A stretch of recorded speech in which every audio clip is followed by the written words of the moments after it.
Dayue Dynasty, Wanbao Town, Xinghua Village. With a loud crash, an old kettle shattered on the ground.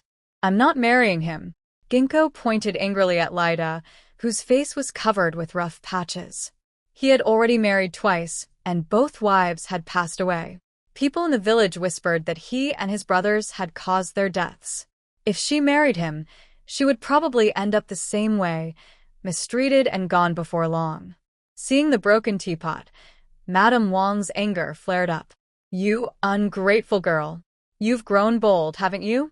Now she was even breaking things. If she didn't teach her a lesson, the girl would never learn. She grabbed a feather duster and raised it to strike Ginkgo. Auntie, don't hit her. Lida quickly stopped her.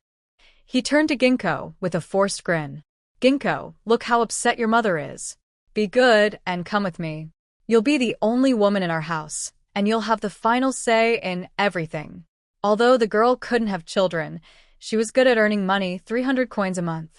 In a year, she could easily make back the 5 taels of silver he had paid. Not only would they gain another pair of working hands, but he and his brothers would also have someone to take care of them. No matter how he looked at it, it was a good deal. Get out. I'm not going with you. Ginkgo pushed him hard, disgusted just by the sight of him.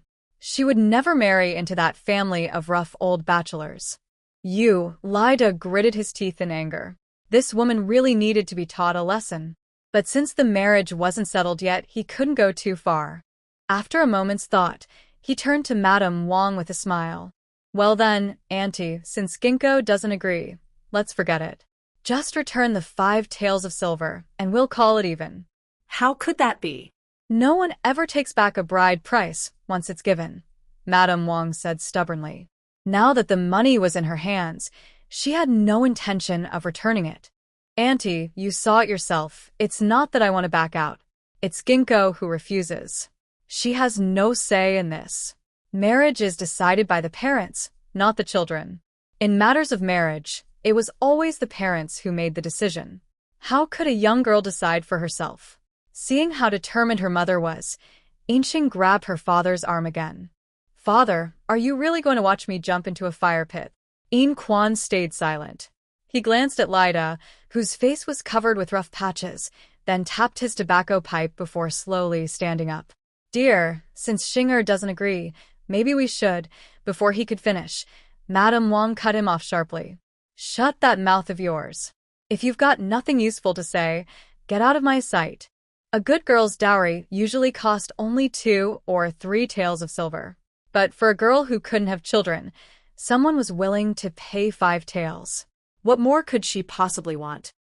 Yin Quan immediately closed his mouth, not daring to say another word.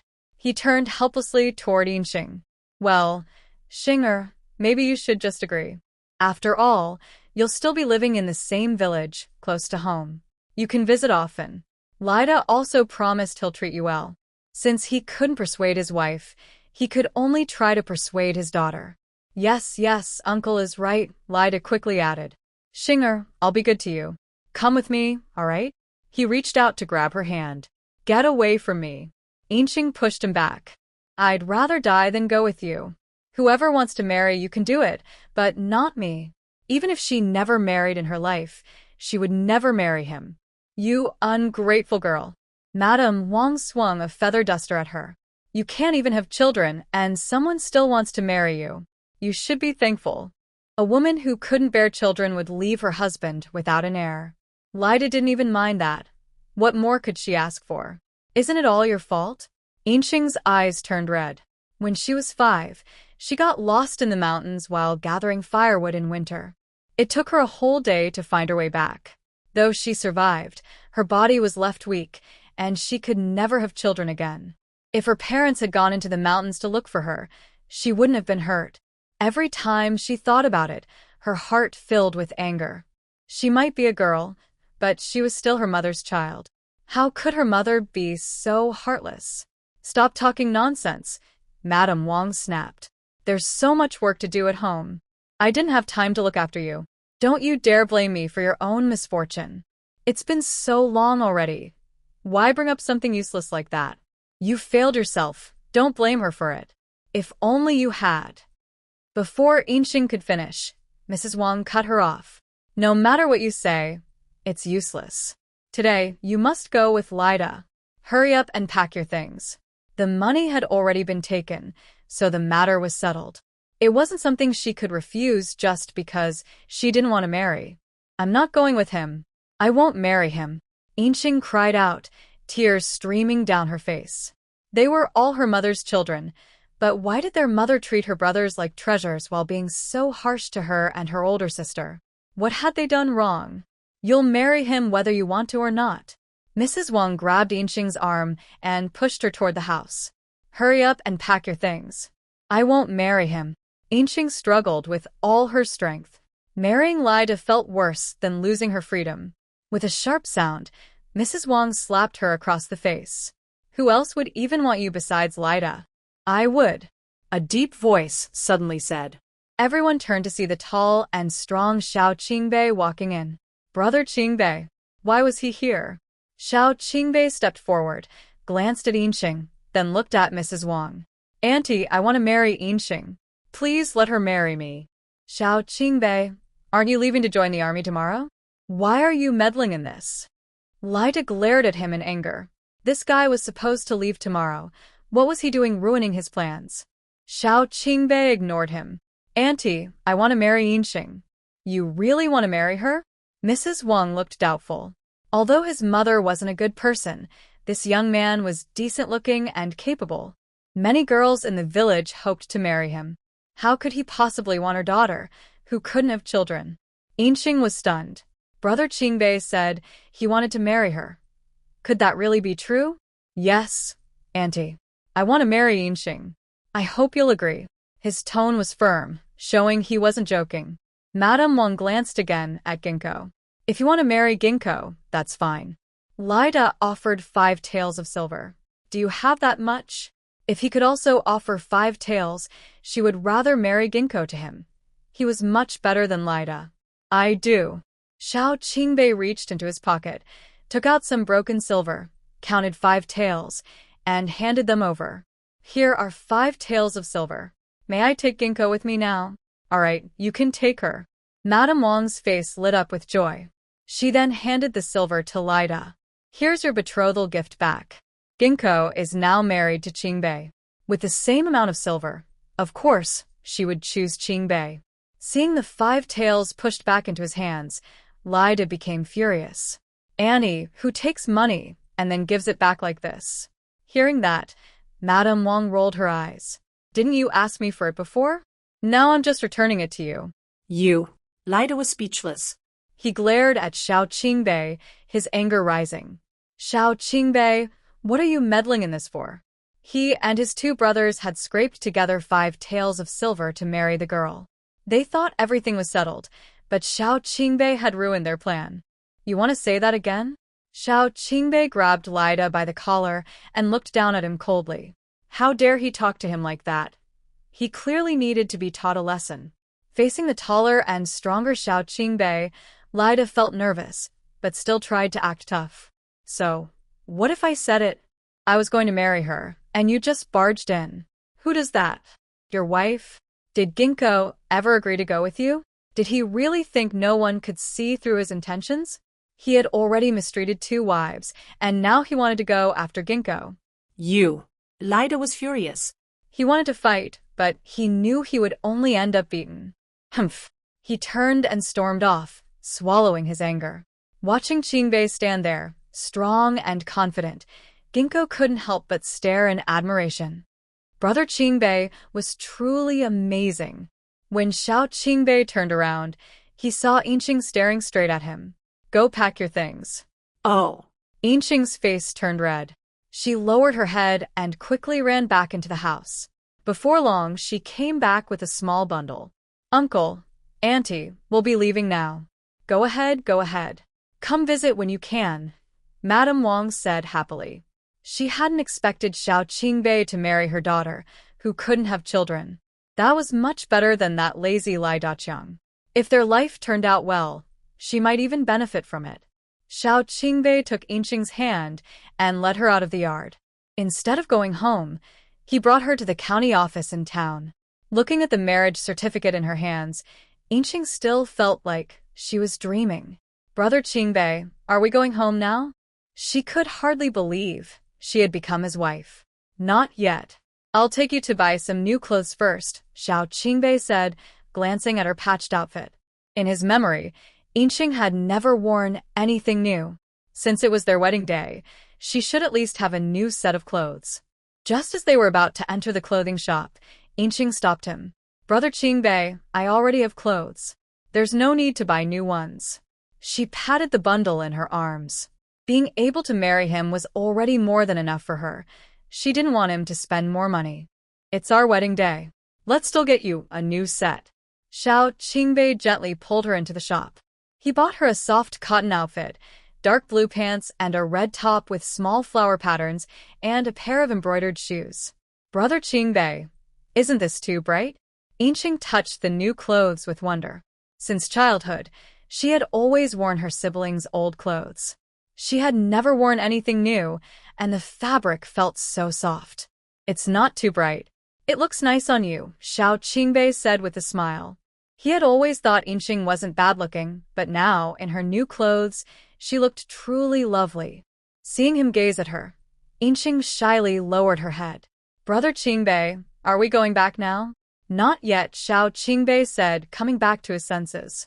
He took her hand again and led her toward a small stall ahead. He picked up a peachwood hairpin. Boss, how much is this hairpin? 5 coins, the shopkeeper said, holding up his hand. Xiao Qingbei was about to pay when Ginkgo stopped him. Brother Qingbei, don't buy it. 5 coins were too expensive. It could buy 10 grain cakes. It's fine, Xiao Qingbei said, counting out 5 copper coins and handing them to the shopkeeper. Then he passed the hairpin to Ginkgo. Put it on. It didn't feel right for her to keep her hair loose now that they were married. Okay. Ginkgo took the hairpin, touched it carefully a few times, then pinned up her hair. Does it look nice? She had never worn a hairpin before. It looks beautiful. With her hair up and her new clothes on, she looked even more like a new bride. Ginkgo's face turned red. Brother Qingbei, where are we going next? Let's get something to eat, Xiao Qingbei said, taking her hand and heading toward a noodle stall. Brother Qingbei, let's not eat out. We can eat at home, Ginkgo said, pulling him back. Even the cheapest noodles cost about 10 coins a bowl. 2 bowls would be 20. They couldn't waste money like that. Today is our wedding day. I want to treat you to something nice. He was leaving tomorrow and didn't know if he would ever come back.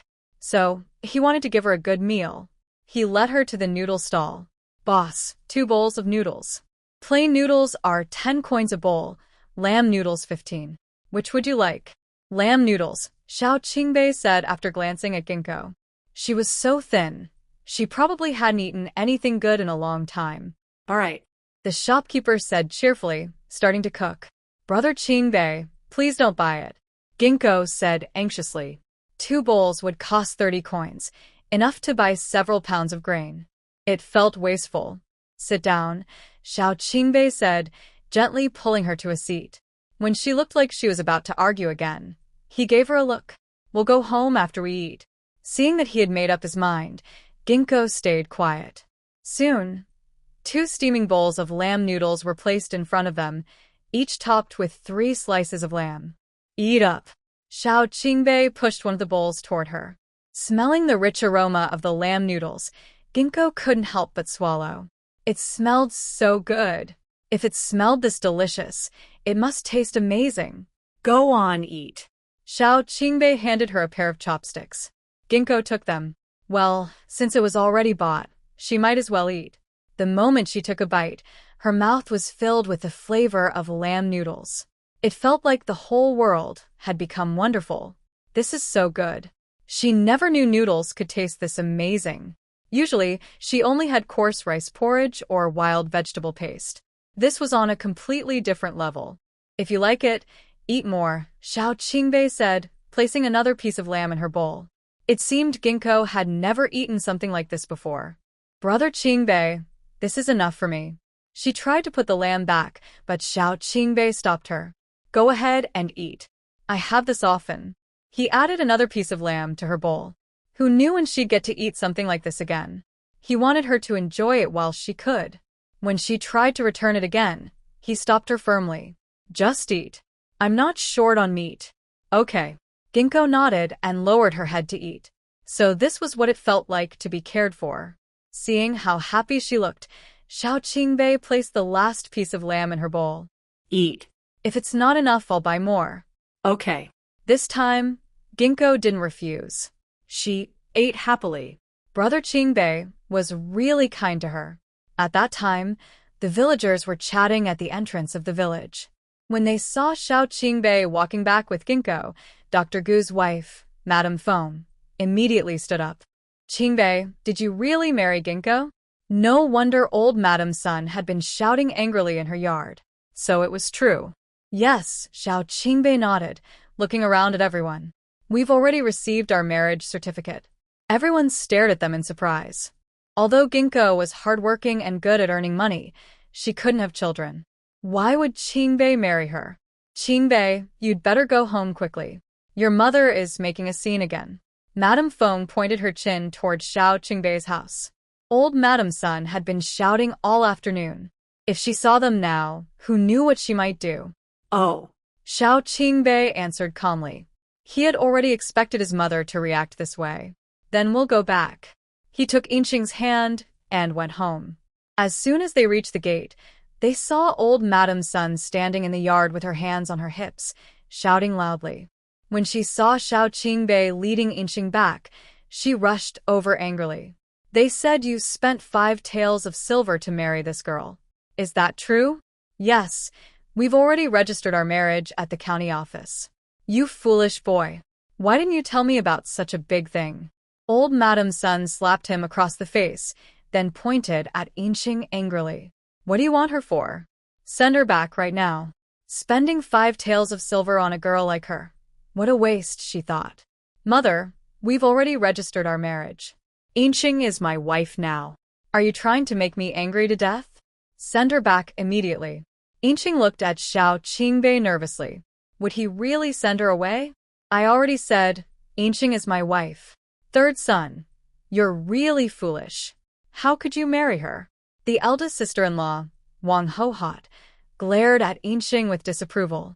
Everyone in the nearby villages knew she couldn't have children. The third son already had 2 daughters. If he married her, their family line would end. She couldn't understand what he was thinking. That's right. Third brother, the second sister-in-law, Zhao Shiyun, added. A healthy young woman only costs 2 or 3 taels of silver. You spent 5 taels on her. What were you thinking? I didn't use your money. I'll marry whoever I want. Xiao Qingbei took Yinxing's hand. Let's go. He led her straight into their room. You foolish boy. Old Madame's son was about to chase after them, but Wang Hohot quickly stopped her. Mother, you know how stubborn the third son is. Since he's already brought her home, we can't stop him now. What matters most is getting the money from him. The third son had received 10 taels of silver as a settlement for joining the army. Half of it was already spent, and if they didn't get the remaining 5 taels soon, it would all end up in that woman's hands. Hearing this, old Madame's son suddenly remembered. Go call that troublemaker here. She had almost forgotten about it. Xiao Qingbei entered the house with Yinxing and saw his 2 little daughters hiding behind the cabinet. Father, did Grandma hit you again? Asked 3-year-old Jinling and Yuling as they ran over. Whenever Grandma got angry, her beatings really hurt. Father must have been hit again. The twins were Xiao Qingbei's daughters from his first wife, Yi Zhaodi, the village head's daughter. She had left because she couldn't stand the hard life and ran away with another man. It's fine. Look who's here, Xiao Qingbei said, gently pushing them toward Yinxing. Aunt Yinxing. It was Aunt Yinxing. She used to help them gather pigweed. From now on, you can't call her aunt anymore. You should call her mother. Mother? The 2 little girls looked at their father in surprise. How did Aunt Yinxing become their mother? Father has married Aunt Yinxing. From now on, she's your mother. The 2 little ones blinked their big dark eyes, staring at Yinxing for a long moment before softly calling out, Mother! They finally had a mother again. Ah! Yinxing was overjoyed. She quickly took 2 buns out of her bundle. These are for you, from your father and me. Go on, eat. Meat buns. The girls' eyes lit up. Thank you, mother. Thank you, father, they said, grabbing the buns and eating happily. Their older brothers hadn't lied. Meat buns really were delicious. Even though they were big, the two little ones devoured them quickly. Let me wash you up, Inching said, patting their heads. They were covered in dirt. Okay, the two girls nodded obediently. Following Ginkgo to the big iron pot, Xiao Qingbei was about to help carry some firewood. His eldest sister-in-law, Wang Hohot, walked in. Third brother, mother wants to see you. She glanced at Ginkgo again. She was worried that the third brother might change his mind, so she hurried to call him away. You keep working, I'll go see mother. All right. Ginkgo nodded. She guessed his mother probably wanted him to send her back. She wondered if brother Qingbei would listen to his mother. Xiao Qingbei went to the main room and saw his mother sitting there with a stern face. Mother, you wanted to see me? Give it to me. Old Madam Sun stretched out her thin hand. Give you what? Money, of course. You got 10 taels of silver as your marriage fund, and you spent 5 to marry that widow. There should still be 5 taels left. Hand them over. Mother, I need to take some with me tomorrow. You don't need 5 taels for that. I plan to leave the rest for Ginkgo and the children just in case. He didn't know when he would return. Maybe never. He had to leave them some money to get by. Why give it to them? I'm still alive, aren't I? Old Madam Sun immediately grew angry. As long as she was alive, that widow had no right to manage the money. Third brother, just give the money to mother. You haven't divided the family yet, so your wife shouldn't be handling money, said Wang Hohot, curling her lips. A widow wanting to manage the household money right after marrying in. What was she thinking? Yes, third brother, added the second sister-in-law, Zhao Xuyun. Give the money to mother. If you need anything, just ask her for it. That was several taels of silver. How could they let her keep it? Ask mother for it? Ha. Xiao Qingbei gave a bitter laugh. My daughter's clothes are so worn they can't even cover them properly. Did mother ever replace them? He was the one who earned the most in the family, yet his children wore the poorest clothes. If he handed the money over, he knew he'd never see it again. So, what if their clothes are worn? They're just little girls. In a couple of years, when Taiju and Tiniu outgrow their clothes, they can wear those. 2 girls who couldn't bring profit to the family, keeping them fed was already enough. Always fussing over useless things. Xiao Qingbei fell silent. I knew mother would say that. No need, from now on Ginkgo will take care of them. Just as he was about to leave, old Madam Sun blocked his way. Give me the money. Seeing his mother standing in the doorway refusing to move, Xiao Qingbei lost his temper. I'm not giving you the money. If you don't give it to me, who will you give it to? I'm saving it for Ginkgo and her mother. Hearing that, old Madam Sun sat down on the ground. Oh, you heartless child. You won't even give money to your own mother. I raised you with so much effort, and this is how you repay me. She slapped her thighs and started crying loudly. Third son, look how angry you've made mother. Hurry and give her the money, said the eldest sister-in-law, Wang Hohot, stepping forward. None of them had any money, and they didn't want that widow's family to have any either. Yes, third brother, added the second sister-in-law, Zhao Xuyun. We haven't divided the family yet. All money should go to the household. You can't expect the family to support them for free. Support them for free? If you all feel wronged, then let's divide the family. Xiao Qingbei looked at old Madam Sun, still sitting on the ground. Mother, let Ginkgo take care of those 4 acres of land from now on. You don't need to worry about them anymore. Also, I've earned dozens of taels of silver from hunting over the years. Now that we're dividing the family, I should get my share, shouldn't I? I don't have any money. Old Madam Sun got up angrily. Those 2 girls of yours, don't they cost money to raise? They're only 3 years old, and they haven't had new clothes in 2 years. Those 4 acres of land produce at least 5 or 600 jin of grain a year. Do you think they can eat that much? Then what about the rest of the family? Don't we need money too? Why should I be the only one supporting everyone? Xiao Qingbei shouted back. Except during the busy farming season, The whole family stayed home doing nothing, while he went into the mountains to hunt and feed them all. His daughters had to work even though they were still small, and they were often scolded. They had less to eat and wear than others.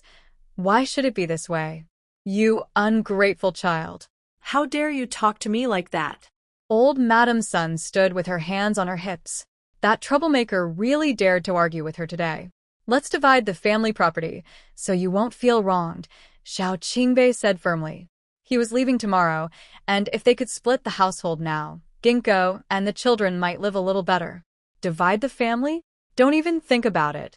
As long as I'm alive, this family stays together. Old Madam Sun raised her hand, ready to slap Xiao Qingbei. But then she caught the looks from her two daughters-in-law. They had worked together many times before, so she immediately understood. Rolling her eyes, she suddenly fell straight to the ground. Mother! Wang Hohot and Zhao Xiuyun rushed over, shaking her and calling out loudly. Third son, look what you've done. You made mother faint. Xiao Qingbei said nothing, turned around, and walked away angrily. He knew she was pretending. This wasn't the first time. Seeing that he didn't care, old Madam Sun wanted to chase after him, but her daughters-in-law quickly held her back. Mother, don't go. If you push him too hard, he'll really divide the family. After all, those 4 acres of land could produce 5 or 600 caddies of grain. Yes, mother, let's just leave it for today. Once the third son leaves tomorrow, that woman will be under your control anyway. The 5 taels of silver were as good as gone. If they forced him too much, he might insist on dividing the family, and then he wouldn't hand over his earnings anymore. That would only hurt them in the end. Seeing her mother-in-law still tempted to argue, Wang Hohot added, Mother, we're not really losing out. That woman earns about 300 coins a month. When we all move in together, plus the third son's 4 acres of land, we'll still have plenty left each year. Hearing this, old Madam Sun finally calmed down. Fine, we'll leave it for now, she said. Once that boy leaves, she'll deal with that troublesome woman properly. When Xiao Qingbei returned to the room, Ginkgo had already bathed the 2 children. Qingbei, are you all right? She asked softly. She had heard the shouting outside, and worried he might have been hit. I'm fine, Xiao Qingbei said, sitting down. This kind of thing had happened too many times before. Just then, his eldest sister-in-law, Wang Hohot, came in. Ginkgo, mother says you should go make dinner. Oh. Ginkgo replied quietly.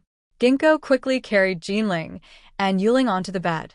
I'll go make dinner first, she said, turning to leave. When she reached the kitchen, she saw that the rice had already been scooped out. Don't make it too thick. Grandma's son glared at her angrily. Ginkgo left the kitchen, fuming inside. She decided she would deal with the old woman later. She lifted the lid of the big pot and poured in the washed rice, then turned to wash some wild vegetables. In this poor era, only wealthy families could afford 3 meals a day. Ordinary people usually had just 2, and even then, they rarely ate enough to feel full. Especially now, when it wasn't the busy farming season, most families could only drink thin wild vegetable porridge.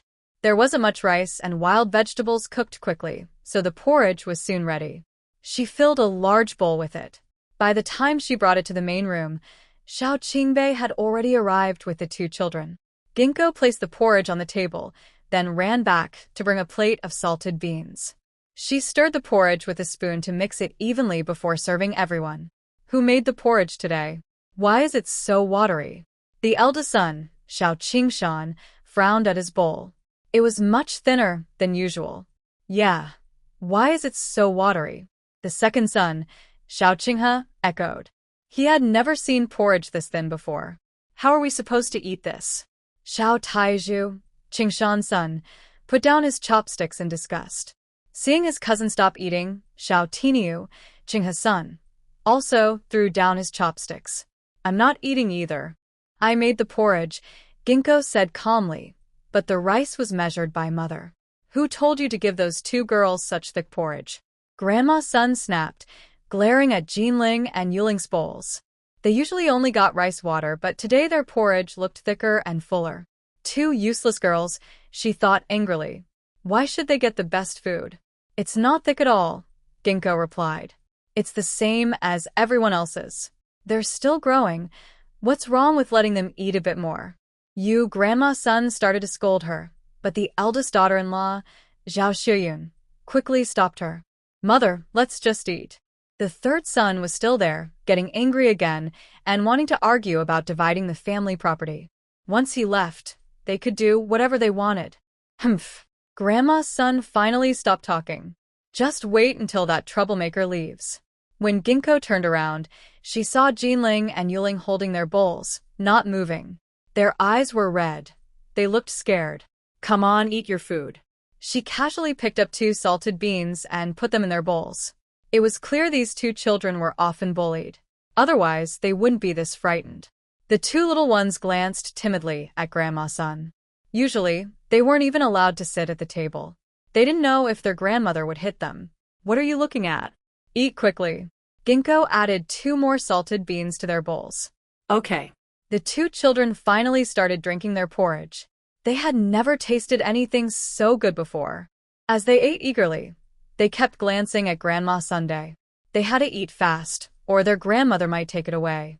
Ginkgo kept picking up salted beans for Jinling and Yuling. Grandma's son was so angry she could hardly breathe. But every time she was about to lose her temper, she met the eyes of her 2 daughters-in-law.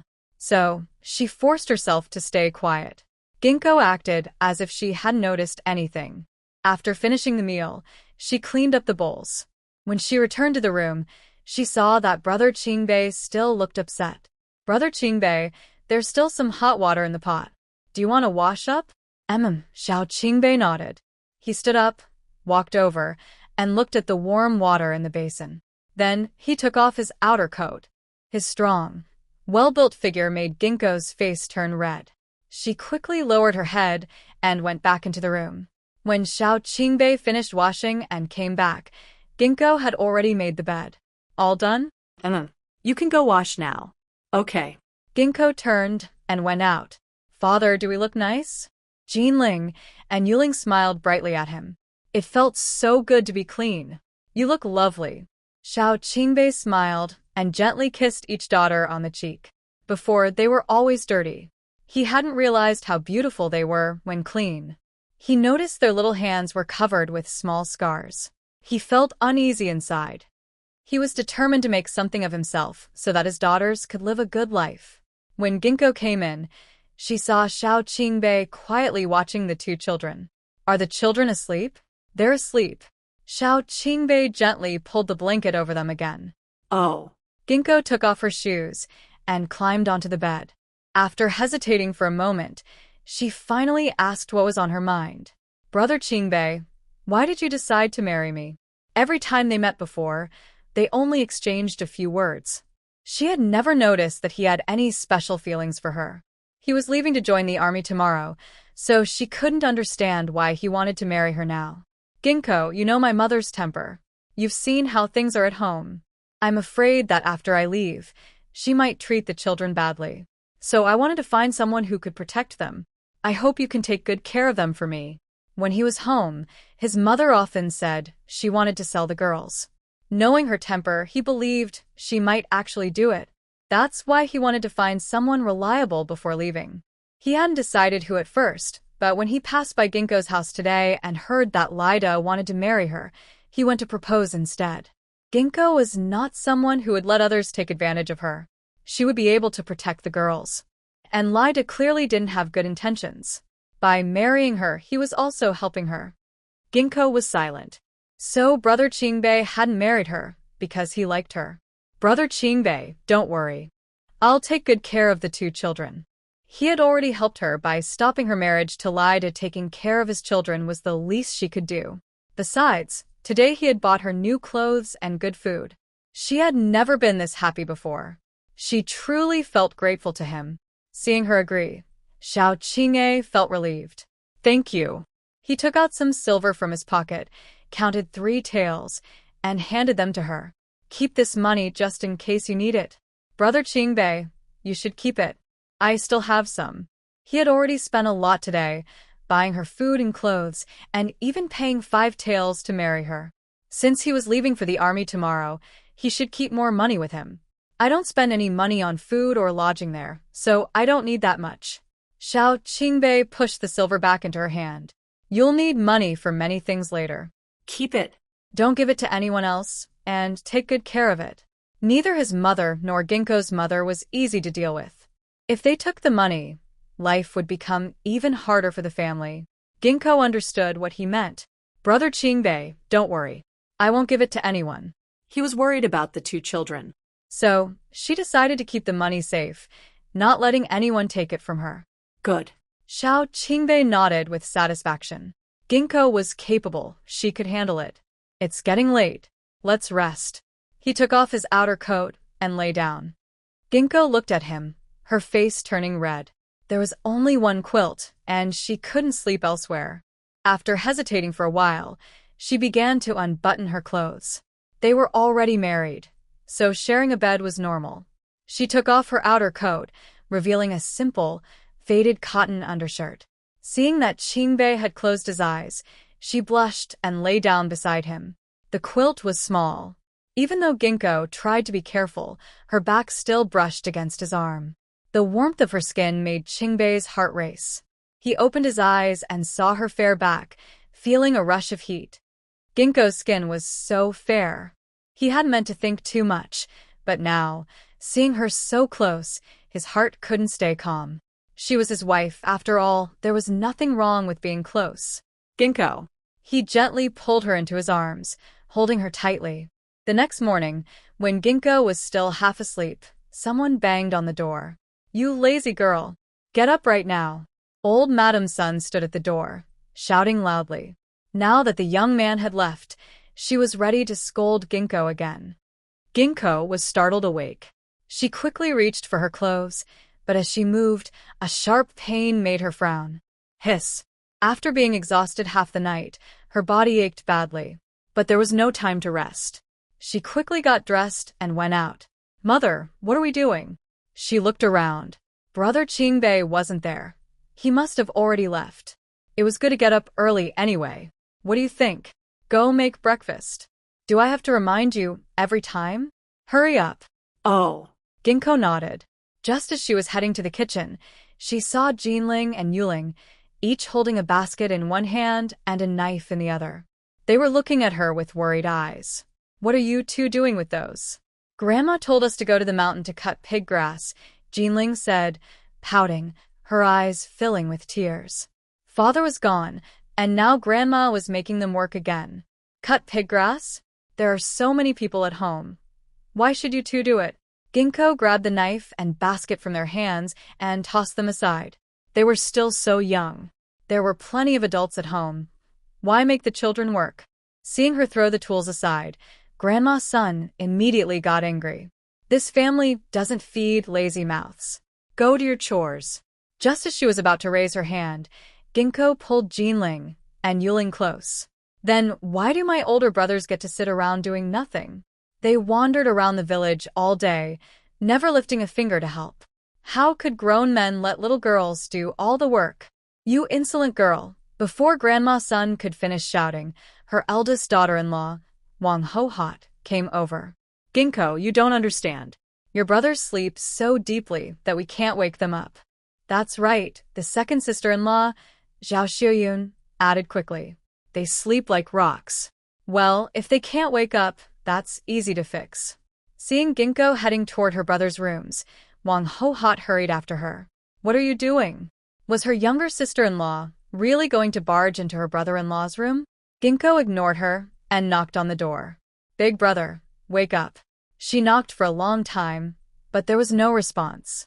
Then she turned and went to the second brother, Xiao Qinghe's door. Second brother, wake up. Wang Ho-hot and Zhao Xiua exchanged a proud glance. They really thought they were something special. Second brother, get up. Ginkgo knocked on the door again. There was still no response from inside. Since he didn't appreciate her kindness, she decided not to hold back. With a loud bang, she kicked the door open. Just as she was about to go in, her sister-in-law Zhao Xiuyun stopped her. You shameless woman! What are you trying to do? What do you think? I'm waking up my second brother to work. Ginkgo shook off Zhao Xiuyun's hand. Before she could step inside, Xiao Qinghe's voice came from the room. I'm up, I'm up. He quickly grabbed his clothes and started putting them on.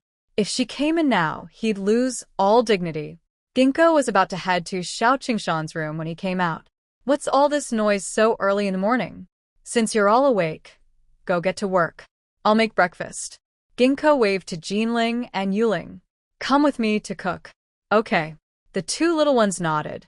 They hurried over and held her hands tightly, afraid to be left behind, following her closely. You troublemaker. You bring nothing but bad luck.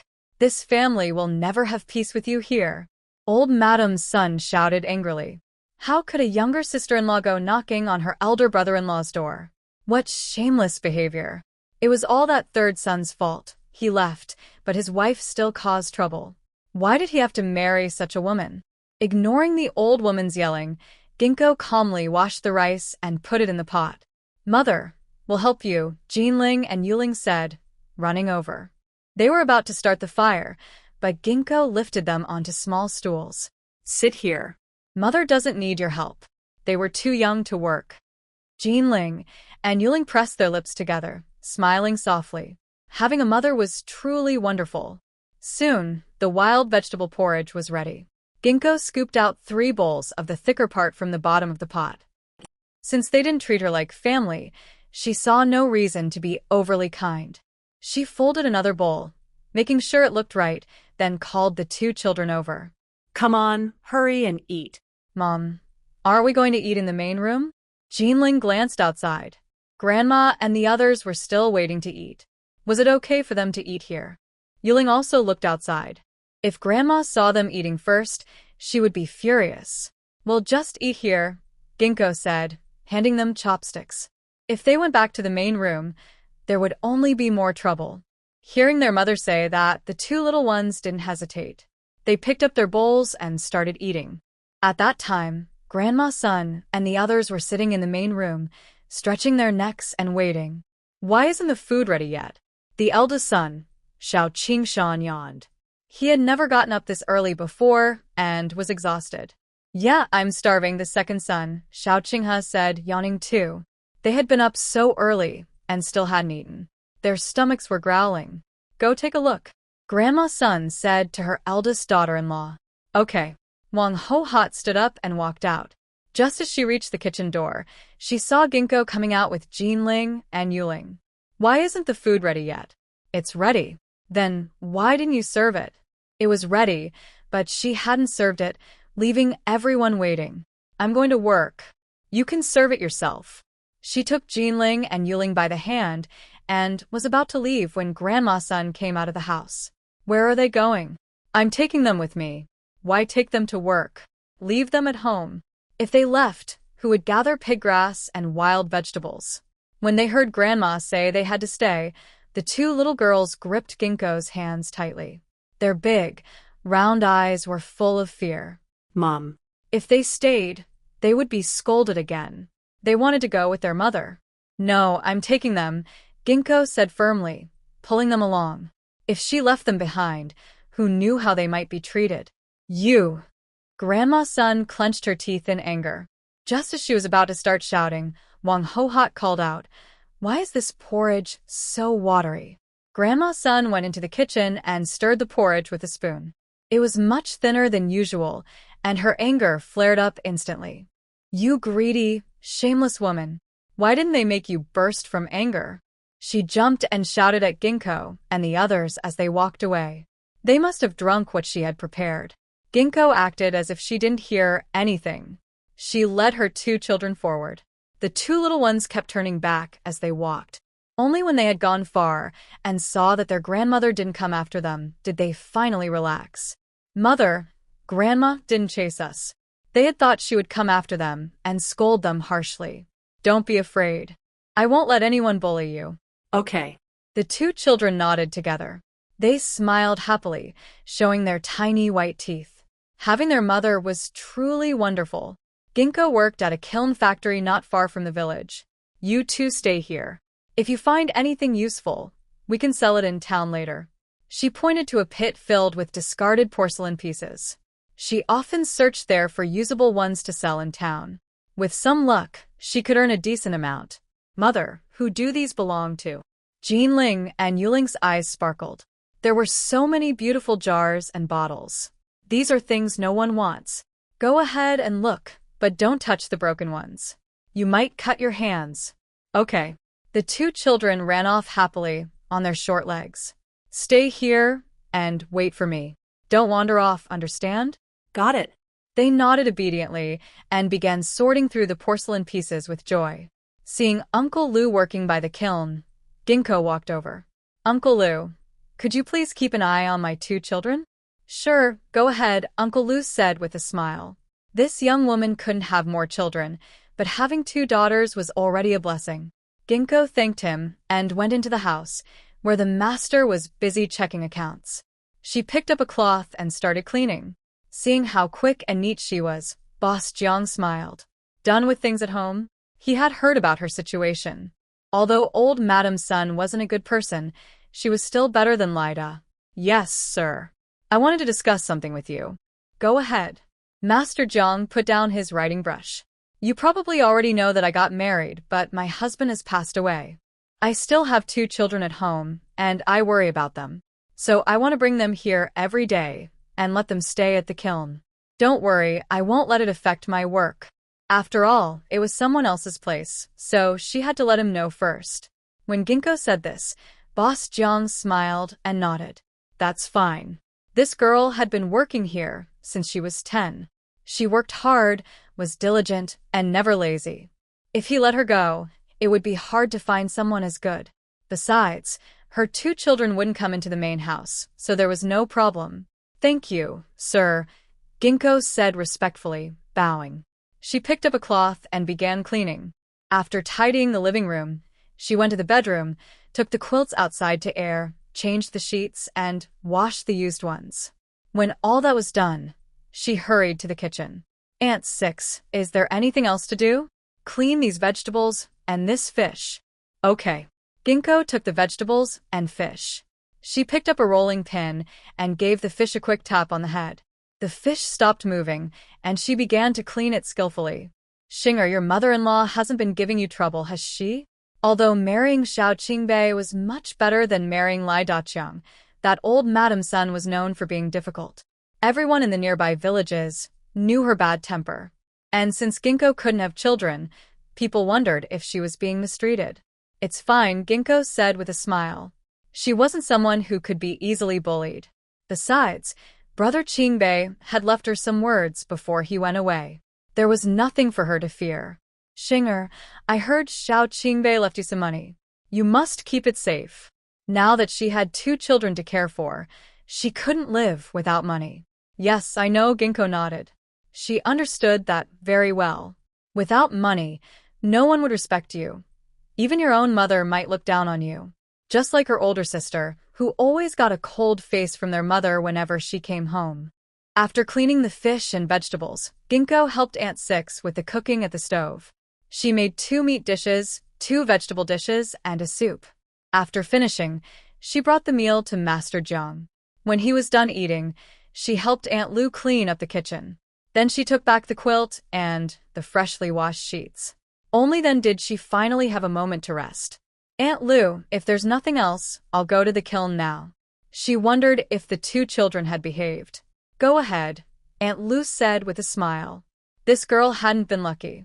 After she got married, her husband left, and now she had to raise his children. Life had been hard for her. Ginkgo didn't know what Aunt Lu was thinking. When she arrived at the kiln, she saw the two children still digging through the big pit. When they saw her, they ran over happily. Mom, look. Are these good? You found all these? Ginkgo looked in surprise at the pile of porcelain pieces in front of her. There were at least 20 of them, big and small. Usually, she could only find 3 or 5 pieces at a time. This many would normally take her several days to collect. And the children were still so young. How had they managed to bring them all here? Grandpa Lu helped us carry the big ones, Jinling said, pointing at a few large porcelain basins. She and her sister couldn't lift them, so Grandpa Lu had helped. Mom, there's more over there. Yuling pointed toward the pit. There was another big one they couldn't move. Where is it? Over there. The two little ones stumbled as they ran ahead. Be careful, Ginkgo said, following them. From the broken porcelain pieces, she pulled out a small-sized jar. Step by step, she carried it back. This one's pretty good, Uncle Lou said with a smile as he came over. The glaze on the jar was beautiful, and the rest was in good shape. It should be worth a fair amount. Yes, Ginkgo said with a smile and a nod. Uncle Lou, I'd like to borrow the cart to take these to town and sell them. Usually, she didn't find this many pieces. She could carry them in a basket. But today, with so many and the two children, she needed a cart. Sure, it's over there. Ginkgo quickly ran to get it and pulled the cart back. With Uncle Lou's help, she loaded all the porcelain onto it. She lifted Jinling and Yuling onto the cart again. Uncle Lou, I'll be going now, she said, pushing the cart toward the town. Mother, where are we going? Jinling asked with a bright smile, looking at the cart beneath her. It's your first time riding, isn't it?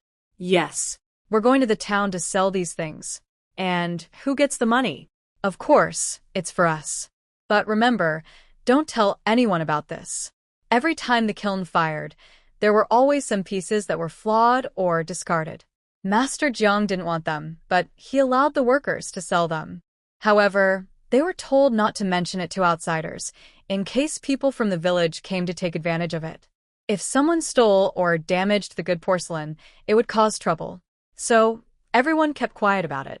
This was a good thing for Yinxing. Madame Wang didn't know about it, so the money she earned was secretly saved. And it wasn't a small amount, more than her monthly pay. All right, the two little ones nodded obediently. Mother, is the town nice? You've never been there? No, both girls shook their heads. Before, their uncles always took their cousins, Taiju and Tiniu, to town, but never them.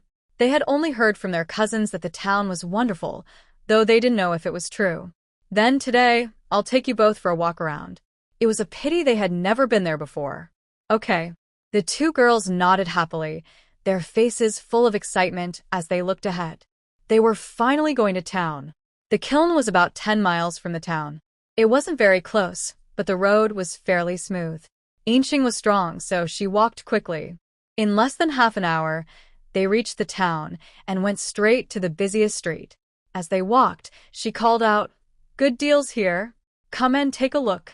What are you selling?" A stall owner came over, glancing at the porcelain on the cart and picking up a piece. How much for this cup? 2 copper coins. The handle's crooked, and you still want 2 coins? It's because it's crooked that it's only 2 coins.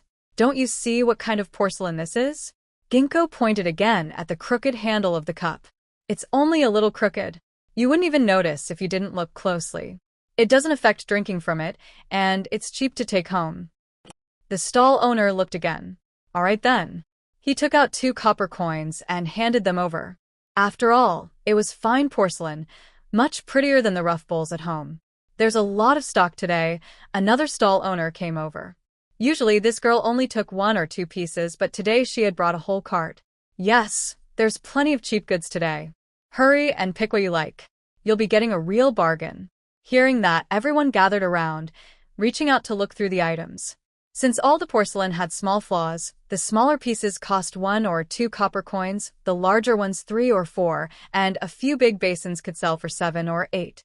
People crowded around the cart, picking and choosing. The two little ones stared wide-eyed.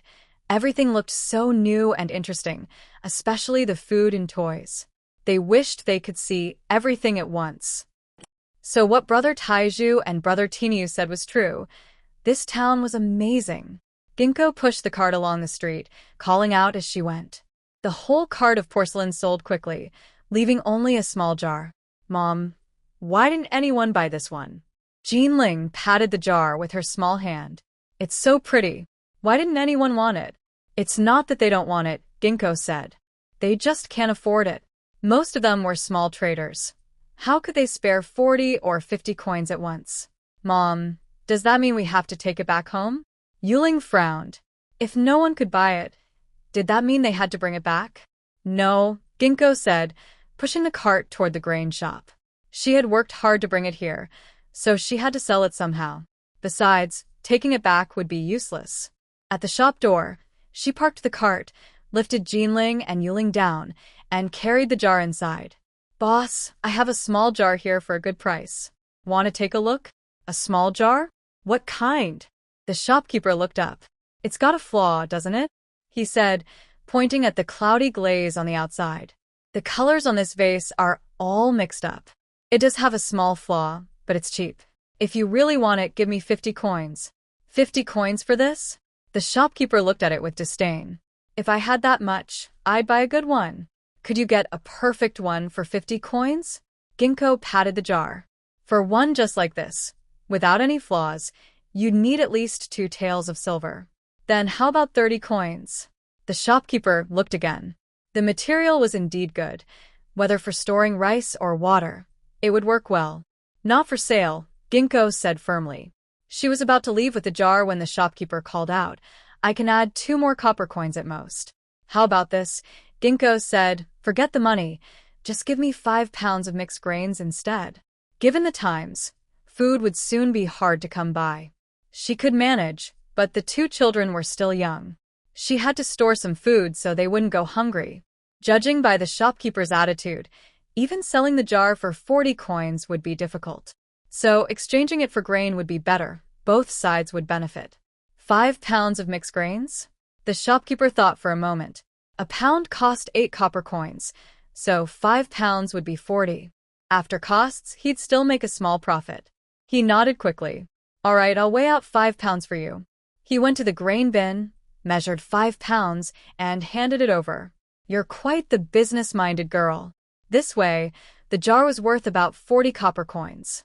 "You flatter me," Ginkgo smiled. "It's just a fair trade that makes both sides happy." Carrying the grain and leading the children, she left the grain shop. Then she turned into the clothing store next door. "Boss, do you have any leftover fabric pieces?" The children's clothes were already too small and worn out. They didn't even have spares, so she needed to make 2 new sets quickly. "Yes, I do. Do you want large pieces or small ones?" The shopkeeper asked with a smile. "I want to make 2 sets of clothes for the children. What kind of fabric do you think would be best?" The shopkeeper looked at Jinling and Yuling thoughtfully. "These 2 children are so thin. I think we can just sew some small pieces of cloth together for them." From the way they were dressed, it was clear that life hadn't been easy for them. If they had enough money to buy large pieces of fabric, they could have made new clothes already. "All right, then I'll take a look at the small fabric pieces. They're all here. You can pick what you like." The shopkeeper poured out 2 big baskets of fabric scraps onto the floor. "Are these fine cotton pieces?" Ginkgo's eyes lit up. When she thought there was enough for 2 sets of clothes, she also bought some smaller scraps to make shoes for them. Just as she was about to stand up, Jinling and Yuling called out to her. "Mom, this one is so pretty." "This one too." The 2 little girls were holding a pink and a red piece of silk. They looked so beautiful. "They are pretty. Let's keep them," Ginkgo said, taking the fabric from their hands. She had planned to buy them some ribbons for their hair later, but now she didn't need to. These would look nice and save money too. She also bought a pack of needles and thread. Altogether, it cost 30 copper coins. As soon as they stepped out of the shop, the 2 children looked up at her with bright smiles. "Mom, are you going to make new clothes for us?" They had never worn new clothes before. "Yes," she said. "I'll make them when I have time. You won't have to wear those old, torn clothes anymore." Their clothes were small and full of patches. Some places had 4 or 5 layers sewn on. They were rough to the touch and must have been uncomfortable to wear. "We're getting new clothes." Jinling cheered, jumping with joy. Now they could be like Brother Taiju and Brother Tiniu, wearing new clothes too. "And we have pretty fabric for our hair," Yuling said happily, jumping along. Their mother had promised to use the nice fabric to make hair ties for them. Then no one would call them messy little girls anymore. Seeing her children so happy, Ginkgo felt warm inside. "Come on, let's go over there," she said, taking them to the grocery shop. She bought a pound of salt to take home. After all, porridge without salt just wouldn't taste right. She lifted the 2 children onto the cart. Just as she was about to push it home, she noticed them staring straight at a stall selling grain cakes. They kept swallowing hard.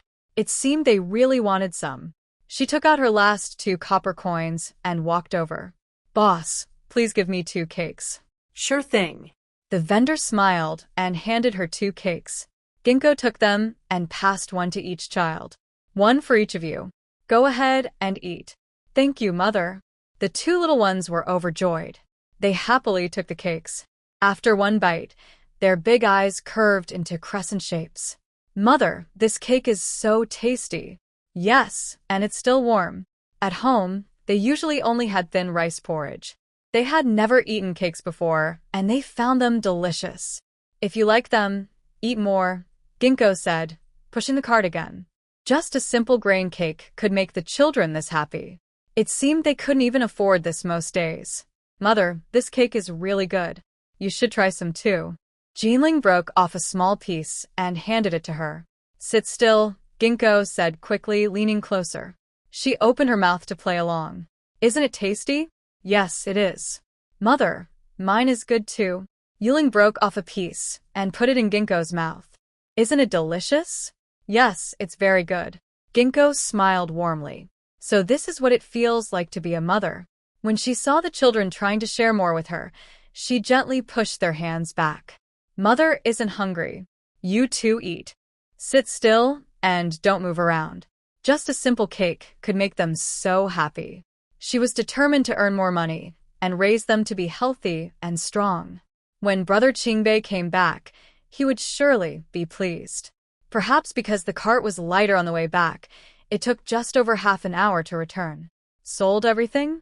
Uncle Lu asked with a smile, glancing at the empty cart. She had left with a full load, and now she was back so soon. Not a single thing was left. It seemed she had sold it all. Yes, I sold them cheaply, Ginkgo said with a smile. Sales had indeed gone quickly today. That's still quite good. Uncle Lu pushed the cart to the side. Everyone from their kiln factory usually picked up porcelain pieces to sell in town, but they could hardly sell 1 or 2 a day. And since they didn't have much time, they ended up selling even less. They really couldn't compare with this young girl. Every time she went to town, she managed to sell everything. He had to admit, she was impressive. Did you sell a lot today? With such a big cart emptied, even at a low price, it must have been a good amount. Yes, I spent it all, Ginkgo said, shaking the food and salt in her hands. Uncle Lu, I'll leave these here for now. Why are you buying food? It wasn't even the hungry season yet, so why buy grain now? Besides, her husband's family had plenty of land. They couldn't be short of food. I'm just afraid the 2 children might go hungry, Ginkgo said with a small smile. She carried the food into Master Lu's house. If the children ever got hungry later, she could cook porridge for them here. Oh, Uncle Lu muttered, pulling at the corner of his mouth. It seemed this girl's life wasn't easy. Seeing it was getting late, Ginkgo took Jinling and Yuling home. Halfway there, they were stopped by Madame Wang. What are you carrying? These are fabric scraps. I plan to make clothes for the children. Are you foolish? Why waste money on new clothes for such little ones? No one made new clothes for children that small, especially when they weren't her own. This girl must be out of her mind. Ginkgo didn't want to argue. If there's nothing else, I'll go. Just as she tried to pass, Madame Wang blocked her again. How can there be nothing? I heard that Xiao Qingbei left you some money when he went away. She had heard old Madame's son shouting about it yesterday. So that boy really had left money for this girl. She couldn't let her waste it. Yes. Why? What do you mean why? Give it to me, I'll keep it safe for you. If she didn't take it now, old Madame's son might get her hands on it any day. I can keep it myself. Besides, I still need to use it. What do you need to spend on? You already have food and drink. Hand it over. I have many expenses, so I can't give you any money. You ungrateful girl. I'm your mother. If you don't support me, who will? Madame Wang pinched her hard. She didn't know why this daughter of hers was always so stubborn, always going against her. You didn't raise only me. Why should I be the only one to give you money? A married daughter belongs to her husband's family. Don't come asking me for money again. Yinqing pushed her mother away and left with Jinling and Yuling. Over the years, she had already given her mother plenty of money. But what did she get in return? Her mother never cared about her life or struggles. For just a few pieces of silver, she had even sold her to that man, Lida. Now that Inching was living such a hard life, her mother still wouldn't help her. Instead, she came to ask for more money. How could a mother be so heartless? You ungrateful girl. You think you're tough now? Hand over the money. Madame Wang grabbed Inching's arm tightly. She was determined to get the money today no matter what. I'm not giving it to you. What can you do about it? What can I do? I'll tell everyone in the village that you don't respect your mother. Let's see what they say about you. Fine, let them see. Let them see which mother goes after her married daughter for money. Come on, let's go. This time, Inching pulled her mother's arm and dragged her toward the village. If her mother wasn't ashamed, why should she be? You heartless girl. How did I raise such an ungrateful child? Madame Wang broke free from her hand and started shouting as she walked away. If she had known her daughter would turn out like this, she thought she would never have raised her. Watching her mother leave while still cursing, Inching sniffed and held back her tears. Why did her mother dislike her so much? Why couldn't she show even a little kindness? Did she ever think about how hard life would be for her if she took away that money? As she was lost in thought, a small hand held hers. Mother! Jinling and Yuling looked up at her with tearful eyes. Their mother had been bullied again. Mother's fine. Let's go home, Inching said softly, sniffing again. She slung the bundle over her shoulder and took her daughters by the hand. Since she couldn't rely on anyone else, she decided to depend on herself. Life could still be lived well that way. As soon as she entered the house, she was shocked by what she saw. Mother, why is our house such a mess? Jinling stared wide-eyed at the chaotic room. It hadn't looked like this when they left in the morning. Could it be a thief? Yuling's eyes also widened. They had heard that when Grandpa Gu's house was robbed, it looked just like this. Inching quickly put down her bundle, ran to the main room, opened the stove door, and reached inside. She pulled out a small money pouch. Opening it, she saw the 3 taels of silver still there and let out a sigh of relief. Good thing she had hidden it, or it surely would have been stolen. Mother, you hid the money here? Jinling and Yuling smiled as they looked at the silver in her hand. It was such a relief that the family's money was safe. Yes, but don't tell anyone, understand? Okay. The 2 little ones nodded together. They would never tell anyone. Inching put the money back into the stove and turned to tidy up the room, thinking as she worked. There were always people around the house, and it wasn't far from the main building. For it to be turned upside down like this, her mother-in-law and the others must have known. She suddenly froze and glanced outside. Could it be that they were the ones who did this? The more she thought about it, the more it made sense. They had argued fiercely before when she asked Qingbei for money. They probably wouldn't give up so easily. It seemed she would have to be careful from now on. Come on, let's go eat. She took Jinling and Yuling to the main house. When they entered the hall, the whole family was sitting around lazily. Is the meal ready? We've already eaten. Yours is in the kitchen, her sister-in-law Wang Hohot said lazily, glancing at her. Don't expect to get anything good next time, her tone implied. Inching said nothing and led the 2 children out.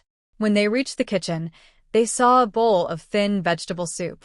She stirred it with a spoon.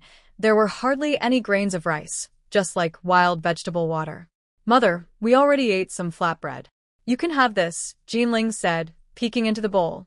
This porridge is as thin as the one they used to drink. It doesn't fill me up at all, so let Mother drink it herself. Yes, Mother, we won't eat anymore. Yuling nodded sensibly. Since this isn't enough for Mother, they won't fight over it. Mother can't drink this much, and you should drink less too. Ginkgo took out 2 more bowls. Just eating wild vegetable pancakes and not drinking the thin porridge won't do. With Ginkgo's persuasion, the 2 children also drank half a bowl of vegetable soup. As soon as they left the kitchen, second sister-in-law Zhao Xin came over. Mother asked you to go see her, she said, then went into the house, twisting her hips. Mother, the 2 little ones looked at Ginkgo with fear. Dad isn't home. Will Mother get scolded if she goes? It's okay.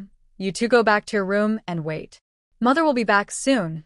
She needed to send them back first so they wouldn't get scared if something happened. Mother, the 2 kids stood there, not moving. Their eyes were full of fear. If mother goes alone, she might get scolded. It's okay, you go back first. Mother will be back soon. Ginkgo patted their heads. It seemed the children were often bullied. They were already scared of being hit. Seeing they still didn't want to leave, she comforted them again. Mother is really fine. You go back and wait. Only then did the two children cautiously walk back, looking over their shoulders. After they went inside, Ginkgo entered the main room. Mother, what do you want to see me about? Hand it over. Granny's son reached out her hand. Today, they searched the house but couldn't find the money. She didn't know where that mean woman had hidden it. Seeing her dry, rough hands, Ginkgo pretended not to understand. What are you talking about? Of course, I mean the money. Give me the money that third brother gave you. She was pretending to be confused again. Mother, that money was left to me and the children by brother Qingbei. I can't give it to you. Ginkgo, in a proper marriage, money shouldn't be kept separate from the household funds. Just give the money to mother quickly. Big sister-in-law Wang Guohua pursed her lips. They've been married here for many years, and she doesn't have much money. She just got married, and she expected to have a lot of silver. What was she thinking? I wonder where we will get the money from. None of you pay, so why should I? It's your responsibility. How can you talk like that? Wang Hohot became upset. That head of the household was speaking very harshly. How is it harsh? Am I wrong? Since we are living together, don't we all need to contribute money to the household? You pay what you can, I'll pay what I can. If you don't pay, why should I? She really thought she could bully everyone. But you also can't expect the family to support you three free of charge, second sister-in-law Zhao Shiyun added. One can't work at home, and two are just a drain. Why should they be supported for free? What do you mean supported for free? Brother Qingbei has land, doesn't he? That 4 acres of land can produce at least 5 or 600 jin of grain a year. Not to mention, our mother and the two of us can eat well, even if we eat dry food all day. Yin Xinger also didn't back down. Even in bad years, they could harvest 200 jin of grain. That's enough for the 3 of them to eat, so why support them for free? That land belongs to our old Shao family. It has nothing to do with you, Granny's son snapped. Sharon, give me the money. She was furious again, such a mean-spirited person. Don't even think about the money. I absolutely won't give it to you. If you dare to hit me, I'll report you to the village chief, Yin Xinger threatened. Then she got angry herself. If you want a divorce, that's what I'll do. I'll farm that 4 acres myself, and we'll live separately from now on, Yin Xinger said firmly. Brother Qingbei had told her repeatedly to guard that money carefully. No one should try to take it from her. A divorce? What are you thinking? You mean-spirited woman. Granny's son was about to rush forward, but was stopped by eldest brother Xiao Qingshan. Mom, calm down, he said, turning to smile at Yin Xinger. Yin Xinger, what are you doing? We're all family. There's no need to act like enemies. Then he signaled to second brother Xiao Qinghe. Xiao Qinghe immediately agreed. Yes, let's talk nicely. No need to act like enemies. Can't you see? I'm telling you now. No one is getting that money. I have my own plans for it. After saying this, Yin Xinger turned and strode away. That woman is so mean. Granny's son was about to chase after her. But she was stopped by eldest brother Xiao Qingshan. Girl, don't go. From what I see, she won't give the money. Not giving it is good. Watch how I deal with her. Grandma's son grabbed a stick, ready to chase after her. But her second son, Xiao Qinghe, held her back. Mom, if we get too harsh, it won't be good for us. If she really goes to the village chief to complain, the village chief will side with her. When the third daughter-in-law didn't run away before, Grandma and the village chief's family often argued. If Ginkgo really goes to him, the village chief will take the chance to get back at us. If they split the family, not only will Ginkgo lose the money she earned, but the 4 acres of land belonging to the third son will also be divided. Yes, Mom. If she really tells the village chief, we will have to split the family. Then we won't just lose the land, but we also won't get any of the money the third son brings back. Should we just let her do as she pleases? Grandma's son gritted her teeth, glaring at Ginkgo's house. No daughter-in-law would dare to be disrespectful in front of her. She couldn't swallow this anger. Mom, if being tough doesn't work, Then we'll try being gentle. Oldest son Xiao Qingshan also looked at Ginkgo's house. Dealing with a girl like her isn't difficult. So, what do you suggest we do? From what the eldest son said, it sounds like he has a plan. Let's go back inside and talk. Xiao Qingshan looked ahead again. This isn't a place to talk. Ginkgo didn't know what they were planning. As soon as she entered the house, she saw her two children with sad faces, crying and rushing over. Mom, boo-hoo, why are you crying? Ginkgo hugged them. She wiped their tears. Why are they still crying? Mom, did they hit you? Just outside, they were shouting so loudly, it must have been a fight. Since Mom was alone, she must have been hit too. No, Mom wasn't hit. You don't have to be afraid. If someone tried to hit her, there would be a price to pay. Seeing their dirty little faces, she turned and went to the main room. She poured a big bucket of water into the large pot. She put a few silver coins from the stove into her pocket. Then she added some firewood and started a fire. Before the water boiled, her sister-in-law, Wang Ho-hot, came in. Mom asked you to pick wild vegetables to feed the chickens and geese? You all have so much free time. Why should I do the work? We've been feeding the animals all day. Now it's your turn. Wang Ho-hot rolled her eyes. Don't think about avoiding work altogether. Yin Xing thought for a moment. Okay, I'll go in a little while. Since they were working, she wouldn't be unreasonable. She added some fire to the stove. Just as she was about to carry the basket out, Jean Ling and Yu Ling ran over. Mom, we want to go with you. Stay inside the house. You don't need to work, Mom. No, Mom, we want to go with you. Yes, we're scared at home. Jean Ling and Yu Ling's eyes turned red. They were afraid to stay home alone, worried that Grandma might scold them. Seeing how scared they looked, Yin Xing felt very sad. Alright then, you can go with Mom. They must have been scolded a lot at home to look like that. Watching the three of them carry their baskets and leave, elder brother Xiao Qingshan smiled proudly. It's not easy to deal with them. Yin Xing led the two children to pick wild vegetables near the house, not far from the door. Mom, why don't we go to the mountain to pick? Jean Ling hunched over, gathering vegetables into her basket. There are many more wild vegetables on the mountain. We always pick from the mountain, Yu Ling said, helping out. Every time she and her sister went to the mountain, they gathered a lot of good vegetables. If they didn't pick enough, they would get scolded by Grandma when they got back. Not going to the mountain? Aren't there enough here? Yin Xing quickly dug up some vegetables. These are enough for tonight's meal, so why go so far? Soon she filled a big basket. Go back to the house and wait. I'll feed the chickens and then come back. Okay. The two little ones obediently ran back inside. Why only pick these? It's not enough for tomorrow's meal. Sister-in-law Zhao Xiuyan looked at the vegetables in the basket with disdain. They only brought back one basket, which isn't enough for tomorrow. That's enough for one meal. Tomorrow, aren't there more of you? Yin Xing rolled her eyes at her. These chickens and geese aren't even hers, so why should she be the one feeding them? You. That mean girl really doesn't suffer at all. Humph. She glared at her fiercely and turned around to go into the house. Ginkgo also glared at her, trying to take advantage of her. What was she thinking? She carried the basket into the pen and fed the wild vegetables to the chickens and geese.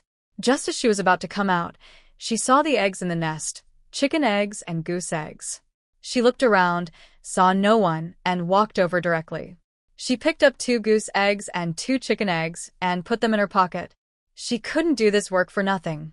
Why should they get the benefit? Back in the house, she opened the stove. The fire inside was out, so she used a rake to push some ashes around. She placed the goose eggs and chicken eggs aside. It's safe here. No one should find out. She scooped a basin of hot water and brought it into the room. Come here. Mother will wash you. Mother, didn't we already wash yesterday? Both little ones came over. Grandma and the others never take baths. They had washed yesterday, so why wash again today? Let's not compare ourselves to them. I used to go a long time without taking a bath either. But after working at the kiln factory, I saw that Mr. Zhang's family bathes every day, afraid of being disliked and losing that job. Since then, I started bathing regularly and changing clothes often.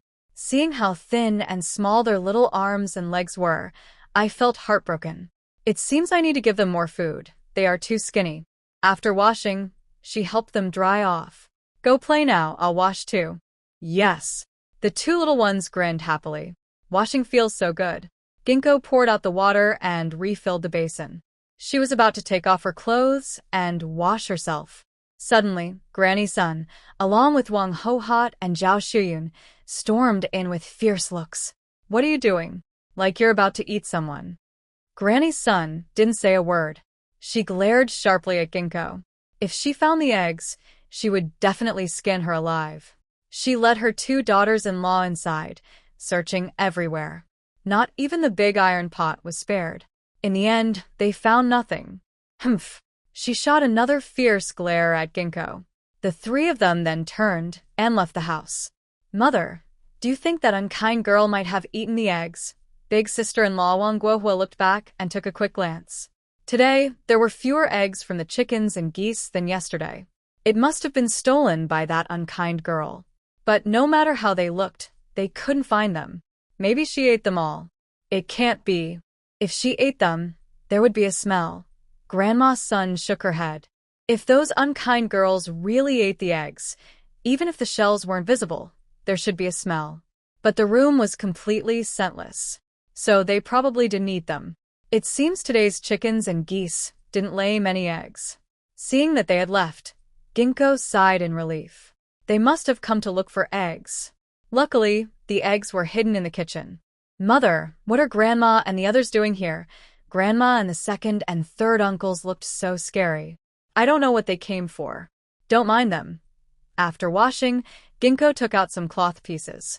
She also found scissors and started to cut the fabric into clothes. Although the two children were thin, the fabric wasn't in large pieces. She cut and measured against the children's bodies. By the time she finished, it was already dark. The children's eyes were barely open. She hurriedly covered them with blankets.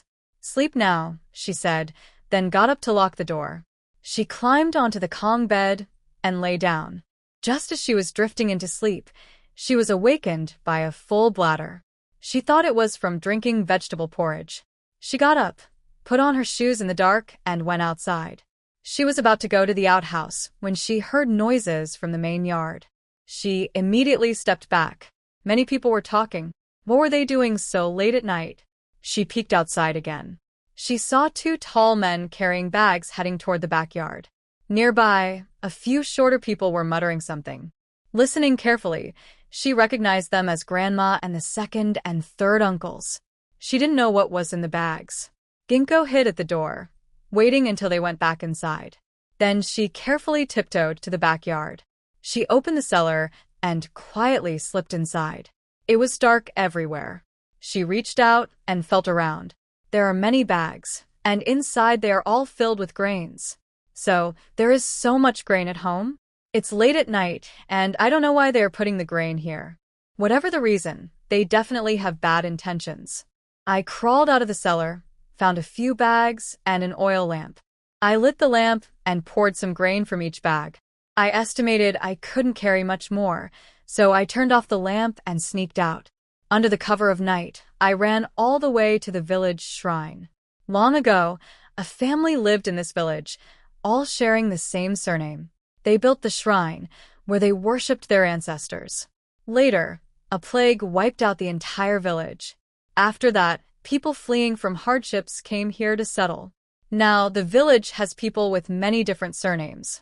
Because everyone in the village died long ago, people are superstitious about the shrine. They think it's an unlucky place. Rumors of ghosts there made people even more afraid to go. Even passing by, they would go around it. They were afraid of bad luck. But Ginkgo was not afraid, since she was 10 years old. That place became her secret hideout. Under the moonlight, she entered the shrine, opened the cabinet below, and hid the grain inside. Then she ran back home and kept filling the bags with grain. When she thought she had enough, she carried the bags to the shrine. After 4 trips, she was exhausted and panting. That's enough. She had carried at least 50 or 60 jin each trip. She made 4 trips, carrying over 200 jin of grain, enough for her family. Breathing heavily, she bowed respectfully in front of the ancestral tablet. Then she took the tablet from the main altar, opened the box underneath. Seeing the broken silver inside, she smiled happily. There were 3 more taels. Actually, Ginkgo earns 600 large coins each month. She told Wang and others that she only earned 300 large coins to fool them. The remaining 300 large coins each month she secretly saved. Plus, she often went to the town to sell porcelain, and now she has saved over 33 taels. Adding the 3 taels she put in today, the total is over 36 taels. She took out 20 copper coins to keep as backup. I put the remaining money into the groove under the memorial tablet. Then I arranged the tablet properly and sprinkled some dust on it. After making sure everything was safe, I ran back home. Afraid of being caught, I sneaked into the cellar to check again. I confirmed that each bag was back in its place. Only then did I feel at ease and return to my room. The next morning, when she took the 2 children to the main house, the whole family was already up. They all looked like they had lost their loved one. Sighing heavily. Has breakfast been made? Today, everyone was unusually diligent. What breakfast? We have no food left at home, said the eldest, Xiao Qingshan, sighing. Did you see how thin the porridge has become these days? We have no food left. Yesterday, I asked your sister-in-law to borrow some grain, but her family also has little left. Not even a pound was borrowed. Your second sister-in-law's family also has no more grain, added Xiao Qingshan's second brother, Xiao Qinghe. No wonder last night I stayed up late stealing grain. It was all part of the plan. No food? But we still have those chickens and geese. They can last a few more days. Granny's son was about to scold. But eldest Xiao Qingshan stopped her. Silver apricot, we're counting on those chickens and geese to lay eggs and sell for a little money. If we eat them, we won't have any income at all. I want to ask you for a favor. Can you lend us some money to get through this emergency? When autumn comes and we harvest the grain, even if we can't pay you back with money, we can give you some grain instead. Yes, silver apricot, just lend us the money now. We'll pay you back after the autumn harvest. Second brother Xiao Qingshan also agreed.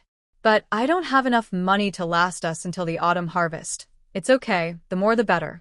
We'll figure something out when the time comes. All right then. Silver apricot took 20 copper coins out of her pocket. This is all I have. 20 coins can buy over 200 jin of grain, which isn't a loss. Is that all? Granny's son frowned in disgust. This stingy woman is really tight-fisted. Yes, silver apricot, that's too little. Please, take out a bit more, Xiao Qingshan said with a forced smile. It's almost like begging for food. This is all I have. Who are you trying to scare? Granny's son was about to scold. But she was interrupted by second brother Xiao Qinghe. Ginkgo, third brother didn't leave you much money when he left. Take it first, and when there's more money at home, you'll pay him back. Brother Qingbei did give me some money, but not much. Most of it was used to help with the famine, to make clothes for the children. There's only this much left. Famine again? Are you still pretending your mother is fine? Granny's son couldn't hold back anymore. That money belonged to their Xiao family, and this ungrateful girl was pretending it was her own. Ginkgo, this is your fault. A married woman is like water spilled out. You should care for your husband's family, not send money back to your own family. Big sister-in-law Wang Ho-hot pursed her lips. No wonder this child, who has no children of her own, didn't take any money. It turns out her mother took it all. I'm still paying for my own famine. When I was sick before, I owed money and I didn't give it to my mother, but it shouldn't be just this little. Xiao Qingshan also spoke calmly. When third brother left, he should have left her several taels of silver. How could there only be 20 coins left? If you think it's too little, then forget it. Ginkgo was about to put the money in her pocket, but second brother Xiao Qinghe stopped her. No, how can it be too little? Even a small amount is money. How could we refuse it? He signaled to his wife with a look. Let her take the money. Zhao Xiaoyun was about to take the money, but Ginkgo's hand moved away. Mother, this morning I didn't have any rice to eat. I want a few eggs. You still want? Granny's son was about to scold, but Xiao Qinghe stopped her. All right, it's right to do so. He turned to his wife again. Go get a few eggs for Ginkgo. Although they didn't get much money today, at least they gave something. It's a good sign. Don't let the relationship get worse. Otherwise, when her monthly allowance comes, she won't be able to give it. Zhao Xiaoyun wanted to argue, but when she saw her husband's stern face, she walked out quietly. When she returned, she held 3 eggs. Here, 20 coins of silver and 3 eggs. Not a bad deal. All right, I'm going to work now, Ginkgo said, taking the eggs. She turned and walked out. 20 large coins exchanged for over 200 pounds of grain, not to mention 3 eggs. Today, this deal was really good. Seeing her leave with the 2 children, Sun sure spat harshly. That went a disaster. She glared at Xiao Qinghe. Why did you give her eggs? Even a childless woman wants eggs, so shameless. Mother, no matter what, we didn't lose out. We can't be too strict now. Otherwise, when she gets her monthly silver, it will be hard to ask for it back. Yes, Mother. We can't just think about today. We need to look ahead. Xiao Qingshan also agreed and turned to his wife. Hurry up and cook. He was hungry after waiting so long. Okay. Wang Hohot took a basin and went to the backyard. In the cellar, she scooped 2 big bowls of rice and brought them back. She didn't notice that some grain was missing from the bag. Ginkgo led the 2 children to the kiln. They found a broken jar among the discarded porcelain. They grabbed 2 big handfuls of rice, washed it, and put it inside. Then added 2 handfuls of wild vegetables, seeing the kiln fire burning brightly. They placed the jar directly on the fire. Why are you here so early? Uncle Lu steadied the jar. It's not time to work yet. He hadn't eaten at home. Well, something at home came up, so no time to cook. Ginkgo opened her bundle, cracked an egg into it, and stirred. Then she turned and went into Master Lu's house. She took out a grain bag from under the bed. She put the remaining goose eggs and chicken eggs into the bag. Now the children would have good nutrition. Seeing the porridge was almost ready, she added a few grains of salt. Xinger, I'm going back to eat. Can you watch it for me a while? Master Lu stood up. Since Xinger was here, there was no need for someone else to watch. Okay, go ahead. Ginkgo lowered the clay pot. She went to the porcelain pile and found a few crooked bowls and spoons. She poured the rice porridge into the bowls. Seeing the 2 children still rummaging through the porcelain, she waved at them. Stop looking, come eat. Okay. The 2 little ones happily ran back. When they saw the rice porridge in the bowl, their big eyes immediately lit up. Mom, why does this porridge smell so good? The 2 little kids held their bowls of rice porridge and kept sniffing. It smells so nice. Mom, what's in here? They had never tasted such fragrant rice porridge before. Mom added an egg. So that's why eggs smell so good? Jinling sniffed again. She was drooling a little. Eggs really smell so nice. Have you never eaten eggs before? They reacted so strongly. Could it be they've never had eggs? No. Mom said we're just a burden. Eating eggs is a waste. Yuling shook her head.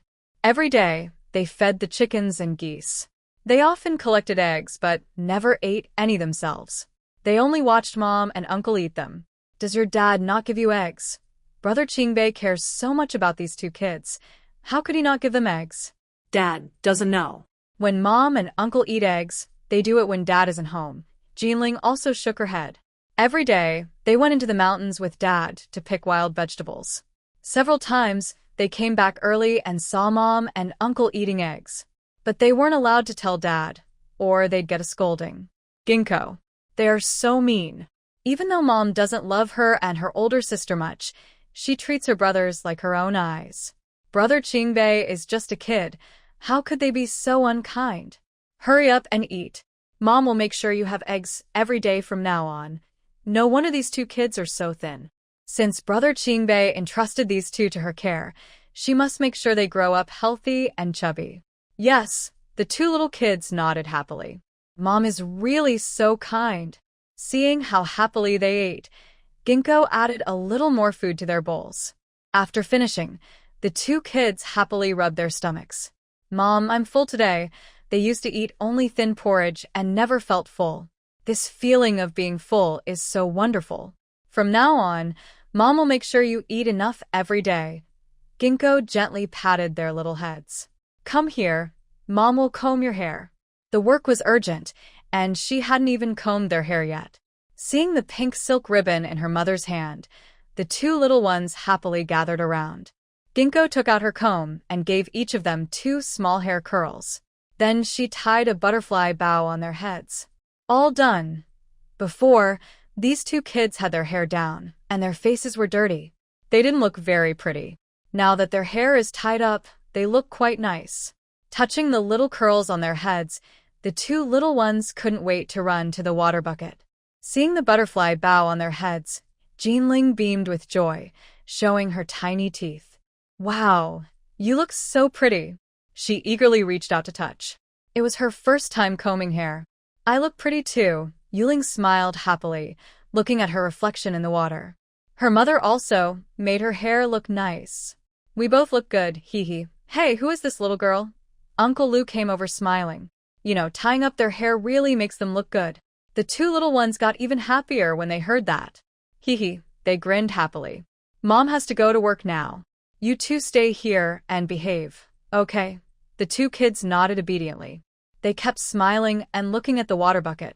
Ginkgo went into the house and started working. First, she cleaned the living room, then the bedrooms.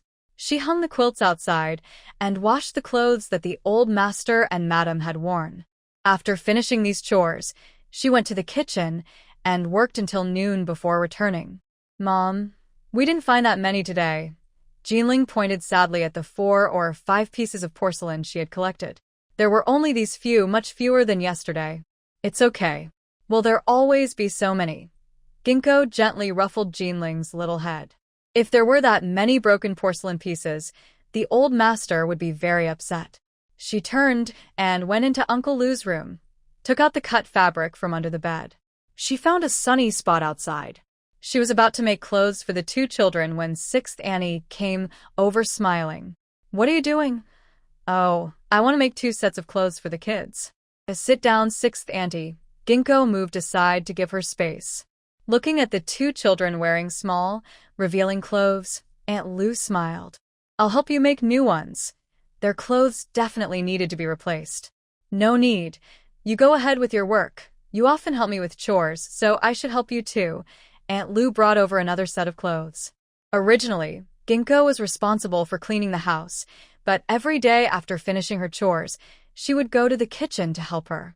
For the past 6 or 7 years, she had been borrowing strength from her. Helping her make a few clothes was only right. Hearing Aunt Lu say this, Ginkgo no longer felt uncomfortable. She handed over the needle and thread, and the two of them started chatting and sewing together. Although the children's clothes were small, many parts needed to be sewn together. By the time the sun was setting, they had finished one set. Shinger, it's getting late. You should go home. I'll take these 2 sets back to finish. No need, I can do it myself. You have a lot of family matters. I'm free too, so I might as well take them back. Aunt Lu took the fabric away. She had nothing to do after work every day, so this was quite easy for her. All right, then I'll trouble you, Ginkgo said without further refusal. She turned and went into the house, grabbed 2 handfuls of rice, and washed them clean. She prepared water and placed a clay pot at the kiln entrance. Why are you still cooking here? Since she hadn't separated from her mother-in-law, why was the meal still being prepared here? Even if I go back, I won't get enough to eat. The children can't handle it. Ginkgo also went to pick some wild vegetables nearby. Today, they probably wouldn't even have porridge or plain rice. Aunt Lu's brow furrowed tightly. It seemed her mother-in-law's family was making things difficult for her. She guessed her life was hard, but she didn't expect it to be this bad. Seeing the 2 children still rummaging through the porcelain pile, Ginkgo waved her hand. Jinling, Yuling, come back. Okay, the 2 little ones ran back, one after the other, a bit clumsy. Come wash your hands. Later, you'll wear new clothes. New clothes. The 2 little ones' eyes lit up. They were going to have new clothes to wear. They hurried to wash their hands, then ran back with pursed lips. Ginkgo took off their old, torn, and small clothes. She put on the new clothes, which were sewn from fabric scraps. The front is blue with small floral patterns, and the back is navy blue. The sleeves and pants are also dark blue, but they look good together. Just a little bigger so they can be worn in autumn. Yes, children grow fast. It's not too big yet, Aunt Lu smiled. Although the clothes are sewn from leftover fabric pieces, they look quite nice. The material is good, and they are comfortable to wear. Mom, are these clothes for us? Jinling eagerly touched her new clothes. They are so beautiful. Yes, they are for you. You wouldn't think that clothes made from leftover fabric could look this good. Mom, you're so kind. Jinling and Yuling happily rushed over. They hugged Yinxing's neck and kissed her face again and again. Mom gives them delicious food and makes new clothes for them. It's really wonderful. You girls are all so good. Yinxing affectionately kissed them. Seeing the close bond among the three women, Aunt Lu also smiled. Having these two children is quite nice. Really, how come these two kids are so lively now? In the past, they always had their hair down and their clothes were small and torn. They looked like little beggars. Now, they have bows tied in their hair. Their clothes are new, and they look so much better. Maybe it's because they are cleaner now.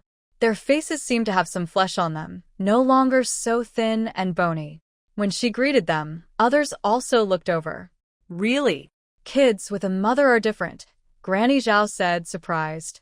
Before, these two kids were so thin, it looked like they were just bones. Now, they look lively and healthy, and they have a mother's care. Yinxing has been taking good care of these two children. This is a new dress made by Mom for us. Jinling happily touched her new clothes. The new clothes look so nice on them. This one was also combed by Mom, Yuling said with a smile, touching her bow. The way their mother combed their hair is the best. Seeing how clean and tidy they are, Granny's son glared fiercely. Useless. Two ungrateful kids, and they're wearing new clothes. This mean woman just doesn't understand how to live. Granny's son, what are you saying? Granny Zhao glared at her. No matter what, these two kids are her own granddaughters. There's no reason to talk like that. What did I say? The family can't even afford to eat well. They make new clothes and put on flowers, but soon they'll ruin everything. Let that mean woman take out the money. She refuses to, and all the money is spent on these ungrateful kids. Just thinking about it makes her angry. Jinling and Yuling pouted. Tears welled up in their eyes. Seeing the two kids scared and not daring to move, Yinxing quickly went over. Go dig vegetables with Mom. She held their hands and left. She didn't bother to pay attention to her. Soon, she dug a big basket of wild vegetables and took the two children home. Go back to your room first. Mom needs to feed the chickens. Okay? The little ones nodded obediently. They ran back to the house happily. Yinxing carried the basket to the chicken coop and fed the chickens and geese with the wild vegetables. She also took 2 goose eggs and 2 chicken eggs. Then she went back inside and hid the eggs in the stove. She filled a basin with water and brought it into the house. You're not dirty, so you don't need a bath today. It wasn't the hottest part of the day yet. There's no need to bathe every day. She washed their faces and feet, then took the basin outside. When she returned, she took off the bed sheets and pillowcases. They were so dirty they looked shiny, so they needed washing. She pressed them into the basin and started scrubbing. But after a short while, she made several big holes in the fabric. She poked at it with her finger. The cloth was worn out. She didn't dare scrub hard anymore, just rinsed it lightly and hung it out to dry. After finishing everything, it was getting dark. She locked the door and laid down the quilt. Suddenly, straw started poking out. Mom, the quilt is broken. It had many holes. Yes, but once the sheets dry tomorrow, it will be fine. Jinling turned the quilt over. It still had many holes, but it was better than before. The quilt was so damaged it couldn't be repaired. They needed to make new ones when they had the chance. The next morning, she and the two children woke up early. She went to the kitchen and saw the pots were cold. Then she went to the main house, but no one was there. They probably hadn't woken up yet, so no one was cooking. She turned back and took the children to the kiln. She thought to herself, they're just surviving on that thin porridge. As soon as the 3 of them left the village, they heard crying ahead. It was early in the morning, and she wondered why a child was crying. Mom, someone's there. Jinling pointed at the bushes ahead. It looked like she saw someone there. Let's go, Yinxing said, pulling Jinling and Yuling to run over. When they got closer, they saw a dirty little child crying. Next to him was a slightly older child lying down. What's wrong with you? How could there be such small children here? My older brother. He fainted from hunger. Please help him, okay? The crying child's face was streaked with tears. Their older brother had shared his food with him, or he wouldn't have fainted from hunger. Are you starving? Ginkgo crouched down beside him and checked the big child's nose. He was still breathing. Quickly, he picked the child up. He ran quickly to the kiln factory, with the 3 children following behind. Uncle Lu, do you have hot water? Yes. Uncle Lu pointed to the kettle on the fire. The kiln was burning constantly, so there was always hot water. He carried a clay pot over and saw the child Ginkgo was holding. Oh, whose child is this? I found him on the way here, Ginkgo said, placing the child on a mat. He ran back into the house and found a bowl. He took out 2 eggs from his pocket and cracked them into the bowl. He added a few grains of salt. Then he poured hot water over it and found a bigger bowl. After mixing it a few times to get the temperature right, he brought it over and held the child. He placed the bowl near the child's mouth and let him drink a little. The smell was nice, and the little boy slowly opened his eyes.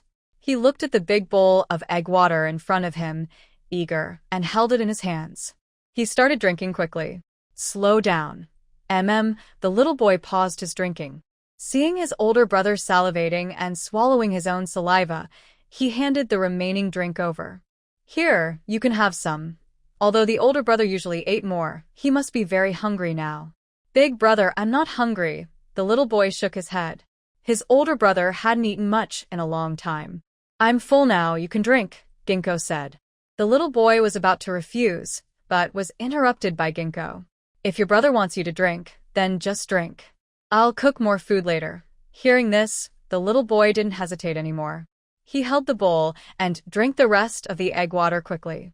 He finished the half bowl in no time. Sit down first, I'll go cook, Ginkgo said, standing up. These 2 children must be very hungry. He grabbed several handfuls of rice, washed it, and added water. He cracked an egg into the pot and placed it on the kiln fire.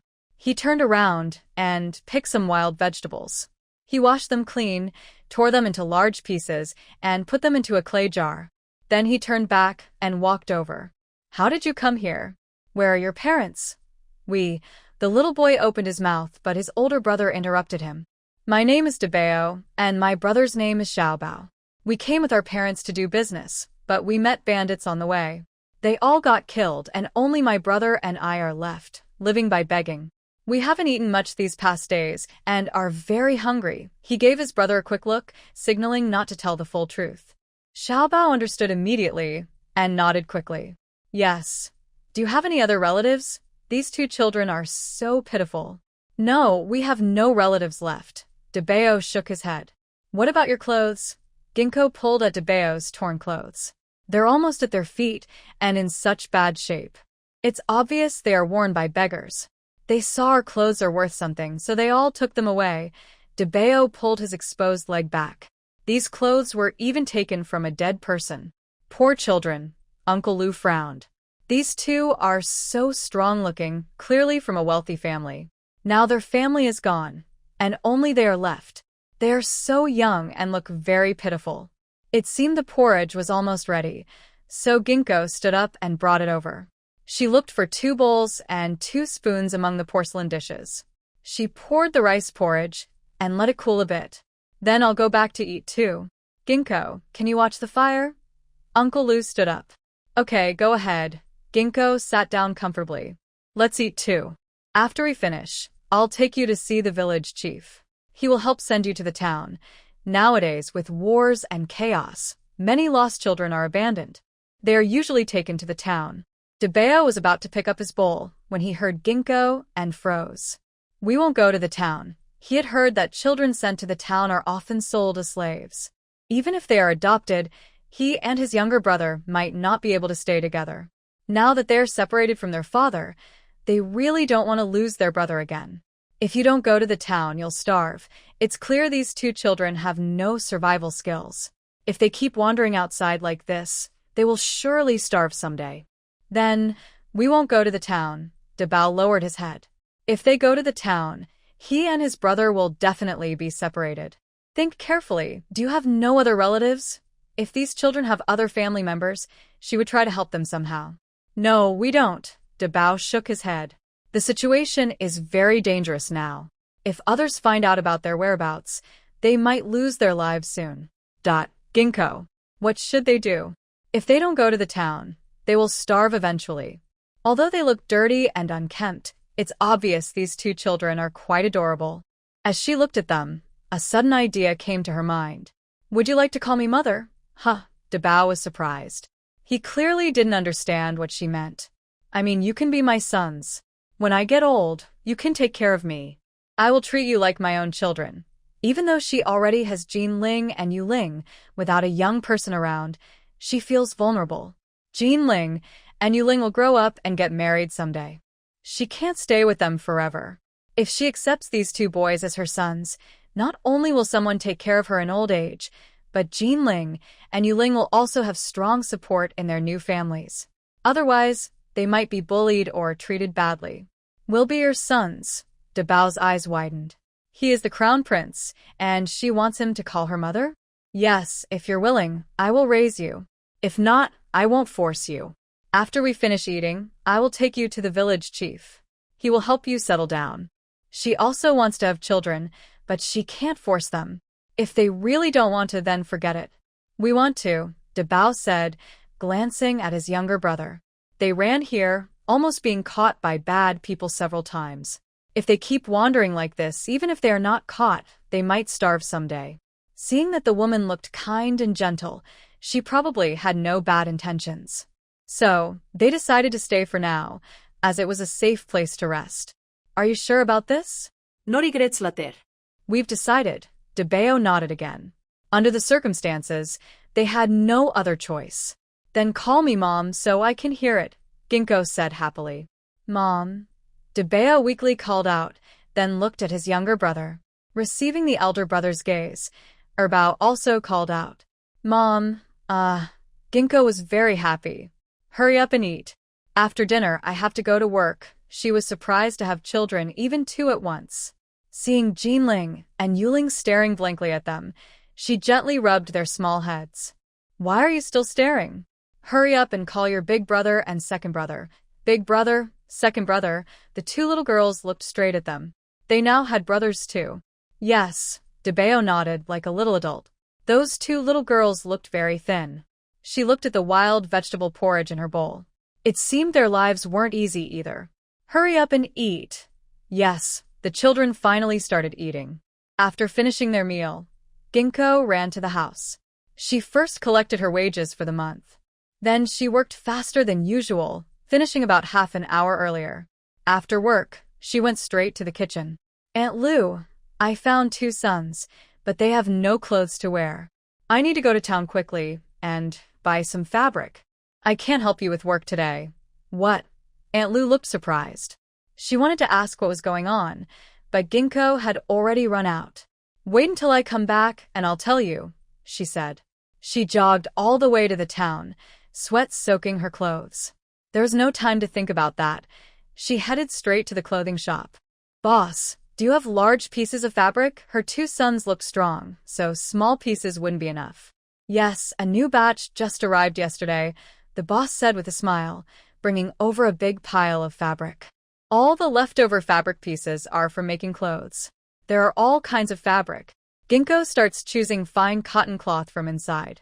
Since it costs money, she definitely needs to buy fine cotton cloth. It's the most comfortable to wear. Ginkgo picked out 2 sets of gray and blue fine cotton fabric for her 2 sons. She also made 2 sets of sleeveless jackets and underpants for them to wear in bed. She also chose 2 floral fabric sets for Jinling and Yuling to wear in bed. Now that she has sons, she can't let her 2 daughters sleep without clothes anymore. She bought a few pounds of small fabric pieces to make cloth shoes. Today, she bought a lot, spending a total of 105 coins. The shopkeeper was nice and even gave her a small discount. After thanking the shopkeeper, Ginkgo hurried home with her things. When she arrived at the kiln factory, she saw that Aunt Six had already glued the soles and uppers of Jinling and Yuling's shoes. Are they all finished? That was so quick. Yes, how much work is left? Do you have any leftover fabric pieces? I still have some rice soup. If you do, I'll help you glue the shoes. Aunt Six pointed to the small fabric pieces in Ginkgo's hand. It looked like she was also going to make shoes, and she had rice soup too. So, they decided to help each other glue the shoes. Yes, I have all of these, Ginkgo said, handing over a big bag of fabric pieces. She also opened another bundle and spread the fabric pieces on the mat. Buying so many. Aunt Six looked over. These definitely cost money. Yes, even if I buy fewer, it wouldn't be enough. Her sons didn't have any clothes, so she had to make a few sets for them to change. I brought the scissors. They're over there. You can start cutting, and after I finish gluing the shoe soles, I'll help you make the shoes. This girl's life is already hard enough. Now she has 2 more sons, and life might get even tougher. Okay, Ginkgo agreed without refusing. After all, she had too much work. If she had to do everything herself, her sons wouldn't have clothes to wear anytime soon. She pulled over to Bao and Xiaobao. They started pointing and cutting. Although she had many clothes, today she bought only big fabric pieces. No need to sew pieces together, so cutting was pretty quick. In less than half an hour, 4 sets of clothes, including jackets and pants, were finished. Mom, are these for big brother and second brother? Jinling asked as she moved closer. She eagerly touched the floral fabric. The color is really pretty. These are for you and Yuling, to wear when you sleep. Yuling, Mom bought us new clothes again. Jinling happily waved at Yuling. Mom is really so kind. They're going to have new clothes again. Mom is so good. Yuling smiled as she touched the floral fabric. Mom is really nice to us. Xinger, will you leave these 2 children here? Would your mother-in-law agree? Uncle Lu came over. Grandma's son is not a good person. If she finds out Xinger took these 2 children, she might cause trouble. What's it to her? I didn't ask her to help me raise the kids. Yinxing picked up her needle and thread to start sewing. Raising the children is for her own future. She didn't spend their money, so she worries if they would mind. Uncle Lu didn't say anything. He sighed again. Although he said that, Grandma's son is known for causing trouble in the village. When they go back, she might make a fuss. Soon, 6th aunt finished gluing the soles and uppers of the shoes. She also picked up her needle and thread to help Yinxing make clothes. They started with the clothes for Debao and Erbao. Although these clothes are much bigger than Jinling and Yuling's, they didn't need to sew patches, so it was quick. By the time the sun was setting, both sets of clothes were done. They stuffed the unfinished ones under Uncle Lu's bed. Then they started cooking, adding a little more rice and a big goose egg, worried the boys might be hungry. Perhaps because they had been hungry for many days, Debao and Erbao thought the wild vegetable porridge was just as delicious as the palace's delicacies. After dinner, Yinxing took the new clothes and led the 4 children home. Jinling and Yuling ran ahead, occasionally looking back at their brothers. They wanted to talk to them but felt a little shy. They still felt a bit unfamiliar. Debao and Erbao felt even more uncomfortable. They kept tugging at their worn-out clothes, worried that some part might show and make others laugh. Before entering the village, the group was stopped by Mrs. Wang. "Have you finished work?" she asked, glancing at Jinling and Yuling. They looked neat and tidy, and she thought they looked quite nice. She then looked at Debao and Erbao, not sure who their parents were. "Yes, what do you want?" Yinxing asked with a blank face. Mrs. Wang blocked her path, clearly here to ask for money. "Come here," Mrs. Wang said, glancing at the children. She pulled Yinxing aside. "Have you been paid for your work?" "Yes, I have. Give it to me," Mrs. Wang said, reaching out her hand. She had a feeling today would be payday. "What do you want it for?" "Don't you give me money every month?" "That was before I got married. Now I am married, and I am no longer part of your old family. I can't give you money anymore." She had married someone else and still wanted to ask her for money. "You brat. I am your mother. Shouldn't you show me respect and give me money?" "Respect you? I need money to take care of myself. I can't give you anything when I barely get by. I'll give you money when I have some." Yinxing was about to turn and leave, but was stopped by Mrs. Wang. "You didn't get your paycheck today? Just give me 200 coins. She couldn't give her the 300 coins she used to give before, but she thought she should at least give 200. "I don't even have enough for myself," Yinxing said, shaking her head. From now on, she wouldn't think about giving her any more money. "You brat. Give me the money," Mrs. Wang grabbed Yinxing roughly. This girl was so frustrating. I said I don't have it. If you don't mind, just shout about it. Yinxing pushed Mrs. Wang away. She took Debao and Erbao and left. They had been eating well and drinking well, and now she was here asking for money. What was she thinking? You little brat. I should have strangled you when I had the chance, Mrs. Wang yelled, stomping her feet in anger. She couldn't believe she raised such a useless child. She wouldn't give her money, and she was bothering others. It was so infuriating. Hearing Mrs. Wang shouting, Debao looked back and asked, "Who is she?" She looked pretty fierce. "She is our mother's mother," Jean Ling pouted. "Our mother's mother is just as mean as the wet nurse, and she has pinched her several times." Oh hat, Zabao not that. So that woman is this woman's mother. As soon as they got home, Yinxing lit the stove. She poured 2 large buckets of water into the pot. Today she needs to boil more water. Otherwise, there won't be enough for bathing. While she was thinking, Wang Guohua came in. Mother asked you to go see her. Turning around, she saw Debao and Erbao. Who are they? She didn't know where these 2 beggars came from. They are my sons, I just recognized them. Your sons? This woman who is a widow even adopted 2 sons. Yes, my sons. What's wrong with that? Yinxing rolled her eyes. There's nothing surprising about it. Wang Guohua looked at Debao and Erbao again but said nothing, then turned and ran outside. Mother, that widow brought back 2 boys. When the eldest daughter-in-law ran back with a bad attitude, Granny's son shot her a fierce look. Are you crying about your loss? Why are you shouting so loudly? Mother, that widow adopted 2 sons and brought them home, Wang Guohua pointed outside. Even a young girl needs a lot of food to support her. And the 2 boys, of course, need even more. When they grow up, they will need to get married, which costs a lot of silver. What is this? Granny's son was also anxious. She stood up, ready to go out, but Yinxing came in from outside. What do you want from me, you? Granny's son was about to get angry but was stopped by Xiao Qingshan, the eldest. Yinxing, you got your wages today, right? He looked at Granny's son again. The money hasn't arrived yet, so they shouldn't ruin the relationship. Granny's son finally held back her anger. Oh, it's been paid. What's wrong? That's good. We have no money to buy grain at home. Can you give some now? Didn't I give you 20 large coins already? That amount isn't enough. Xiao Qingshan suppressed his anger. Those few copper coins are just enough to be embarrassing. Then I don't have enough money to buy what I need either. Just give what you have now. We can manage for a while. After dealing with the unneeded items, I still would be hungry, and my money can still be used. Maybe I should borrow grain from your town, since few people are borrowing now. The amount borrowed probably won't be too much. There is a special place in the town for borrowing grain, like a high-interest loan. Even though the interest is high, many people borrow just to avoid hunger. Borrow grain.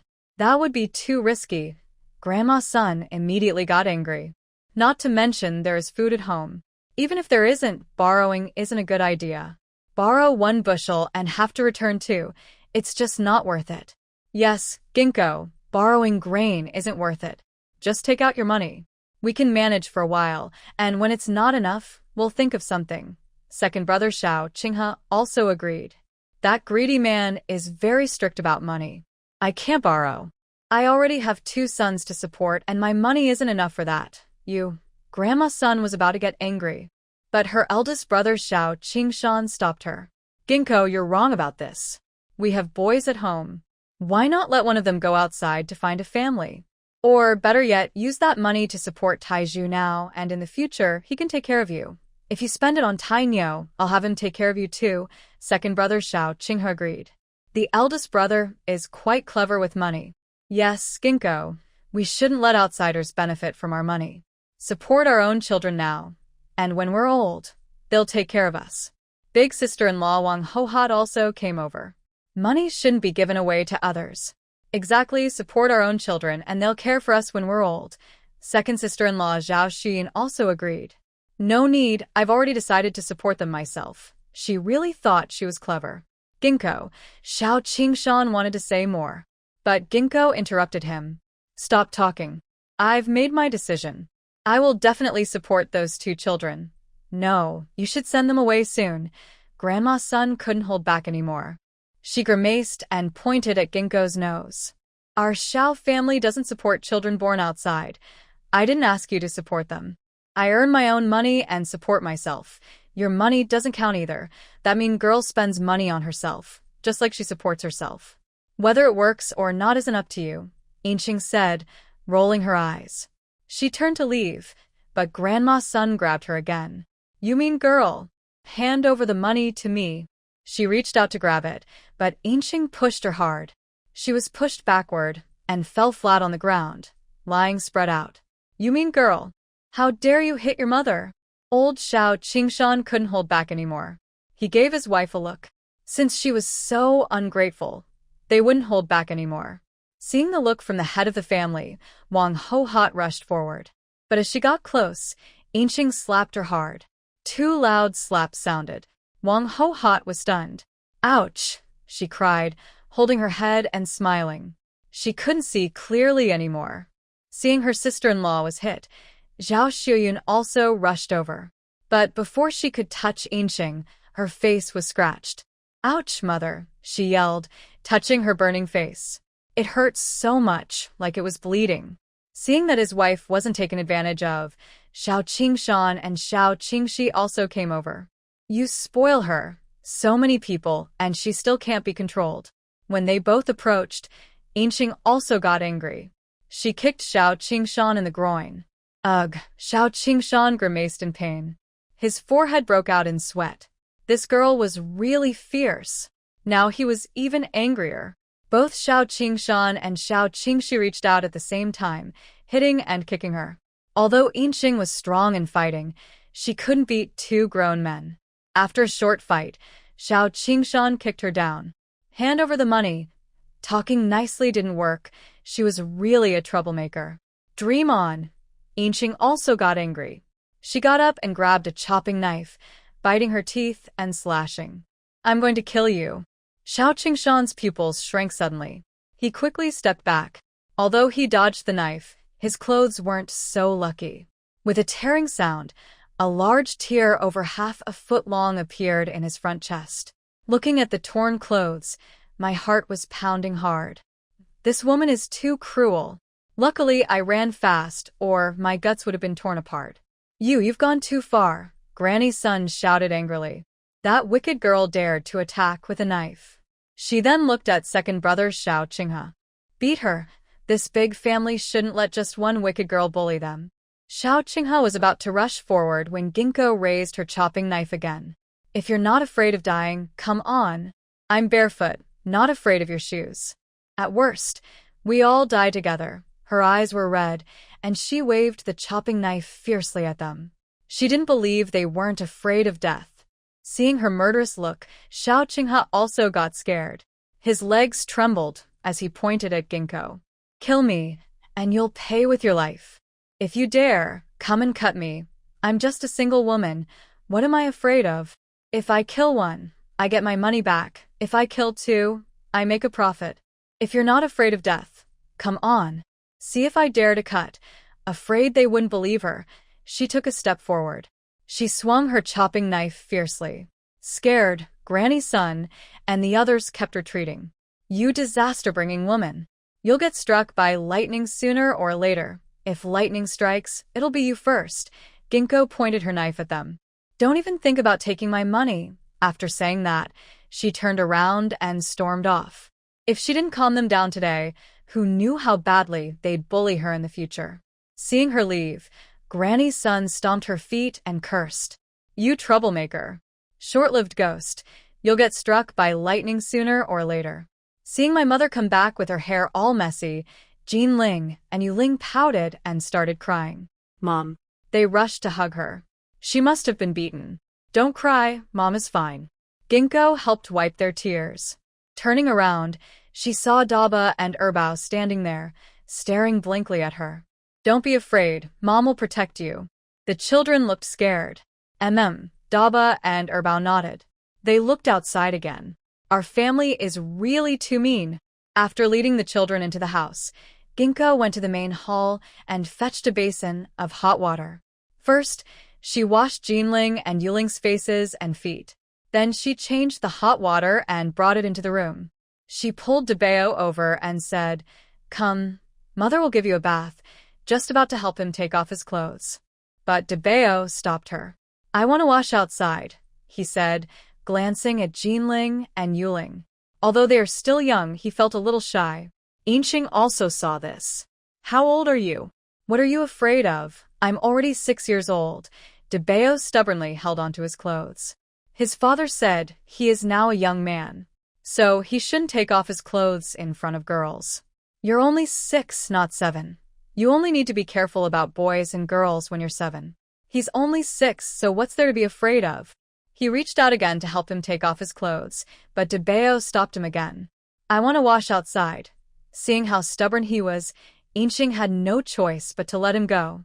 "All right, then go wash outside," she said, carrying the water basin out.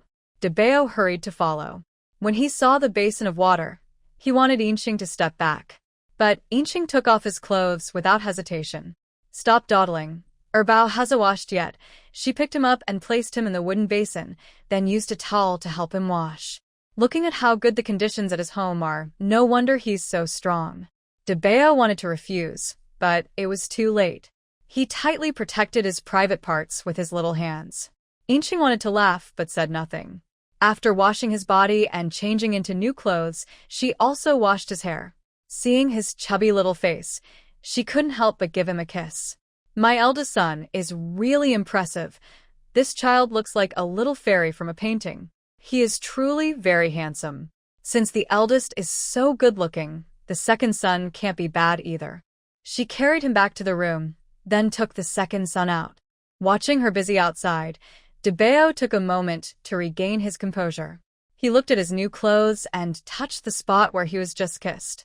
He smiled with a small grin. Although his mother also loved them very much, she had never been this affectionate before. This feeling was quite nice. Soon, the second child was also washed and brought back. Looking at the clean big brother and second brother, Jinling and Yuling smiled happily and came over. "Mom, big brother and second brother look so good." Before, their faces were dirty and hard to see clearly. Now that they are clean, they look very handsome. "Yes, you all look good." Ginkgo came over. She kissed each of their foreheads. Now she not only has 2 children but 4. Who will say she is childless anymore?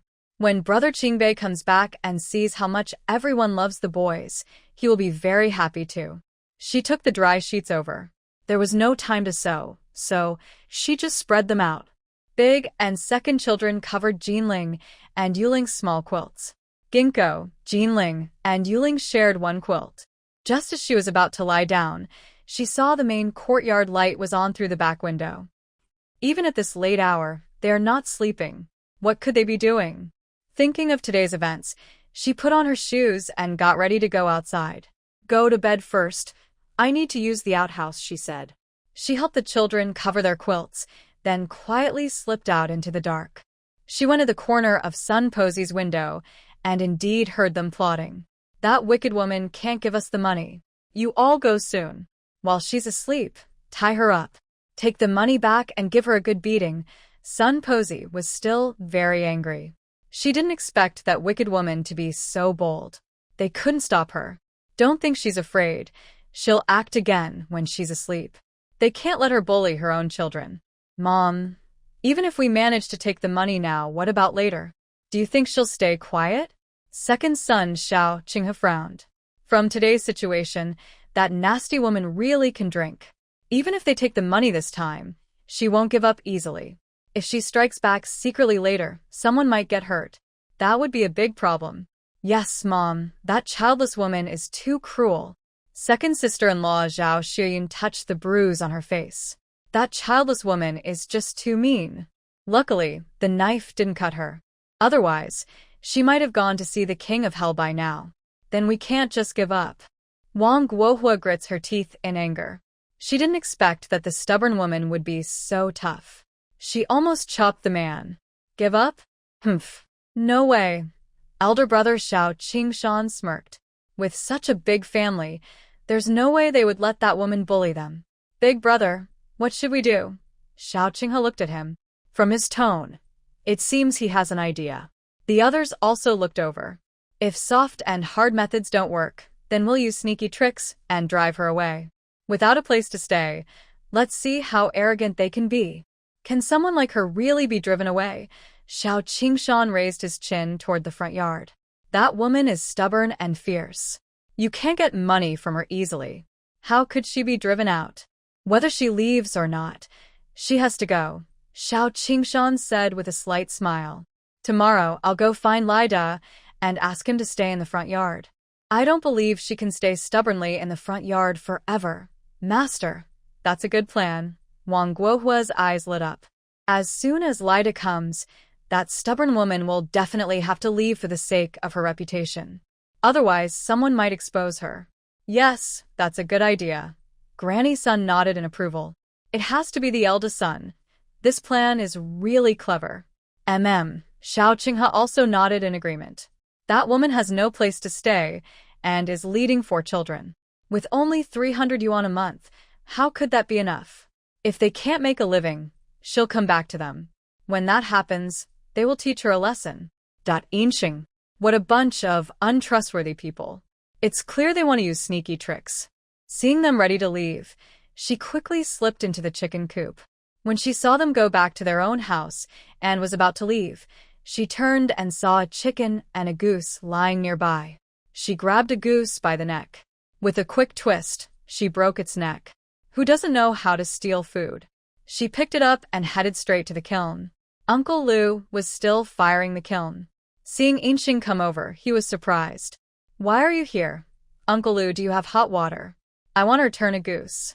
Seeing the big goose in Yinxing's hand, Uncle Lu looked surprised. At this late hour, where did you get it? I can't see clearly, so I took it. You can't see clearly and took it. Did you steal it? Uncle Lu's eyes widened. Why is this girl still stealing someone else's goose? If others find out, it could cause trouble. I'm using my own goose. How could it be stealing? Yinxing waved the big goose in her hand. They can't just feed the geese for nothing. What's wrong with eating one? Your own? Uncle Lu looked at the goose and suddenly understood. Oh, there's plenty of hot water, so this goose is her own.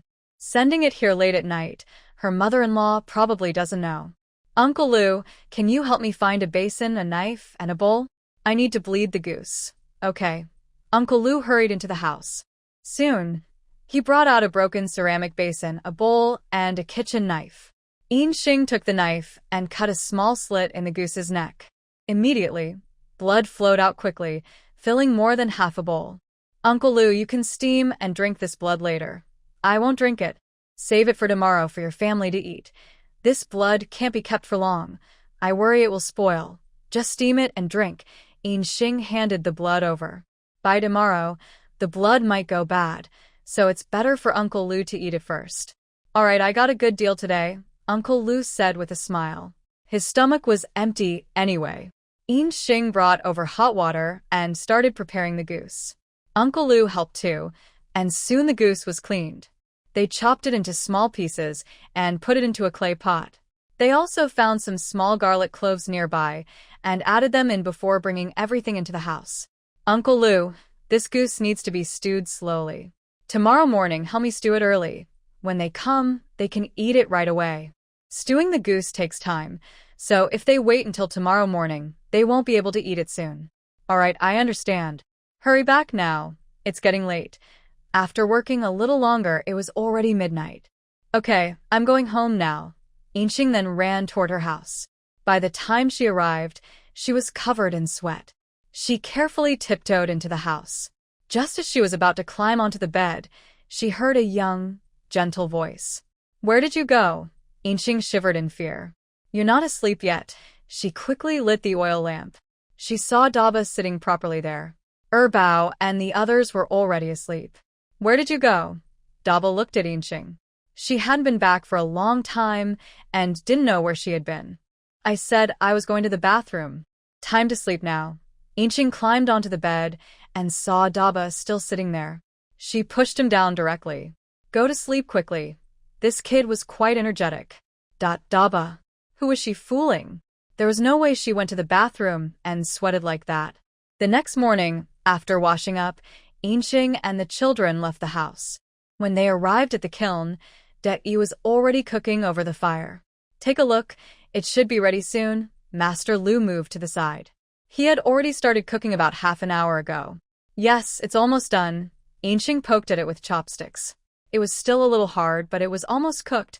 She went inside, grabbed some rice, washed it thoroughly, added water, and put it back on the fire, then turned around and carried a basket to the hillside. She dug up a basket of wild vegetables and brought them back. She washed them thoroughly, filling a big basin, then poured them directly into the pot with the goose. Mom, why does it smell so good? Jinling happily ran over. She peeked into the pot. Why did it smell so delicious? Yuling also turned her little bottom and ran over. She tiptoed to look into the pot as well. It smells so good. She could smell the aroma too.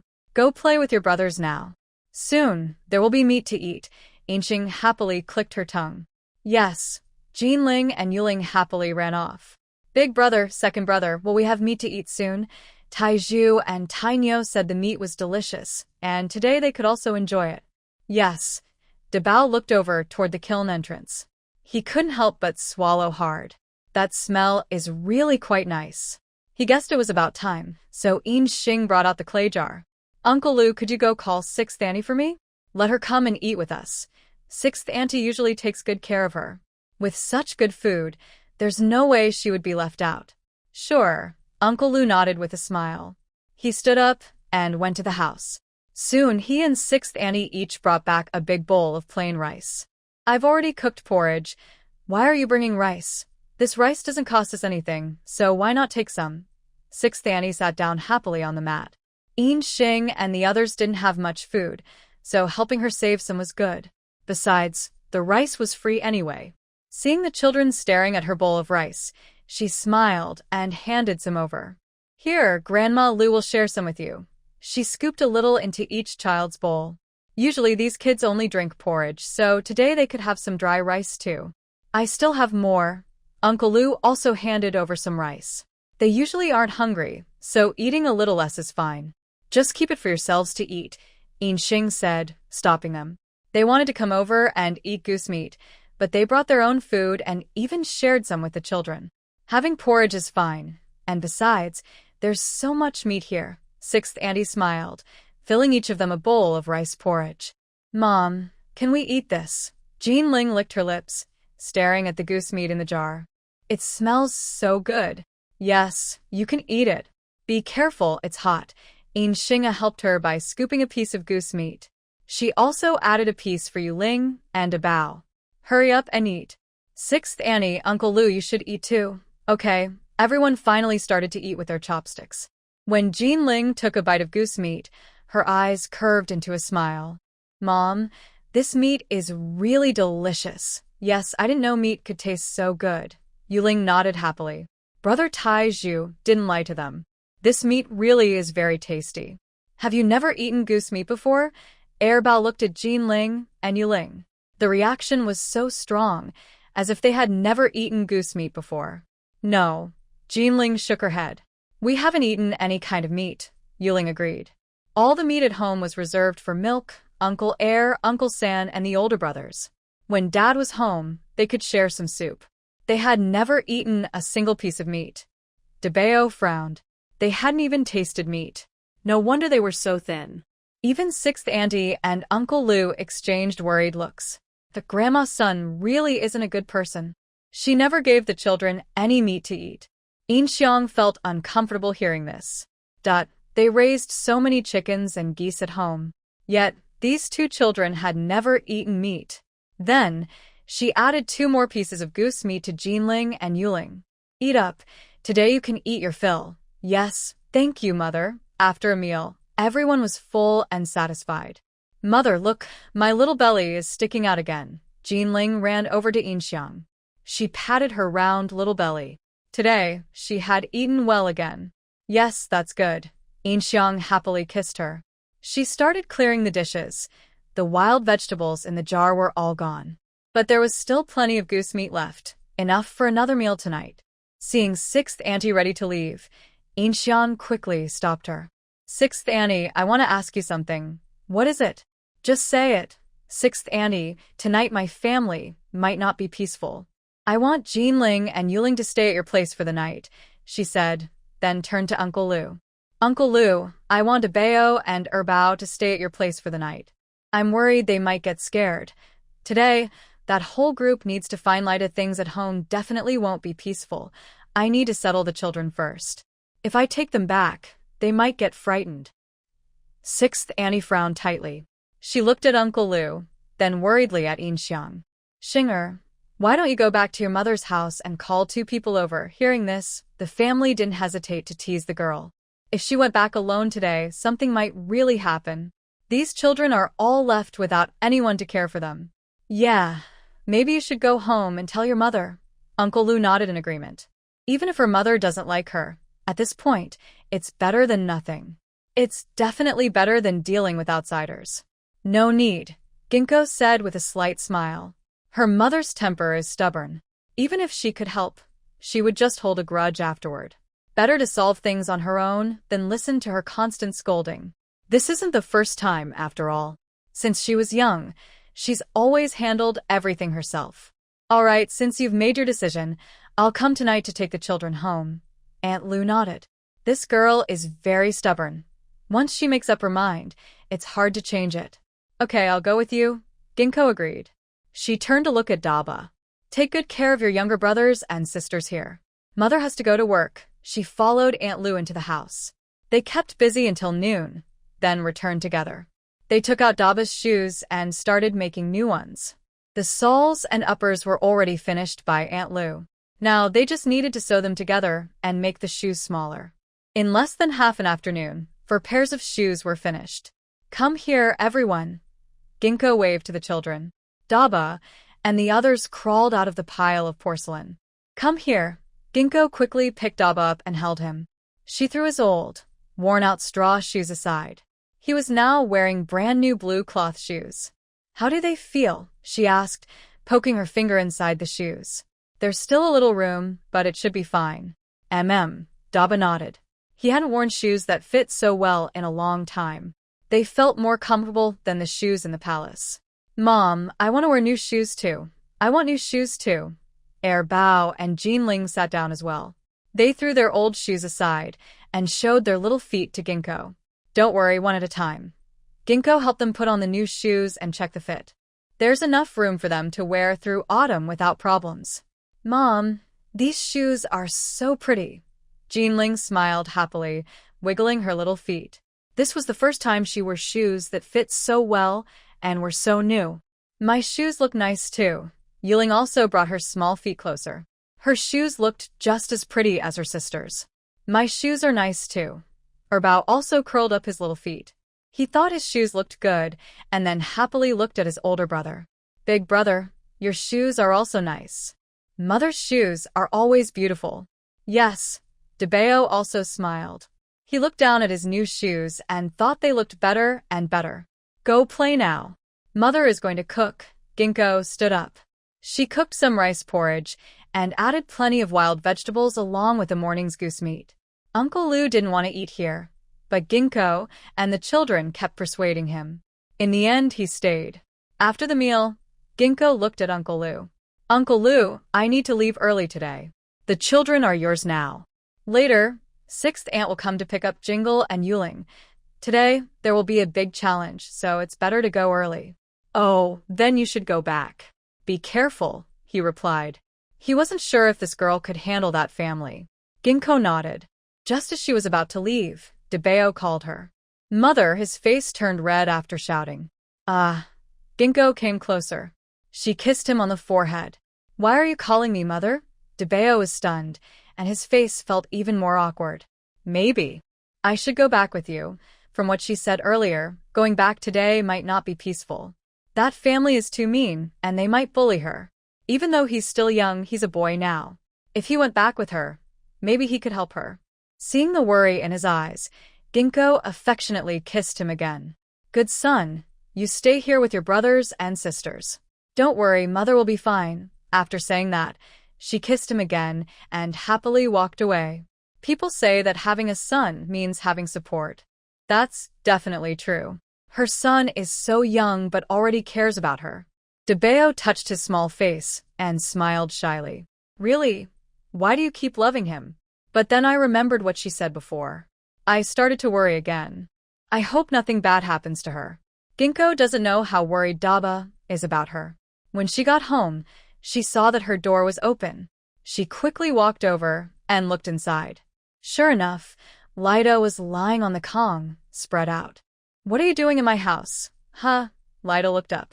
Seeing Ginkgo glaring at him angrily, he smiled proudly. Your mother-in-law told me to come. She said I could stay here. Your husband isn't home, so I might as well sleep here. Shameless. Ginkgo glared at him fiercely. She turned and strode quickly to the backyard. She stopped in the kitchen and went inside directly. She put the kitchen knife into her clothes. She needed a handy tool.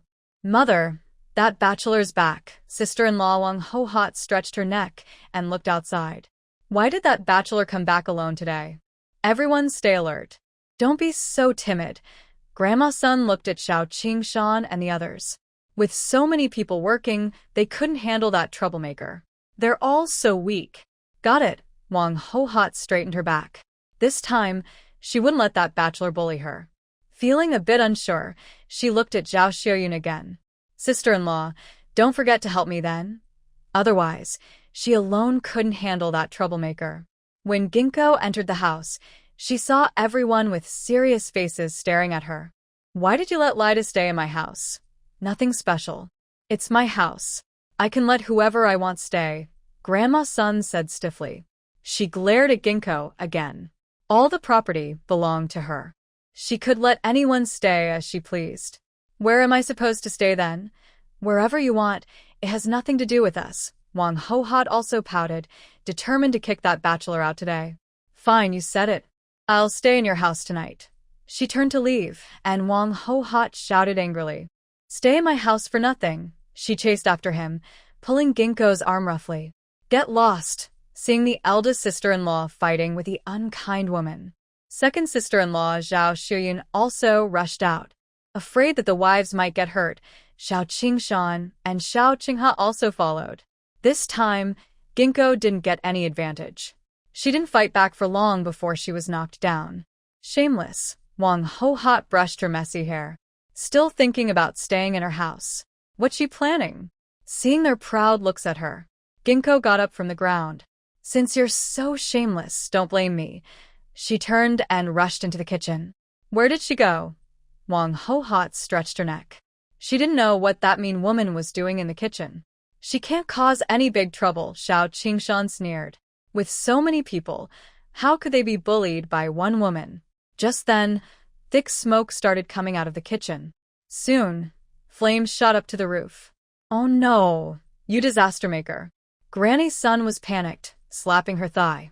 Hurry up and put out the fire. If the house burns down, they will have nowhere to live. Now Xiao Qingshan and the others were stunned. They grabbed buckets and ran to the well. After shaking for a while, they finally brought up a bucket of water. But it was nowhere near fast enough to stop the fire. As the fire spread toward the main house, Granny's son shouted anxiously. Someone help. The house is on fire. Everyone had finished dinner by then.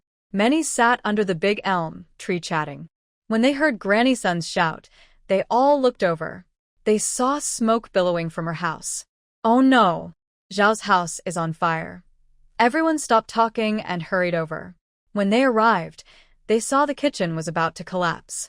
They quickly grabbed tools and started fighting the fire. Dozens of people worked hard for a while and finally put out the flames. Looking at the burnt-down kitchen, Granny's son sat on the ground, pounding her thighs and crying. You cursed thing! Why weren't you struck by lightning? That mean woman actually burned down her kitchen. What's going on here? The village chief came over. It's well past mealtime, and they're still messing around with the house. It's her. My house was set on fire by that wicked woman. Grandma's son quickly got up from the ground. She gritted her teeth and pointed at Inxiang's nose. Village chief, this wicked woman wants to harm us. Hurry up and put her in the pig cage. Seeing her, who used to be her mother-in-law, The village chief knew exactly what kind of person she was. He didn't believe her at all, and turned to look at Inxiang. What exactly is happening? Village chief, they want to drive me and the children away. I don't agree, so they brought Lai Da into my house. When I argued with them, the whole family ganged up and beat me. They pushed me to the limit, and that's why they set the house on fire. What? Grandma's son, are you still human? Wang Shi squeezed out of the crowd, pointing at Grandma's son and scolding loudly. Shameless people like you. I've seen plenty, but I've never seen anyone like you. Your son isn't home, and you're sneaking strange men into your daughter-in-law's house. You're cheating on your own son, Grandma Sunday. You've lost all virtue. I always knew this wicked woman would mess with her daughter, but I never thought she'd be so immoral. Isn't that just digging their own grave? Aren't they afraid it'll get out and be exposed? Yeah, Grandma's son, do you really do such things? Exactly. Isn't that just humiliating yourself? Everyone else also started to complain angrily, even though they knew Grandma's son wasn't a good person. They didn't expect her to go this far. Sneaking men into her daughter-in-law's house. If this got out, their own reputation would suffer. Hearing their words, Grandma's son also got angry. It's none of your business. Stop talking nonsense. This is my house. I can let whoever I want live here. Everyone else, full of themselves, started meddling in her family affairs. So, you want to kick people out? What does that mean? Are you splitting the family? The village chief looked at her, too tired to bother with her unreasonable words. Split the family. Split the household. All the property belongs to me. Whether she's a widow or not, has nothing to do with me. Get lost. Grandma's son, no one like you. Silver Apricot and Old Third have already received the marriage certificate. They have land, so why shouldn't they get their share? Grandma Zhao glared at Grandma Sunday. There's no one as unreasonable as them. Exactly, added Zheng, the village chief's wife, in agreement. If it weren't for this useless old woman, her daughter wouldn't have run away. Talking won't help. Our family doesn't recognize this marriage, and they can go wherever they want. They didn't even give a single big grain, and now they want to take her family's property. What are they thinking? If that's the case, then no one should expect anything. Silver Apricot grabbed a bundle of straw and was about to rush into the house. What are you doing? Her second sister-in-law, Zhao Xiuyun, stopped her. It seemed like this marriage was up to no good. What am I doing? Since you can't accept me, no one is allowed to stay in this house. I'll burn it all down. You wicked girl. Grandma's son shouted angrily. She turned to Wang Guohua and others. Hurry up and stop her. I'll see you burn it all. Wang Guohua and Zhao Xiuyun grabbed Silver Apricot's arms. They started fighting again. So many people are here, and this troublemaker still wants to burn the house. Seeing Xiao Qingshan and Xiao Qinghe rushing over, Silver Apricot quickly pulled out a kitchen knife. Come try and stop me. Afraid they wouldn't hold her back, she swung the knife fiercely. I don't believe you can always watch me. When you fall asleep, I'll set the house on fire. If I don't live here, neither will you. Everyone was stunned. Although they knew this girl was fierce, they didn't expect her to be this strong. She's really serious. The village chief's wife looked at Grandma's son with pride. Always taking advantage of others, now she's met her match. You wicked woman. Why don't I cut you down? Grandma's son gritted her teeth in hatred. This troublemaker was about to set her house on fire. Her heart was truly dark. She was about to rush forward, but Silver Apricot swung the knife down. I'll kill you. Seeing the kitchen knife heading straight for her forehead, Grandma's son was so scared she couldn't run away anymore. Her legs went weak, and she knelt down with a thud. The kitchen knife in Ginkgo's hand missed its target. Seeing that she wasn't hurt, Grandma's son felt a bit braver. You cursed thing! Why didn't lightning strike you dead? She clutched her leg and crawled up, glaring angrily at the village chief. Chief, you saw it, right? That wicked girl tried to kill me. She should be thrown into a pig pen. Because she was so frightened, her voice still trembled. I can't get involved in this. But you're the village chief. When your daughter ran off with someone, we didn't say much. We can't just watch this happen. That wicked girl ran away with a wild man. Since he's the village chief, he didn't make a big fuss. Now there's trouble at home, and he can't just stand by and do nothing. No family should be split without sharing everything. The village chief was very angry. When his daughter ran off, he almost called everyone in the village. He was so embarrassed he lost face. Today, in front of so many people, she still said such things. It felt like she wanted to make his face even more shameful. I can't handle your family matters. You decide for yourselves. He turned to leave, but Xiao Qingshan stopped him again. Chief, you can't leave, can you? I'm not leaving. Old Third still has land here. If you just kick out his wife and daughter, isn't that wrong? Everyone around was heartless. None of them were good people. Chief, not giving them anything is for Old Third's sake. Ginkgo just got married recently. If Old Third leaves now, who knows if she can hold her ground? What if she ends up like Head's wife? When Old Third comes back, there will be nothing left. Doesn't that seem fair? This family should share, but the land can't be given to them. Jinling and Yuling are our Xiao family's children, and we must support them. We give them 100 jin of grain each year, and the rest we save for Old Third.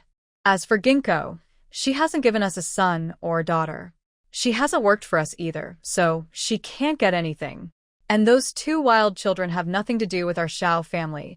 Now the world is so chaotic, 9 out of 10 soldiers never come back. 89% of the time, the 3rd son won't come back. By then, all the family property will belong to them. Wild child. What wild child? Mrs. Wang looked at Xiao Qingshan.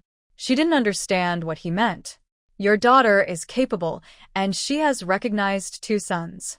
Xiao Qingshan looked at her with a sneer. Nowadays, even their own family can't fill their stomachs. And this woman still picked up 2 boys. It's really foolish. What? Mrs. Wang was stunned. She looked angrily at Ginkgo. She wanted to get angry, but thinking about the current situation, she held back her temper. She planned to teach that girl a lesson later. What do you mean? The village chief looked at Ginkgo. Although he was also quite angry, what Xiao Qingshan said wasn't entirely unreasonable. After all, Ginkgo just got married, and suddenly she took all the family property. The 3rd son wasn't home either, which was a bit hard to explain. I don't agree. Ginkgo shook her head directly. I am Brother Qingbei's wife. Whether I can have children or not, I am still part of your Xiao family. Why shouldn't I have my share? Moreover, Brother Qingbei has 4 acres of land, and I haven't taken anything from you. Not giving her food wouldn't work. Our Xiao family doesn't have a place for you. Get out of here. Grandma's son grinned with her big yellow teeth. Trying to take her family property? Don't even think about it. Not giving me anything? Fine. Then let's see who can survive till tomorrow morning. Ginkgo picked up some straw and was about to rush into the house. But Xiao Qingshan stopped her. All right. I'll give you a share. What are you doing to her? Grandma's son was about to rush over but was stopped by Xiao Qingshan. Mother, no matter what, Ginkgo is the 3rd son's wife. Let's give her a share. Fearing her mother would stop again, he gave her a warning look. This woman is too ruthless. If she sneaked into their house while they were sleeping and set the house on fire, it would burn their whole family. He didn't want to take that risk. Seeing his son's look, Grandma's son finally held back. Then we'll give you 150 jin of grain every year. No, I won't. Ginkgo glared at Xiao Qingshan. You are an adult, and you only get 50 jin of grain a year. How do you think about that? Even children get more than 50 jin a year. Giving yourself only 50 jin as an adult, I really don't understand what they are thinking. How much do you want then? At least 200 jin, Ginkgo pointed with 2 fingers. With their family's nature, if they ask for too much, they definitely won't agree. So, I'll ask for less. I'm really tired of arguing with them. All right, I'll give you 200 jin. Xiao Qingshan gritted his teeth in anger. This stubborn woman doesn't lose out. 200 jin is enough. They can still keep 300 or 400 jin of grain. It's still a good deal.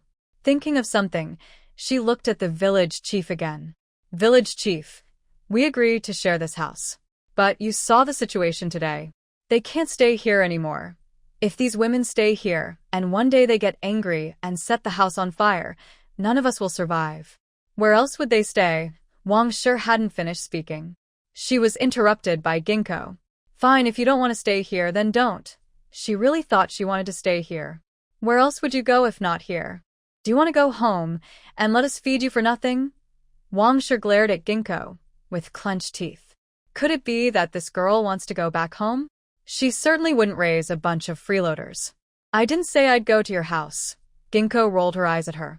Seeing how scared she looked, she turned to the village chief again. Village chief, I want to stay at the ancestral hall. What? You want to stay at the ancestral hall? The village chief was surprised. That's a place haunted by wandering spirits.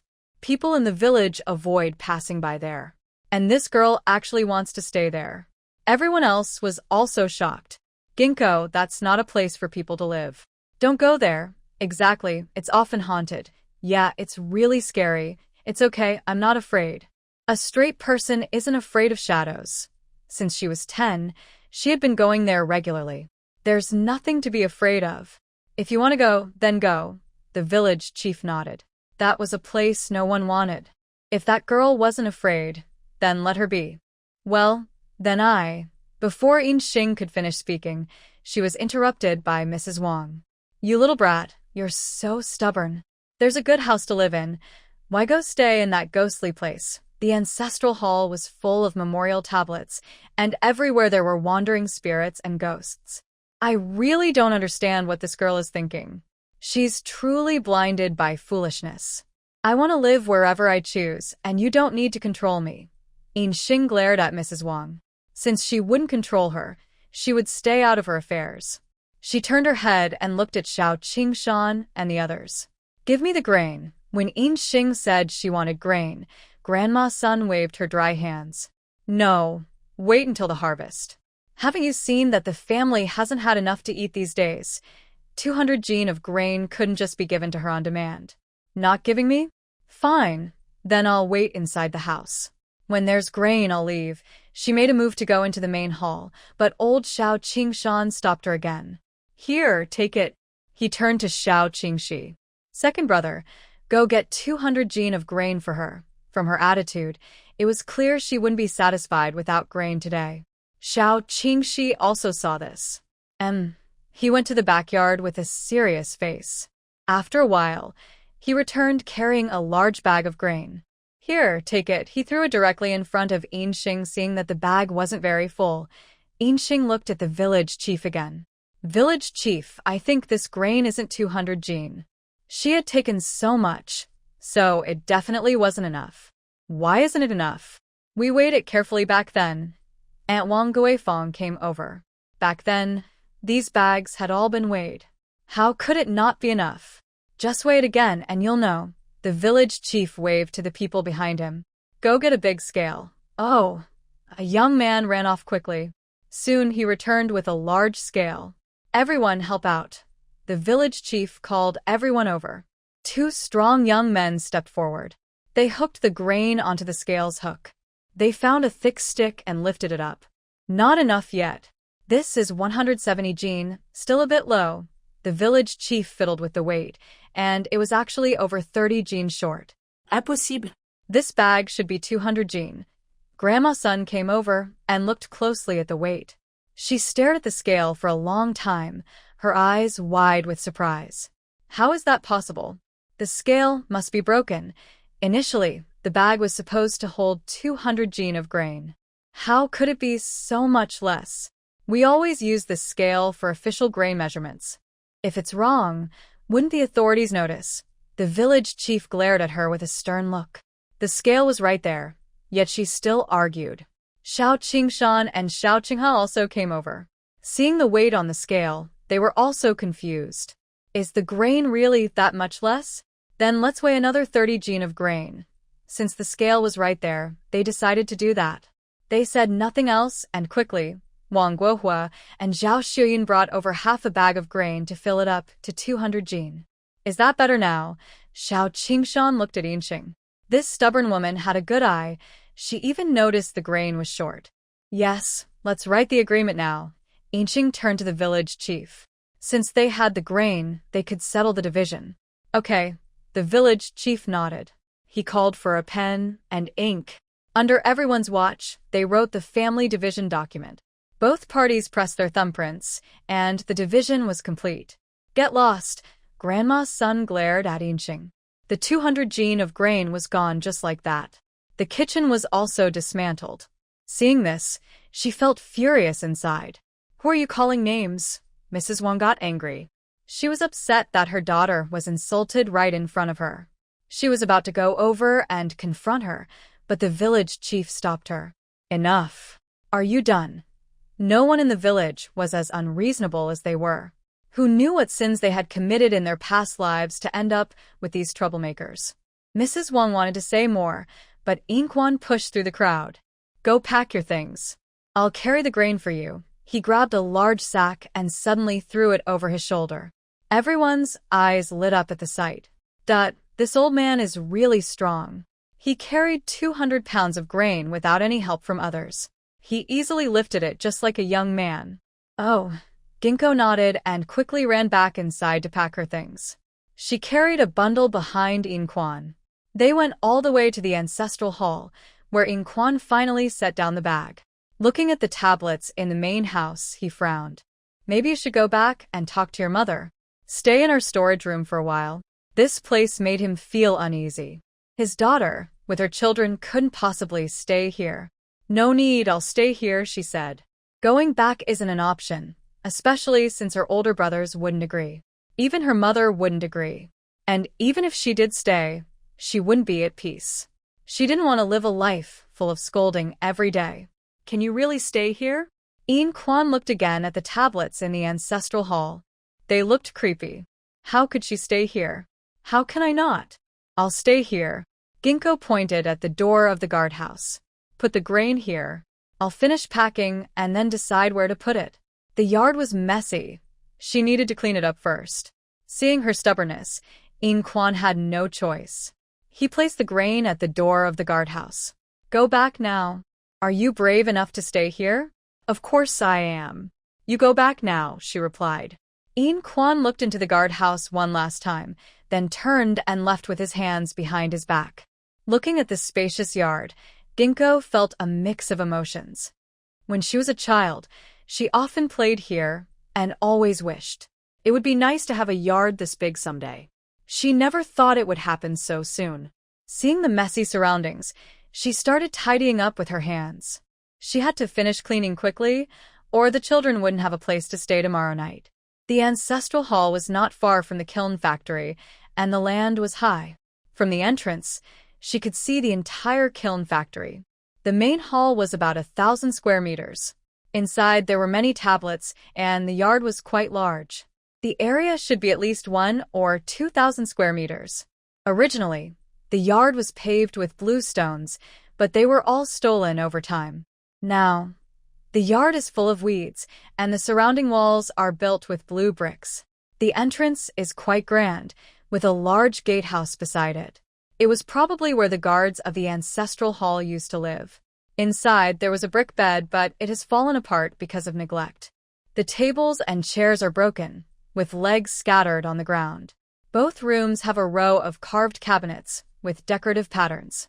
Due to many years of disuse, the cabinet doors have fallen off, just like the windows and doors. Ginkgo walks into the house and begins to clean up.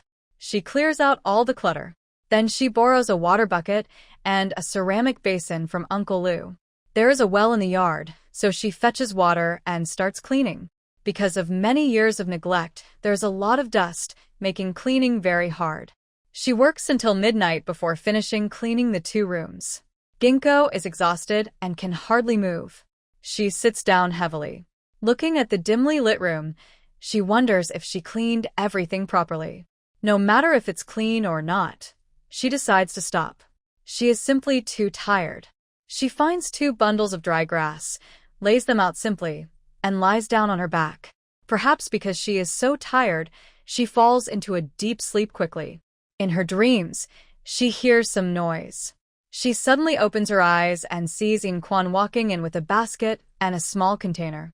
Dad, why are you here? Seeing her daughter sleeping on the grass, Inquan frowns tightly. I brought you 2 baskets and a small container, and I'll help you tidy up a bit. He empties the tools from the basket. The windows and doors are all broken. How can they live without fixing them? Oh, Ginkgo stands up. Dad, you can start working here. I need to go cook for the children. It's already this late. The children must be anxious. Go ahead, he says. Seeing her father start working, Ginkgo enters the ancestral hall. She takes out over 6 taels of silver from a slot in the memorial tablet. There are many things to buy today, so even if it's hard to part with the money, she has to spend it. When they return to the kiln factory, Aunt Six was already feeding the children. You're back? Hurry up and eat. I didn't expect this girl to be driven out after all. Yes, sorry to trouble you again, Ginkgo said as she picked up her bowl. Thanks to Aunt Six. Are you okay? Daba stared directly at Ginkgo. According to Uncle Lou, there was a big fuss last night. Seeing her now, so disheveled, I wonder if she was bullied. I've fine. Just eat quickly, Ginkgo patted Daba's head. By the way, Aunt Six, after I finish work today, I need to go to town to buy some things. Right now, besides food, we have nothing. We need to buy some essentials quickly. You don't need to work today. I can go instead. I'll tell the master later. The master is kind. He will probably agree. All right, but I hate to trouble you again. The most urgent need now is blankets. We must make them quickly. Otherwise, the children will have to sleep on the ground. It can only be Aunt Six who bears the burden. There's no need to say that. Just eat quickly. Ginkgo ate her porridge eagerly. In no time, she finished a bowl. She then borrowed a cart from Uncle Lou and hurried to the town. First, she went to the clothing shop and bought 4 beds of cotton, along with blankets, pillowcases, and pillows. Although the cotton was the lowest quality, in this era, where people used grass stuffing for quilts, it was already quite luxurious. She was so generous because she was thinking of the children. Winters here are cold, and without proper blankets, people can easily get sick or worse. So she decided to make cotton quilts, one for Daba and the second child each. Jinling and Yuling shared one larger quilt, thinking that brother Qingbei might return someday. Ginkgo's quilts were double-sized, which was a one-time effort. Even though she used coarse hemp fabric, she spent over 5 taels of silver. Then she went to the general store and bought an iron pot and a steaming basket with a lid. Iron was expensive here, costing over 1 tael of silver. Almost all her money was spent. She wiped the sweat from her forehead. For now, that's enough. When she needs something else, she'll earn money and buy it later. Just as I was pulling the cart home, I saw a vendor selling mixed grain pancakes. Luckily, I had 4 copper coins in my pocket, so I bought 4 pancakes. When I pushed the cart home, I saw the children busy playing among the porcelain pieces. Mom is back. Jinling happily ran over. Mom, what did you buy? She asked, standing on tiptoe to look at the cart. Mom bought a lot of things. Mom, what did you buy? Yuling also leaned over to peek at the cart. Mom bought you some pancakes. Wash your hands before eating. Big brother, second brother, Mom bought pancakes. Jinling smiled as she looked at Dabo and Erbao. She twisted her little hips and went to wash her hands. She has pancakes to eat again. Dabo also smiled. Seeing the younger siblings go to wash their hands, he quickly followed with his short legs. When they returned, Ginkgo divided the pancakes among them. Go eat over there. Mom needs to work. She took the things off the cart. The dough was already kneaded, and with some cotton padding, she could start making the quilts. One quilt wasn't finished yet when Aunt Lou arrived. Oh, is this cotton? She reached out and touched it. It was quite thick, so there must be a lot of cotton. Yes, I'm worried the kids might catch cold in winter. Your stepmother really takes good care. This girl usually doesn't even spend a copper coin. But she's so good to these children. Making so many quilts with cotton, she's really generous. Ginkgo smiled softly. Since they are her children, she will definitely take good care of them. Aunt Lou stopped watching and picked up her needle and thread to help. Because the cotton was all in large sheets, there was nothing complicated about it. By noon, the 4 quilts were finished. Seeing Aunt Lou pat her back repeatedly, Ginkgo felt very grateful. Thank you for your help. Aunt Lou had helped her a lot these past few days. It's nothing. Should I help carry them over? Aunt Lou looked at the distant ancestral hall. People say it's often haunted there, so she felt a bit nervous. No need, it's not far. I can carry them myself. Ginkgo folded the quilts and tied them with a rope. She found a shoulder pole and was about to carry them back when Debo ran over. I also want to go with you. Everyone said that the ancestral hall was very scary, and he also wanted to go see it. It could also help boost her courage. Xing was about to say they should stay here, but Bao ran over and hugged her. Mom, I want to go too. Mom, I want to go too. Jinling and Yuling also ran over. They all wanted to see what the new house looked like. All right then, you can go with them. Since they all wanted to go, let them go. They would have to come back soon anyway. Watching the children run and jump behind her, sixth aunt sighed. Sigh, how will we get through these days? Most people avoided the ancestral hall, but they lived inside it, which made her feel very anxious. Xing didn't know what sixth aunt was thinking. Right now, she wasn't worried at all. In fact, she felt quite happy. She no longer had to deal with that group or get angry with them. She looked up and saw smoke coming from the chimney of the gatehouse. She hurried to walk faster. Wasn't that bed supposed to have collapsed? How could they still be burning fire? As soon as she entered the yard, she saw Quan chopping firewood. You're back? Yes. Xing quickly put down her broom. She ran into the house and saw that the collapsed bed had been smoothed over with mud. It was still steaming hot. The bed will be ready soon and we should be able to sleep tonight. Quan came in. They had planned to fix the windows first, but seeing her daughter sleeping on the grass, they decided to fix the bed first. Now most of it was done and she thought they could sleep on it tonight. Thank you, Dad. Hee. Xing smiled happily. She thought they would have to sleep on the grass again tonight. But her father had fixed the bed for her. He was the best, but unfortunately, he didn't manage the household. What's so funny? Quan rolled his eyes at her. Then he looked at Daba and Bao. They had a good life, but they still picked up 2 boys. They provided food and drink, and when they grew up, they would need money to get them married. How much hardship they had to endure.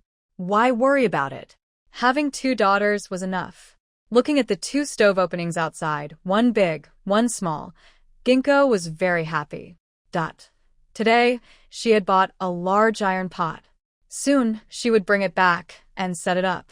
Stay here with Grandpa, I'll go get the things, she said. Just as she was about to carry 2 baskets and leave, Bao and the others stopped her. We want to go too.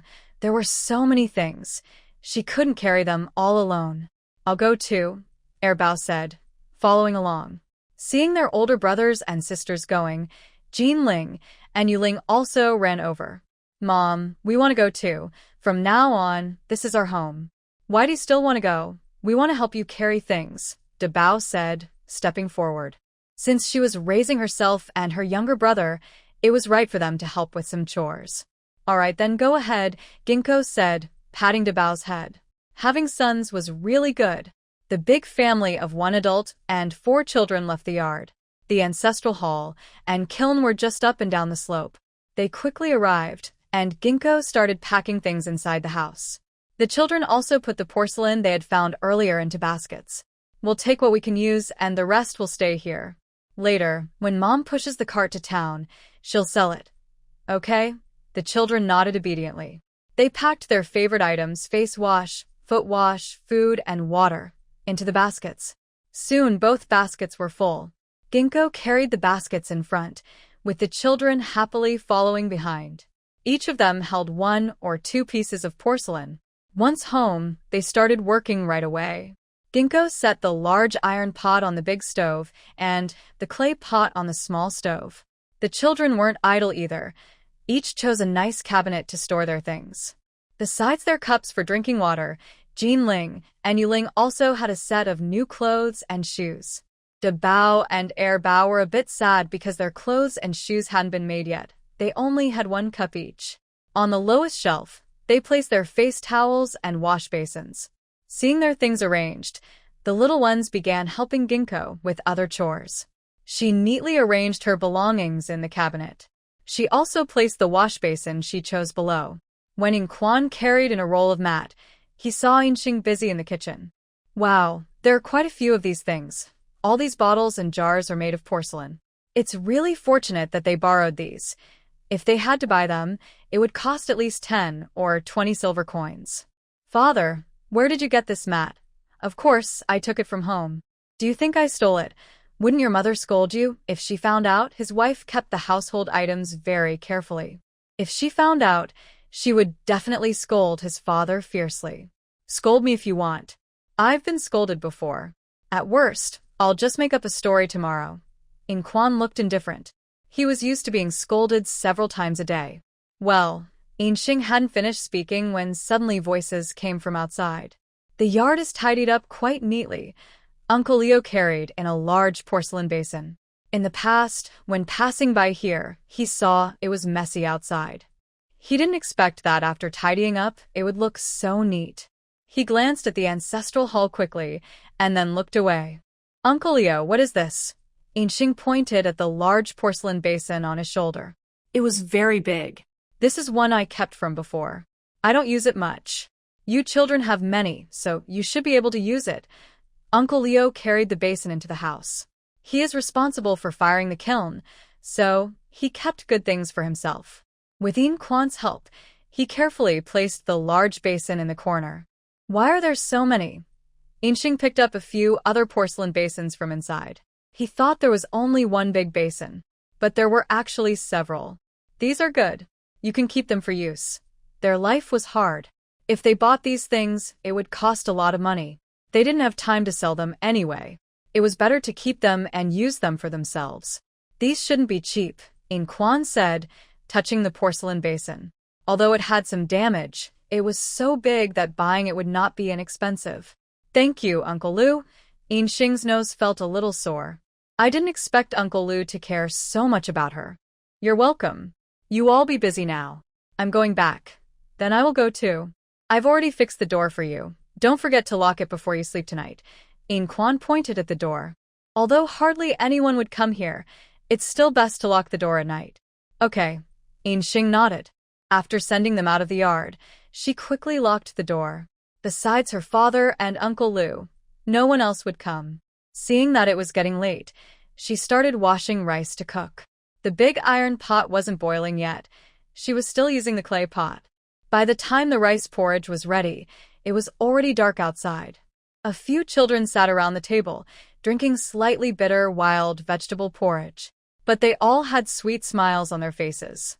Inxing was also very happy. Although life was a bit hard, she felt full of hope. As long as they worked hard, life would get better. After dinner, she tidied up the table and went into the house. She felt the bed was already dry. She spread a mat on it, then looked at the children. Come up, yes, hee. Jinling and Yuling were very happy. They kicked off their shoes and climbed up with little happy faces. They touched the new mat under their bottoms, grinning happily. Mom, is this our home? Yuling looked around again. This home was so wonderful. Yes, from now on, this is our home. Mom, people in the village say there are ghosts here. Will we be eaten tonight? Yuling looked around nervously. The villagers said many ghosts lived here. Even her father didn't let them come here. They slept here. Could they be eaten? Where would ghosts come from? Don't listen to their nonsense. She had played here for many years and never seen a ghost. It was just the villagers scaring her. She brought hot water for the children to wash their hands and feet. Then she opened the cabinet and took out a new quilt to spread on the bed. Seeing the soft, new quilt, Jinling and Yuling's eyes lit up with smiles. Mom, is this our quilt? Yes, you and your sister should each make a big one. She then looked at Debao and Erbao. Each of you make one, okay? Debao and Erbao said happily, pursing their lips. They happily crawled into their own blankets. Although these blankets are not as pretty as the ones they used to have, they look very nice to them now. Jinling and Yuling are even happier. They both snuggled into their blankets, smiling happily. Mom, this blanket is so great. It's thick, soft, and new. It's very comfortable to cover with. They haven't had such a good blanket before. Of course, new ones are better, Inxing said, also touching the blanket with admiration. It's her first time using a cotton blanket like this. It really feels very comfortable. Maybe because the bed was warm or the blanket was cozy, The mother and children quickly fell into deep sleep. But Grandma Sun's lamp was still on. Later, you all go to the ancestral hall and bring back that grain for me. 200 gene of grain shouldn't be given cheaply to that unkind person. Mom, the ancestral hall is haunted. What if we attract bad luck by going there? Big sister-in-law Wang Ho-hot looked at second sister-in-law Zhao Shuyun. The ancestral hall often has ghostly noises, and they are all afraid to go near. If they encounter lonely spirits or ghosts, they might not come back alive. Yes, Mom, I think we better not go, Zhao Shuyun agreed. Just thinking about that place makes their hearts race. If they meet a ghost, it's all over. Grandma Sun was about to scold them but was interrupted by the eldest son, Xiao Qingshan. Mom, maybe we should wait a bit longer. We just finished dividing the family, and bringing back the grain so soon might cause trouble. He also gave a meaningful look to second son Xiao Qingshi. That ancestral hall is very evil, and he doesn't want to invite bad luck. Yes, Mom, let's wait a few more days, Xiao Qingshi agreed. No matter how good the grain is, life is more important. The next morning, Yin Xing woke up, her forehead covered in sweat from sleep. This cotton blanket is really warm. There is truth in the saying that luxury has its reasons. Seeing the children all have kicked off their blankets, it's clear they were too hot while sleeping. I got up to cook and placed the cooked rice porridge on the table to cool. Seeing that the children were awake, I prepared some water for them to wash their faces. After washing their faces, I helped them comb their hair. Then I led the children to sit at the table. Today, the kiln is opening. We should go early, I said. Mom, what does opening the kiln mean? Jinling blinked her big eyes. She didn't understand what I was talking about. Opening the kiln means the pottery made in the kiln will be taken out today. There might be some broken pieces, so we should go early. Maybe we can find more, I explained. Every time the kiln opens, there are some leftover pieces. Who goes first usually finds more, and they can sell them for more money.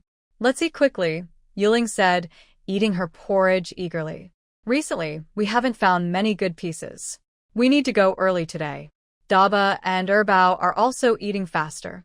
After finishing breakfast and tidying up, we left the house.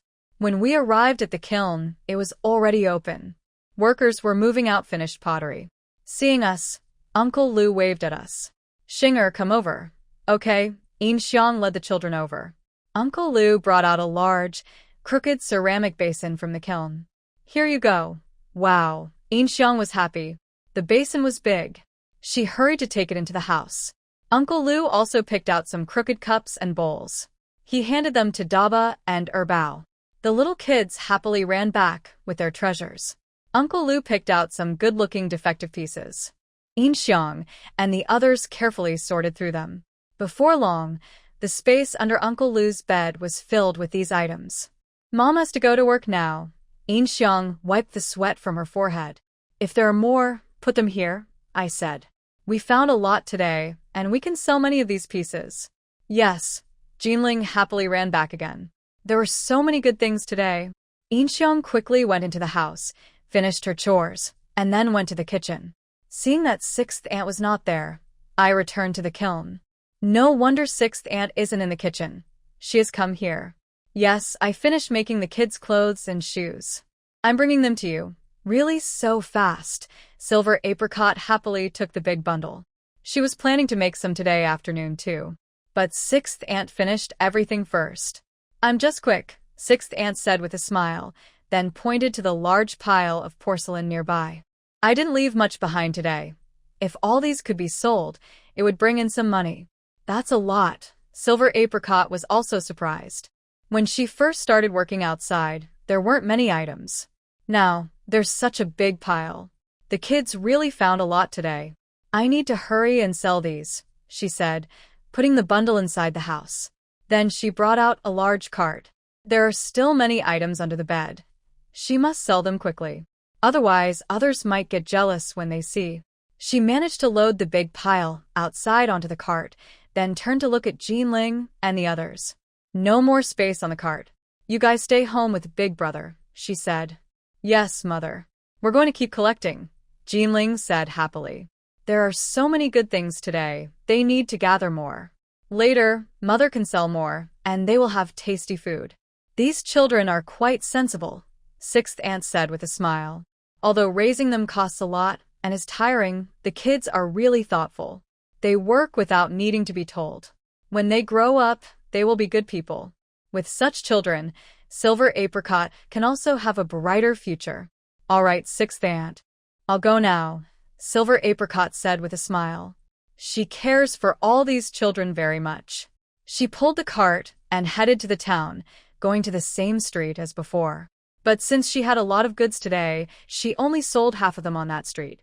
Then she took the cart to the biggest market. She called out as she walked and finally finished selling everything by the end of the day. She sold a total of 270 copper coins. That was her highest income ever. She hurried to the general store to buy a kitchen knife and a lock. Plus, she bought an oil lamp and a jug of lamp oil. Then she went to the butcher shop and bought 5 jin, about 2.5 kilograms of pork fat. There were no coins left in the pocket, and I couldn't buy cookies for the children anymore. When I returned to the kiln factory pulling the cart, Jinling and Yuling ran over quickly. Mom, what did you buy? They asked, peering up at the cart. I wonder if Mom bought something tasty. Today, I spent all the money I had. I didn't buy cookies for you. When I get home, I'll grind some flour and steam buns for you to eat. Right now, there's enough food, so I can't let the children drink thin porridge all the time. Okay, the 2 little ones nodded obediently. Mom is going to steam buns for them. Seeing the sweat dripping down her face, Debao thought for a moment and reached out his small, chubby hand. She had carried a big cart of porcelain to sell. She must be exhausted. Seeing Dego wipe Mom's sweat, Bao also reached out his small hand. His warm little hand wiped her forehead, and Ginkgo was so happy. My son is so good, she said, pulling them into her arms. She kissed their faces several times, full of affection. Having sons is really wonderful. Debao pursed his lips. He wanted to laugh, but was afraid others might laugh at him. Bao had no such worries and kept grinning happily. Hee, let's go home. Ginkgo packed everything into the basket. The children jumped and skipped behind her. As soon as they reached the door, they saw it was open. Ginkgo's mind suddenly went blank. Oh no! Could it be that someone broke into the house? She hurried inside, unsure if anything was stolen. Seeing In Quan busy in the yard. Father, she let out a long breath. So it was Dad. Yes, I'm back, In Quan said, carrying a hoe. Looking at the things in his basket, he frowned. Spend carefully. There are still many days ahead. They had bought a lot these past few days. Taking care of 4 children alone. How could she spend so much? Yes, I understand now, Dad. Did you clean everything up? Ginkgo looked at the clean courtyard. When she went out this morning, it was full of wild grass. Now, not only is it all cleaned up, but the main gate of the ancestral hall is also fixed. You can't see the memorial tablets inside anymore, which makes it look less like an ancestral hall. Yes, I cleaned up this yard, so you can grow some vegetables. The yard was just left unused, which was such a waste. I thought about tidying it up and planting vegetables so that even in winter, you all could have something to eat. Father, you're so kind, hee. Ginkgo hugged his arm and rubbed against him. She used to think her father was too honest and lacked ability. He never paid much attention to her or her older sister. A grown man often got scolded by his wife, like a child. It was really frustrating, but now she thinks her father is actually quite good. Since moving here, he's been helping her with chores. It turns out he still cares about her deep down. You're already so old, acting like a kid. Ginkgo's brother, Silver Wide, pushed him away with a look of dislike. His face was full of wrinkles, but he still smiled. I've set up a chicken coop over there. When you have time, buy a few chicks. Then we can have eggs to eat. With so many children, how can we do without eggs? Yes, I'll buy some tomorrow. Ginkgo waved the pork fat in her hand. Father, I'll fry some oil later. Stay and eat with us. No, you go ahead and do your thing. Silver Wide refused decisively. He had only about 200 jin of grain, which wouldn't be enough for the harvest season. Ginkgo didn't say anything and saw her father was busy again. She turned and went into the house. She put the children's clothes in the wardrobe, then headed to the kitchen. She washed and cut the pork fat into pieces and cleaned the big iron pot. Then she started to press the oil. Soon, the house was filled with a fragrant smell. The hungry children ran over. "Mom, why does it smell so good?" Jinling smiled and pointed at the pork fat in the pot. "The meat smells so delicious." "Be careful, it's hot. It still needs a little more time. Go dig some wild vegetables for Mom." "Okay." The children happily ran outside. In a short while, they brought back a basket of wild vegetables. "Mom, is this enough?" "Enough, enough." Ginkgo took the basket. She started picking wild vegetables. When she looked back, she saw a few children staring straight at the stove. "The meat smells so good." "Don't reach out. We have to wait a little longer." "Okay." The children nodded. But they still didn't move, just stood by the stove. They kept staring at the oil residue in the pot, sticking out their little tongues eagerly. "It smells so delicious. It must taste great." Ginkgo finished picking the vegetables and saw the children still watching the pot. They were really craving it. She took a bowl and scooped some oil residue. "Be careful, it's hot. Let it cool down before eating." She handed the bowl to Daba. Seeing the fragrant oil residue in the bowl, Daba also smiled. "Okay," he said, leading his younger siblings out of the house. The four of them sat on small stools, with 8 big eyes staring intently. "It smells so good." They blew on it and fanned it to cool. Finally, the oil residue cooled down. Daba, acting like a little adult, picked up the bowl and started dividing the oil residue among his siblings. He only gave each 5 pieces and stopped. He looked at Grandpa, who was still digging in the garden. Thinking for a moment, he ran over with the bowl. "Here, this is for you." Grandpa often came to help with chores, much better than some others. Seeing the few pieces of oil residue in the bowl, Inquan smiled. "I won't eat it. You guys go ahead.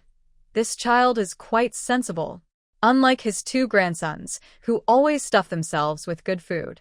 "We have some too." Daba handed the oil residue back. Seeing him want to refuse, he quickly took some fried pieces and stuffed them into Inquan's mouth. "Eat it." He had sweated so much. He should eat something good. "You're such a kid," Inquan frowned. But the oil residue was too tempting, so he ate it anyway. Daba handed him another piece of oil residue. Seeing Grandpa about to refuse, he quickly shoved it into his mouth again. "You." Inquan's words were about to come out, but the fried piece was already in his mouth, and he couldn't resist the delicious taste. He ate along with him, and before he could say he didn't want more, he kept eating. Dabao kept adding fried food, one piece after another. He fed all the oil scraps from the bowl to Grandpa. "Stop saying you won't eat anymore, but you're still stuffing yourself." Inquan licked his lips. "These oil scraps are really delicious." Dabao happily ran away. He really wanted to eat, but he was pretending otherwise. Xing poured the fried pork fat into a jar, almost full. He also put a big bowl of oil scraps inside. He added water to the pot and poured in the washed rice. "We can't waste so much oil." He also added some washed wild vegetables and sprinkled a handful of oil scraps. When the vegetable porridge was ready, Xing sniffed deeply. "This vegetable porridge with oil and meat is just different. It smells much better than usual." He served the porridge onto the table and then turned to leave. "Time to eat." The children happily ran in. Xing went to stand in front of Inquan. "Dad, it's time to eat. I said I won't eat here anymore." "Why not?" "Come on, hurry up." Xing hooked his arm. She forcefully pulled him into the house. Seeing the big bowl of wild vegetable porridge on the table, Inquan frowned again. "Xinger, life can't be lived like this. There are many more days ahead. Only a few people, but they made such a big pot of porridge. If they kept eating like this, the 200 gene of grain would run out soon." I understand. I brought you your share today, but we shouldn't cook so much. Our family wouldn't eat that much. Even their own family never ate such thick wild vegetable porridge. This girl really wastes food." "Yes, I understand. Hurry up and eat," Xing said, holding out a big bowl of rice porridge. "I never realized before how much Dad liked to fuss." Inquan wanted to say more, but when he smelled the fragrant rice porridge, he swallowed his words. Like the children, he picked up his chopsticks and started eating. This meat-containing porridge is just different. It's really delicious. The children were also very happy. Mom, today's porridge is so tasty. Seeing the children eat happily, Ginkgo was very pleased. Eat as much as you like if it's tasty. She also offered some oil residue from her bowl to the children. Seeing her bowl was empty of oil residue, Debo thought for a moment. He picked up some oil residue and handed it over. Here, eat this. They had already finished eating, but she hadn't eaten any. Mom doesn't eat, you eat it yourself. Ginkgo was about to push the oil residue back, but Debo forcefully put it into her mouth. Eat this. She had been working all along and hadn't eaten anything. Eat for Mom. Erbao also picked up some oil residue and handed it over. Mom doesn't eat, you eat it, she said. Mom eats. Erbao, imitating her older brother, stubbornly pushed the oil residue into her mouth. Seeing that both older brothers had given her some oil residue, Jinling and Yuling also followed suit. They ran over with their bowls, standing on tiptoe to stuff the oil residue into Ginkgo's mouth. Mom, eat the oil residue. Mom doesn't want to eat anymore. Mom, eat. The two little girls stubbornly frowned. Ginkgo, feeling helpless, could only open her mouth to accept. Seeing how kind the children were to her daughter, Jingquan also smiled broadly. No wonder her daughter insisted on raising these children. They really were quite adorable. By the way, Dad, I bought a lock today and I have the key for you. Ginkgo took out a bunch of keys and handed them over. Today really scared her. Fortunately, she bought a lock. All right, locking it up is a good idea, Jingquan said as he took the key. Although it was unlikely anyone would come to the shrine, it was better to be safe and lock it up. They had so many things after all. The whole family enjoyed a meal together, very happy. After eating, Jingquan frowned as he looked at the empty basin. From now on, we can't waste food like this. This big bowl of porridge and vegetables was enough for the family to eat a meal, but a few of them finished it all. It was a waste of food. Yeah, I understand, she replied. Her father was too talkative. Then I'll head back if there's nothing else, Jingquan said as he got up and left. I have never eaten so full as I did today. My whole body feels very comfortable. After he left, Ginkgo went to the ancestral hall. She brought back 2 small half bags of grain. Mom, what are you going to do? Second brother ran over. He pointed at the grain bag in her hand, not knowing what she was planning. Mom's going to the village to grind some flour so I can make steamed cakes for you. Today, I didn't buy any cakes, so the children might be disappointed. But our family has plenty of grain, so I'll just grind some flour and make steamed cakes or vegetable dumplings for them. Mom, I want to go with you, second brother said with a big smile. After a few days together, he had accepted this mother in front of him, and he called her very naturally. I want to go too. Big brother also ran over. He wanted to see how the grain was ground. Mom, I want to go too. I want to go too. Jinling and Yuling also came over. Anyway, wherever Mom and the older brothers are, they will be there too. All right, then you can come along. She patted each of their little heads. She really liked how clingy the children were with her. She took a yoke and lifted 2 bags. She locked the door and led the children into the village. Inside the village, there was a large stone mill shared by everyone. When they arrived, they saw villagers sitting under a big elm tree, chatting casually. Ginkgo, are you here to grind flour? Granny Zhao smiled and came over. Yes, I want to grind some flour to make steamed cakes for the children. You're so poor you can only afford to eat porridge and still want to make cakes. Granny Sun rolled her eyes. With just 200 jin of grain, they might not even survive until autumn. And she still wants to make cakes, what a waste. They'll probably starve to death sooner or later. Ginkgo didn't bother to reply. She put down the yoke, took a bag of grain, and poured it into the mill. She was about to push the mill to grind the flour when a few children ran over. Mom, we want to push too. You can't push it. Yes, we can push, Big Brother said confidently. With so many of us, how can we not push it? Then go ahead and push, Ginkgo said with a smile, stepping aside. The little kids huffed and puffed but couldn't move the mill. The silver birch trees all looked amused. Get up. They kept pushing, their faces turning red.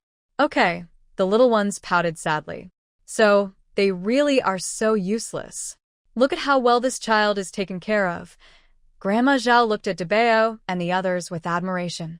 Not only are they all dressed in new clothes, but they also look lively and bright. Ginkgo is really good at taking care of them. What if they can't have children? They still have a happy family. Just pretending to be poor. Grandma's son rolled her eyes again. They only have 200 pounds of grain, but they buy new clothes for all 4 kids. What's pretending to be poor? They will suffer someday. Suddenly, she saw Wang Shi glaring at the children with a bad look. Her eyes flicked around. What's the use of kinship? They have new clothes and are about to get treats. Even with good things, they still don't share with us. Wang Shi was very angry inside. Hearing Grandma's son say this, she got even more upset. Sigh, those spoiled children, they are so unkind. They have good things but don't bring them home, only giving to outsiders. You have time to do this. Seeing how hard it was for Ginkgo to push, Grandma Zhao frowned and looked at Wang Shi. Your daughter is pushing so hard, and you don't ask your son to help. She then looked at Yin Man Song and Yin Man Tun. Both of you are Ginkgo's older brothers. Just watching your sister work without helping. She had never seen brothers like this. How could they be so shameless to just stand there and watch? Our daughter and son have everything. Do we need to use you? Yin Man Song's wife, Zhou Xiaoying, pursed her lips. They'd rather spend money on the children they adopted than on her son, and they expect them to help with chores? Exactly, what are we even doing here? Yin Man Tun's wife, Song Yulian, also agreed. Seeing the children all dressed in new clothes, she felt so angry inside.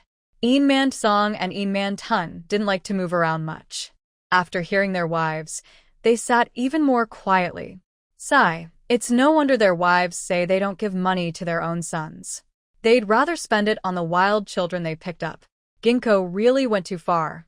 Seeing that their family was not moving at all, Grandma Zhao was very angry. You really are something. Just as she was about to scold them again, Yin Xing interrupted her. Aunt Zhao, I can push the mill myself, no need for anyone else. She looked again at her older brother and second brother. They had never helped her since she was young. She never expected much from them before. Now that she was married, she definitely wouldn't rely on them anymore. Grandma Zhao wanted Wang to talk about her 2 sons. But when she saw Wang giving Yin Xing a cold look, she thought it wouldn't help to say anything. She turned to her eldest son. Da-fa, go home and bring out the donkey. Help Yin Xing grind these rice. Da-fa came over and looked. Mom, I can grind this much rice myself. He took the pestle from Yin Xing and started pushing it quickly. It was only about 40 or 50 jin of rice. Did they really need the donkey? It was still true that men had more strength. Da-fa took the pestle and pushed it with energy. Yin Xing kept pushing the millet into the mill. Golden millet flour kept flowing out from the mill. Everyone kept glancing at Jin Man Song and Jin Man Dun. They are Yin Xing's older brothers. Yet they just watched silently and didn't help her. How could they be such good brothers? They were even worse than outsider Da-fa. Everyone's gaze made Jin Man Song and Jin Man Dun feel uncomfortable. But they didn't want to help either, so they stood up and went home. Sister-in-law Zhou Xiaoying and second sister-in-law Song Yulian looked indifferent. They thought they had money but didn't spend it on their children. They preferred to raise other people's children. Why should they help her with the work? Soon another bag of millet was ground. Da-fa helped pour it into the bag. Thanks, bruta da fa. Thanks, Aunt Zhao. If she had to grind all this herself, it would take a long time. No problem. It's just a small job, Da-fa said with a simple smile. This little work was very easy for him. Yin Xing thanked them again and took the children away. Watching their backs as they left, Wang thought for a moment. She also stood up and followed. As they left the village, they were stopped. Apricot, what's wrong? Silver Apricot turned around. Calling her usually meant trouble. Give me a bag of your face cloth. We have no face to eat at home. She reached out to grab the strap on the shoulder pole, but Silver Apricot sidestepped. If I give you this face cloth, our 200 pounds of grain will be gone. Can I come to your house for a meal then? Dream on. I won't give you anything. Mrs. Wang rolled her eyes. For little beasts, that would take a lot of grain. But she herself wasn't supposed to have it either. Since you won't give us grain, why should I give you mine? You brat. Am I not your mother? It's your duty to respect me. If there's no grain, I'll starve. Respecting you comes after I survive. She was about to lead the children away, but was stopped by Mrs. Wang. How did I end up with such an ungrateful child? She harshly twisted Silver Apricot's arm. Give me a bag. She kept grain to feed others' children, but had no grain to respect her own mother. She was truly mean. No. Silver Apricot dodged her rough hands again. Give it to me. Mrs. Wang got angry. She raised her hand to slap Silver Apricot, but a small figure rushed forward. Don't hit my mother. Big brother angrily looked at Mrs. Wang. No mother should bully her daughter like this. Seeing her older brother go, second brother also angrily rushed over. Don't hit my mother, he said, copying his brother. He clenched his small fists tightly. But he was actually scared inside. That woman was too frightening. Seeing their older brothers protect their mother, Jinling and Yuling also gathered courage to run over. But they weren't as brave as their brothers. They didn't dare shout at Mrs. Wang, just stood beside them. Their big, black grape-like eyes looked fearfully at Mrs. Wang. Fear was obvious in their eyes. They were clearly afraid of being hit. Seeing the four little ones blocking her way, Mrs. Wang also lost her temper. You little brats. Show me what you've got. She raised her hand and slapped Big Brother across the face. I will beat you all to death. Just as I was about to raise my hand to hit Air Bao, Ginkgo rushed forward. Don't hit my children. She grabbed Wang's neck with one hand. Suddenly, she pushed her, causing Wang to fall backward. She landed sprawled on the ground. You brat, how dare you hit me? I'll see you try to hit them again. Ginkgo's eyes were red. Our family only has a little grain, not enough for ourselves. And you're still trying to take it? Are you even a good mother? Serves you right for raising those wild kids. Wang got up from the ground, angrily pointing at Bao and the others. None of those children are yours, so why are you raising them? It's your fault if they starve. You can't blame anyone else. I raise my children to take care of me when I grow old. Did I spend your money? Did I eat your grain? Do you have the right to say anything? Of course I do. I'm your mother, and you must listen to me. Wang's anger grew even more. Although this little troublemaker used to be disobedient, she could still get money out of him. But now, not only does she not get anything from her eldest son, he even dares to oppose her, all because of these little kids. She raised her hand, ready to strike Bao and the others. But Ginkgo suddenly went crazy and rushed over. Get away from my children, she pushed again. One was pushed backward and fell. If you dare to hurt my children again, I will burn down your house. None of us will have a good life then. Ginkgo's eyes were red as she stared at her. No one could hurt her children and get away with it. Seeing Ginkgo's eyes blazing with anger, Wang felt a sudden panic. You little brat. Why is this girl so scary today? It's like she wants to hurt her badly. She had never seen her look so fierce before. Now, she didn't dare to make a move. Seeing her calm down, Ginkgo glared at her fiercely again. She turned around and picked up her stick. She led her children back home. No one could bully her children, not even their mother. When Wang finally came to her senses, Ginkgo and the children had already gone far away. You little troublemaker, I should have killed you back then. She started shouting and cursing, pulling at her neck. But Ginkgo didn't want to bother with her. As soon as they got home, she put down the food. She gently held Bao's small face, feeling worried. You child, why are you so silly? Don't you know to hide when you're hit? Her face was swollen from the beating, and it must have hurt a lot. I don't want her to hit you. Bao shook his head. If he hid, then his mother would get hit instead. Silly child. You can't be so foolish in the future. Ginkgo pulled Bao into her arms and started crying out of worry. Her son was really wonderful. Turning around, she saw Air Bao Jinling and Yuling with their little mouths pouting. Their big eyes were full of tears, and they reached out to hug her. Don't cry. Mom will protect you all from now on. Okay. The little ones nodded obediently. But the tears still couldn't be stopped and fell down. Ginkgo comforted them for a long time until they finally stopped crying. Mom will take you to wash up. Today, you'll have new clothes to wear. She led the children inside and took out the clothes they had just put on. After washing, you'll wear these. Seeing the new clothes in front of them, the children's faces lit up with smiles. Mom, these are so pretty. Jinling eagerly touched the embroidered vest and shorts. They are so beautiful. Bao and Yuling also smiled happily, but Dabao just stared straight at the basin in the room. Dabao, what are you looking at?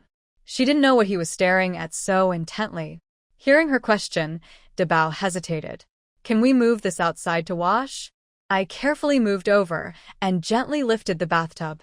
Seeing how hard my mother was struggling, Big Brother quickly ran over to help. He pouted his little bottom and pushed it up with him. When he saw Big Brother helping Mom, Second Brother, and Jinling also ran over to assist. They pushed and pulled together. After much effort, they finally moved the bathtub outside into an empty corner. That's enough. First, we wash our hair, then we take a bath, Ginkgo said, wiping the sweat from her forehead. Her hair was still damp, so she needed to wash it first. Okay, the children nodded obediently. They started to untie their hair. Ginkgo turned and went into the ancestral hall. She opened one of the drawers and took out a used soap piece. To avoid being scolded by old Master Jiang and others, she often came here secretly to wash her hair and body. This soap was for her own use. She didn't take it home because she was afraid her mother would scold her for wasting money, and also because once she took it home, her older sisters would share it. She turned back to the room, poured hot water into the children's wash basins, and helped them adjust their clothes. Wash yourselves, I'll watch, she said. Since there were many children, she couldn't serve each one individually. It would take too much time and effort, so she trained them to take care of themselves. Even if she had more work later, they would be able to look after themselves. The children nodded happily and ran to their basins. Under Ginkgo's guidance, they washed their hair little by little, feeling the water soak through their hair. Then they applied the fragrant soap, creating lots of tiny bubbles on their heads. The children grinned happily, excited. If Ginkgo hadn't kept reminding them, they might have kept washing for a while longer. Mom, my hair smells so good, Jinling said happily, sniffing her hair. That fragrant soap is really nice. It makes me want to eat my hair. My hair smells just as good. Yuling also kept smelling her hair. The scent was so wonderful.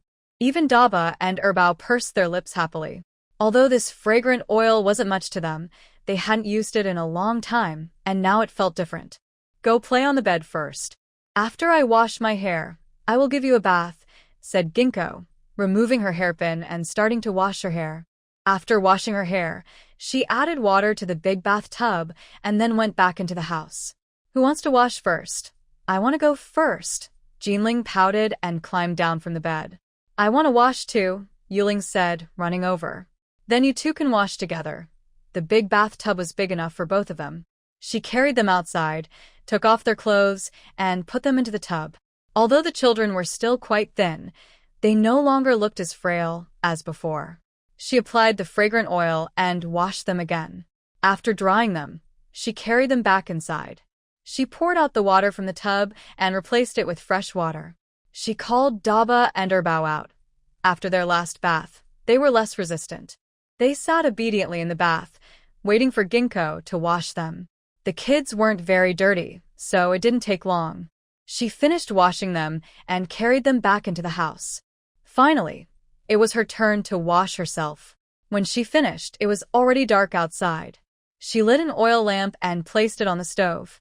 She poured out the bath water and dried the big tub, which was too heavy to move. She opened a cloth bag and scooped out 2 large bowls of rice. The ground rice flour wasn't very fine, so she boiled some hot water to pour over it, making it easier to eat without choking. Mom, what are you doing? Jinling happily ran over. Mom hadn't come back inside for a while. She wondered what she was doing. I'm making some dough to steam vegetable buns for you. There was also some pork cracklings, perfect for making the buns. The children would definitely love to eat them. When Jinling heard about vegetable buns, her big eyes lit up. She twisted her little bottom and ran back into the house. Big brother, second brother, Mom is going to steam vegetable buns for us. They had seen others eat them in the village before. They said they were very delicious. When she greeted them, Daba and Erbao ran out happily. Mom, what are vegetable dumplings? Erbao asked with a smile, looking at the dough in the basin. Why haven't they ever tried them? Have you never had vegetable dumplings? Ginkgo looked at Daba and Erbao. Otherwise, why would they ask? No. Daba and Erbao shook their heads together. They had eaten soup dumplings and beef steamed dumplings. They had tried many delicious foods, but never vegetable dumplings. They didn't know what they tasted like. Oh, when I steam them, you'll get to try. Wealthy families don't usually eat vegetable dumplings. No wonder they haven't tried them. Mom, will we be able to eat vegetable dumplings tomorrow? Yuling stared at the dough in the basin with big eyes. It smelled so good. She wondered when Mom would make them. The dough hasn't risen yet. We have to wait a day or two. The weather in May isn't too hot. The dough can't rise that quickly. Tomorrow, they definitely can't eat them, but the day after tomorrow maybe. All right, stop looking at it. Let's go back to sleep. She led the children back to their room. Seeing their new vests and pants, the kids smiled happily. Mom, my clothes are so pretty. Jingle loved touching her clothes again and again. There are many pretty little flowers on her clothes. They're really beautiful. My clothes are nice too. Yuling also smiled happily. Her clothes are the same as Big Sister's. They're also pretty. Daba and Erbao didn't say anything. They also grinned and touched their clothes. Before, they only wore long-sleeve shirts and pants. They had never worn clothes like these. Even though there are no flowers on the clothes, they are very comfortable to wear. Seeing the children happily touching their new clothes, Ginkgo also felt happy. Stop touching. Go to sleep quickly. Tomorrow we have to get up early. Okay, the little ones nodded obediently. They happily crawled into their beds. Wearing their new clothes felt great. Covering themselves with the new quilt was comfortable too. One by one, they kicked their little legs happily inside the blankets. This felt so wonderful. Perhaps because they felt comfortable after their bath. The women quickly fell into a deep sleep. As night grew darker, everything was silent. A few shadowy figures sneaked closer. Head of the family, maybe we shouldn't go after all. Sister-in-law Wang Guohua looked at the ancestral hall with fear. That place was known for being haunted. If they angered the spirits, they might not survive. Can we really not go? Xiao Qingshan glared at her, as if he was willing to go.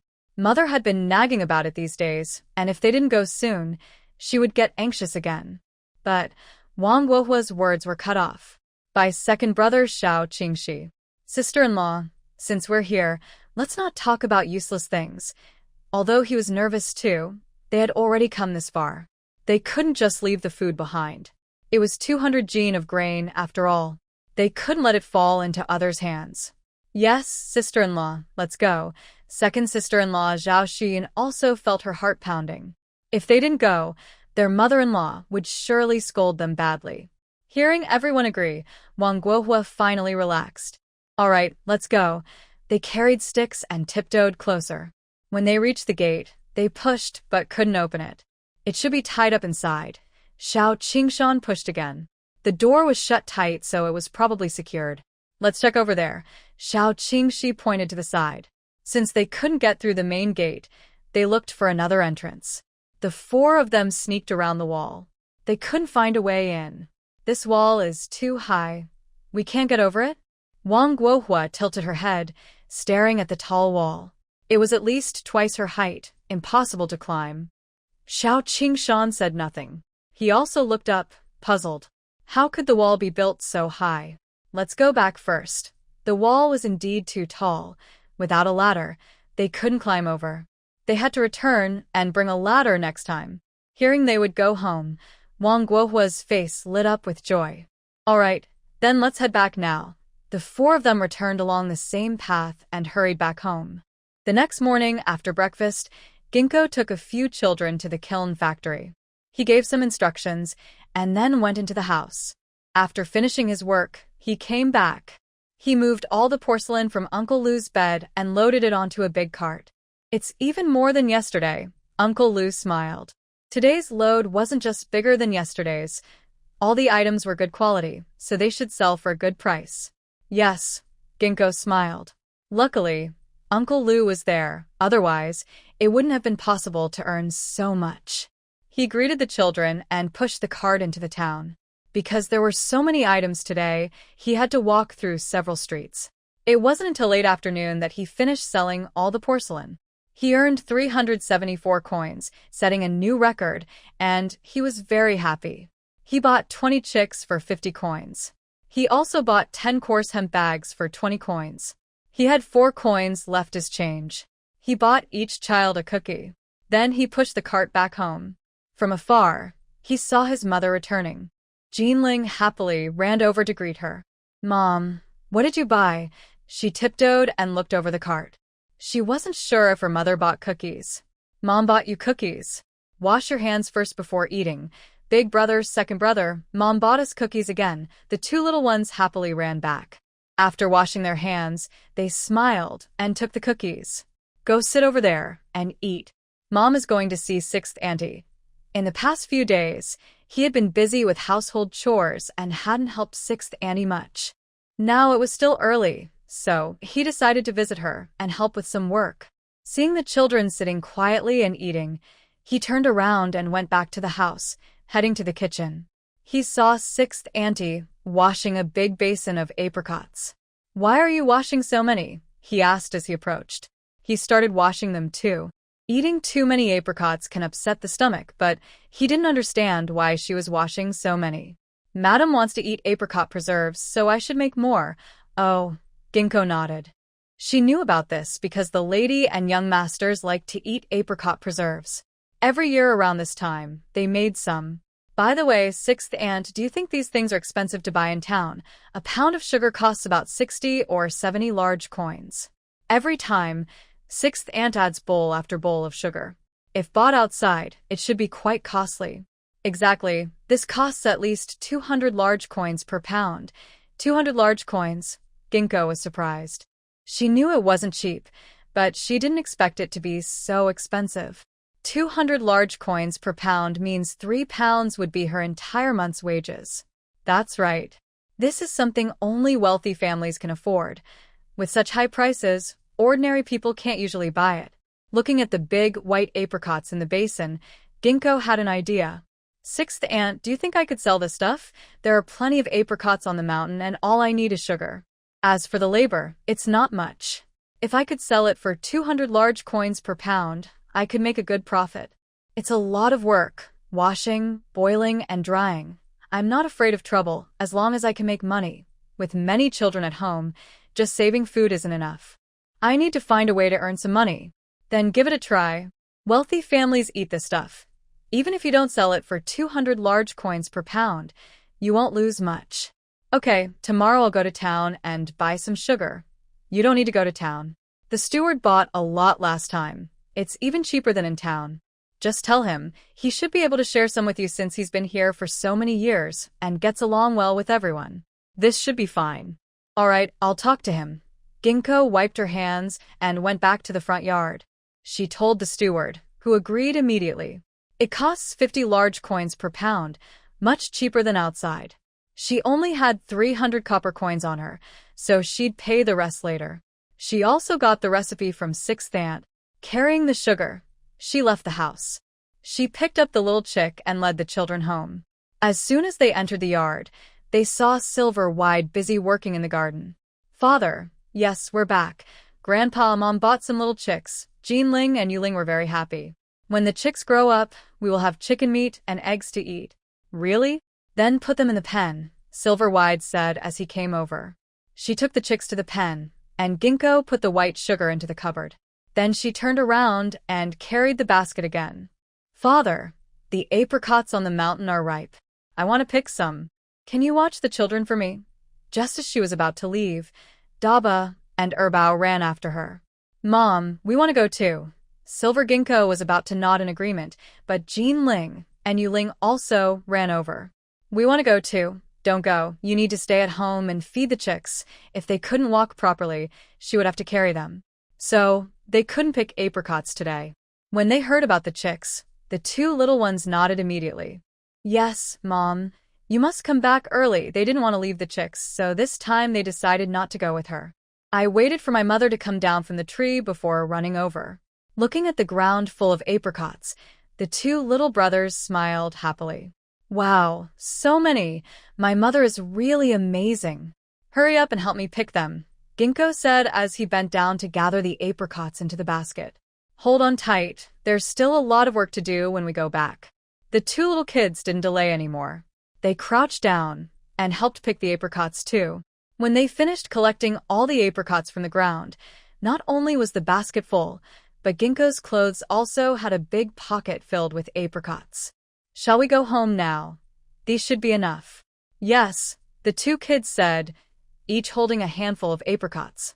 They walked while eating and kept smiling. Although the apricots were very tasty, they were a little sour. Why did you pick so many apricots?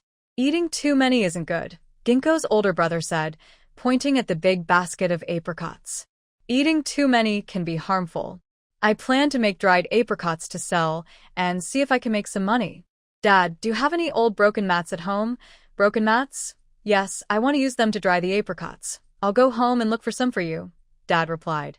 He might not have a perfect one, but broken mats should be fine. Okay, Dad, let's eat here tonight, Ginkgo said. No, I'll go back now, Dad said, putting down his hoe. He hurried off, walking quickly as if he was afraid of being pulled into the house. He only had about 200 jin of grain. What else was there to eat? Ginkgo frowned. If you don't want to eat, just don't. Why rush off so fast? Seeing the children go to see the chickens, I also went inside to start working. I cooked the porridge in the pot and then began washing the apricots. After washing, I placed them in a basin to drain water, then called the children to eat. After the meal, I pitted the apricots that had been drained. Since I didn't have a scale, I could only estimate. For every jin of apricots, I mixed in about half a jin of sugar. When I finished processing all the apricots, the children had already fallen asleep. I rubbed my aching waist and, exhausted, climbed onto the Kong bed. Lying down, I fell into a deep sleep shortly after. The next morning, I woke up early again. I poured the sugared apricots into a large pot. After cooking, I used my father's bamboo strainer to take them out. I walked around the yard. I found some boards and laid them on the ground. I carefully arranged the cooked apricots on the boards. Not enough space, so I carried a few bundles of dry grass and finally, all the apricots were laid out to dry. When the children woke up, they were all attracted by the apricots in the yard. Mom, why are all these cooked? Jinling reached out and touched them. She licked her fingers and her big eyes turned into crescent moons. They're sweet, very sweet. Don't move around. These apricot preserves are for selling, I told them. Apricot preserves? Daba and Erbao came over to see. They looked different from the ones they had before. They wanted to touch and taste, but Inxiang stopped them. It's not dry yet, you can't touch it. Hurry and go eat. I pulled the children into the house. After eating, I took them to the kiln factory. Inxiang went to work in the main house as usual, worried that someone might steal the apricots. After finishing work, I led the children home. As soon as we entered the yard, I saw some racks set up. They were covered with mats with big holes and small eyes. The apricots were spread on the mats, dried after a day in the sun. They looked almost ready, shiny and clear. They looked very beautiful. Dad, did you make all these? Inxiang happily came over. The racks were built quite well. Yes, these are sweet. If left on the ground, ants will come, In Quan said with a smile. This stuff is really tasty. He had tried one before, tangy, sweet, and chewy. The flavor was great, and I heard that in the city, these are quite expensive. Really? Hee. Inxiang was so happy. He took one and put it in his mouth. It was sour and sweet, and so delicious. No wonder rich people like to eat this. Mom, I want to try too. Jinling licked her lips. Grandpa said it's tasty, so she wanted to taste it too. I want to try too, Yuling said, standing on tiptoe to look at the mats. She could already smell the aroma. Daba and Erbao also stared straight at them. They hadn't eaten apricot preserves for a long time. 2 pieces each, no more, because leftover pieces need to be sold. Inching divided 2 pieces to each person and brought a bag. She put all the dried apricots into the bag. Dad, how much do you think this weighs? She asked, feeling it was heavy. It should be about 13 or 14 jin, Inquan said, weighing the bag. It probably weighs over 10 jin. Hee. Inching grinned happily. If 1 jin can sell for 200 coins, then 10 jin would be 2 taels of silver. That's more than her 3 months' wages. The more she thought about it, the happier she felt. Dad, I'll make something tasty later. Stay and eat with us. I won't eat here. After I finish planting these crops, I'll leave. There's no way he'd eat such a small amount of food. Inching knew arguing was useless, so she turned and went into the kitchen. She lifted the basin and saw the dough had risen quite a bit. Now she could make dumplings. She grabbed some pork cracklings, chopped wild vegetables, and a little garlic. Since the children were still growing, she added half a spoon of lard. It wasn't much, but in this era where even a full meal was hard to come by, it was quite a luxury. She mixed everything into filling, then brought the basin over. She pinched off a piece of dough, wrapped the filling inside, and shaped it into a dumpling. She placed the dumpling on a steaming tray. The tray was full when she finished. She filled the pot with water and set the steaming tray on top. She lit the fire in the kitchen, and soon steam started to rise. The whole room was filled with a delicious smell. Even the children outside caught the scent. They stopped looking at the little chicken and ran in on short legs. Mom, what are you making? One of them sniffed eagerly. They didn't know what Mom was doing, but it smelled so good. You'll find out soon, she said with a smile. Seeing the children staring eagerly at the big pot, Inching smiled. Everyone stepped back quickly. Mom is about to lift the lid. The children hurriedly moved back in fear. Inching stood up and lifted the lid. A strong aroma of rice and filling burst out. The little kids sniffed eagerly, inhaling the delicious smell. She ran over happily, looking at the golden vegetable dumplings on the steamer. Her big eyes were wide with excitement. Mom, are these vegetable dumplings?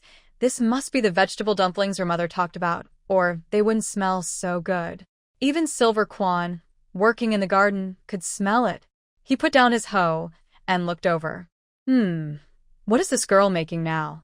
With only 200 jin of grain, how can life be so good? Quick, move aside. Don't get scalded.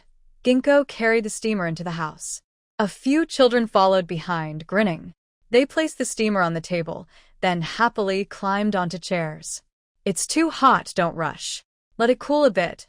Ginkgo turned and went back to the kitchen. She poured chopped wild vegetables into the vegetable dumpling broth. The water was not only oily, but also flavorful. Throwing it away would be a waste. The wild vegetables boiled and stirred in the hot water, and the vegetable soup was ready. She scooped it into a porcelain bowl. Then she brought it to the table. Seeing the children still staring at the dumplings, none of them reached out, only licking their lips eagerly. Go call Grandpa in. It's time to eat. She took bowls and served the vegetable soup. Grandpa, dinner time. The children happily ran outside again. They rushed into the yard, acting like little bandits. Pulling Silver Quan's sleeve, they tugged toward the house. I said I don't want to eat anymore, and you still call me to work. Before Silver Quan finished speaking, he saw the golden vegetable basket on the table. His face immediately darkened. How can you live like this? With only those 200 jin of grain, can you afford to eat like this? They were eating vegetable dumplings again, which used a lot of grain. These dumplings could feed about 10 people for 2 meals of porridge. I don't eat that often, but that's not okay. Don't you know your family situation? Silver Quan said seriously, pointing at the 4 children. These kids need to eat well. You only have that little grain. If you're not careful, how will you survive until late autumn? Dad, I was wrong. Please don't say any more. Ginkgo interrupted her father. The more she spoke, the angrier she got, and she almost hit her. This meal of rice balls is almost as serious as a crime. I don't want to talk to you. In Quan glared at her. He angrily swung his sleeve and turned to leave. Life shouldn't be like this. Dad. In Xing hurried after him. She quickly grabbed his arm. Dad, you can leave after you finish eating. Today's rice balls are full of oil and oil residue. They must smell very good. I won't eat. In Kwan was very upset. Just as he was about to pull back his sleeve and go home, In Xing held him tightly. He looked around and then leaned close to his father's ear. Dad, I have more than those 200 gene of grain. There's quite a bit. It seemed his father wouldn't believe her unless she told the truth. Huh. In Kwan was surprised. How much more? Everyone in the village knew she only had the 200 gene of grain from old Zhao's family. There couldn't be more. He wondered if she was trying to trick him. Much more? Who are you fooling? They had no land, so where could so much grain come from? Look, can I lie to you? In Xing raised her chin toward the ancestral hall. Hurry up and go inside to eat. Today's rice balls are really delicious. She dragged her father into the house. In Kwan looked at the ancestral hall, still somewhat doubtful, but he followed inside. He saw the children sitting quietly, none of them touching their chopsticks. Stop staring and eat.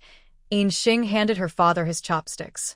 Looking at the golden, shiny rice balls on the steamer, In Kwan swallowed hard but took the chopsticks. Seeing Grandpa start eating, the children's faces lit up with smiles. They reached out and grabbed a rice ball, taking a bite. Their big eyes curved into crescent moons. Mom, these rice balls are so delicious. Jinling smiled as she looked at the rice balls. She had already eaten some meat. Yes, they're really tasty. Yuling also smiled with her little mouth. It turned out her friends hadn't lied. These rice balls really were very delicious. Even Da Bao and Air Bao were smiling with small mouths. These rice balls are really quite good. Dad, how is it? Tasty, right? In Xing also smiled. This dish with oil and oil residue is truly different in taste. Just spend your money freely. In Kwan rolled his eyes at her. Right now, the harvest won't come for at least half a year. Every family is tightening their belts to get by. Some save grain by drinking only wild vegetable soup. But she still manages to eat vegetable dumplings. They even contain some meat, which is quite impressive. Eating like this will definitely lead to hunger sooner or later. But I have to say, these vegetable dumplings are really delicious. She reached out and added one more, deciding to just eat this one. The rest could be saved for a couple more meals. She thought it was a good plan, but she couldn't control her hand. After finishing 2, she went to grab another, and then another after that. She ended up eating 6 large vegetable dumplings. Finally, she forced herself to put down her chopsticks. Father, are you full? Yes, I am. 3 bowls of wild vegetable soup and 6 dumplings. Usually, she wouldn't eat so much. She could still eat 1 or 2 more, but this was already quite a lot. Mom, I'm full too. Jinling put down her chopsticks. She ate 2 dumplings and drank a bowl of vegetable soup. Her little stomach was already full. I'm full too. Yuling also put down her chopsticks. I'm full too. Daba and Erbao also finished eating. Mom's vegetable dumplings are really delicious. Eat enough and then go out to play and help Mom feed the little chicks too. Okay. The children happily ran outside. Seeing her daughter clean up the table, In Kwan got up and went out. He arrived at the entrance of the ancestral hall, hesitated for a moment, then pushed the door and went inside. He wasn't sure if his daughter was lying to him. Is there really that much grain? Looking at the dense rows of memorial tablets, he felt a bit anxious. But he still gathered his courage and approached. He respectfully bowed to the tablets, then started searching inside the house. Although the ancestral hall was large, there was nothing else there. Apart from the tables holding the tablets, there was nothing else. In Kwan moved closer and opened one of the cabinets. Inside, there were 2.5 bags of grain, packed in ginkgo nut containers. It weighs about 100 jin. Then I opened another one. Inside, there are also 2.5 bags, which is also about 100 jin. These should be the ones old Zhao's family gave us. I moved forward a bit and opened another cabinet. When I saw there were still 2.5 bags of grain inside, I was stunned. My daughter really didn't lie to me. Looking at the 2.5 bags of grain in the cabinet, they must weigh over 100 jin. I hurried to the front cabinet and opened it. Inside, there were also 2.5 bags of grain, and I was very excited. Then I quickly went to the next cabinet and opened it. There was no grain inside, but I was still very excited. The grain just now must weigh at least 500 jin. I don't know where this girl got so much grain from. There is less than half a year before the next harvest, and this grain is enough to eat. Just after closing the cabinet, Ginkgo came in. Father, I didn't lie to you. Seeing my father sneaking in, I knew he was here for the grain. Having grain is good, but we can't waste it. This year, we have enough to eat. But what about next year? Will 200 jin of grain be enough for your family of 5? We need to save more in the future. Silver Quan rolled his eyes at her. For them, relying on the weather to grow crops, it's hard to say how much grain they can harvest in a year. If they don't plan carefully and a natural disaster happens, the whole family will be in trouble. Oh, Ginkgo nodded. She was clearly happy inside, but pretended to be angry. No one could tell what she was really thinking. I'm going back now. Lock the door behind me. Silver Quan, hands behind his back, walked briskly away. When he got home, the family was already eating. Even though they had already eaten enough to avoid suspicion, he sat down at the table. As soon as he picked up his bowl, Mrs. Wang looked at him. I ask you, where did you hide the 200 jin of grain that Xinga has? What are you going to do? Isn't it obvious? Of course, I brought it back. With just that 200 jin of grain, what do you expect them to eat? Whatever I eat, I don't care. With so much grain, I can't let the wild ones get it cheaply. Yes, Dad. None of those children are Xing's. Why should we give them free food? The eldest, Jean Mansong, put down his chopsticks. These days, grain is very precious. Giving it to unrelated people is a waste. Exactly. That grain could last us for many months. Second brother, Een Man Tun, agreed too. Xing is really something. She has good things but doesn't bring them home. She's letting those wild kids benefit. I really don't understand her thinking. Exactly. Those kids call Xing mother. If she can take care of them in old age, can you do the same? Een Quan put down his chopsticks. Hearing this made him angry. Why not? If Xing helps us raise the children, Da Zhuang and Erzwang can also be filial and take care of her when she's old. That's nonsense. Your 2 kids, when they see something tasty, they just stuff it in their mouths. You can't even count on them to take care of you when you're old. This topic made him angry inside. Their grandchildren are very filial, but not his family. His children act like little wolves, only interested in food. Stop talking nonsense. I'm asking you, where did she put the grain? Mrs. Wang glared at him sharply. She was really annoyed today. She dared to shout at her. I don't know. You're always running around there.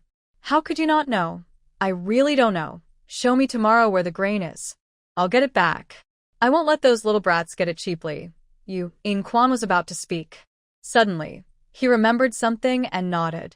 All right, I'll check tomorrow. Then you better show me, or don't expect me to forgive you. Mrs. Wang glared again. That's more like it. Een Quan was so angry, he put down his chopsticks. Aren't you going to eat? No, I'm not. He walked out with his hands behind his back. He was so mad, he almost exploded.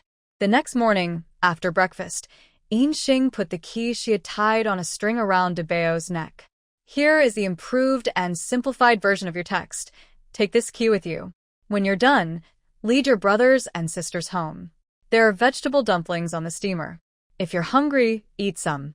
Mother will come back after finishing her work. Since it's not time to open the kiln, and there's nothing good to pick up, there's no need for the children to stay here. It's not far from home, so let them go back and wait. They can also take care of the chickens and other animals. Okay, Gia Bao note that. He led his brothers and sisters ahead. When they reached the kiln, they went straight to the porcelain pit. They sat down and started to look around and search. Een Xing also went to the house. After finishing her work, she carried some dried apricots and headed to the town. She went directly to the rich area where the wealthy people lived. This was a rare treat. People without money couldn't afford it. She knocked on a grand-looking door. Who is it? A middle-aged man opened the door. Uncle, I sell dried apricots. I just made them. They are very tasty. Would the lady of the house like to try some? In this time period, peddlers often came to sell things. Seeing Een Xing didn't surprise him.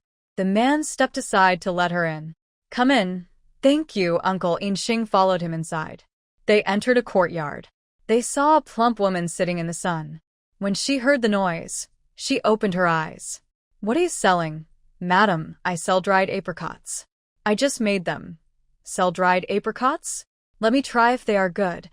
A thin woman nearby stood up. She reached out to grab a bag of apricots, but Yin Xing stopped her.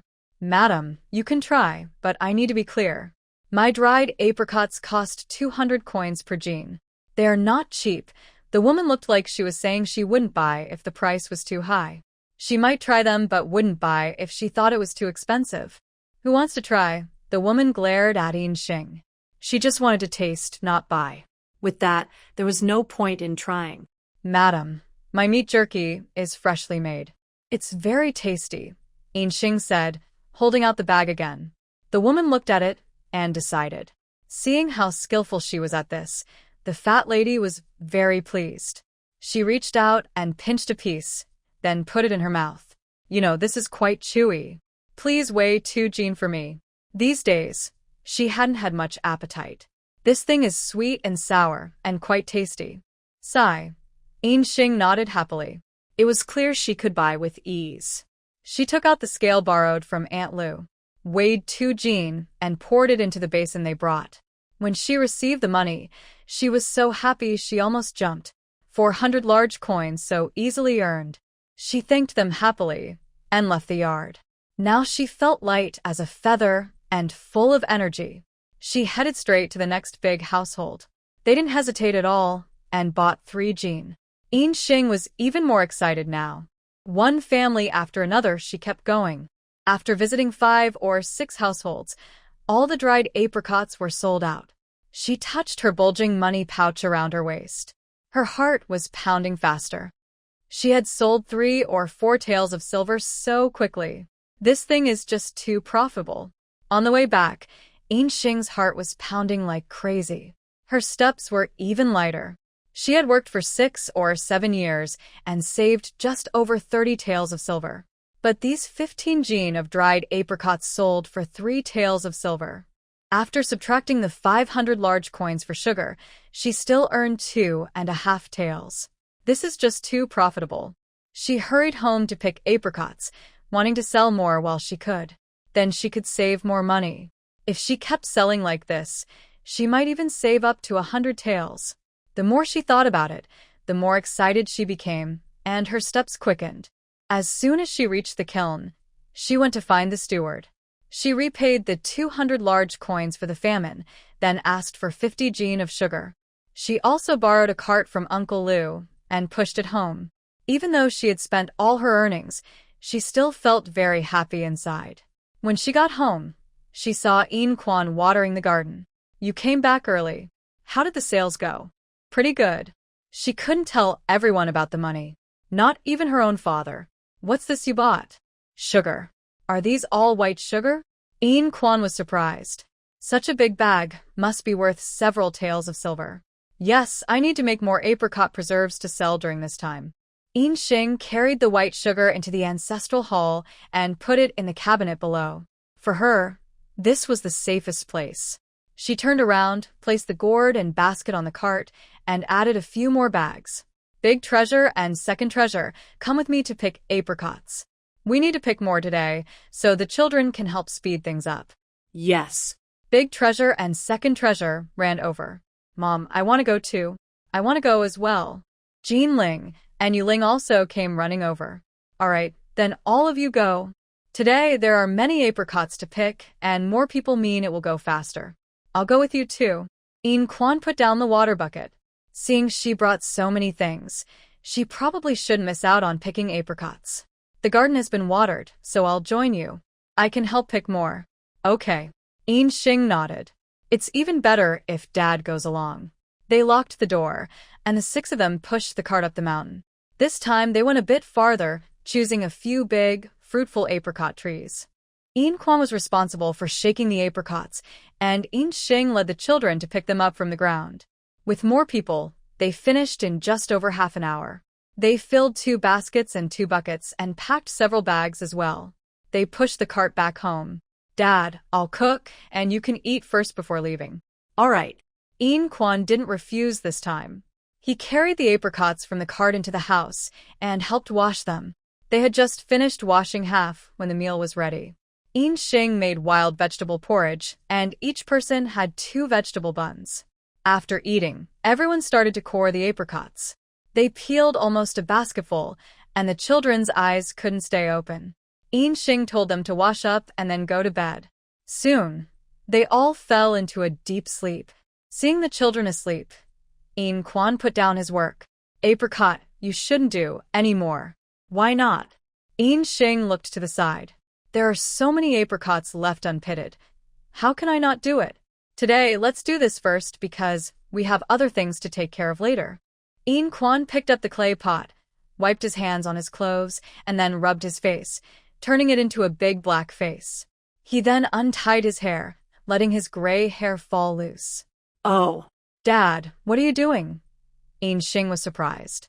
Why smear soot on his face for no reason? Come with me, In Quan said quickly, and went outside. In Xing looked confused, but still got up and followed. They went straight to the ancestral hall, where In Quan took a lantern from behind the door. He lit it and wrapped it with a torn blanket, making In Xing look puzzled.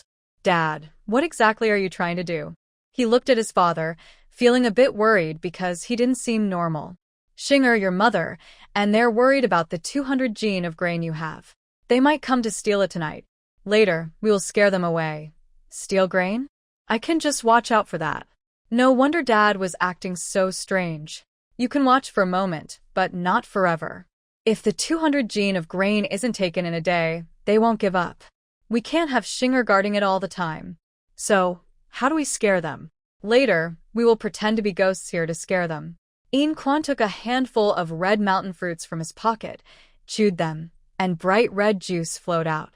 Then he went behind a table, moved a tablet aside, squatted down and rested his chin on the table, sticking out his tongue. How about this? Does it look scary? The villagers are afraid of this ancestral hall, and only this trick can scare them. Scary. Dad, you're so good at scaring people. In Xing's mouth twitched. From this angle, it really looked like a head on the table. She felt nervous just looking at it. All right then. Later, just do as I say, In Quan said and stood up again. He handed In Xing a rope tied behind the door and started teaching her how to use it step by step. It was completely dark now, and it was about the right time. In Quan looked at In Xing. Go ahead. Okay. In Xing stepped onto the table and climbed onto the beam of the house. She was holding the rope behind the door with her left hand and the rope on the torn quilt of the lantern with her right hand. Father, is this okay? She had never done this before and felt quite nervous. Of course it's fine. Don't make noise. They'll be here soon. In Quan ran to the table and rested his chin on it. Today, he told them the grain was here, so they would definitely come. Just as he expected. At this moment, Mrs. Wang, along with her 2 sons and daughter-in-law, had already left the house.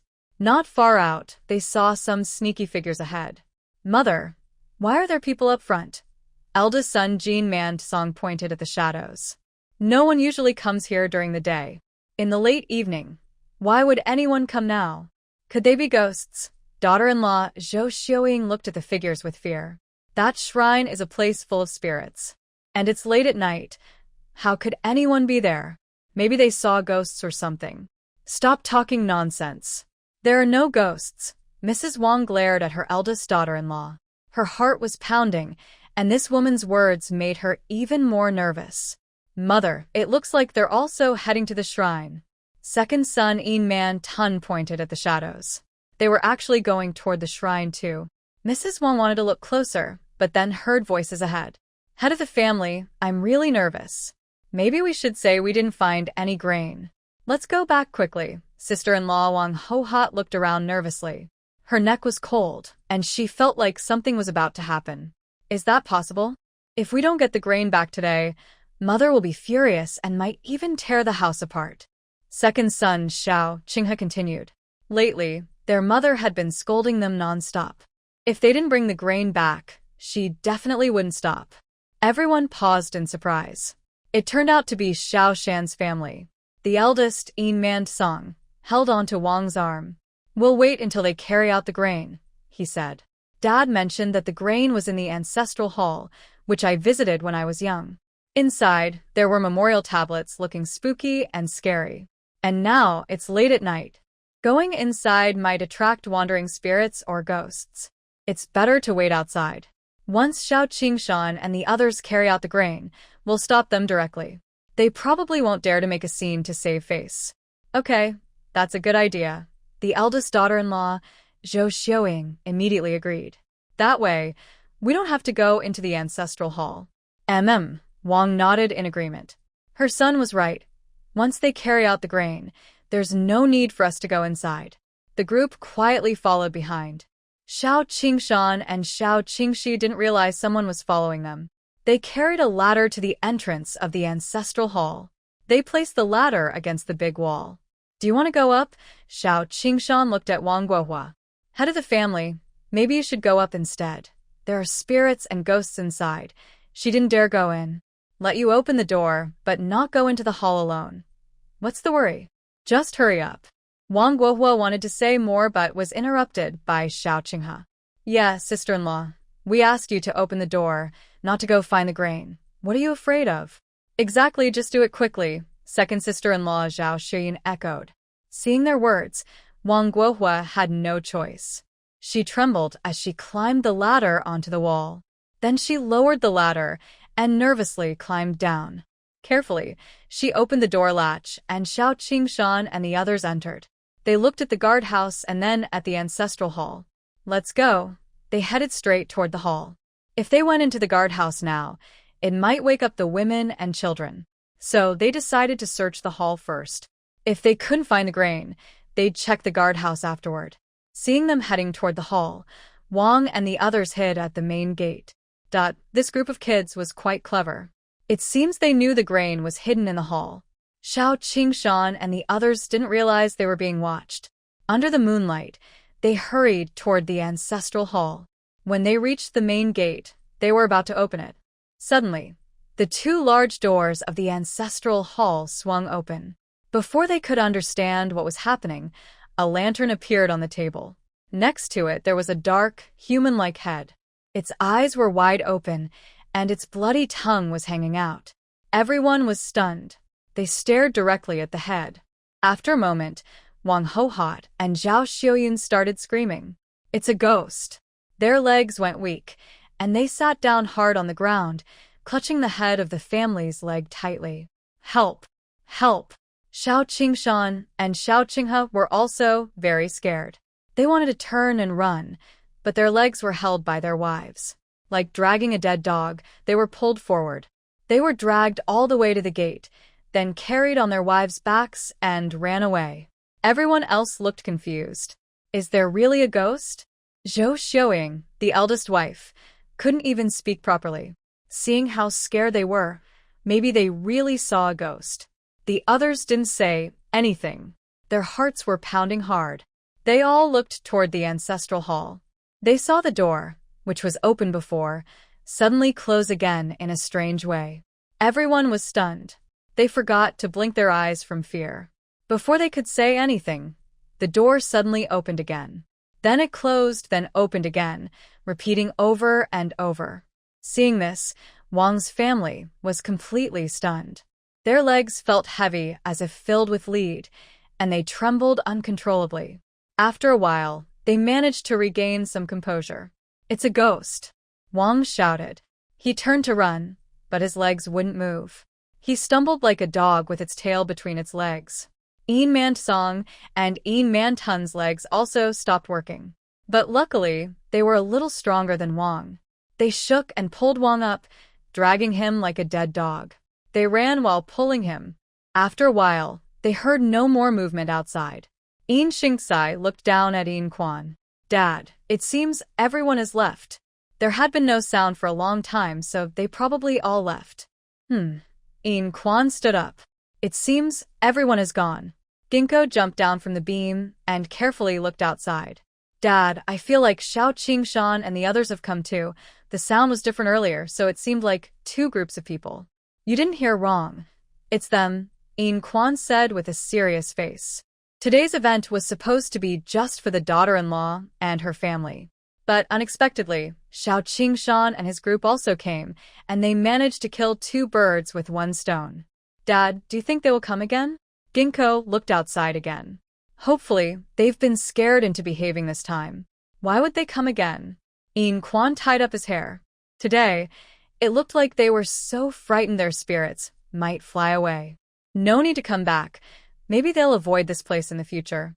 He strode out quickly, washed his face, and rinsed his mouth. I need to go back quickly. Remember to lock the door, he said. If he stayed out late, people might start to suspect something. Oh. Ginkgo hurriedly locked the door. She also carried the ladder into the yard. That ladder was quite useful. The next morning, she got up early. She cooked rice porridge in a jar and started boiling apricots. She laid the cooked apricots on a mat. When it was about time, she called the children to eat. Today, we're opening the kiln, so we need to leave early. Usually, they don't find many good things. But during kiln opening, they find the most. The children immediately perked up. Yeah, today we must find lots of good stuff. They eagerly ate their rice. Finding good things meant they could sell them in town. Then they could have vegetable dumplings to eat. After breakfast, Ginkgo took them to the kiln factory. Seeing that the kiln was already open, the children couldn't wait to go over. There's not much good today, Uncle Lu smiled. This kiln mostly produced plain ceramic bowls for ordinary families. There wasn't much worth picking. He handed over a few usable items.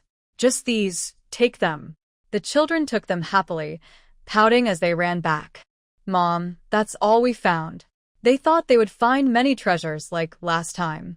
If there's nothing, then there's nothing, Ginkgo said, rubbing the children's little heads.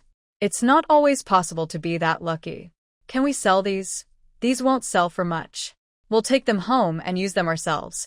These are rough porcelain, and even the good ones aren't worth much money. They wouldn't sell well in the town either. Besides, there aren't many, so we'll just take them home. We don't have many bowls at home anyway. Just as I was about to go work at the house, Uncle Lu came over. Apricot, our kiln factory is going to close for a holiday. Didn't the housekeeper tell you? Hearing Uncle Lu, Ginkgo was surprised. No? When is this happening? Last night we made the decision. I think the housekeeper will tell you soon. The master and madam are going back home to visit family, so we get a half-month holiday. I'm planning to go home and visit too. It's been years since I last went back, and I wonder how my mother is doing. Oh, I'll go ask. Ginkgo turned and went into the house. She found the housekeeper and got a clear answer. Yes, the master and madam are returning home to visit family. Starting tomorrow, we have a half-month holiday. If it had been before, Ginkgo would have felt sad. Half a month means missing out on earning hundreds of coins. But now it's different. A holiday is good for her. She can use this time to make more apricot preserves to sell. The money she earns from that is much more than what she makes working here. After cleaning the house, she went to see Aunt Lu. Then she took the children home to make apricot preserves. Meanwhile, the village was lively. Last night, the Xiao family was crying and howling all night. No one knew what happened. Early in the morning, everyone came to see what was going on. They saw Xiao Qingshan and Xiao Qinghe looking pale, as if they were about to die. Wang Guohua and Zhao Xuyin were also lying stiffly on the bed. They couldn't control their bowels anymore. Everyone was shocked and confused. After asking, they learned it was due to shock. But no one knew exactly what had frightened them. Now, rumors spread even more wildly. Some said their family was getting revenge for doing bad deeds. Others said their family was haunted by evil spirits. Only the Wang family understood the truth. Seeing how Xiao Qingshan and the others looked, they felt deeply scared too. Luckily, I didn't go inside, or I might have ended up like them. Ginkgo doesn't know about these things. These days, she has been busy making dried apricots. This time, she made much more than last time. Because they are heavy, she could only push the cart to the town. She sold the dried apricots by going door to door, and 60 jin of dried apricots sold out quickly. She touched the 20 taels of silver on her waist. Her heart was pounding so fast it almost jumped out of her mouth. She never dreamed she could earn so much money in one go. Afraid someone might steal it, she hurried home to hide the money. In the next few days, she and the children either picked apricots on the mountain, made dried apricots at home, or sold them in the town. Incan cleared the grass in the fields and sometimes came over to help. To make more dried apricots, Ginkgo worked almost non-stop. Even when the children were asleep, she kept working by the oil lamp. She worked so intensely for half a month and lost a lot of weight. But her efforts paid off. On average, she earned 10 taels of silver each day. In half a month, she saved up a total of 150 taels. Adding that to her original savings, she now had 180 taels, which made Ginkgo very happy. Big treasure, second treasure. What kind of house do you like? In a few days, I will go to see the village chief, get a land plot for our family, and we will build a big house. Although living in the ancestral hall was okay, it wasn't their own home. She wanted to build her own big house. Build a few more rooms so that Jinling and Yuling each have their own. And in the future, when Big Treasure and Second Treasure get married, there will be enough space. Thinking of the envy in the villagers' eyes made her very happy. What if she is a childless widow? She still has daughters and sons, and a big house they can't all live in. Mother, maybe we shouldn't build the house yet. Why? She didn't understand why her child said that. Mother, the world is not safe now. Countries around us are restless. There might be a war someday. We are close to the Great Western Dynasty. If a war really happens, we can't stay here. Big Treasure frowned. Her father said that the neighboring countries are always watching us carefully, especially Dashi Chao, who tried several times to start a war. Although their father suppressed these plans, their wild ambitions are obvious. One day, they might really cause a conflict. Since this place is so close to the border, it's the most likely to be affected. Mother worked hard to save some money. If we build a house and a war breaks out, it will all be lost. Who told you that? I heard it from my dad. He's a businessman, so he knows a lot. He saw the signs early, or we wouldn't be doing business here. He couldn't tell his mother the truth. If he did, it wouldn't help her at all. Oh, then we won't build a house for now. His father must be a wise man. Since he said that, it's very likely true. They probably shouldn't build the house. Otherwise, if a war happens, they'll have to run away. They can't take the house with them, and that would be a big loss. While thinking about this, In Quan hurriedly came in. Xinger, Qingbei is in trouble. What? In Xing was surprised. He stood up quickly. What happened to Brother Qingbei? I heard there's chaos at the border, and our army fought with the Dashi army. Many people died, and they're waiting for news at the village chief's house. You should go and check too. In Quan was panting. He just finished working in the fields and heard what everyone was saying. Qingbei went to serve as a soldier there, but no one knows what's happened to him. Oh. In Xing nodded, then looked at the children. Wait at home. I'll go out for a bit.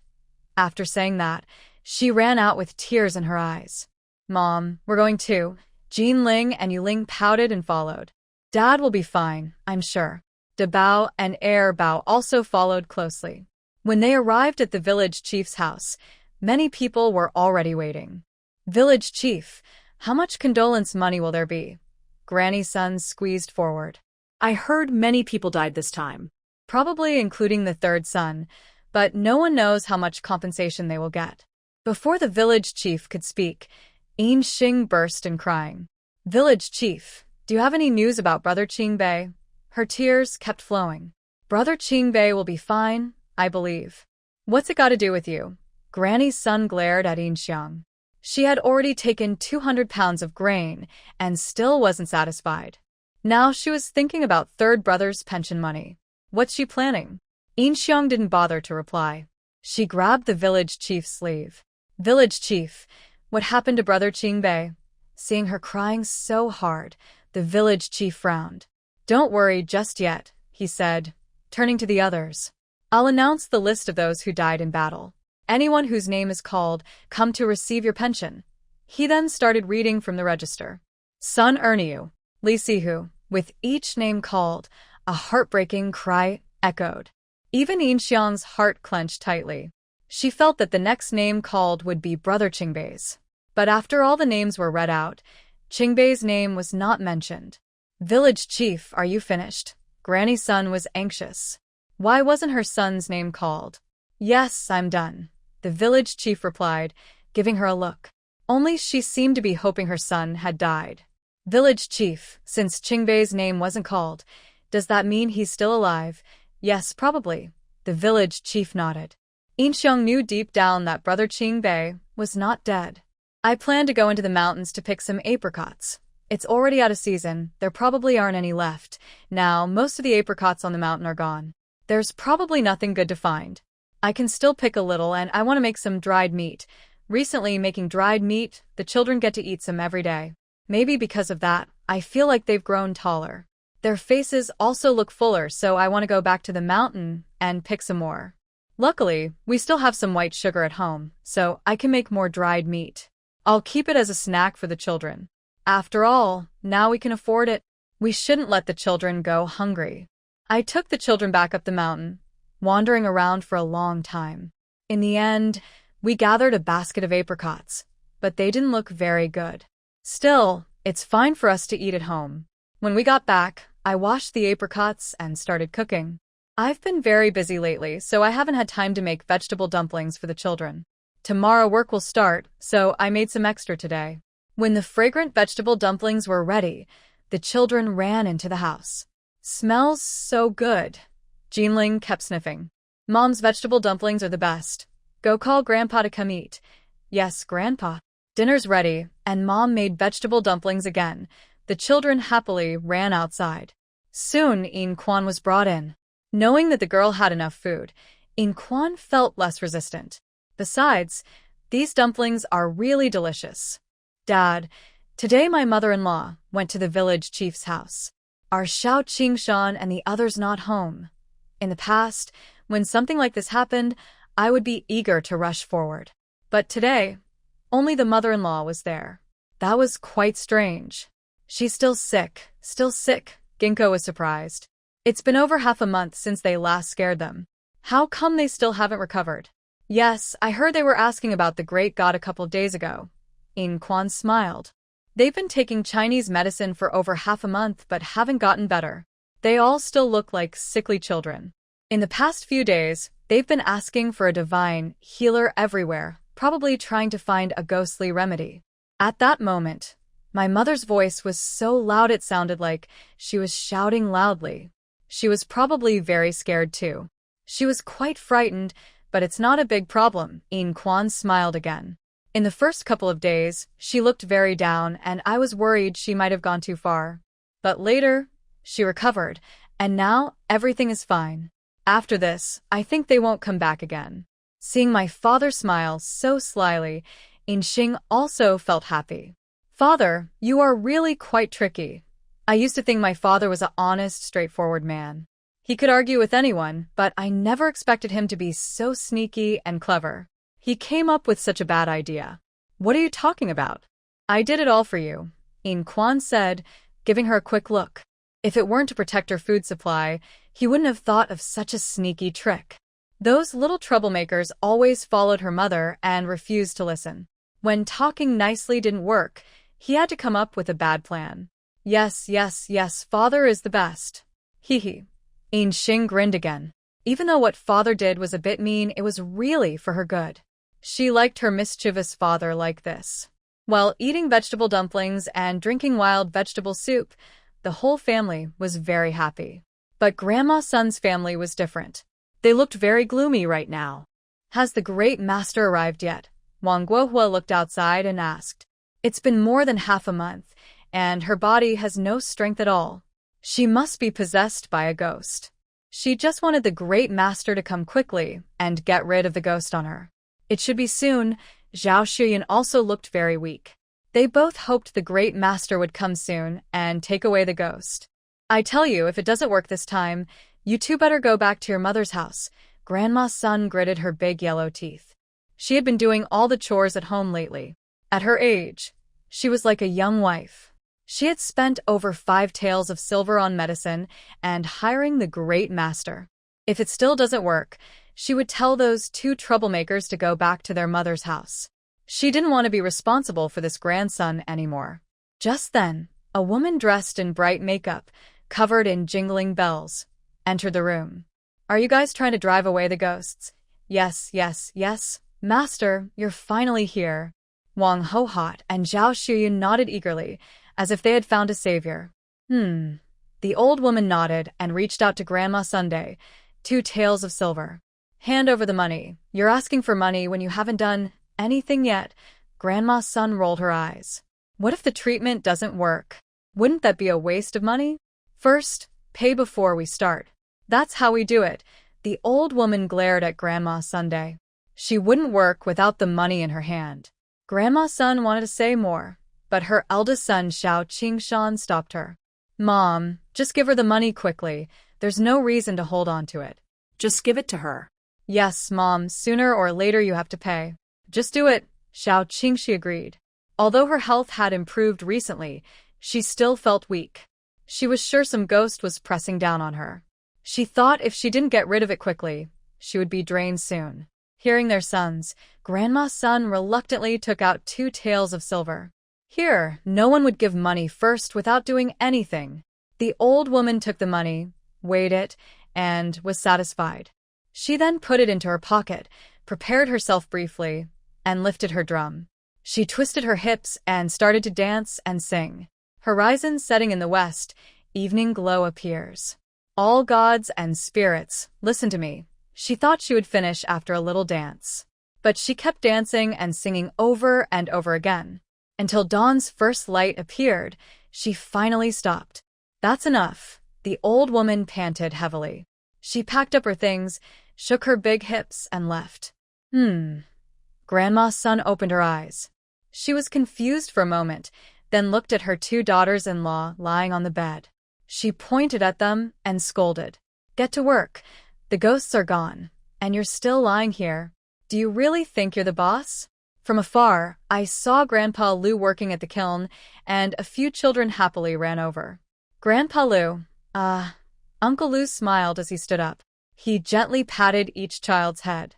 You kids haven't been eating any good food these past 2 weeks. Not only did their faces look fuller, but they had also grown taller. Uncle Lu, is everyone at home doing well? Hearing this, Uncle Lu's smile suddenly froze. They're all gone. Our family was hit by a disaster, and the whole village had to run away. We also encountered bandits. My mother and 2 brothers died. Years ago, to keep his family alive, he was sold at age 10, which gave his family a chance to survive. When he last visited home, everyone was still there. This time, only half of the house remained standing. Few villagers had returned either. Thinking about it made him feel worse, and he covered his face, crying loudly. The man in his 40s sobbed uncontrollably. As he cried, a chubby little hand gently touched his cheek. Grandpa Lu, don't cry. You still have us, said Dabo, wiping his tears with his small hand. Yes, you still have us, added Erbao, helping to wipe his tears. Seeing their older brothers helping wipe Uncle Lu's tears, Jinling and Yuling also ran over. Grandpa Lu, don't cry. They tiptoed and struggled to help wipe his tears. All 4 small hands kept wiping at Uncle Lu's face. Grandpa, don't cry. Uncle Lu hugged the children close. Uncle Lu, don't be too sad. You have to think positively, Ginkgo frowned. He had hoped Uncle Lu would be happy to visit home this time. Now he wished he hadn't asked. Yes, I try to stay positive, but I feel so suffocated inside. Uncle Lu sniffed again. The world is so chaotic. Someone always dies sooner or later. He wasn't trying to be strong. Just thinking about it made him feel very upset. Crying now made him feel much better. Go back to work quickly. I'm fine, he said. All right, I'll go work first, Ginkgo replied, and went to the house. After finishing his chores, he went to the kitchen. Ani Xing, why have you lost so much weight? Is the dried apricots not selling well? 6th aunt looked at her in surprise. When I returned, I specifically asked the housekeeper. Xinger only bought white sugar twice there, and never bought more. After a while, I noticed she had become much thinner. It seems that dried apricots are not easy to sell. Things are okay, but the season is over now. She didn't tell her father how much money she made. And she definitely wouldn't tell Aunt Lu. To keep it secret, she bought white sugar in town later on. She was just afraid others would find out. First, she worried they might be interested in her money. Second, she was afraid they might be interested in her business. If everyone started selling dried apricots, she couldn't make as much money anymore. I'll help you clean the fish. No need, you've been tired lately. Let me do it. It's okay, I don't have much to do now. Ginkgo took the fish basin and helped clean up. Meanwhile, Grandma's son was lying inside the house, eating a boiled egg. Big sister-in-law Wang Guohua slowly came in. She still hadn't fully recovered, so she couldn't hurry. Mom, third brother is back. What? Grandma's son was surprised. She immediately thought of the pension money. Is he dead or alive? He's alive, injured and not lightly. He was carried back. Injured? Grandma's son quickly put on her shoes. She hurried out. She saw 2 soldiers carrying Xiao Qingbei down from the carriage. Third brother, what happened to you? Grandma's son asked. She looked at his bloody leg and saw a few tears. Mom, I was hurt on the battlefield. On the battlefield? Then, Mom, let me go inside first. I can't keep being carried around, Xiao Qingbei interrupted. He pointed to the house in front of the soldiers. This house. The 2 soldiers were about to carry him inside, but Grandma's son stopped them. This house won't do. Take him to that house, she said, pointing to the main hall. Why not? Xiao Qingbei looked at his own house. He didn't understand why his mother wouldn't let him go home. Sun Posey slightly pulled at the corner of her mouth. Ever since she drove away that group of troublemakers, the house has been given to her 2 eldest grandsons. Xiao Qingbei frowned. He was about to ask where Yinxiang and the others had gone. Then Xiao Qingshan and Xiao Qingbei ran back happily. Third brother, you're back. Hurry, hurry, let's carry him inside. The 2 brothers kept calling out, and someone helped carry Xiao Qingbei into the main house. Just as 2 soldiers were about to leave, Xiao Qingbei called them back. Wait a moment, he said, turning to look at Sun Posey. Mother, we've been cared for a lot by them on the way here. We haven't eaten much these days. Please bring them a basket of eggs. Now, the border situation is tense. The army supplies haven't arrived yet, and the brothers have been hungry for several days. He just wanted to bring some eggs back for them. He also thought about bringing a few chickens, but knowing his mother's personality, she probably wouldn't agree. As he expected, when she heard about a basket of eggs, Sun Posey immediately got angry. What's that? She was about to scold loudly, but Xiao Qingshan stopped her. Mother, didn't third brother say these 2 brothers brought him back? He gave her a meaningful look. Sending him back from so far away, they couldn't have spared the cost of the carriage. Third brother probably wanted to use eggs to cover the carriage fare. They couldn't make a big fuss about it in front of outsiders. If they made things too tense, they wouldn't be able to get money from third brother later. Yes, mother, hurry up, said Xiao Qinghe, the second son, also giving her a look. Seeing her sons agree, Sun Posey finally stormed out in anger. After a long while, she returned with a basket of eggs. Take it, thank you, head, the 2 soldiers said happily. They happily carried away the big basket of eggs. Now the brothers could stay a few more days. After they left, Xiao Qingshan and Xiao Qinghe smiled and came over. Third brother, did you hurt your leg on the battlefield? It was wrapped in bandages and looked bloody, so it seemed serious. Yes, I almost broke it. With such a serious injury, the court should have given you some compensation, right? With such a severe wound, it couldn't have been without reward. No. Then after leaving the battlefield, you should have some settlement money or something. No, I have nothing. We can't even get enough military supplies now. We've been hungry for several days. Then all your injuries were for nothing. Xiao Qingshan looked at Xiao Qingshi. He thought that since the third brother was so badly hurt, he should have brought back some money. That's one way to put it, Xiao Qingbei said calmly, then turned to Sun's family. Mother, I'm so hungry. Please make me a bowl of egg water to drink, seeing the third brother drinking bowl after bowl of egg water. Big brother Xiao Qingshan looked at second brother Xiao Qingshi. The third brother was really hungry. It seems he didn't bring back any money. He looked again at his injured leg, which was quite serious. If it heals, it will probably cost a lot of money. And whether it can be healed is uncertain. If it can't be healed, Then the family will have one more person who just eats without working. Thinking for a moment, he looked at his wife. Go tell Inxing that the third brother is back. Ask him to come and pick him up quickly, he signaled her with a glance. Wang Hohot immediately understood. Okay, she said, and ran outside. Where are Inxing and the others living now? Xiao Qingbei frowned. It seemed like they weren't living here anymore.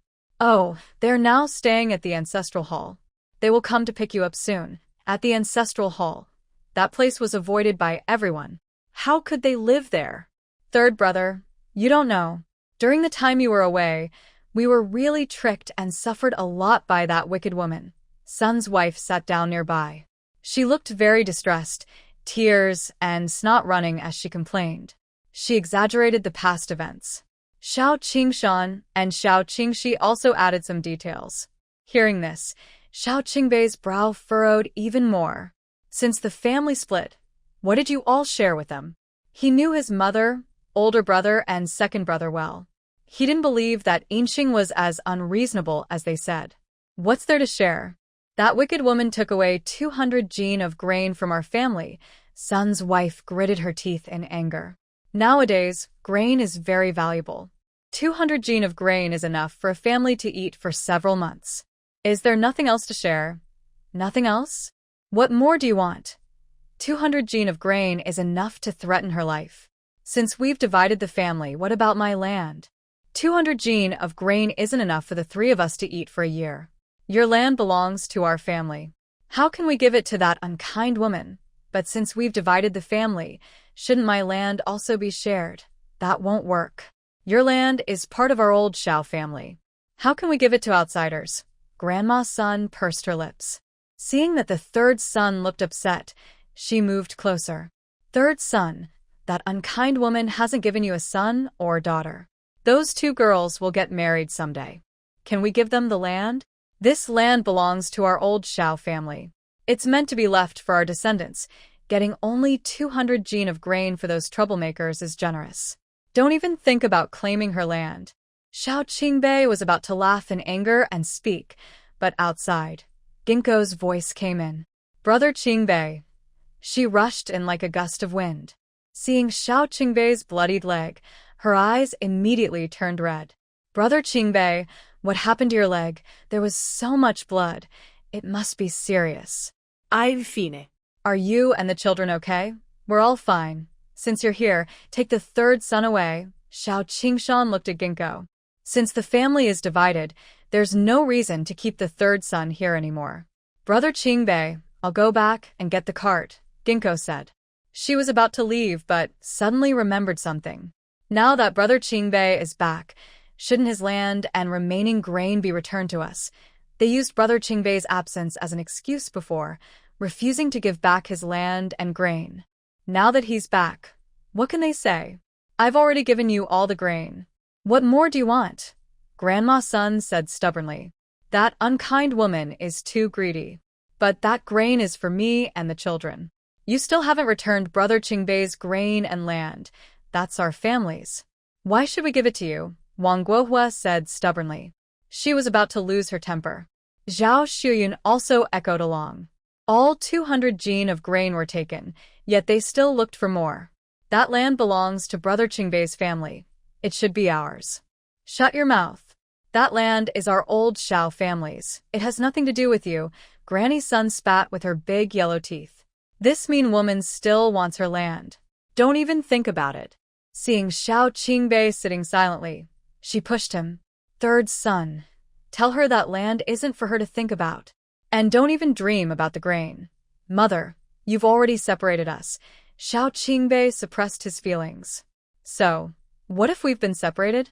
That land is still our old Xiao family's. It will be left to our descendants in the future. Outsiders shouldn't even think about it. Mother, Xiao Qingbei raised his voice. Am I really your son? Why are you saying that? Of course you're my son. Since I am your son, why do you treat older brothers and second brothers so well, but me so badly? I earn so much money for the family. Can't you just be fair? The older brothers do no work, and the good things in the house are all for them. Now, even their land is to be left to them. They are all sons, so why is he treated differently? What are you calling me for? Granny's son was stunned. Seeing the third son so angry, she softened her tone. Isn't it because you don't have a son? Your older and second brothers both have boys. Our old Shao family's assets should be left to them. Your two useless brothers will marry someday. Giving them to others would be too cheap. Although she did favor the older and second sons a bit, there was a reason. Because the third son had no children, the family assets couldn't just be given away cheaply. Yes, third son, our old Shao family's assets shouldn't fall into outsiders' hands. Shao Qingshan smirked slightly. Mother's words made sense. Exactly, the older brother is right. Shao Qinghe also agreed. The land in the family should be left for descendants. Seeing their greedy faces, Shao Qingbei sneered mockingly. Am I not part of the old Shao family? Do you mean to starve me, you brat? Granny's son's words were not finished. It was interrupted by boss Shao Qingshan. Third brother, what are you talking about? Our family wouldn't let you go hungry. After saying that, he gave Shao Qinghe a look. Go carry 200 jin of grain for third brother. Can we let our brothers go hungry? Seeing the current situation, if they didn't show some effort, third brother wouldn't give up easily. All right, I'll go get it now. Shao Qinghe turned and left. Shao Qingshan patted Shao Qingbei on the shoulder again. Third brother, we don't have much grain left at home. I'll get you 200 jin first, and that should last until autumn. As for those 4 acres of land, you can't farm them now. Ginkgo has other things to do, so you can't farm that either. Let's just plant some at home for now. Don't worry, when harvest time comes, there will be enough grain for you. No matter what, they couldn't give them the land anymore. Shao Qingbei was furious at Shao Qingshan's shamelessness. You, just about to get angry, Yin Xing stopped him. Brother Qingbei, 200 jin is 200 jin. We won't be like them. Yin Xing looked angrily at Granny's son and the others. Now she understood the stubbornness of this group. Even if they argued more, they wouldn't get the land. So, she decided not to hold back her anger anymore. The 4 acres of land could only produce about 5 or 600 jin of grain. Including the 200 jin given this time, they had about 700 jin in hand, openly or secretly. It wasn't a bad deal. Brother Qingbei, I'll go home and get the cart. Wait for me. She turned and ran out. Seeing third brother with a dark face, Granny's son sighed. Third brother, you're also your mother's son. Can I not feel sorry for you? Humph, Shao Qingbei sneered. They took over his house, didn't give him the land, and only gave a little grain. That's how much they care for him. Look at you, child. Your mother only wants what's best for you. This land will always be yours. You don't have a son. When you grow old, Iron Pillar and Iron Bull will take care of you. Then the land will be left to them. So, this land still belongs to our old Shao family. It must not fall into the hands of outsiders. Shao Qingbei was too tired to say anything more. Seeing that he remained silent, Granny's son thought he had listened. Just as she was about to say a few more words, 2 young voices came from the door. Dad! Jean Ling and Yu Ling rushed in like little rockets. Dad! When did you come back? They threw themselves into Shao Qingbei's arms, excitedly rubbing against him. Mother didn't lie to them. Dad really came back. Looking at her daughter's fair, tender faces and their clean, neat clothes, Shao Qingbei finally smiled. Just came back. He was surprised that Yin Xing had taken such good care of his daughters. Not only had they grown taller since he left, but they also gained weight. They looked lively and fresh, just like young ladies from wealthy families. If he saw them on the street, he wouldn't even recognize them. Even Granny's son and the others were surprised. They hadn't seen the girls for a few days. These 2 little girls had really become quite impressive. They had made flower arrangements and were wearing new clothes. If someone didn't know better, they might think they were young ladies from a big household. Dad, what's wrong with your leg? Jean Ling turned her head. She saw the bandages on her father's leg, stained with bright red blood. Her eyes immediately filled with tears. Yu Ling's big eyes also stared straight ahead, tears welling up in her eyes. It's nothing, Dad just got a small injury, he said. Dad, does it hurt? Jean Ling pouted. He had lost so much blood. It must have hurt a lot. Shao Qingbei was about to shake his head when Yin Xing came in. Brother Qingbei, let's go home. Just as she was about to help him up, she saw the bag of grain beside him. This isn't even 200 jin. It was about the same size as the last bag, but at least 20 or 30 jin less. Hurry up and weigh some more, Xiao Qingshan signaled Xiao Qinghe. They had weighed the last bag before, and it definitely wasn't 200 jin. Now they had to send the third son away quickly. Otherwise, he would be thinking about those 4 acres of land again.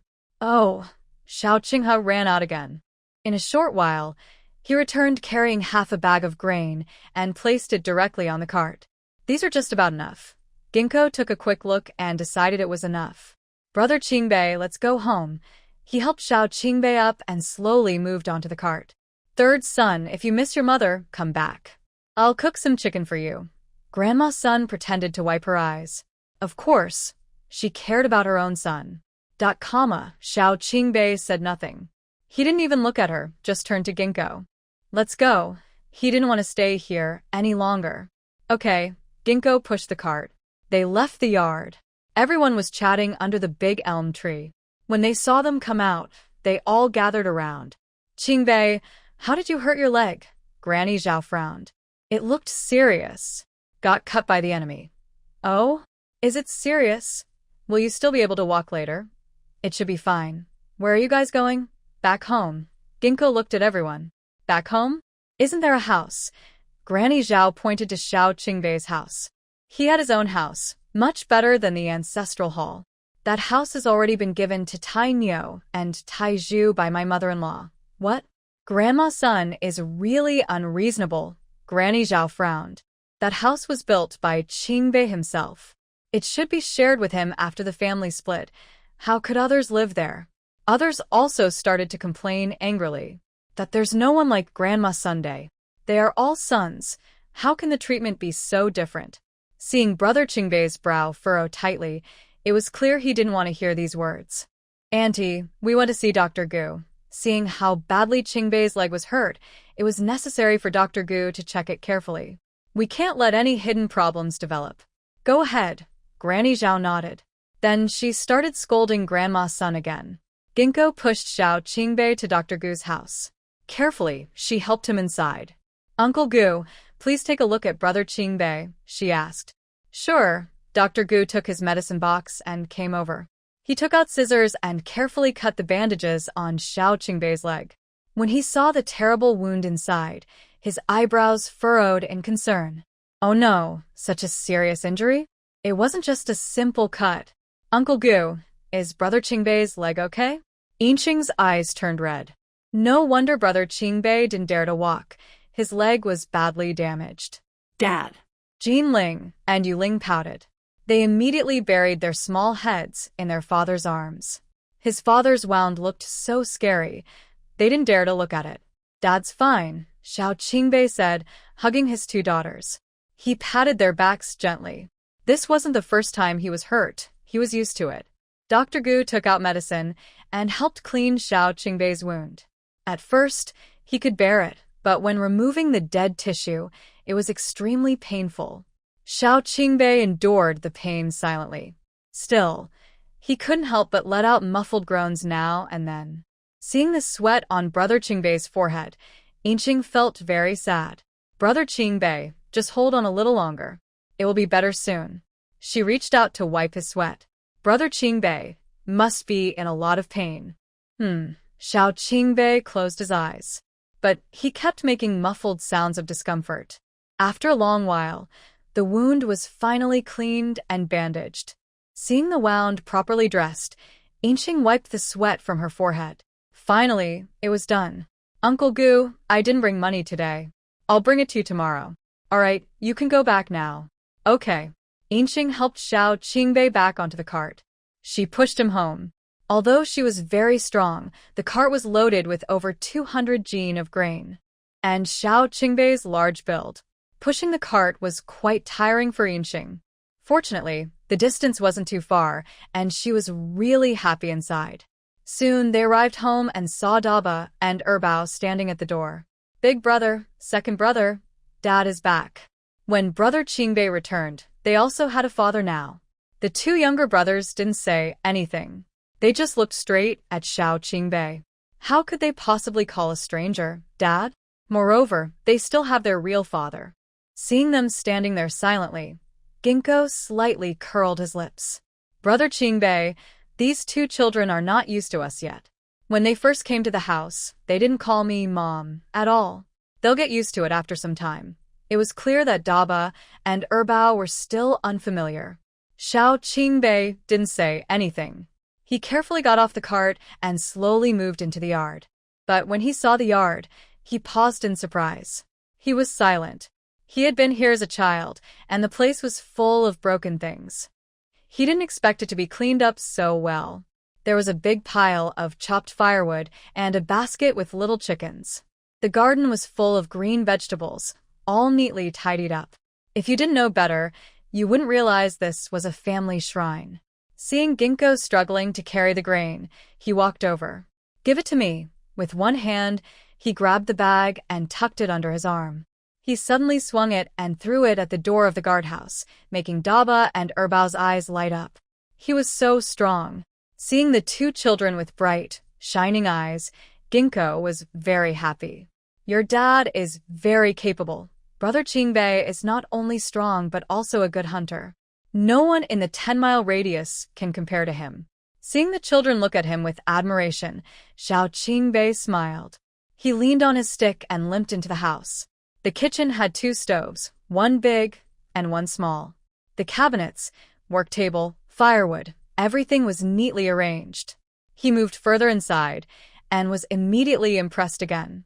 On a large bed about 6 or 7 meters long, covered with a brand new mat, the cabinets, tables, and chairs were all cleaned spotless. Not a single grass blade was on the ground. Having lived in the village for so long, he had never seen a house so clean and tidy. "Stop staring, Brother Qingbei. You should get on the bed quickly." Brother Qingbei's wound had just been treated, and standing around like this wasn't good. Xiao Qingbei nodded. He was helped onto the Kong by Ginkgo. "Brother Qingbei, you must be hungry. I'll go make some food now." Ginkgo happily ran outside.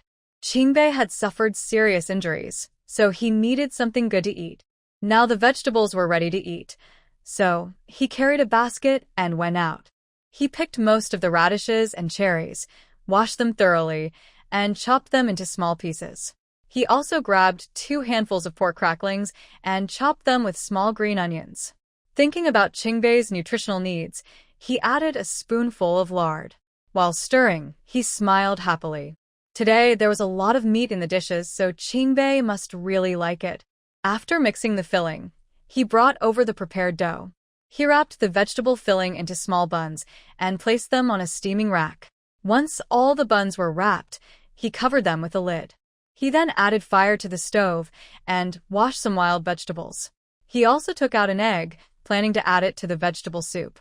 Xiao Qingbei kept glancing toward the outside room. He wondered what Ginkgo was doing. Why does the food smell so good?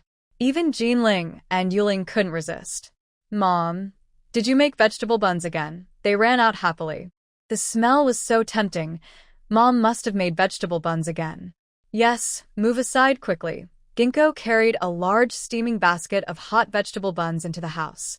"Let them cool for a bit. Don't touch," she said, and went outside to continue working. Seeing the golden-colored buns, Xiao Qingbei swallowed hard. He wondered what kind of filling they had, but they smelled so good. "Dad, these vegetable buns are delicious." Yuling happily came over with a smile.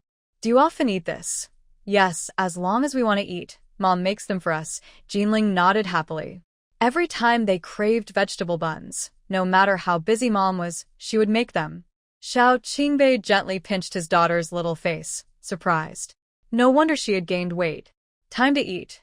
Ginkgo brought in a big bowl of vegetable and egg drop soup. "Brother Qingbei, just sit there." She pulled the table close to the Kong because Qingbei was not feeling well enough to move around. So he would eat here.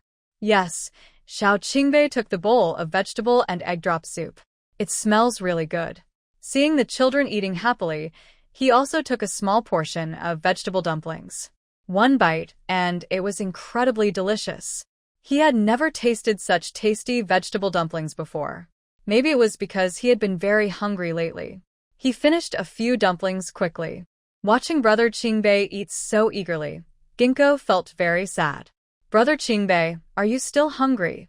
Otherwise, how could he have become so thin since leaving? Before, it was okay, but recently the military supplies haven't arrived, and I've been hungry for several days. Hungry for several days. DeBeo's hand clenched tightly. He wondered if his father was also hungry. Eat more if you're hungry. Ginkgo added another vegetable dumpling to his plate. No wonder Brother Qingbei was so thin. Going several days without food was hard to bear. Xiao Qingbei planned to eat 3 or 4 dumplings and then stop. After all, food was precious these days, and just keeping his strength was enough. But these dumplings were too tasty. Plus, Ginkgo kept putting more into his bowl. Unconsciously, he ate about 10. Seeing her still trying to add more, he immediately put down his chopsticks. Am I full? He had eaten more than he usually did in several meals. That was already quite luxurious. Brother Qingbei, have one more. He still felt like Qingbei hadn't eaten enough. No, I'm really full. Xiao Qingbei moved back a little. He couldn't waste more food. Seeing that he really didn't want to eat, Ginkgo stood up. Then stay with the children. I'm going to do some work. She tidied up the table and poured the previously soaked apricots into the pot. They would spoil if not cooked soon. The sweet and sour smell filled the room. Xiao Qingbei sniffed. He wasn't sure what Ginkgo was doing. He stood up, leaning on his stick, and carefully moved outside. What are you doing? I'm cooking apricots. Ginkgo lifted the large pot lid. She scooped out the cooked apricots. The sweet and sour aroma filled the whole house. What are you doing? Why was she boiling the apricots? I used to make dried apricots to sell, but these leftovers are not very good. I thought about making more dried apricots to keep for the children to eat. Recently, the family has been making dried apricots, and the children could eat some every day. Now they are all gone, and I'm worried they might get too eager for treats. So I plan to make some to keep until autumn, when the fruit can be turned into fruit preserves again. That way, the children will always have snacks. Looking at Ginkgo placing cooked apricots on the mat, Xiao Qingbei frowned. Making dried apricots uses a lot of sugar. Ginkgo is willing to give the children some to eat. After finishing her work, Ginkgo turned around and saw Brother Qingbei still standing there. Qingbei, why are you still standing here? Go back inside. She helped him into the house and carefully sat him on the bed. I have warm water in the pot. I'll help you wash your hair later. Qingbei looked so disheveled. He probably hadn't washed in a long time. Mom, I want to wash my hair. Jinling touched her little head. My head itches. Mom said that when the head itches, it's time to wash. I want to wash too. Yuling came over. Her head also itched. Seeing her sisters want to wash their hair, Erbao also came over. I want to wash too. Mom said that washing hair often keeps pillows clean. He didn't want to get a new pillow dirty. Although Daba didn't say anything, he clearly wanted to wash as well. Okay, then you can wash first. Ginkgo turned and went outside. The children immediately put on their shoes and ran to the basin. They started to untie their hair. Ginkgo brought in a big basin of hot water and poured some into each of their basins. Wash up. The children seemed to hear an order and immediately dipped their heads into the water, beginning to scrub. Mom, I want fragrant shampoo. Jinling reached out her little hand. Shampoo smells so nice. Ginkgo handed it over. The little girl rubbed her head a few times with the shampoo, then handed it to her sister. Yuling took it and also rubbed her head. Then she passed it to Erbao, who also rubbed his hair. She handed the fragrant soap to Daba. After fixing his hair, Daba handed the soap to Ginkgo. The little kids laughed as they washed themselves. Seeing this, Xiao Qingbei also smiled. This is a proper day. In the past, his daughters would wake up early to go up the mountain to pick wild vegetables. They often got tired and scolded and couldn't get anything good to eat. Compared to now, it's really not the same. Luckily, he married Ginkgo, or his daughters wouldn't be able to live such a good life. Seeing him lost in thought, Ginkgo came over. Brother Qingbei, shall I wash your hair? Looking at the basin of water she held, Xiao Qingbei stood up with support. No need, I can do it myself. He untied his hair and bent down. Carefully, he started washing. Seeing how hard it was for Qingbei to wash, Ginkgo reached out. Let me help you. She quickly helped him scrub and then applied the fragrant soap. The light floral scent made Xiao Qingbei feel very comfortable all over. The children finished washing their hair and feet. They climbed back onto the bed to play again. Qingbei, come out. I'll help you wash your body. Seeing the dirt on him and then the clean mat, Xiao Qingbei stood up. Okay. He leaned on his stick and went to the kitchen. Ginkgo pulled out a chair for him to sit and helped him take off his outer clothes. His strong muscles were revealed. His face immediately turned red. He lowered his head, wet a cloth, and carefully wiped him down. The warm water on his body made Xiao Qingbei feel very relaxed. But unfortunately, the time was short and Ginkgo finished quickly. She took a set of clothes from his bag. Just as she was about to help him put them on, whether because of strength or something else, the sleeve suddenly tore. Oh no! This clothes is too old, Ginkgo said, poking at it with her finger. She tore a big hole in it. The clothes were already very worn out. Just wear it like this for now. I'll buy you a new one tomorrow.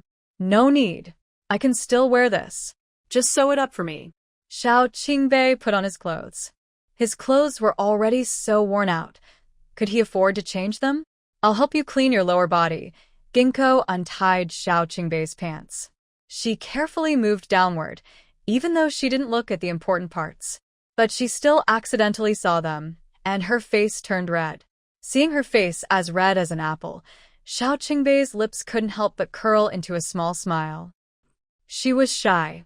To avoid touching the wound, Ginkgo was very careful while cleaning. She didn't dare to look around with her eyes. But no matter how careful she was, she still saw some things from time to time. Even she could feel her face burning hot. Fortunately, it didn't take long. After cleaning, she helped him put on his pants. Then she helped him back into the house. Brother Qingbei, you sit here first. I'll go make the bed, she said, kicking off her shoes and climbing onto the Kong bed. She opened the cabinet and took out the blankets inside. After spreading out the blankets, the children happily jumped in. Ginkgo also helped Xiao Qingbei get onto the bed. Xiao Qingbei. These blankets were not only new, but also filled with cotton. He had never used a cotton-filled blanket since he was a child. Seeing Qingbei looking at the blankets, Ginkgo moved closer. When we were kicked out, we had nothing. These were bought later, she explained. Did your mother say you almost burned down the house? Xiao Qingbei looked at Ginkgo. Her words couldn't be fully trusted. He wanted to hear her explain what really happened. Hearing Xiao Qingbei's question, Ginkgo's eyes flashed with anger. Your mother was too much. She then told Xiao Qingbei everything that had happened during this time in detail. Hearing this, Xiao Qingbei's jaw muscles tensed tightly. He realized that his mother and older brother hadn't told the truth. Looking at his two lively daughters, he also held Ginkgo's hand. Ginkgo, thank you. He thought that during the days he was away, his daughters might have been mistreated. He never expected them to be living so well. All of this was thanks to Ginkgo. We're family, no need to thank me. Ginkgo happily smiled. She moved closer to Xiao Qingbei. Her head even leaned on his shoulder. Brother Qingbei, are you coming back this time, or are you leaving again? I wish Brother Qingbei would never leave again. Once my wounds heal, I have to go. The border is unstable now, and we need more people. Right now, the Western dynasty is restless, trying several times to cross the border and invade our land. But we have fought them back each time, determined to defend ourselves. Their greed is obvious, and they might try again someday. After I recover, I will still have to go back. Oh, Yinxing's eyes flickered with a hint of sadness. But she quickly hid it. Brother Qingbei is very capable. He can't just stay at home all the time. Are we about to go to war? Daba couldn't help asking. From what he said, it seems a war is coming soon. You care about this, Xiao Qingbei smiled. This young boy is still so small, yet he's already concerned about politics. I just want to ask. Mother wants to build a house. If a war breaks out, all that effort will be wasted. Daba looked down, feeling guilty.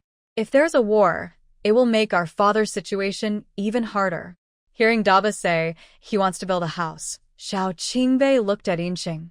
Don't build the house yet. There might be a war here. If a war happens, this place could become a battlefield. If the house is built, we won't be able to stay here anymore. Is a war really coming? Inching also became nervous. If a war does happen, Brother Qingbei will be in danger, and we might become refugees. Not yet, but it's inevitable, Xiao Qingbei frowned. Looking at the current situation, a war seems unavoidable. It's just a matter of time. Suddenly, he seemed to remember something and looked at Inching. Stock up more food at home. If a war really breaks out someday, you won't go hungry while fleeing. He reached into his bag and took out 2 silver ingots, each worth 10 taels, handing them to Inching. This is my medical fee. Keep it. Brother Qingbei, didn't you say you didn't take any money back? Inching asked. Earlier, at old Zhao's house, she heard Brother Qingbei say he didn't bring any money back. I meant that for Mother and Big Brother. If they find out I brought money back, he definitely wouldn't stay still, so he put the money into Ginkgo's hands. Keep it safe, he said. The children were so young. They would need money for many things in the future. Okay, Ginkgo nodded happily. She didn't expect Brother Qingbei to care so much about them. She would never let the children go hungry. It's late. Time to sleep, Ginkgo said, looking at the children. Brother Qingbei's eyes were almost closed. He must be very tired. Okay, the children snuggled back into their beds. Ginkgo also helped Xiao Qingbei lie down and covered him with a quilt. They turned off the light and got into bed. Lying close to Brother Qingbei's warm body, Ginkgo felt more at peace than ever. Xiao Qingbei was also very comfortable now. He was lying on a warm Kong bed, covered with soft blankets. Next to him was Ginkgo's soft body, such a wonderful feeling. Maybe he was tired or just very comfortable, and soon he fell into a deep sleep. The next morning, Ginkgo woke up early. She cooked some millet porridge and put the leftover vegetable dumplings on top. She also scooped a big spoonful of sweet water made from apricot syrup. She mixed everything into dough, planning to make pancakes. Then she went to the ancestral hall and put in 20 taels of silver. After thinking for a moment, she took out 2 taels of broken silver. Brother Qingbei had lost so much weight. He needed to eat well. His clothes were also torn, so she had to make a few new sets quickly. She turned the apricot preserves over and finished her chores. The children woke up. After dressing and washing their faces, Ginkgo combed their hair. Today, you just stay at home with Dad. No need to go to the kiln. There was nothing good to pick up around there. So she decided to let the children stay and keep Brother Qingbei company. Okay, the children nodded obediently. When the food was served, they eagerly moved closer with small smiles. They started eating their porridge. Since Xiao Qingbei couldn't do much work, he planned to eat less. But Ginkgo kept scooping vegetable dumplings into his bowl. By the end of the meal, he had eaten 8 dumplings. Ginkgo was so happy, she couldn't stop smiling. Brother Qingbei, I'm going to start working now. As long as Brother Qingbei eats plenty, he will recover faster. Xiao Qingbei nodded, watching Ginkgo walk out of the yard, leaning on his stick, looking at the clean and lively yard in front of him. For the first time, he felt like he was home. Just then, he saw Daba and Erbao holding sticks and practicing. What are you doing? We're practicing martial arts. Practicing martial arts? Yes. Erbao frowned and waved his stick. He remembered how palace guards used to train like this. Why are you practicing martial arts? Xiao Qingbei asked with a slight smile. Although these 2 little ones' moves were messy, their eyes were sharp, and they looked determined. We want to become very strong, so when bad people come, we can protect Mom and Sister. Daba puffed out his chest like a little grown-up. It seemed like a war was coming. When that happens, things could get chaotic, and there will be many bad people. He needs to train with his brother quickly.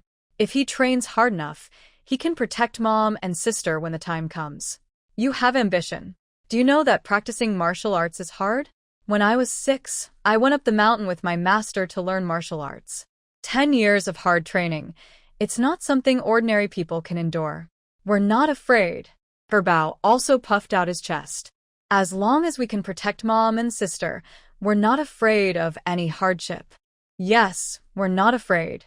Daba nodded too. Once they learn martial arts, they can help their father. Since the world is so chaotic now, I can't be at home often. If these two kids learn martial arts, even if danger comes, Ginkgo and the girls will have help. Bowing his head, Daba and Erbao looked at Xiao Qingbei curiously. This person was quite strong.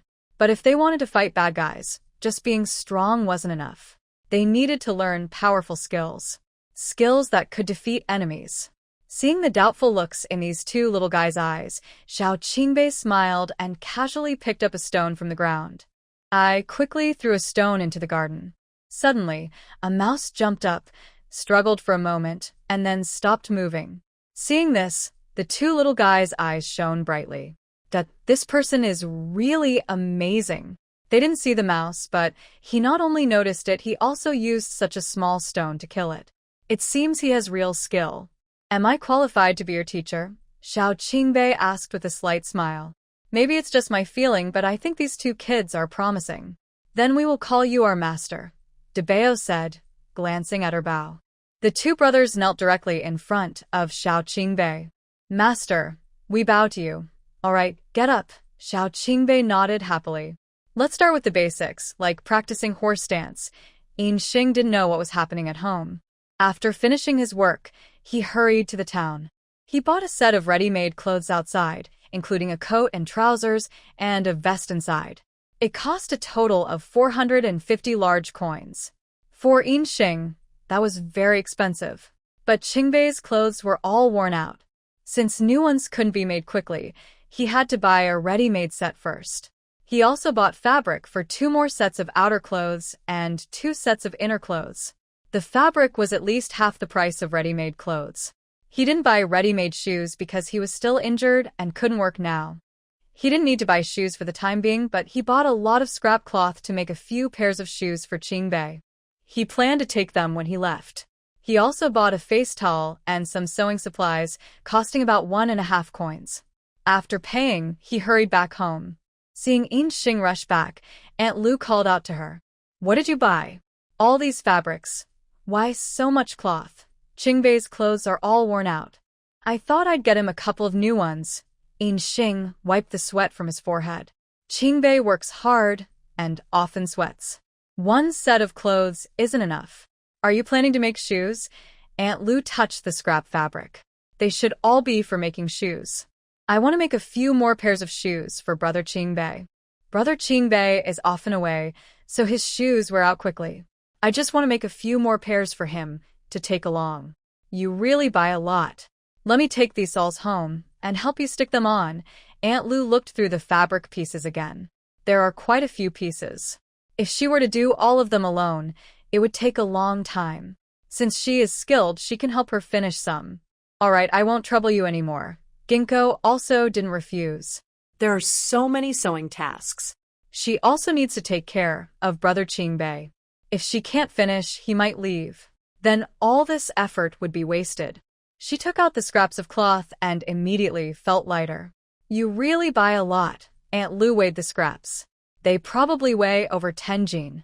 She really is willing to spend for the man. Yes, I thought if there's leftover, it can be used later, so I bought a bit more. The leftover soles can also be used to make shoes for the children. She thought to buy a little extra. After greeting, she jogged back home. As she reached the gate, she heard laughter from inside. She pushed open the door and saw the 2 older children playing with sticks. Jinling and Yuling were busy nearby. They looked so happy, giggling nonstop. Seeing their mother return, they ran over happily. Mom, what did you buy? Mom didn't buy any food, just things for your dad. Ginkgo set down the basket. Now the family's meals are good. No need to buy cakes for them anymore. Jinling and Yuling picked up some clothes. They smiled happily at Xiao Qingbei. Dad, Mom bought you new clothes. Why did you buy so many? Xiao Qingbei looked at the clothes in the basket. They probably aren't all one set.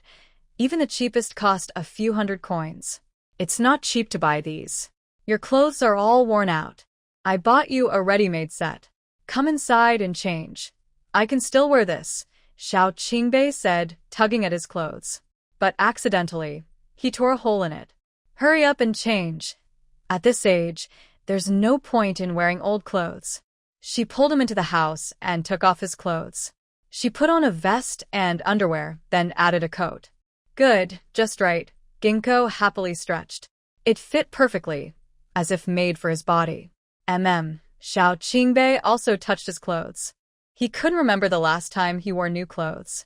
Should I help you change the medicine? Ginkgo went outside. She pushed the cart to the door. Maybe I should walk there myself. Although his wound still hurt a lot, he thought he could walk. Forget that. I should push you. To avoid hurting the wound, Brother Qingbei's injury was serious. If he walked, what if it got worse? Xiao Qingbei didn't insist anymore, because his leg really hurt. Every step made him feel pain deep inside. He carefully sat on the cart. Stay at home. Mom needs to change Dad's medicine. She'll be back soon. The children nodded obediently. They started playing in the yard again. It wasn't dinner time yet, so everyone was chatting under the big elm tree. When they saw Ginkgo pushing Xiao Qingbei over, everyone looked over. Is that Qingbei? Granny Zhao squinted. He looked like a different person from yesterday. His hair was neatly combed, and his clothes looked shiny and smooth. Plus, he looked handsome.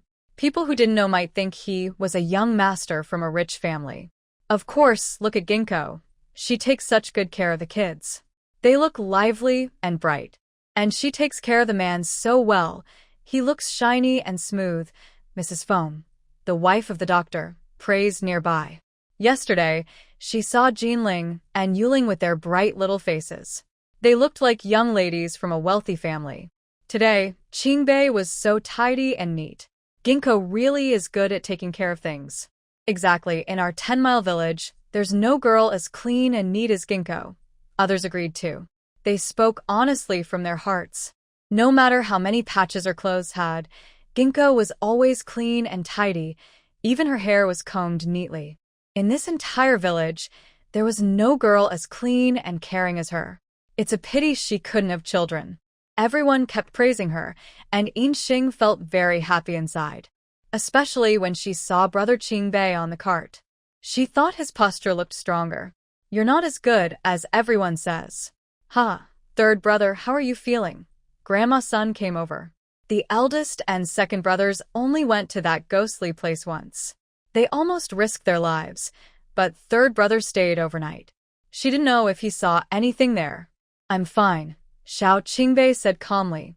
His words clearly didn't show much emotion. I brought you a lot of food.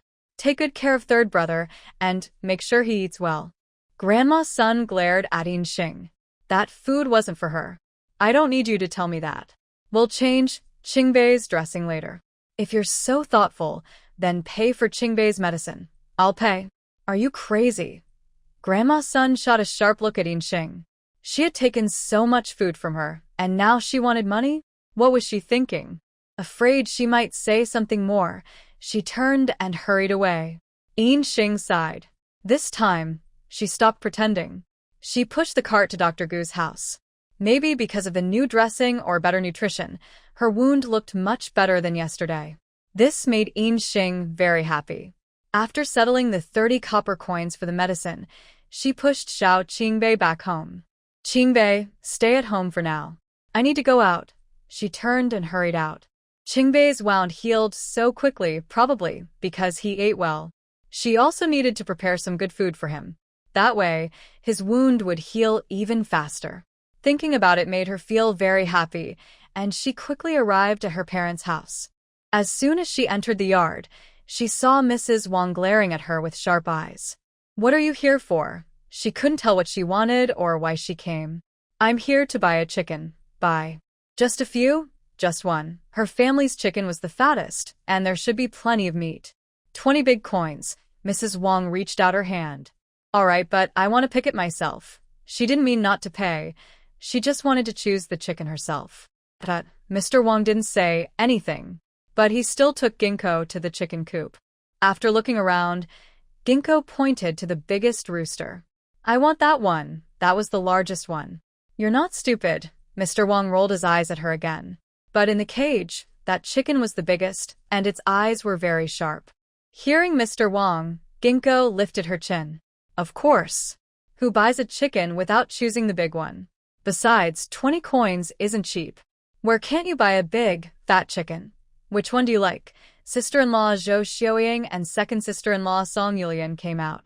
This girl is willing to spend 20 coins to buy a chicken to eat. She really is quite generous. That biggest one. You two go catch it. Mr. Wang pointed to the largest rooster. Oh, Zhou Xiaoying and Song Yulian went inside. They chased and caught the chicken. Ginkgo turned and went into the house, to her old room. It was already occupied by her two nephews. She looked around and finally found a small bronze mirror. She put it in her pocket. As she was about to leave the yard, she saw her sister-in-law Zhou Xiaoying carrying a bloodied, legless rooster. Xinger, we've already slaughtered the chicken for you. Take it back, Zhou Xiaoying smiled. This chicken was really fat. Who told you to kill it? What about the chicken legs? Oh, we kept the legs. Each for Dazhuang and Erzwang. Who told you to keep them? Xinger, look at what you're saying. You're Dazhuang and Erzwang's aunt. The kids are just eating a little. What's wrong with that? Song Yulian pursed her lips. Now that she's married, she's getting even more stingy.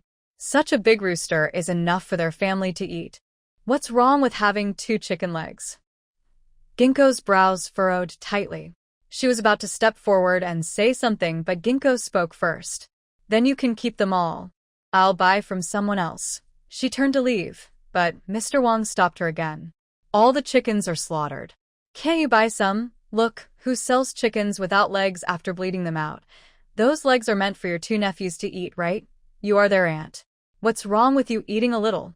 This naughty girl is getting more and more strange. You have so many chickens at home, but you refuse to eat them. You want to eat mine instead? I don't want this chicken anymore. If you want to eat it, you can stew it yourself. It's like they can't stand to lose anything. She turned to leave, but was stopped by Mrs. Wang. Bring out the chicken legs. She glared fiercely at her 2 daughters-in-law. They looked as if they were craving it. Why did she cut off the chicken legs? Does she not know what kind of temper this girl has? Oh, Zhou Xiaoying and Song Yulian shot a quick look at the ginkgo leaves. They angrily went inside and took out the 2 chicken legs. Here. They couldn't bear to give up the chicken legs, unlike her who treats her as an aunt. Ginkgo took the chicken and the legs, then took out the copper coins. She counted 15 and handed them to Mrs. Wang. Here. Still 5 short. No chicken blood left. She could only give 15 at most. She really thought she was fierce. Why not? Mrs. Wang glared at her 2 daughters-in-law again. Stop staring. Go bring out the chicken blood. Zhou Xiaoying and Song Yulian gritted their teeth in anger. This girl is getting worse and worse. Just as she was about to go inside and bring out the chicken blood, Ginkgo stopped her. No need. How can I carry that blood? What if I spill it? Ginkgo waved the big rooster and chicken legs in her hand. She couldn't spare a hand to carry the chicken blood now. Let's go.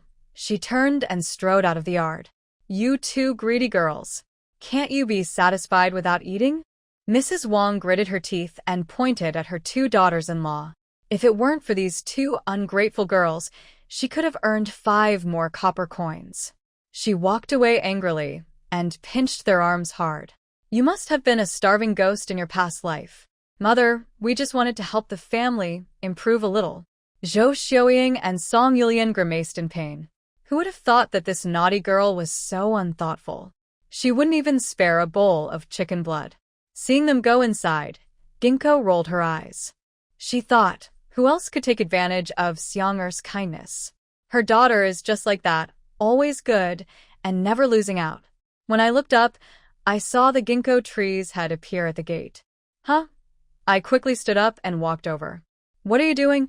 Come on, let's go eat some small chickens. Ginkgo nodded towards the ancestral hall.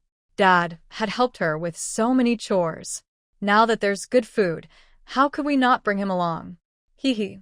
Ginkgo smiled with her mouth wide open. I looked back at the yard, hands behind my back, happily following Ginkgo. I saw my mother holding a large, bloodied rooster with no legs. Jinling and Yuling were too scared to come closer. Mom, what's wrong with that chicken? Why are its legs broken? Your grandma killed it. Tonight, we'll eat chicken. Ginkgo took the chicken into the kitchen. Dad, Xiao Qingbei was about to stand up with his stick. But Silver Wide stopped him. Sit down. We're not strangers. What are you doing? Grandpa, our master is teaching us kung fu. Daba waved his stick. Master. Silver-Wide looked at Xiao Qingbei. Why is he calling him master now? They can call him whatever they want. Xiao Qingbei smiled. To him, it didn't matter what they called him. Oh, Silver-Wide nodded. Seeing the garden was a bit dry again, he took a water bucket to the well. Xiao Qingbei also felt a bit embarrassed to sit still, so he followed. Silver-Wide was responsible for fetching water from the well, and Xiao Qingbei watered the garden. While watering, he suddenly smelled a delicious aroma of meat. Daba and Erbao couldn't continue practicing. Mom, what delicious food did you make? Erbao peeked into the kitchen. He dropped his stick and ran inside. Mom, what are you making? It smells so good. Today, I stewed a small chicken. Your dad and Grandpa will have dinner soon. Ginkgo brought a big bowl of stewed chicken to the table. Seeing the golden-colored chicken, Erbao excitedly ran out.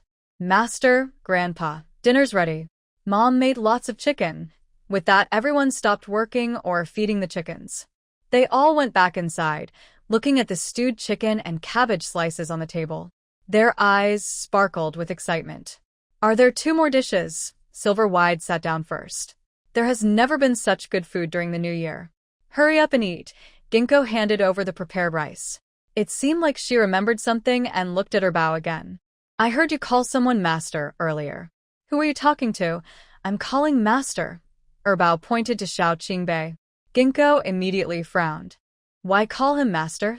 You should call him dad. They're her children, so shouldn't they also call brother Qingbei dad?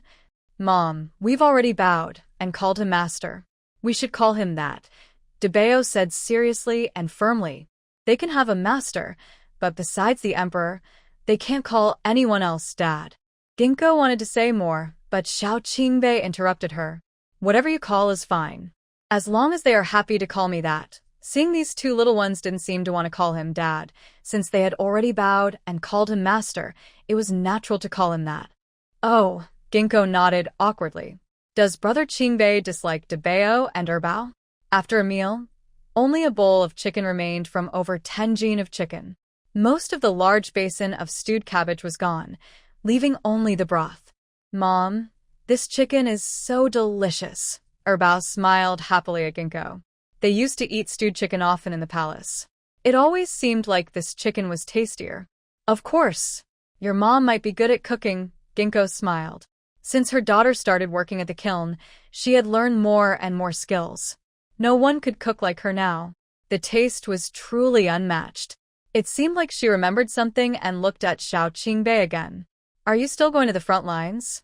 Yes, I have to go once my leg heals. They say the situation is quite tense. Is that true? People who came back from outside said the situation was very serious.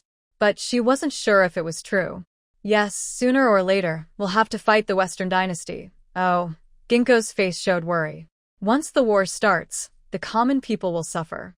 Since they are so close to the border, if fighting really breaks out, they will have to start fleeing again. These good days haven't lasted long, and just thinking about it makes me feel upset. Ginkgo. It seems brother Qingbei is determined to leave no matter what. After chatting for a while, Inquan finally went home. The next morning, Inqing woke up feeling groggy and heard some movement outside. When she opened her eyes, she saw that the 2 younger brothers were gone. Looking back, brother Qingbei was also not there, which made her feel confused. Is it already this late? She hurriedly got up, put on her clothes, and went outside. It was still early. She felt relieved. She thought she had slept in too late.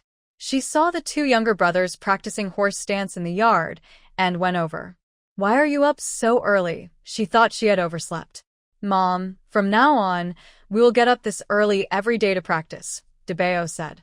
The master said that if we want to learn real skills, we need to be able to endure hardships. The situation is urgent now. He and his brother must learn martial arts quickly, not only to protect Mom and the sisters, but also to help the emperor when they grow up. Can't you practice martial arts anytime? Why get up so early? They have nothing to do all day, so when is it not okay to practice? They are still so young, at the age to grow and develop. Why get up so early and skip more sleep? If the children want to practice, then let them. If they want to learn real skills, it takes effort. Xiao Qingbei looked at Debeo and the younger brother happily. He didn't expect they would get up so early today and take the initiative to practice. They really are promising. If they keep at it, their martial skills will surely improve in the future. Hearing Brother Qingbei say this, Yinqing finally kept quiet. Then I'll go make breakfast. She turned and went into the kitchen, opened the basin. Seeing that the dough was already prepared, she pulled some vegetables from the basket. Since they said they wouldn't be stopped, she decided to make more delicious food for them. She couldn't let them get too tired. She threw the washed amaranth into the pot, then added a small spoonful of lard. Feeling the pot heat up, she pressed the pancake against the edge of the pot, covered the pot, and started the fire. As soon as the water boiled, the smell of the pancakes wafted out. Jinling and Yuling came out with their hair all frizzy and messy. "Girl, what smells so good?" She rubbed her big eyes again. "I don't know what Mom made, but it smells so delicious." They woke up feeling hungry. "Hurry up and wash your face. Dinner will be ready soon." Ginkgo led them into the room and took a comb to brush their hair. "I want to see too." Jinling grabbed the bronze mirror from Yuling. She happily looked at herself. "Hee hee. So, I am this pretty. I want to see too." Yuling smiled and took the mirror back. The two girls played tug-of-war with the mirror. "Stop playing, go call your dad, big brother, and second brother for dinner." "Okay." The little girls happily ran out. Soon, they called everyone back. As soon as they entered the room, they smelled a wonderful aroma. Erbao's eyes lit up again.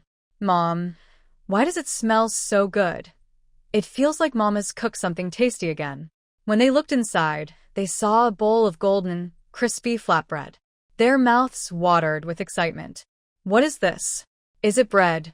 She picked one up and sniffed.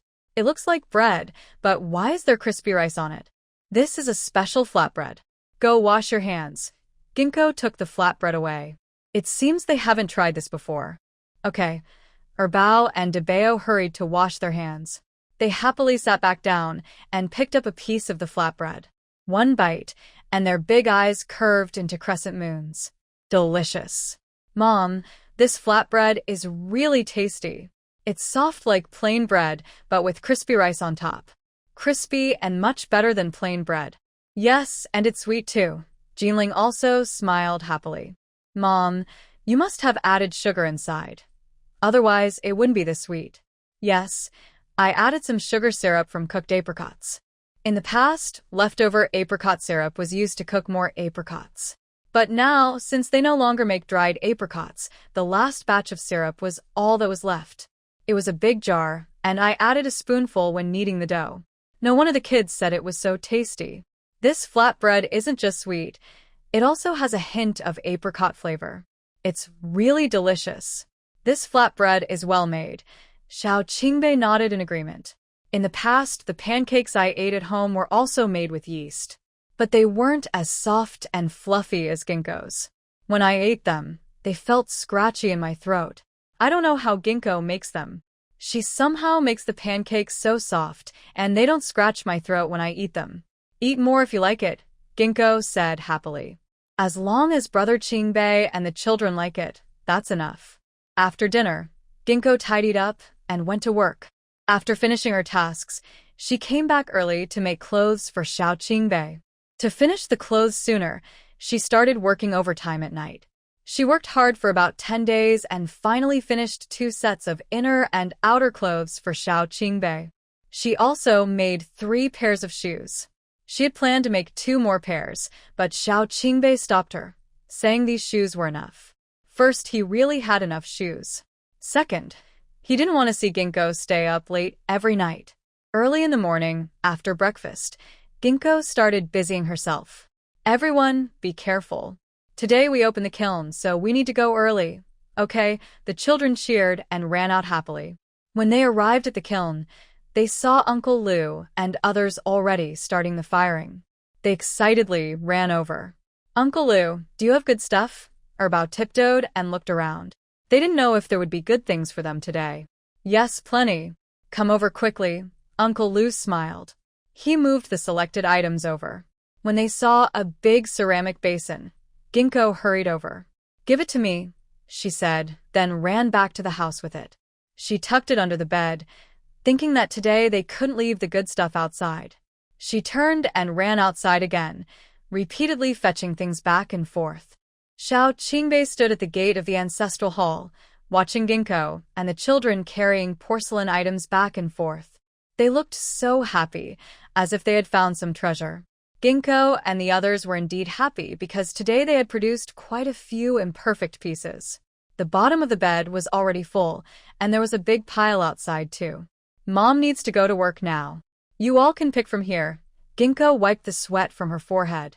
They had gathered a good harvest today. After finishing their work, they would need to go to the town. I hurried into the house, finished my chores, and then quickly rushed back. I loaded a large pile of porcelain onto a cart outside. Go back and keep your father company. Mother has gone to the town. Seeing her thin body and the big load of porcelain she was pulling, Xiao Qingbei's eyes showed a hint of guilt. I felt sorry for her. During this time, I hadn't seen her resting at all. Our family can live this way because of her. Ginkgo didn't know that Xiao Qingbei was standing at the door, watching her from afar. She was struggling to pull the cart. Today, there was too much porcelain. It was indeed tiring, but I felt happy. Whenever I got tired, just thinking of Brother Qingbei and the children gave me strength. Soon I reached the town. After walking through several streets, I sold all the porcelain. I earned a total of 300 big coins and went straight to the grain and oil shop. I bought 20 jin of flour, spending all 300 coins. Then I bought 10 jin of sugar. I didn't plan to buy so much at first, but 10 jin was the wholesale price, 50 coins per jin. If bought retail, it would be 70 coins per jin. So I bought a little more since I still need to make preserved fruit for autumn, and the rest can be used later. The pig fat in our house was gone, so I went to the meat shop. I bought 20 jin of pork fat, since Brother Qingbei was at home. I need to cook more delicious food. The shopkeeper is very kind. He even gave me several whole pigs. This trip cost me a lot of silver, but Ginkgo didn't mind at all. In fact, I was quite happy. Just as I was about to push the cart home, I saw many people riding tall horses heading into the alley ahead. They were probably going to the livestock market. Seeing those people riding tall horses was really impressive. Brother Qingbei is so good-looking. If he rode a horse, he would look even more handsome. I guess Brother Qingbei was about to leave soon. If I bought him a horse, he wouldn't have to walk home. I made up my mind and followed the crowd with my cart. When I arrived at the horse market, it was very lively. There were all kinds of animals, and not all the breeds were the same. I weaved through the crowd with my cart.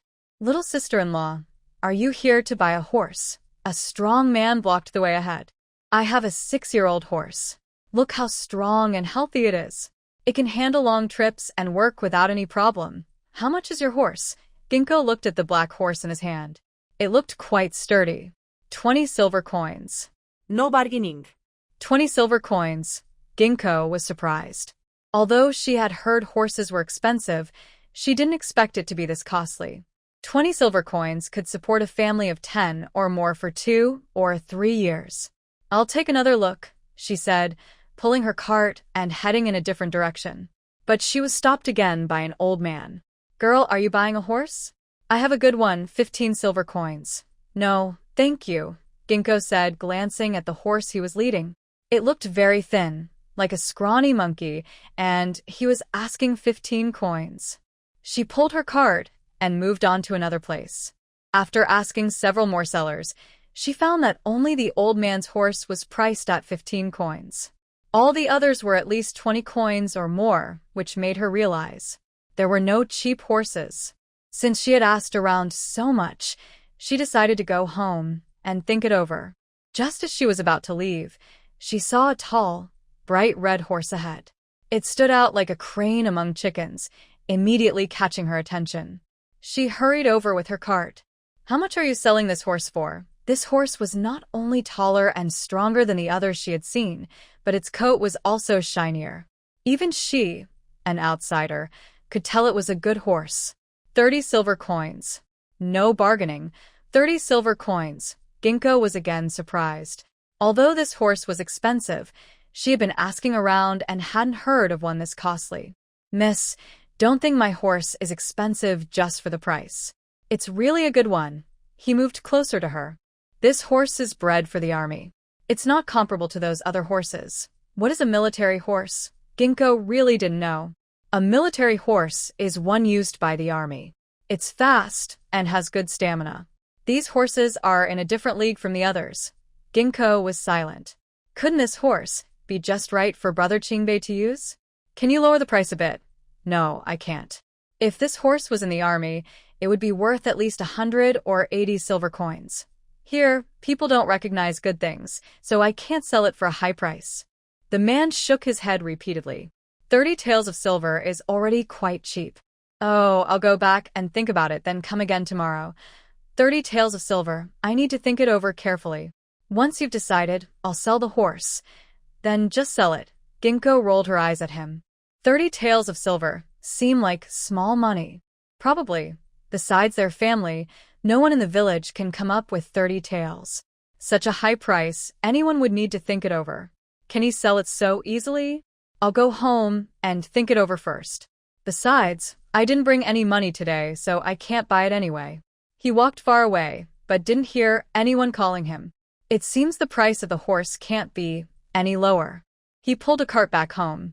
As soon as he reached the gate, Jinling and Yuling ran over. Mom, what did you buy? Little hands grabbed the cart. They looked up, feeling like there was something on it. Mom bought sugar and flour, and tomorrow she'll make sweet cakes for you. Today, she needs to fry pork fat, so the cakes will be made tomorrow. Dad, big brother, second brother, Mom said she'll make sweet cakes for us tomorrow. Jinling happily ran back. Although she didn't know what the cakes would taste like, she thought they should be pretty good. Why buy all this? Xiao Qingbei came over. He knew Ginkgo wanted him to eat something nice. But now, just being able to eat enough is good. Buying these things is really too luxurious. It's okay, what we eat doesn't matter. Ginkgo smiled as she carried the pork fat into the house. Xiao Qingbei also helped carry the sugar and flour inside. After more than half a month of rest, his injuries still haven't fully healed. But at least he no longer needs to lean on a stick, though he walks with a slight limp. As soon as Ginkgo entered the house, she started working. She washed the pork fat, cut it into pieces, and put it into a big pot to fry. Soon, the delicious smell filled the air. De Bao and Air Bao were practicing their kung fu. The aroma kept drifting into their noses. Although they tried to endure, they couldn't help but run into the house. Mom, what delicious thing are you making again? Seeing the children rush into the house, Ginkgo waved her hand. Stay back a little. Be careful not to get burned.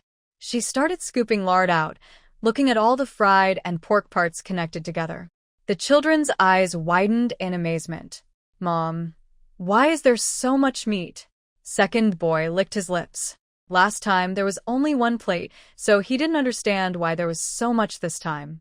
Mom bought a lot this time, so there's more fried meat. Last time, the pork fat was 5 jin, about 2.5 kilograms, but this time it's 20 jin, so of course there's more. Mom, I want to eat, hee. Second boy kept grinning happily. Last time, each of them got a few pieces, and he was so eager for more. But he didn't dare to ask again. Now, with so much, he wanted to ask for more from his mom. The smell was so delicious. Wait a moment. Ginkgo found a plate. She filled a big plate with pork cracklings and pork parts and handed it over. Take it, let it cool for a bit before eating. Thanks, Mom. Second boy's eyes lit up. He happily took the plate, then nodded at Big Brother and Jinling. Let's go eat something tasty. They all ran out together. Ginkgo put the remaining pork cracklings into a porcelain basin, almost full. There was enough for several days. She grabbed 2 big handfuls of pork cracklings, chopped them into filling, and also chopped some greens into small pieces. She mixed the filling and brought over the rested white flour dough. She pinched off pieces and started making dumplings, learning how to do it from sixth aunt. A big basin of filling made enough for 200 dumplings. Seeing the plump, white dumplings in the pot, Ginkgo felt very happy. Silence. The villagers didn't usually bother making so many dumplings to eat. Ginkgo's children must be very happy. The cooked dumplings were brought to the table, and each person was served a bowl of dumpling soup. Then she turned to leave. Dinner's ready. As soon as she finished speaking, the children happily ran back. Mom, did you steam vegetable buns? Second boy looked at her eagerly. Mom fried so much pork cracklings. She must have steamed vegetable buns. It can't be vegetable buns. Big brother shook his head. He didn't smell the vegetable buns, so she probably didn't make those. What is that? You'll see once you go inside. Ginkgo smiled. The children definitely couldn't guess. Now the second and third children also stopped guessing and happily ran into the house. When they saw the steamed basket filled with plump, white dumplings, their eyes lit up instantly. Dumplings! They hadn't eaten dumplings in a very long time. What are dumplings? Jinling and Yuling asked curiously. Why hadn't they seen this before? These are dumplings made with white flour and filled with meat or vegetables, the second child explained. He used to eat them often in the palace with his older brother. As Xiao Qingbei came in, he saw the dumplings on the steamer and paused for a moment. Did you make so many? He had eaten similar dumplings at a restaurant before. Even the vegetarian ones were not cheap. Ginkgo had made so many. Yes, everyone stopped sitting around. Let's eat quickly, she smiled and handed over the chopsticks. The children eagerly grabbed the chopsticks and each took a dumpling. They took a bite and all smiled happily. Delicious. Mom, these dumplings are really tasty. Jinling's eyes almost crinkled with joy. These dumplings were too delicious. Yes, very tasty. Daba and Erbao nodded in agreement. Although they had eaten dumplings many times before, they still thought their moms were the best. If you like them, eat more. Ginkgo gently patted the children's heads with pride. Then she looked eagerly at Xiao Qingbei. Qingbei-ji, what do you think? It's very tasty. Xiao Qingbei nodded. He didn't expect Ginkgo's cooking skills to be so good, and there wasn't much oil residue inside. But the dumplings tasted like they were filled with meat. Hee hee. Ginkgo happily laughed. She knew Qingbei-ji would like them. Thinking of something, she looked at him again. Oh, Qingbei-ji, do horses matter where you are? Of course. Horses are needed for detecting enemies and sending messages, he replied. Are there many horses where you are? Not many. Not everyone can have a horse. We only use horses during missions. Only the general and the commander have their own horses. He is just a small village head and can only use a horse when he needs to travel. Oh, it seems Brother Qingbei really needs a horse. After dinner, Xiao Qingbei took the children to play in the yard. Yin Xing finished tidying up the kitchen and went to the ancestral hall. He counted out 30 taels of silver and put it in his pocket. Since Brother Qingbei needs a horse so much, I decided to buy one for him. Otherwise, it would take a long time to go back and forth. It would also be difficult to come back later. The next morning, after breakfast, Yin Xing went to work early. After finishing his tasks, he hurried to the town. He went to the horse market, looked around, and finally saw that horse again. Your horse hasn't been sold yet. You're really bragging. It's not that my horse isn't good enough to sell. It's because they are poor and lack vision. The man puffed out his chest, but there was no other horse in the market as good as his. Many people showed interest, but when they heard the price, they gave up, mostly because they didn't have enough money. All right, stop bragging. Lower the price a bit. I want to buy this horse. Can't lower the price. The man was still firm. 30 taels of silver is already a good deal. I came here today, so it shows I am serious about buying. You can't just keep the price high. Are you really not willing to sell? This horse really can't be sold cheaper. Fine, I'll look at other horses. Yin Xing made to leave, but the man stopped him again. Little sister-in-law, I'm not lying. This horse is really good. It's only 4 years old in its prime. 30 taels of silver is not expensive. How about this? I'll also give you a set of horse tack, which is worth at least 2 taels of silver. And I can't take less than that. Seeing him look as if he had eaten a bitter melon, Yin Xing thought for a moment. All right, since you say so, I'll give you some face. Great. I'll pick out a good set of horse tack for you. The man's face lit up with joy. He quickly went to choose a new set of horse tack. A good horse should be matched with good tack. He paid 30 taels of silver in one go, and Yin Xing happily led the horse away. Along the way, this horse kept talking happily without ever stopping. It seemed as if the horse could understand human speech, and it kept chattering nonstop. Sometimes it would stop briefly, curiously exploring. If Brother Qingbei saw this horse, he would definitely be very happy.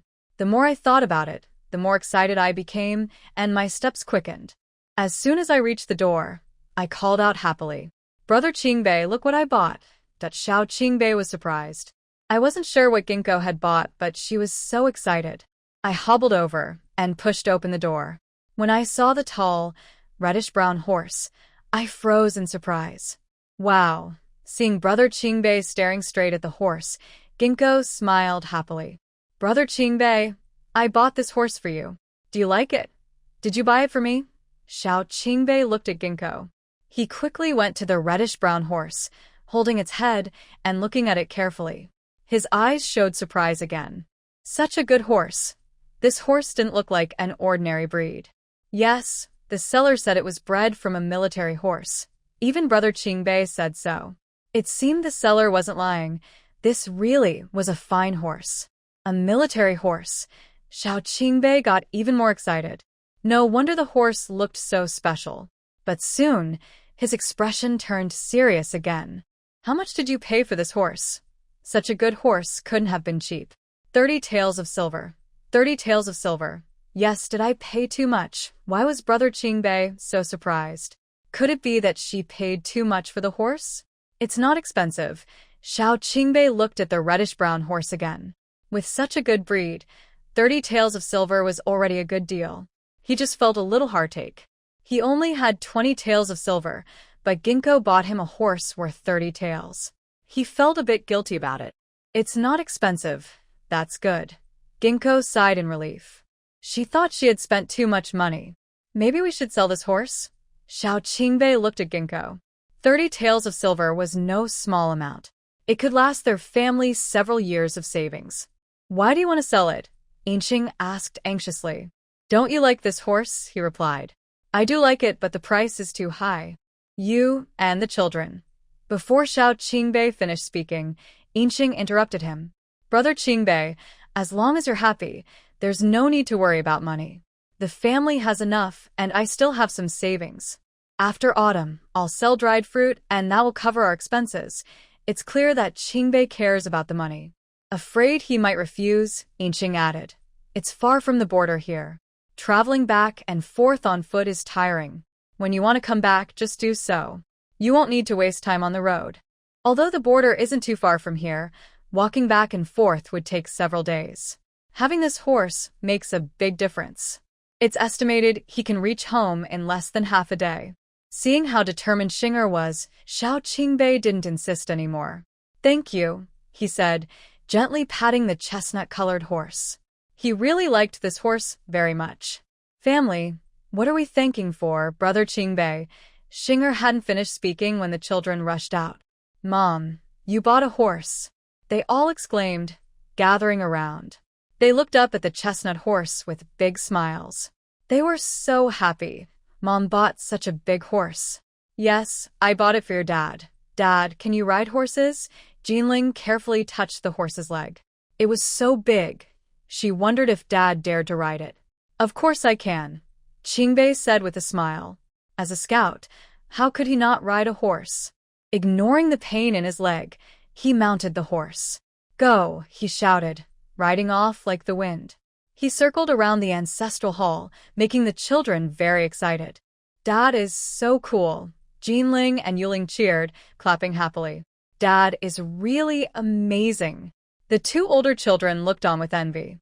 Riding a horse like that is so handsome. They also wanted to learn to ride and hoped to be like their teacher when they grew up. It was so cool. After riding around again, Xiao Qingbei's mouth never closed. "This horse is great." It was just like the horses in their troop. It is clearly a good breed. Seeing the children smiling and looking at him, he reached out his hand. "Who wants to come up?" I do. Big brother and second brother quickly raised their hands. They also wanted to learn to ride horses. When they saw their older brothers raise their hands, Jinling and Yuling also raised their small hands. "I want to ride too. I can't take so many at once, so only 2 will go first. Then I'll go first."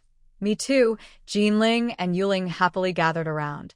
They were so excited they couldn't close their mouths. Inxing smiled and helped them onto the horse. Sit steady, Xiao Qingbei said with a smile. Go. They ran like the wind. They headed straight to the village. Everyone was chatting under the big elm tree. From afar, they saw a horse rushing over. Who is that? Granny Zhao squinted her eyes. Why is someone riding a horse here? Others looked over, and when they saw it was Xiao Qingbei, their eyes lit up immediately. Is that our third brother? Wow. Isn't that Qingbei? Granny Zhao stood up quickly and stopped Xiao Qingbei. Qingbei, did you buy that horse? Yes, Inxing bought it for me, Xiao Qingbei said with a smile. He really liked this horse a lot. Wow, that must be expensive. 30 taels of silver. 30 taels? Granny Zhao gasped. But no one in the village could come up with 30 taels of silver. Is Inxing really that rich? Others were also surprised and came over. That horse costs 30 taels of silver. Even though they knew horses were expensive, 30 taels was a rare price to hear. 30 taels could support our family for many years. Buying this. Saleng sold it. Granny Zhao gritted her big yellow teeth. A horse cost 30 taels of silver. That cheap horse really knows how to spend money. Xiao Qingbei's face darkened. He said nothing, squeezed his legs around the horse's belly. Go! They disappeared in a gust of wind. Such a reckless thing. This family will definitely be ruined by you someday. Grandma Sun stomped her feet and scolded. Spending 30 taels of silver to buy a horse. What a big deal that was. Mrs. Wang was also very angry. I knew that girl had saved so much private money. I wouldn't have let her marry Xiao Qingbei. He got such a big bargain. Soon, Xiao Qingbei rode back on his horse. Big brother and second brother, riding horses is so fun. Jin Ling and Yu Ling cheered happily. Riding with their father was really enjoyable. They didn't even have to look up to see people. I want to ride too. Second Bao couldn't wait and ran over. Inxing smiled and helped them onto the horse. Xiao Qingbei quickly rode away like the wind. After one round, it was Jin Ling and Yu Ling's turn. They kept riding back and forth. Everyone sat under the big elm tree watching the fun. They watched Xiao Qingbei ride past them again and again. They felt so jealous. It's hard for them just to eat enough. Spending 30 taels of silver on a horse, just dreaming about it. It's understandable in a time when people often went hungry. Xiao Qingbei's horse was like a luxury car worth millions today. It's normal for everyone to envy him. Watching the third brother ride past again and again, the older brothers Xiao Qingshan and Xiao Qinghe couldn't hide their jealousy. That mean girl only earned 300 big coins a month. How could she possibly save 30 taels of silver? That money must have been brought back by the third brother. When mother came home, Xiao Qingshan and Xiao Qinghe hurried to follow her. Mom, did you see the horse the third brother bought? Why didn't I see it? I'm not blind. Grandma's son glared at them sharply. I told you from the start that this family shouldn't be divided, but you didn't believe me. They never expected that the mean girl had saved so much money. If the family hadn't split, that money would all be hers. Mom, you can believe what the third brother says. Exactly, that girl only earns 300 big coins a month. How could she save so much money? What do you mean? Grandma's son looked at them. They seemed a bit confused. What does it mean? Isn't it obvious? That money was taken back by the third brother. Exactly. The third brother came back badly injured this time. How could the higher-ups not give him any money? Both Xiao Qingshan and Xiao Qinghe looked angry. They had suspected from the start that the third brother hadn't returned with any money. They never expected to be deceived. He brought back so much money, but didn't give them a single coin. It's just too much. What's going on? Granny's son immediately got angry. Are you saying that money belongs to the third brother? Of course.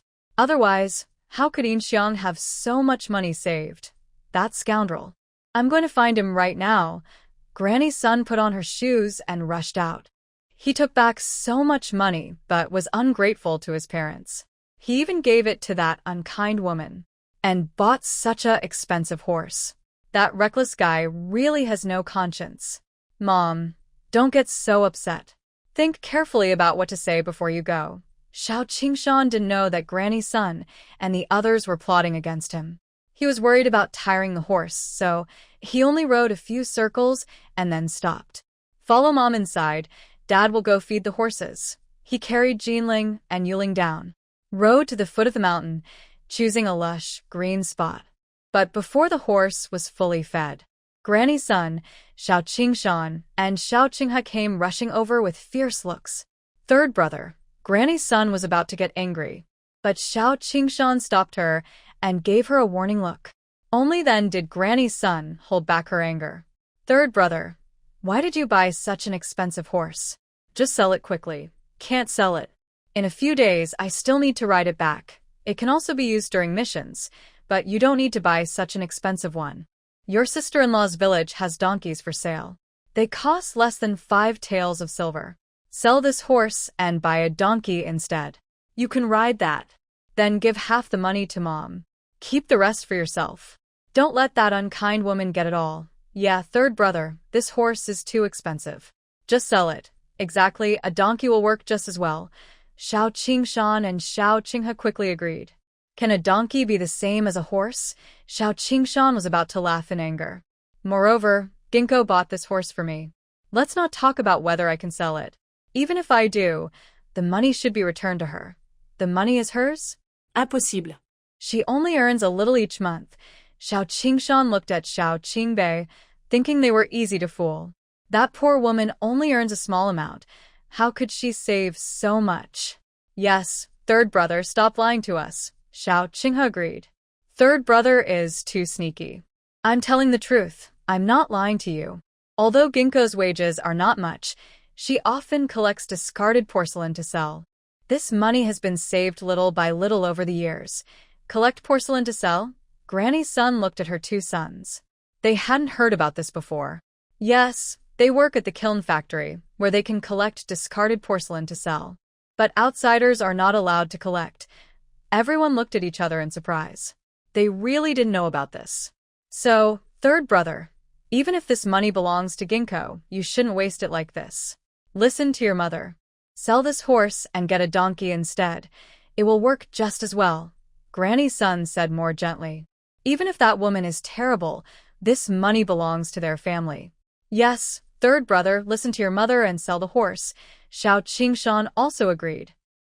He didn't expect that woman had saved so much money. If he had known earlier, they wouldn't have split up. I won't sell this horse, and Ginkgo wouldn't agree either. Xiao Qingbei, tired of their nagging, turned his horse around and rode home quickly. He raced back in a hurry. That brat. How did I raise such a big troublemaker? Granny's son scolded angrily behind him. They are all sons, but how could this one be so disobedient? Xiao Qingbei didn't bother to listen to their scolding and rode straight home. Just as he was about to reach the door, he saw Mrs. Wang standing outside the ancestral hall, shouting loudly. Ginkgo, I'm coming. Ginkgo stepped out of the house. Seeing Mrs. Wang, her face darkened. What's the matter? It's probably not good news. What's the matter? You ungrateful thing. You have money but don't respect your mother, and you're even buying a horse for someone else. Shaolin sold the horse and gave me the money. I didn't expect this stubborn girl to secretly save so much private money. If I had known earlier, I would have taken it out sooner. That horse wasn't even bought by me. Why are you asking me for it? Xiao Qingbei said it was you who bought it. Why are you pretending otherwise? She gave a hard squeeze to the Ginkgo. How much money do you still have? Give it to me quickly. Since it's private money, it should belong to her. That horse was bought with money Xiao Bei brought back. He said that because he was worried his mother and others might want it. Don't you know how much I earn each month? If I had money, I would have bought new clothes for myself long ago. Ginkgo stretched her patched-up clothes. Over the years, her mother hasn't asked her for much money, has she? From now on, don't even think about asking for more. Who do you think you're fooling? Mrs. Wang didn't believe it all. After all, this stubborn girl never told the truth. Why would I lie to you? That money was for Xiao Bei's medical treatment. With the work I do, how could I save so much money? Then, let Xiao Bei sell the horse. Buy a cheaper one, and we can split the rest of the money equally. A good horse costs only about 10 or 20 taels. Buying a horse for 30 taels. How big do you think my brain is? That's not up to me. Talk to Xiao Bei about it. If he can sell it, I'd be happy too. Then we can split the money. You stubborn girl, do you think he listens to what I say? He doesn't listen to you either, so how can he listen to me? I didn't earn the money, so I won't say anything. You stubborn girl, you are— Mrs. Wang's words were cut off. She saw Xiao Qingbei leading the horse back. Mother, why aren't you going inside? What's there to go into?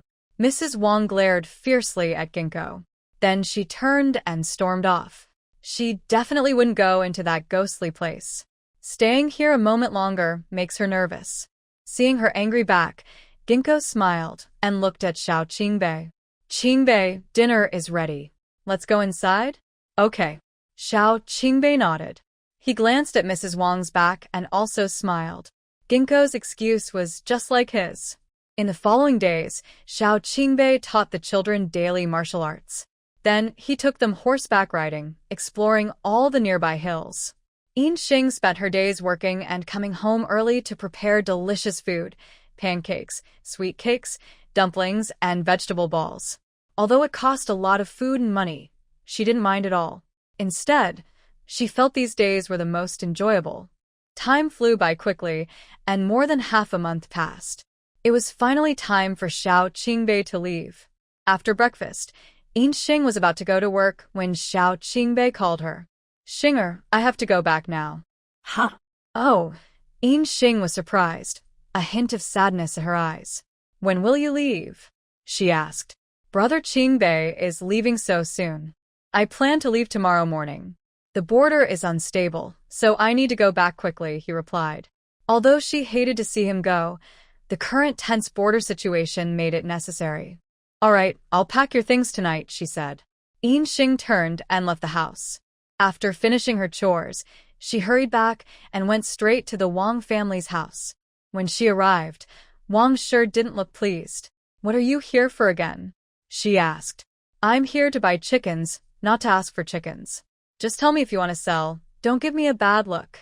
She wasn't short of money and could buy chickens from anyone. Her mood was already bad. She didn't want to provoke her. You brat, how dare you talk to me like that? Wang sure glared fiercely. Then she looked at her two daughters-in-law. Go catch a chicken for her. I want the biggest one, Yinxing said. Zhou Xiaoying and Song Yilian shot her a look, but they weren't fools. They knew she was quite generous.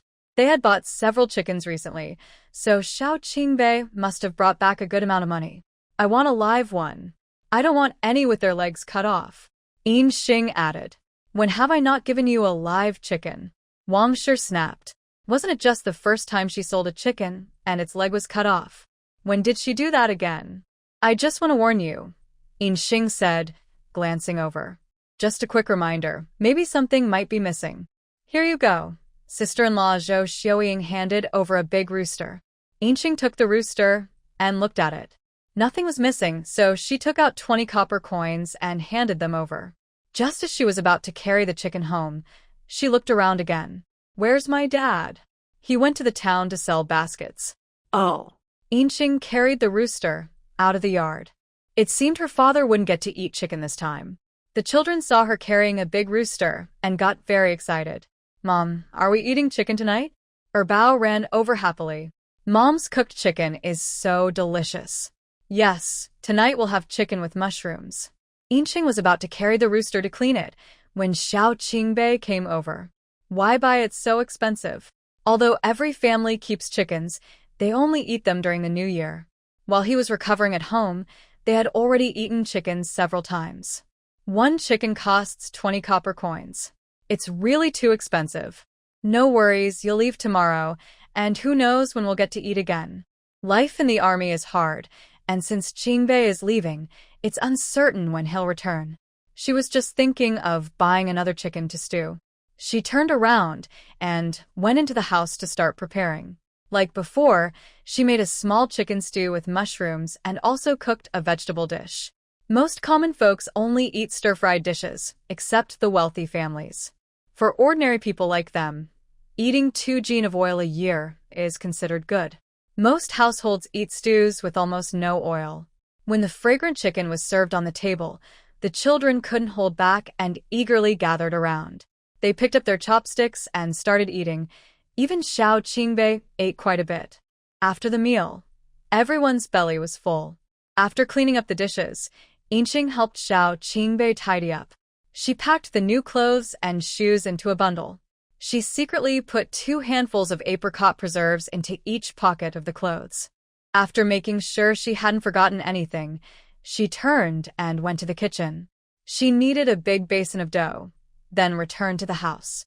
Seeing the children asleep, she also climbed onto the Kong bed. She took off her clothes and slipped into the quilt. Whenever I think about Brother Qingbei leaving tomorrow, I feel very sad. Xiao Qingbei also feels a bit reluctant. In the past, he would leave quickly when going out for work. But this time, he feels hesitant to go. No matter how reluctant he is, he has to leave. Apricot, I will be leaving tomorrow. You will need to take care of the children. Yes, Brother Qingbei, don't worry. I will take good care of the children. You also need to take care of yourself. Since returning, she hasn't had a moment to rest. She's always so tired. Her body can't handle it. Yes, you should also take care of yourself. Yes, Xiao Qingbei nods. Suddenly, he doesn't know what else to say.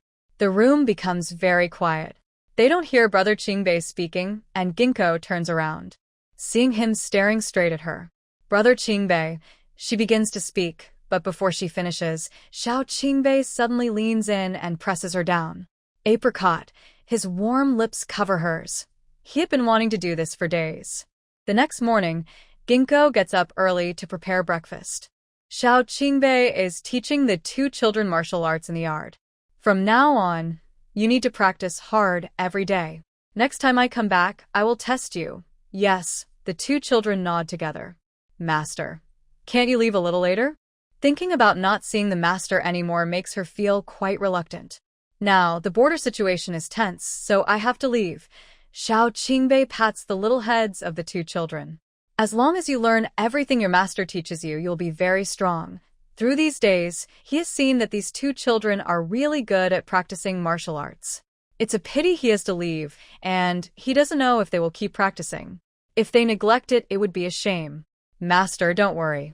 We will practice hard. Big Treasure looks at Second Treasure.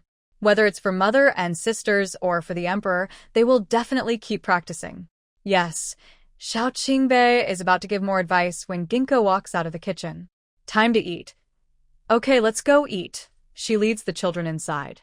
Father, mother made sugar cakes again. Jinling happily eats the sugar cakes. The sugar cakes mother made are really delicious. They are filled with lots of sugar. Yes, go ahead and eat. Xiao Qingbei gently pats his daughter's head. He then sits down as well. Today, they made sugar cakes and cooked cabbage with some oil residue. Although they taste good, the atmosphere is clearly not as cheerful as before. There is a hint of sadness in the air. After finishing the meal, Ginkgo hands over a large bundle. Brother Qingbei, take these sugar cakes with you, so you won't go hungry over there. He still doesn't know if the military supplies have arrived. If they haven't, these sugar cakes can last a few days. Seeing Ginkgo and the children still following, Xiao Qingbei stops. It's getting late. You should go back. Soon it will be time to start work again. Okay. Ginkgo's eyes are red. She really doesn't want him to leave. The children's small faces are also tense. It's clear they don't want him to go either. Xiao Qingbei feels the same way, but he has to leave. I'm leaving. He turns his horse around. He doesn't even dare to look back, riding quickly toward the border. Until he is out of sight, Dabo finally looks at Ginkgo. Mom, shall we go home? The master has disappeared, but mother is still standing here. She must be very sad to see him go. Yes, Ginkgo sniffs. She leads the children home. After giving a few more instructions, she goes to work. The whole morning, her heart feels empty and heavy. She also feels very sad, almost wanting to cry. After finishing her chores, she doesn't dare to visit sixth aunt. Afraid she might ask too many questions, she turns around and goes home. In the following days, her mood doesn't improve. Even the children notice. They are all afraid to talk to her, worried they might make her cry. Seeing how cautious the children are, Ginkgo realizes she can't keep going like this. She goes to the ancestral hall and takes out 10 taels of silver. The next day, after finishing her work, she pulls a cart to the town. Since she's feeling down, she decides to find something to do. Keeping busy helps her forget her worries. Large pieces of fabric, small pieces of fabric, whole pieces of material, cotton, she bought a whole cart full. All for the changing seasons. After autumn, she would be busy making dried fruit. At that time, she wouldn't have time for these tasks. Seeing her bring back another big load, Aunt Six was shocked and widened her eyes. "Oh my, are you planning to open a shop?" She looked through the items and saw all kinds of fabrics. There was so much. "These haven't been worn yet." "I plan to make things early," she replied. "Can you finish making everything? Or should I take some back?" Aunt Six reached out to help, but Ginkgo stopped her. "No need. I haven't had much to do lately. I can handle it myself." When she was busy, she didn't have to think about other things. Moreover, Aunt Six had helped her a lot before. Since these weren't urgent, she didn't want to trouble her anymore. No matter what Aunt Six said, she took the things home. In the following days, she was very busy. Every day, besides working, she would pick up porcelain pieces to sell in town. She also brought back a big bag of sugar to prepare for dried fruit in the fall. After it rained, she went into the mountains to pick mushrooms. The rest of her time was spent sewing and mending clothes. When she was busy, she really didn't have time to think about other things. 2 months passed quickly, and she finished all her sewing and mending. Each person had 2 sets of jackets to change into, 1 thick cotton padded coat, and a pair of cotton gloves. Jinling, Yuling, and Xiaoling had 2 sets of outer jackets, 2 pairs of shoes, and 2 pairs of cotton shoes. Because the clothes and shoes for the 2 little ones used a lot of material, she made 3 sets of outer jackets, 3 pairs of shoes, and 3 pairs of cotton shoes for them. She also made 3 sets of outer jackets, 3 pairs of shoes, and 3 pairs of cotton shoes for Xiao Qingbei. Since her own clothes still fit, she didn't make new jackets, only 2 pairs of shoes and 2 pairs of cotton shoes. All of these were neatly stored in the cabinet, almost full. By September, although it wasn't harvest time yet, the apples on the mountain were ready to eat. After work, Ginkgo pushed a cart and took the children into the mountain to pick ripe fruit. Although not many, they quickly filled a cart. After returning home, she started making candied fruit. This apple is different from apricots. First, it needs to be peeled, then cut into small pieces and soaked in salt water. Only then can it be mixed with sugar and cooked, which is much more complicated than with apricots. She watched the children's eyes grow heavy and close. Ginkgo smiled. "Big brother, you and your younger siblings go to sleep now?" Their eyes were so tired they couldn't stay open. "Mom, aren't you going to sleep?" Big brother looked at the pile of apples beside him. If they went to sleep, with so many apples, could Mom handle it all by herself? "I'll finish mixing the sugar, and then go to sleep later. Forget about those for now. You all go to bed first." "Okay." Big brother then took his younger siblings back to their room. They snuggled into their blankets and soon fell into a deep sleep. But Ginkgo didn't do as Big brother said. After finishing her chores, she stayed up late working by the oil lamp. She kept mixing all the apple pieces with sugar. Finally, she leaned on her back and went back to her room. The next morning, she got up early again. She boiled the prepared apples in water before starting to make breakfast. After cooking the meal, she hung the boiled apples outside on a mat. Seeing so many apples on the mat, Big brother frowned. "Mom, didn't you say to save some for today?" There were so many apples, and she had already finished processing them all. "I was planning to save some for today, but I wasn't feeling sleepy. So I just finished everything." Ginkgo gently patted Big brother's head. Her son was worried about her. "Next time you shouldn't work so late." "Okay, Mom. I'll listen to you and go to bed earlier," she agreed happily. But she didn't actually do that. After work, she went to the mountains to pick more apples. She promised Big brother she'd rest well at night, but she still stayed up late finishing her work. In the following days, this became normal. As more fruit ripened on the mountain, she slept later and later, almost working until midnight every day. When Silver Kwong came over and saw how much she had lost weight, he was stunned. What's wrong? Are you sick? It had only been a few days since he last came, but she looked so thin now. No, I'm fine. Ginkgo rubbed her face to hide her fatigue. Is it really that obvious? Does it really look like I'm a heavy smoker? But now, he looks dark and spooky, like he's possessed. Grandpa, my mom stays up all night peeling apples. I tell her to stop, but she won't listen. Dabao's small face is puffed up with anger. He told her to tell Mom to stop working so much. She always promises, but then sneaks back to work when they're asleep. It makes him so mad. Working all night. Are you crazy? In-Kwon also gets worried. Making money is important, but not like this. Working yourself to death isn't worth it. Dad, don't listen to the kids' nonsense. I don't work all night. If I did, I'd have fainted long ago. In-Shing grins. Now more and more fruit on the mountain is ripening. If they don't pick it quickly, someone else will take it. To get more done, I haven't even sold my dried fruit yet. When we sleep, you're still working. You must be staying up late. Dabao puffs out his chest, his little mouth still pouting. How can she stay up all night and not lose weight? In-Shing wants to explain more. But In-Kwon cuts him off. That's not okay anymore. If something happens to you, what will these kids do? Okay, I understand. If there's nothing else, I'll go to work now. Seeing his mom rush off, Dabao pouts and looks at In-Kwon. Grandpa, Mom is just pretending. She'll definitely stay up late again. Dabao still looks upset. Mom promised them before, but in the end, she just does whatever she wants. Now she's trying to fool Grandpa again. After hearing Dabao, In-Kwon glares sharply at In-Shing's back. Stubborn kid. He loads the basket onto the cart. Sir, where are you going? I'm going to pick apples. You all stay here and take care of yourselves. He knows his own temper well. He knows this stubborn girl won't listen. Since he can't control her, he can only help her a little more. He pulls the cart up the mountain and starts picking apples. When Silver Ginkgo returned home, there was a big pile of red apples in the yard. Dad, did you pick these? There were at least 4 or 5 carts full. Did I pick them, or did you? In-Kwon still seemed angry. In-Ginkgo didn't mind, and was about to go inside to get a big basin. But In-Kwon stopped her. Don't do it yet. Haven't you already made a lot? Try selling some first and see if they sell well. If they sell well, we can make more. If not, don't waste your effort. This thing is so hard to make and also uses a lot of sugar. If it doesn't sell well, we will lose a lot.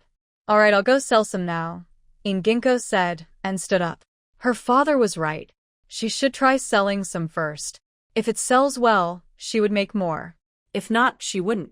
She turned and went into the ancestral hall, carrying a bag of dried apricots. Should you push the cart? In-Kwon pulled the cart over. The bag probably weighed around 180 pounds. She couldn't carry it herself. Yes, In-Ginkgo said, placing the dried apricots on the cart. She pushed the cart to the town and visited the big customers she had sold to before. Because they often bought her dried apricots, they were regular customers. She didn't ask the price. She just weighed the apricots. A few pounds less, usually 3 or 4 pounds. Some big households had several concubines. They ordered more than 10 pounds and praised her apple's sweetness and firmness. They asked her to come back in a few days. In-Ginkgo was very happy. She didn't expect these apple preserves to sell so well. 90 pounds of preserves sold out after just one alley. At 200 coins per pound, 18 taels of silver. She was so happy, she couldn't stop smiling all the way. As soon as she got home, she excitedly ran into the yard. Dad, the preserves are selling well. I need to make more. Although making these apple preserves was hard, they were heavy. Counting it up, she earned more than from the apricots. Really? Then go ahead and make more, In-Kwon smiled. They had already made about 100 pounds so quickly. It seemed to sell very well. In the following days, he came early every day to help pick apples.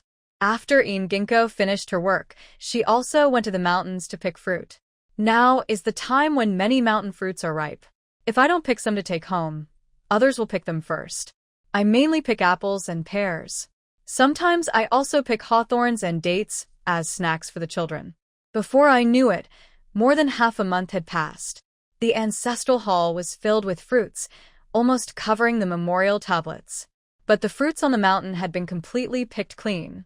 This marks the start of the harvest season. Ginkgo trees also began making dried fruit. After dinner, I was about to work a little longer. Suddenly, the door was knocked on. Who is it? Who could it be so late? I went outside and opened the door, seeing tall Xiao Qingbei standing there. Brother Qingbei, why are you back? Ginkgo's eyes lit up. I thought I was seeing things. Before Xiao Qingbei could speak, the children ran out of the house. Dad, Master. They rushed over and hugged him. Dad, why did you come back? Master, are you not leaving? I was worried about you all, so I came back to see you. I have to leave early tomorrow. Xiao Qingbei gently patted each child's head. Things have been peaceful lately. He was always worried about their mother and the others. Since he had nothing to do today, he came back to visit. He would leave early tomorrow. Qingbei, have you eaten yet? No, I haven't. Then I'll cook for you. Ginkgo excitedly ran into the house. She added a few ladles of water to the big pot. Then she stoked the fire underneath and put in 2 pieces of wood. She turned around and ran out quickly. She ran all the way into the village. Mrs. Wang was about to close the big gate and go to bed. Suddenly, there was a loud bang on the gate. She saw something fly past in front of her. Turning around, she saw Ginkgo standing in the yard. You little brat, why are you running? Are you being chased by a ghost? She was startled. I won't run if you just tie the gate. What are you here for? Since she saw him come, it couldn't be to help with chores. I'm here to buy chickens, and please pick out 60 eggs for me. Brother Qingbei's meals in the army are poor. He needs some good food. Buying chickens so late at night. Yes, aren't you all working in the fields during the day? I can't tell them that Brother Qingbei has returned. Otherwise, they'll keep asking questions without thinking. Just wait. Mrs. Wang glared at her. It seems Xiao Qingbei has given her a lot of money. Now he's buying chickens again. Soon, sister-in-law Zhou Xiaoying came over with a chicken, and second sister-in-law Yusong Yulian carried a basket of eggs. Total 50 big coins. Yin Xing counted the eggs carefully, making sure she didn't miss any, then took 50 copper coins from her purse and handed them over. Here, she grabbed the items and ran back home quickly. He's making a big deal out of it. Sister-in-law Zhou Xiaoying shot her a sharp look. She knew she was eating alone. She didn't care about them, just watching her made her angry. Yin Xing didn't bother to pay attention to them. She carried the chicken in one hand and the basket of eggs in the other. She ran all the way home in a rush. Why did you buy this? Xiao Qingbei frowned. It cost quite a lot of money again. It's okay. Our family can afford it. Yin Xing went into the kitchen with her things. She quickly cut the neck of the big rooster, catching a bowl of blood. She poured it into a porcelain basin, then cracked 5 eggs into it. She placed it on the steaming rack, then added leftover pancakes from the night before. She covered the pot and stuffed 2 pieces of wood into the stove. Then she happily ran outside, seeing Dabo and Erbao in the yard, hitting each other with sticks. Dabo almost got hit several times. Hey, you guys. She was about to rush over but was stopped by Xiao Qingbei. Don't worry, they won't get hurt. He looked at Dabo and Erbao with satisfaction. She thought these 2 little ones might slack off during the months he was away. But she never expected they would keep practicing. They really are teachable. Hearing Brother Qingbei say this, Yin Xing finally realized how good these 2 children had become. These 2 kids are quite capable. Every morning, she was busy working and didn't pay attention to them. She didn't expect they had trained so well. Yes, they will be good in the future. Xiao Qingbei nodded again, satisfied. He was truly surprised by these 2 children. After dozens of rounds, Daba and Erbao finished practicing and ran over with big smiles. Master, how did we do? You did well. Today, I will teach you a new set of moves. Xiao Qingbei taught Daba and Erbao a more advanced routine. They were both very happy. They practiced over and over again in the yard. Brother Qingbei, dinner is ready. Ginkgo came out of the kitchen. Seeing the little faces of Daba and Erbao, she felt very caring. Shall we stop practicing for today? They were so tired that their hair was wet. Yes, Xiao Qingbei turned and went inside. Looking at the cake, steamed chicken blood, and bread on the table, he quickly sat down on a chair. "Smells so good," he said, taking a piece of bread and biting into it. He also scooped some steamed chicken blood and put it in his mouth. It was very delicious. Although their military supplies had improved recently, when they weren't fighting, they drank thin porridge.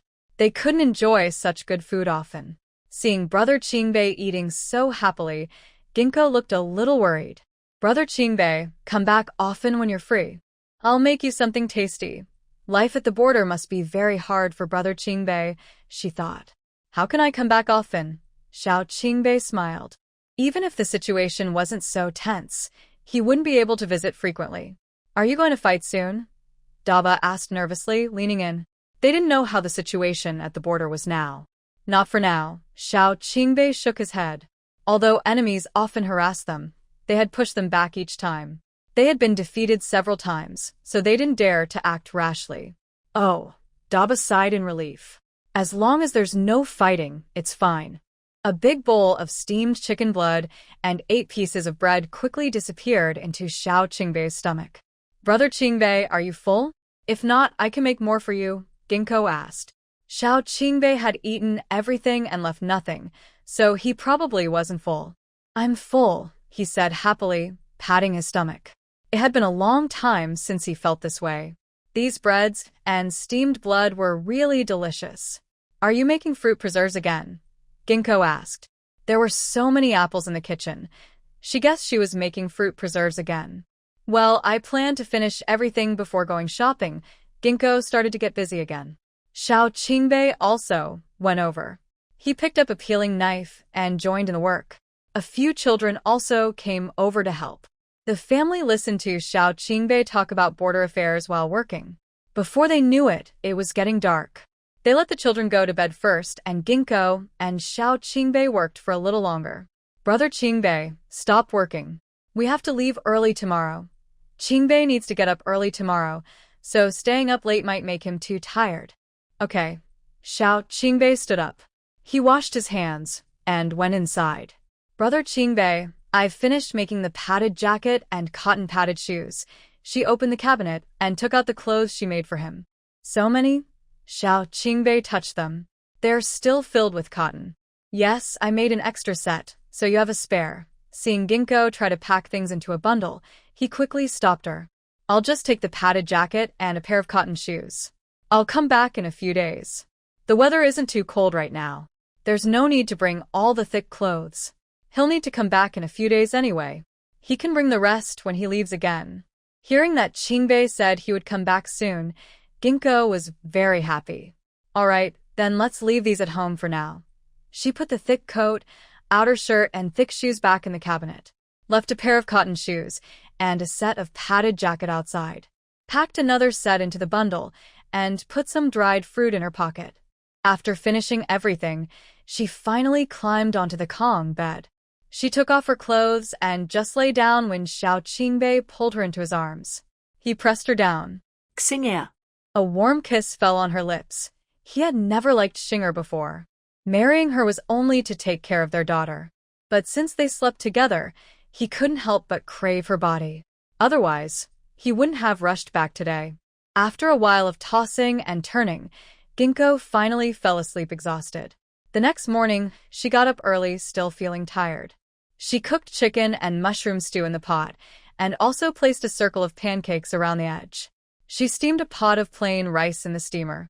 Next to the pot, 30 more eggs were boiling. After finishing all this, she sat by the stove, adding more fire. She was also tidying up the apples. When the rice was ready, she put the prepared apples into the pot to cook. As soon as the water boiled, Daba and Erbao finished their practice. "Smells so good." Erbao ran to the table. "No wonder it smelled so nice. Mom was cooking chicken again." "Wash your hands quickly." Ginkgo pushed Erbao aside. She also took over the padded jacket. "It's cold today, so you need to wear your jacket?" The jacket has 2 layers of cloth with a thin layer of cotton in the middle. It's not as thick as a big cotton coat, but much warmer than a single shirt. Feeling the soft jacket on her body, Jinling smiled happily. "Mom, this is really warm." She had never worn such a warm jacket before. Is it new? Yuling also touched it with admiration. She had just put on new clothes again. Daba and Erbao also grinned and touched their jackets. Clothes made by Mom are really comfortable to wear. After washing up, they couldn't wait to climb onto the table. They picked up their chopsticks and started eating. Seeing the bread and plain rice, Xiaokingbai looked at Ginkgo. Why make so much? It's a waste of food. It seemed there wasn't much food left at home. Eating so much was too wasteful. No worries, we have enough food. Ginkgo picked up a big chicken leg and put it in Xiaokingbai's bowl. Hurry up and eat. You have to leave soon. Xiaokingbai didn't say anything more. She picked up her chopsticks and started eating. She enjoyed chicken and mushroom, along with rice and soup. The taste was simply amazing. Mom, your cooked dishes are so delicious. Daba's cheeks were puffed out. He had eaten good food before, but still thought Mom's cooking was the best. Much better than the palace chefs. If it's tasty, eat more. Ginkgo happily patted Daba's head. Maybe it was because he had been practicing martial arts recently, or because he was eating well. He looked noticeably taller and stronger. He needed to eat more good food, or he might grow more slowly. Daba was very happy. She added a piece of chicken into her mouth. Mother is really kind. Jinling and Yuling also ate happily. After the meal, everyone's stomachs were full again. I have to go now. Xiao Qingbei stood up. Dad, when will you come back? Jinling and Yuling pouted. Dad just came home for one night, and now he has to leave. Later, in a few days, Xiao Qingbei gently patted his daughters' heads. Then he looked at Debao and Erbao. I'll come back in a while. I still need to check your skills. He hoped these two boys could keep practicing. Okay. Debao and Erbao nodded together. Master, don't worry. We will practice hard, they said. Xiao Qingbei nodded in agreement. Just as he was about to leave, Ginkgo brought in a bundle. Brother Qingbei, take this too. The pear was not made because it is not as big as the apple. Peeling it is too difficult. Since the last time I sold dried fruit, I haven't gone back. Now that the apple dried fruit is finished, it's time to start selling again. After returning from work, I carried 2 bags onto the cart, pushing the cart to the town and visiting old customers. It's been a long time since I sold dried fruit there. Their supplies are already gone. Seeing her bring so much again, she didn't hesitate at all. Using a scale for 3 and 5 jin, nearly 200 jin of dried fruit in 2 bags, sold out quickly. Touching the coins and broken silver on her waist, 38 taels of shiny copper coins and silver. Ginkgo felt like her heart was about to jump out of her mouth. She never dreamed she could earn so much money in one day. Afraid of attracting attention, she didn't go anywhere else. Pushing the cart, she returned home. She saw Daba and Erbao practicing martial arts in the yard. Jinling and Yuling were feeding the chickens in the pen. Seeing her mother return, they ran happily over. Mom, have you sold all the dried fruit? Mom managed to push away 2 big bags today. Yes, all sold. Ginkgo happily patted her daughters' little heads. Did you make any money? Jinling's eyes sparkled. So much was sold, but she didn't know if her mother made a profit. Yes, I did. Mom, I want to eat something tasty. Jinling hugged Ginkgo's waist. She looked up with a big smile. Mom said that if the dried fruit sells well, she will make something delicious for them. I want to eat something tasty too. Yuling also hugged Ginkgo's waist. She also wanted to eat something delicious. Okay, then I will fry some eggs for you. Lately, she has been busy making dried fruit and hasn't cooked anything special for the children. Today she has time, so she plans to buy some eggs and fry them for the kids. You're so kind, Mom. Jinling and Yuling cheered happily. Fried eggs are the best. Ginkgo affectionately kissed them. She turned and entered the ancestral hall, opening the slot in the memorial tablet. She placed all the money inside, leaving a little change. Then she turned and left the hall, casually picking up the basket. Wait at home. I will be back soon. Carrying a basket, she left the house and went to the Wang family's place. They were busy loading grain into their home. You're here again to buy something? Mrs. Wang glared at her unhappily. It was probably another batch of chickens. People who don't know how to live seem to have quite the sweet tooth. I'm here to buy eggs. Please pick out 60 for me. Yin Xing looked indifferent and then turned to Yin Quan. Dad, has Lao Zhao's land been harvested yet? They haven't given them their grain this year. No, not yet. It's almost time. They can't afford to harvest less this year. Yin Quan patted the grain bag. Lao Zhao's family had a good harvest this year, and they had more land. They couldn't afford to harvest less this year either. That has nothing to do with me. Even if they harvest more, she wouldn't get a single grain. She counted the eggs and handed the money to Mrs. Wang. Just as she was about to carry the basket home, Yin Quan called her. Xinga, are you done with your work? She had been busy harvesting land lately and hadn't gone to see her. She didn't know if her work was finished. Can I ever be done? I'm leaving now. Yin Xing carried her basket out of the yard. She had so much work to do. How could she be finished? But there was no rush. After all, it was a way to earn money. If there was no work, she wouldn't have money to earn. Back home, she locked the door securely. She cooked a big pot of thick rice porridge, fried 5 egg pockets, and stewed a big cabbage. The children were so happy they couldn't stop smiling. They ate happily, grinning all the while. Early the next morning, Yin Xing went to work early. She hadn't been to Aunt Lu's place for a few days. After finishing her chores, she went to the kitchen. Are you done with your work at home? Aunt Lu smiled at her. It's been a while since the girl last visited her. Not yet.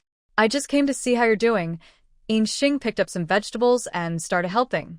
Aunt Lu asked, What are you doing with all these pears? Are they for the lady and the others to eat? She looked at the 2 big bowls of pears, which were the same kind as at home. Oh, young master caught a cold these past few days and has been coughing. The lady asked her to make pear syrup for them to drink. She didn't know what was wrong with them this year. She had picked these pears over 3 or 4 days to gather this much. Aunt Six pointed to the pears in the basin. In previous years, the fruits on the mountain would fall to the ground. Whenever you went, you could pick them up easily.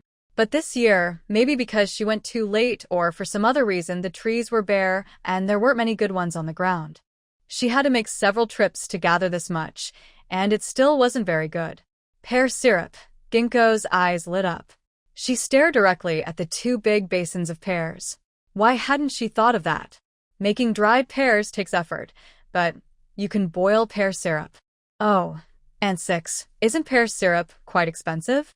She knew that the master and madam drank it every year. She heard it wasn't cheap outside, and she wasn't sure if dried pears were more expensive. Of course, just a small jar costs 2 silver coins. Aunt Six pointed to a small porcelain jar that held about 3 taels. Such a small jar costs 2 silver coins. 2 silver coins?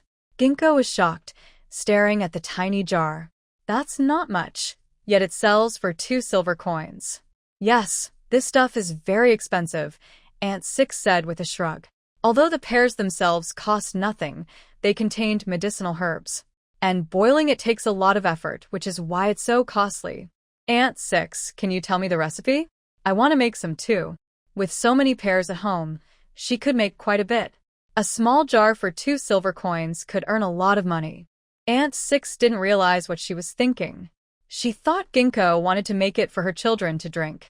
The recipe is over there, I remember it. Take it. Aunt Six pointed to a piece of paper nearby. Ginkgo carefully took it in her hands like a treasure. Thank you, Aunt Six. They added Chinese herbs and increased the heat to start boiling. When it was almost done, they took out the herbs. The remaining pear juice continued to simmer, making the children look on with curiosity. Mom, what are you making? Mom had been busy with this since she came back. The water in the pot had been boiling for a long time. No one knew exactly what she was doing. Mom is making pear syrup. You should go to bed now. Ginkgo used a spoon to stir again, looking like it would take a little more time. After the children finished washing up, they climbed into bed. Only Ginkgo stayed in front of the big pot, tending the fire and stirring the pear juice. She worked until late at night, and only then was the pear syrup ready. Carefully, she poured it into small jars, exactly 10 jars, not too much or too little. That was about 3 jin, a Chinese weight unit. This big pot of pear water could fill 10 small jars. Each jar was worth 2 taels of silver, so 10 jars were 20 taels of silver. That was very profitable. She added some water to the pot, planning to use it for porridge tomorrow. She covered all the small jars and then, exhausted, went back to her room. She lay down and quickly fell into a deep sleep. The next day, after work, she took 2 more bags of dried fruit into the city. She also brought 5 jars of pear syrup. She visited her usual customers' homes again. Although she didn't sell as much apricot jerky this time, the pear syrup was sold out and she had many orders. This season was a peak time for colds and chills. Rich families knew well the benefits of pear syrup. Plus, they trusted Ginkgo's character. Suddenly, she received orders for more than 10 bottles, making her very happy. As soon as she sold out, she hurried home with her basket. She couldn't stop smiling all the way. Why hadn't she thought of doing this before? The mountains were full of fruit. If she had started this business earlier, she would have become a wealthy landowner by now. She went to the steward's house and bought 20 more jars, then started working right away. She steamed the washed pears, let them cool, and then squeezed out the juice. She kept busy, moving back and forth. When she finished filling the jars with the pear syrup, it was almost midnight. She climbed into bed and fell into a deep sleep. The next day, she woke up early again. After finishing breakfast, she started working busily. When it was time, she went to work. After completing her tasks, she packed 2 bags of dried fruit. She took all the pear syrup with her. Before noon, she sold everything and even received new orders from customers. Although she was very tired, she felt very happy inside. She hurried home quickly. In the following days, she was busy every day, so busy she hardly had time to rest. Thinking about earning 50 or 60 taels of silver each day, she felt no fatigue at all and even had endless energy. She kept working until the end of the month, when winter officially began. There were only a few pears left, and she was worried they might freeze in the ancestral hall. When she finished work, Ginkgo carried the pears into the kitchen. Just as she packed them into bags, someone knocked on the door. "Who is it?" She hurried outside. When she opened the door, she saw Xiao Qingbei and became very excited. "Brother Qingbei," she called. She wondered if Qingbei was coming back soon. "Yes, what are you busy with?" Xiao Qingbei led his horse into the yard. "I was worried the pears might freeze, so I planned to move them inside. Did you sell all of them?" Xiao Qingbei looked surprised at the ancestral hall. Last time he visited, it was almost full. Now only a few bags remained. Could it be that she sold everything? "Yes, just these left," Xiao Qingbei sighed. Ginkgo was very capable. She was alone at home, taking care of 4 children and working hard. How did she manage all these tasks? Just then, Daba and the others ran over happily. "Master, Dad," they rushed to surround him. "Master, you're back." "Yes, how are your training? Have you been practicing well?" Xiao Qingbei patted Daba and Erbao's heads. It had been a month since he saw them, and they had grown taller and stronger. "We practice every day," Daba nodded happily. They had kept their promises to their master. "Good. I will test you later," Xiao Qingbei said, rubbing his daughter's little head. "Are you listening to your mother?" His daughter had grown taller and chubbier, with a round face. "We listen to mother," they replied. Jin Ling and Yu Ling opened their small mouths happily. They always listened to their mother. "Brother Qingbei, are you leaving early tomorrow morning?" "Yes." "Did mother give you the grain?" "No." Yinqing shook her head. "Recently, there have been many family matters and we also have enough food to eat. So there was no time to ask for more grain." "Then let's go ask for it now," Xiao Qingbei said with a serious face. He guessed that their mother and the others wouldn't willingly give up the grain. He pushed the cart out of the yard. Yinqing wanted the children to watch the house, but they all followed. There was no choice but to lock the main door. The family of 6 marched into the village. As soon as they entered the yard, they saw Grandma's son carrying grain into the barn. "Mother, we're here to get the grain." Hearing this, Grandma's son shot a sharp look. "There's no way I can give you all the grain," she snapped, then looked at her 2 sons. "Carry 200 jin of grain for them." "How can it be 200 jin? Isn't it 400 jin?" "That depends on how much we harvest." This year's crop isn't good. We don't have much, so 200 jin will do, Grandma's son said sharply, glaring at Inxing. She spent less than a penny on her, and now she has to share the grain. Why isn't she dead from frustration? Is 200 jin enough? We agreed on 400 jin before. Inxing, this year's harvest isn't good. You can't expect us to share less, said the eldest, Xiao Qingshan, with a grin. 400 jin of grain was really hard to part with. If that's the case, then we should keep the land for ourselves. Xiao Qingshan pointed to the large pile of grain in front of them. Keep the land for us, so you won't have to farm it, he added. Is that okay? Grandma's son got excited. That land is meant for the descendants of the Xiao family, she said sharply, glaring at Inxing again. This mean woman shouldn't be thinking about it. Since we're splitting the family, it should be ours. Or we can call the village head to see what was agreed, Xiao Qingbei said to Inxing. He guessed this would be the outcome, so he decided to go find the village head. All right, Inxing nodded. Just as she was about to go find the village head, her second brother, Xiao Qinghe, stopped her. What are you looking for? He asked, then looked back at Grandma Sunday. Mother, just give them the grain, okay? The whole family came over. If they don't take the grain away, they won't stop bothering. Seeing Xiao Qingbei carry away 2 big bags of grain, Grandma's son angrily stomped and scolded from behind. All these troublemakers. Why don't they get struck by lightning and be done with it? Everyone's faces were round and full, not afraid of getting too full. Inxing and Xiao Qingbei looked indifferent. They acted as if they hadn't heard anything, stopping briefly at Wang's house entrance. Brother Qingbei, I want to buy a chicken. Don't buy it, Xiao Qingbei stopped her. A chicken costs 20 copper coins, and we eat one every time we come back. It's too expensive. It's okay, we haven't had chicken in a month. Inxing smiled and went into the yard. Since Brother Qingbei left last time, the family hasn't eaten any chicken. Now that he's back, shouldn't we cook one? Most importantly, now that we have money, we can afford to eat chicken. When Wang saw Inxing, her mouth immediately twitched. You're buying chickens again? They originally planned to save these chickens to sell in town during the new year. But now, it seems they don't need to. Yes, I want the fattest one and also pick 60 eggs. Wait a moment. Wang shot her another sharp look.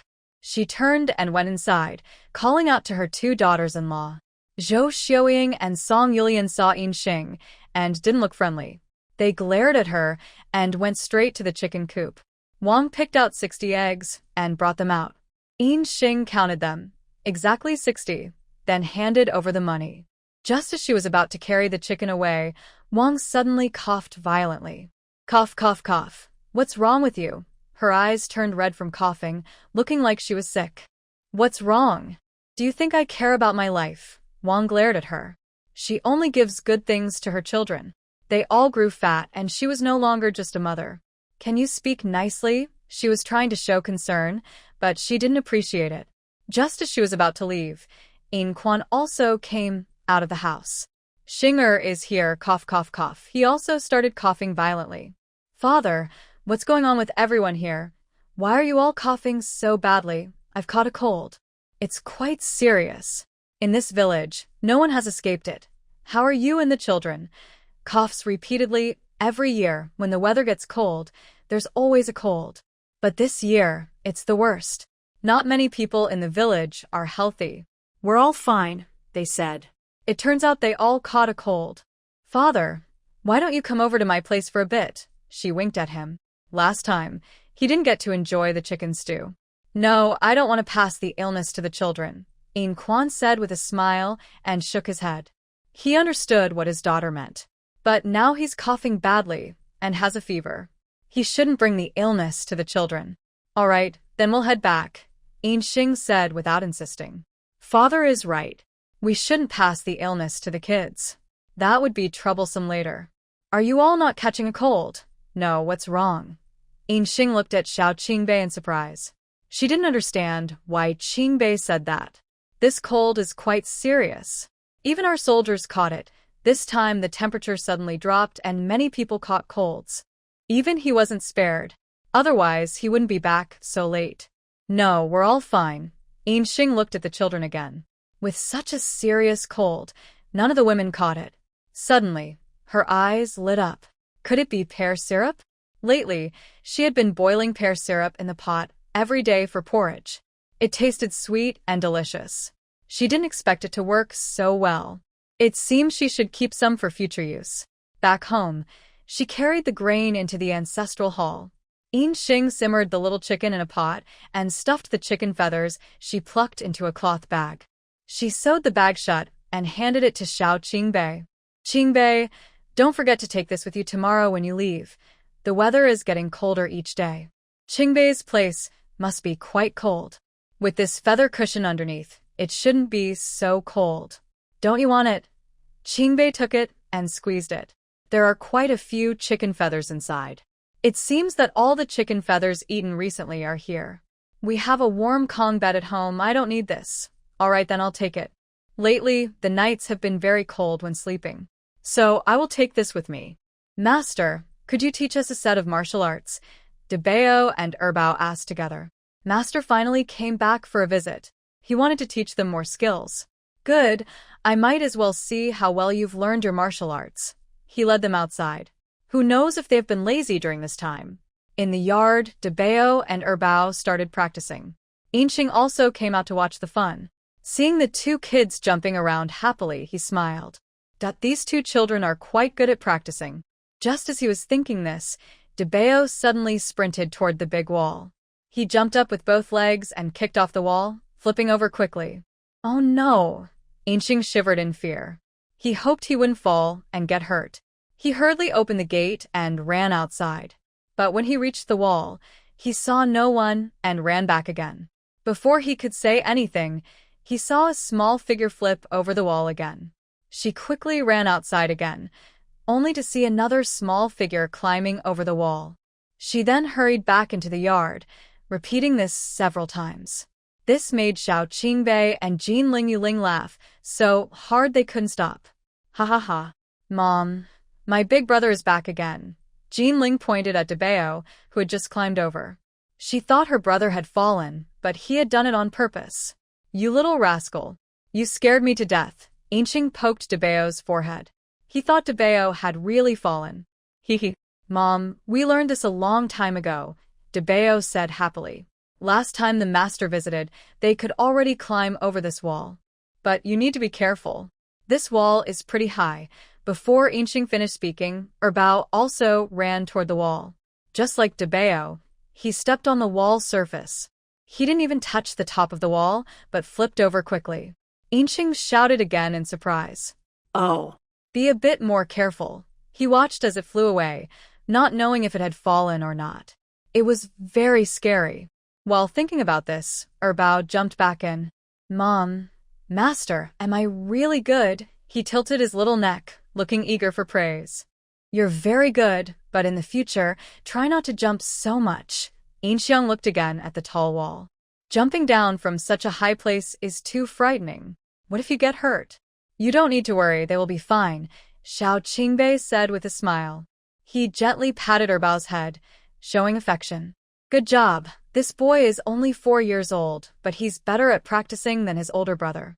If he trains well, he will grow up to be a strong warrior. Master's praise made Erbao very happy. He grinned happily, laughing non-stop. Hee. Master, can you teach us a little more? Okay, but you have to watch carefully. Qingbei casually picked up a stick and jumped into the middle of the yard. He started jumping and dancing, swinging the stick quickly. The children watched excitedly. Even Xing was smiling happily. Brother Qingbei is really talented. He used to envy him when he was close to Yizhaodi. He never thought that now Qingbei is hers. While thinking this, his nose was pinched. What are you thinking about? Qingbei asked with a smile. Why was he staring so intently? Oh, nothing, Xing blushed. Why was she distracted? Nothing, then go check the pot. Don't let it burn. Qingbei looked at the kitchen with a smile. He already smelled the aroma, so he hoped it wouldn't burn. I almost forgot. Xing hurriedly ran to the house. She forgot there was meat cooking in the pot. She rushed inside and quickly lifted the lid.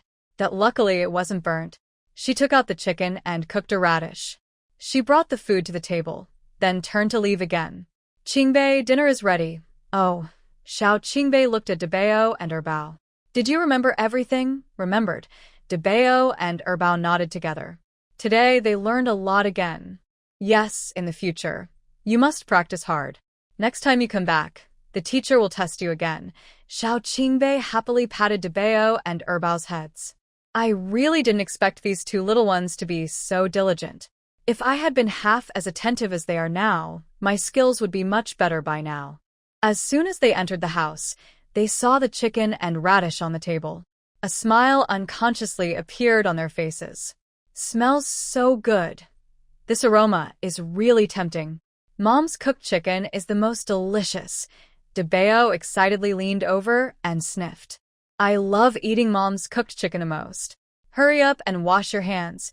Ginkgo gently touched Erbao's head with admiration. Among the children, he eats the most.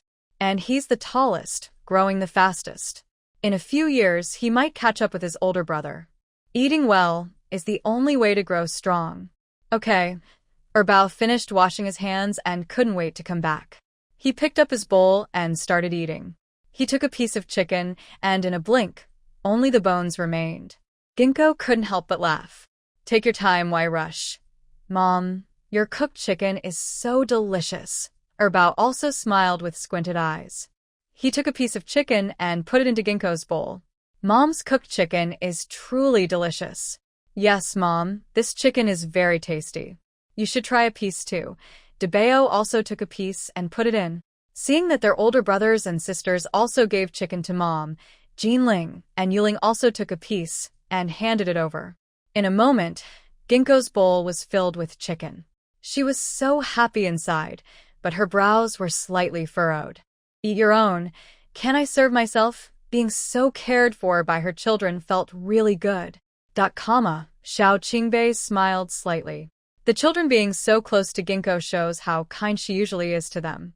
Looking again at Jinling and Yuling, if their mother had even half of Ginkgo's kindness, she wouldn't have been so heartless to leave them behind. After dinner, Ginkgo cleaned up the kitchen and went inside. I see the children still happily playing on the Kong, heated bed, each one snuggled under their blankets. It's so late. Why aren't you sleeping? Go to bed now. Mom, we haven't finished playing yet. Jinling crawled out from under the blanket. Dad has come back only once in a while. They still want to play with Dad a little longer. Even if you're not tired, you have to sleep now. Your dad has to get up early tomorrow. Tonight, Brother Qingbei can't tease her lightly anymore. He has to wake up early tomorrow. If she doesn't sleep early, will he have enough energy to travel tomorrow? He turned around and met Xiao Qingbei's knowing gaze. His face instantly turned red. Go to sleep quickly. He pushed Jinling and Yuling back into their blankets. Jinling and Yuling pouted, but they didn't try to crawl out again. They curled up like little bugs in their blankets. Seeing that the eldest and second brothers had fallen asleep, soon, they also drifted into deep sleep. Inching let out a sigh of relief. Finally, everyone was asleep. She kicked off her shoes and climbed onto the Kong. Just as she was about to take off her clothes, Xiao Qingbei pulled her into his arms. Qingbei. Before she could finish speaking, her lips were sealed. Suddenly, she was overwhelmed by a strong force. She could hear Qingbei's heavy breathing beside her.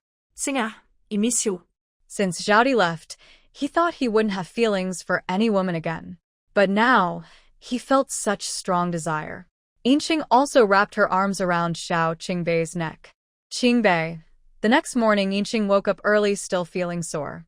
She reheated the chicken from last night, made a wild vegetable soup with steamed vegetable dumplings on top.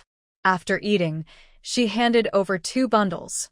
Qingbei, here are eggs and vegetable dumplings. And this is a thick cotton coat and cotton shoes. Don't forget to change into them when it's cold. Xiao Qingbei took the bundles.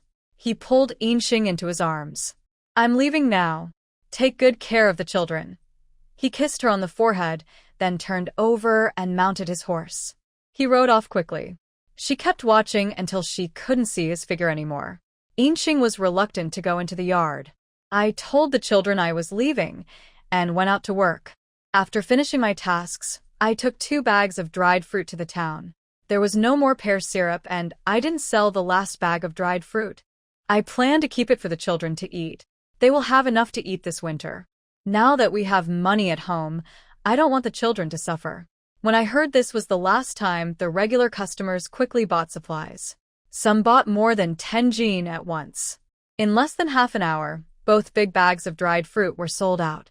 I went to the bank and exchanged the loose silver coins for 500 taels of silver notes. There was too much small change at home, which was hard to keep safe. It was easier to store the silver notes. Then I bought 50 jean of white flour at the grain shop. I hadn't bought it in a long time, so I bought more, just in case. If Brother Qingbei comes back someday, I can make him some pancakes. When I got home, I saw Silver Quan in the kitchen tidying up the vegetables. Dad, when did you arrive? I've been here for a while. Why aren't you tidying up the vegetables? There were large piles of vegetables in the house. If I didn't clean them soon, they would spoil. I've been busy with work, she said. Yinxing carried the flour to the ancestral hall. She set aside a small bag and took out the silver notes, hiding them in a hollow space. Silver notes are easy to store, and I need to exchange some again later. She counted the silver in other hollows and smiled to herself. Hee hee. Although it's been a tiring time, I've really made good money. I've saved over 2,100 taels. That makes me quite a wealthy lady. She put the money back and checked everything carefully. Then she carried the flour bag back inside. Dad, I'll make you some sweet pancakes today. Why waste good grain? Cough, cough, cough. Silver Quan suddenly started coughing badly. Seeing Silver Quan cough so badly, Yinxing quickly stood up. She opened a small porcelain jar, scooped some pear syrup, and mixed it with water. Dad, drink this. What is this? This is the pear syrup I made. It's good for colds. Drink it. I heard this thing is very expensive. Yin Quan took the bowl and tilted his head back to drink. This is something only wealthy people can afford. Yes, it's very costly. This small jar costs 2 taels of silver. Last time it was because the jar wasn't full, so there was some left. He scooped out 2 ladles of dough, mixed with water into a big dough ball, and let it rest on the side. He washed a radish and sliced it into thin strips. When the dough was ready, he started making pancakes. After wrapping them with sugar, he began frying the pancakes. He also used the leftover pan to stew the radish strips. He added all the remaining oil residue into the stew.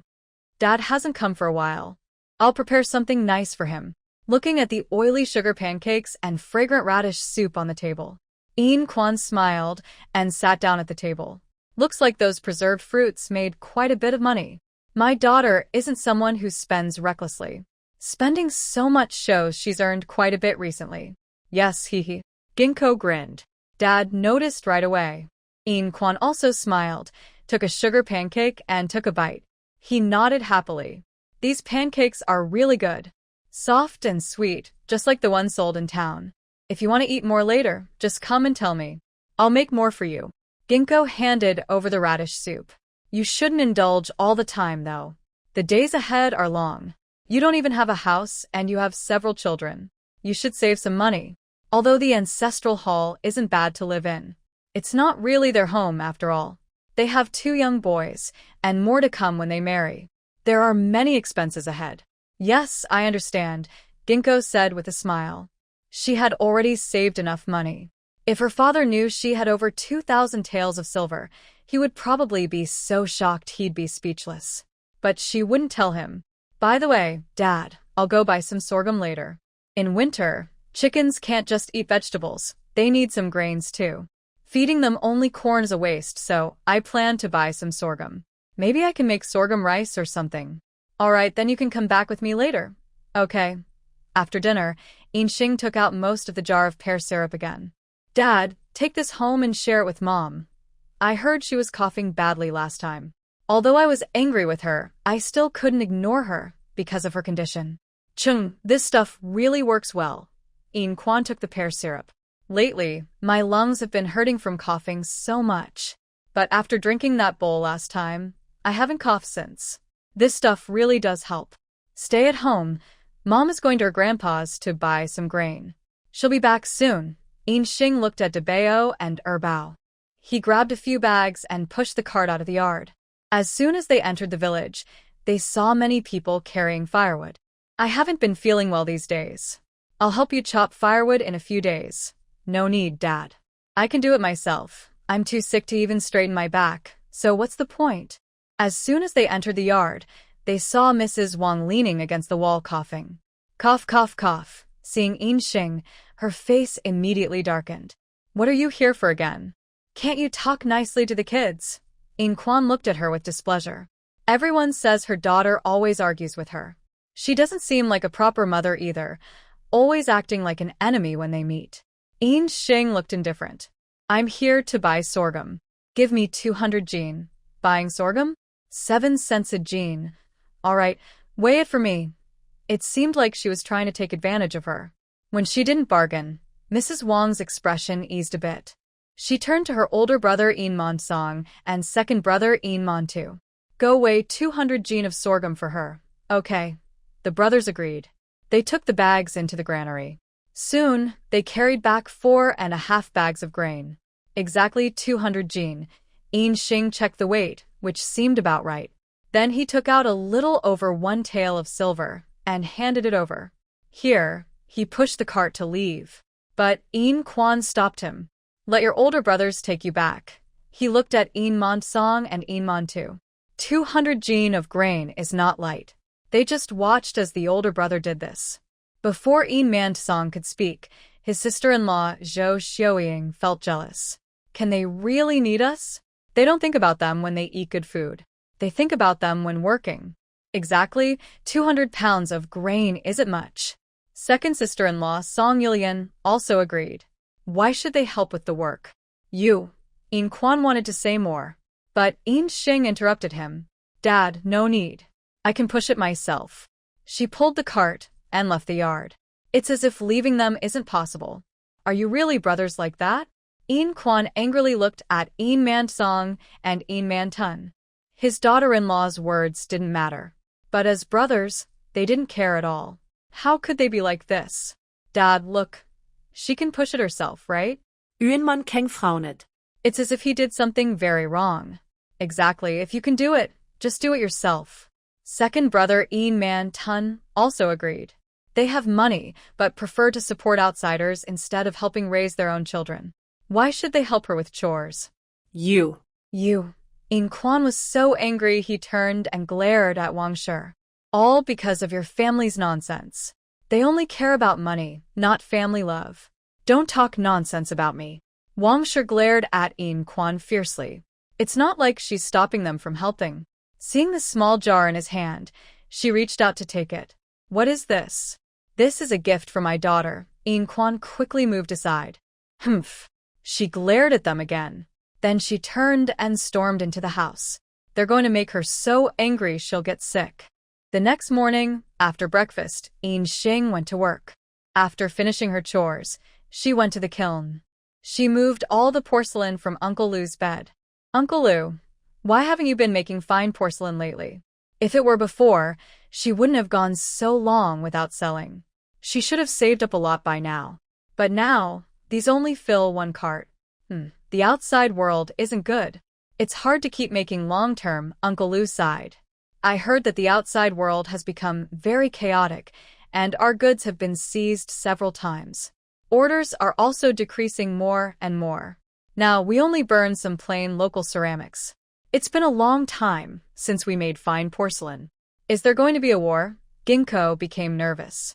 If there is a war, Brother Qingbei might be in danger. I think it's only a matter of time. Looking at the current situation, it could start any day now. Ginkgo, what should I do? Those people are really unreasonable.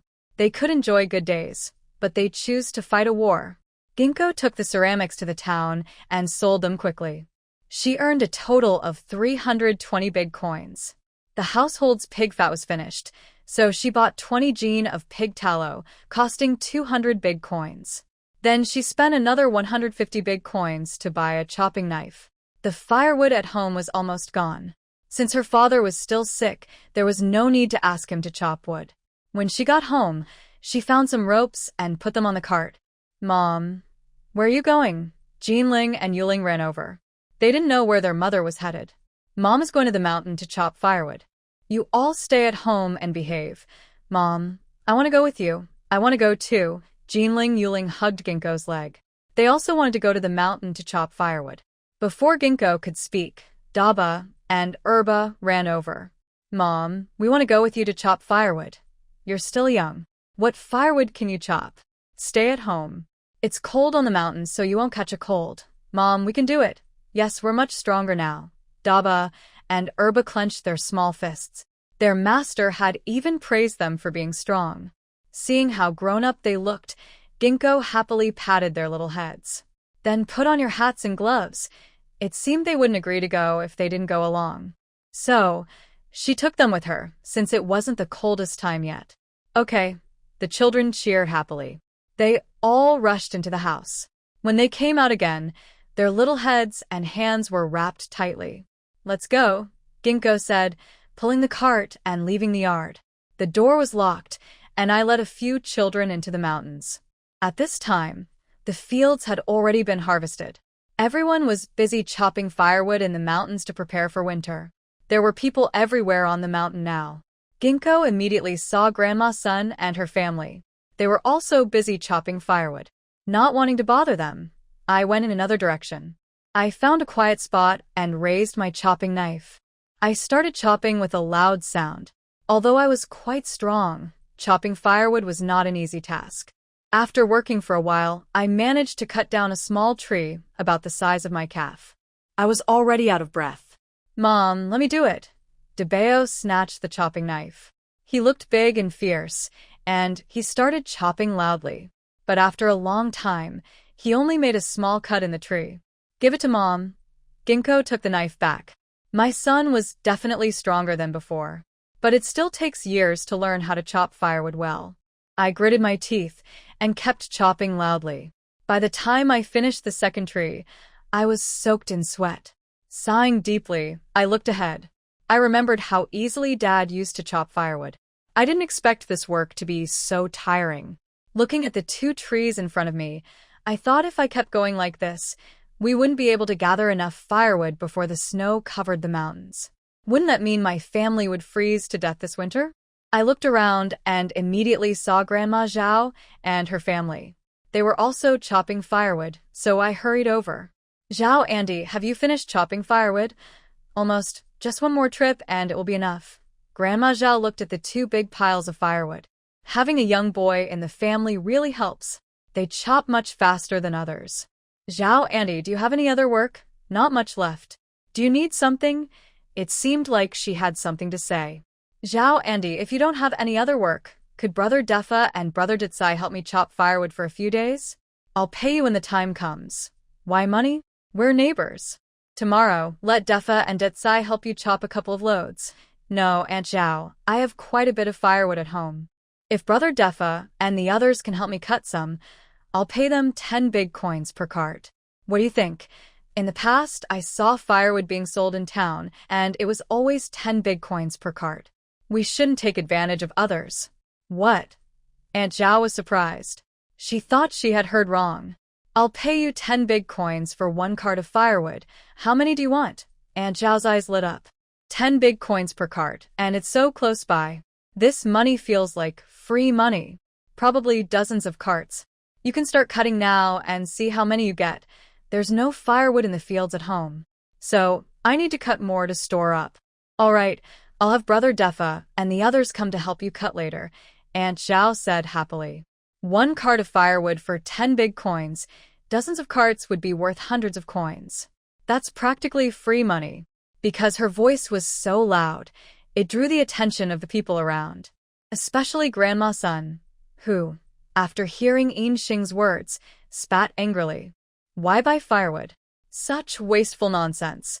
1 cart for 10 big coins, dozens of carts for hundreds of coins. I've never seen her be so wasteful. Even Mrs. Wang frowned. She stretched her neck to look over here.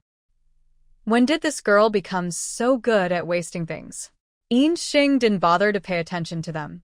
She cut the 2 trees into sections, loaded them onto the cart, and led the children home.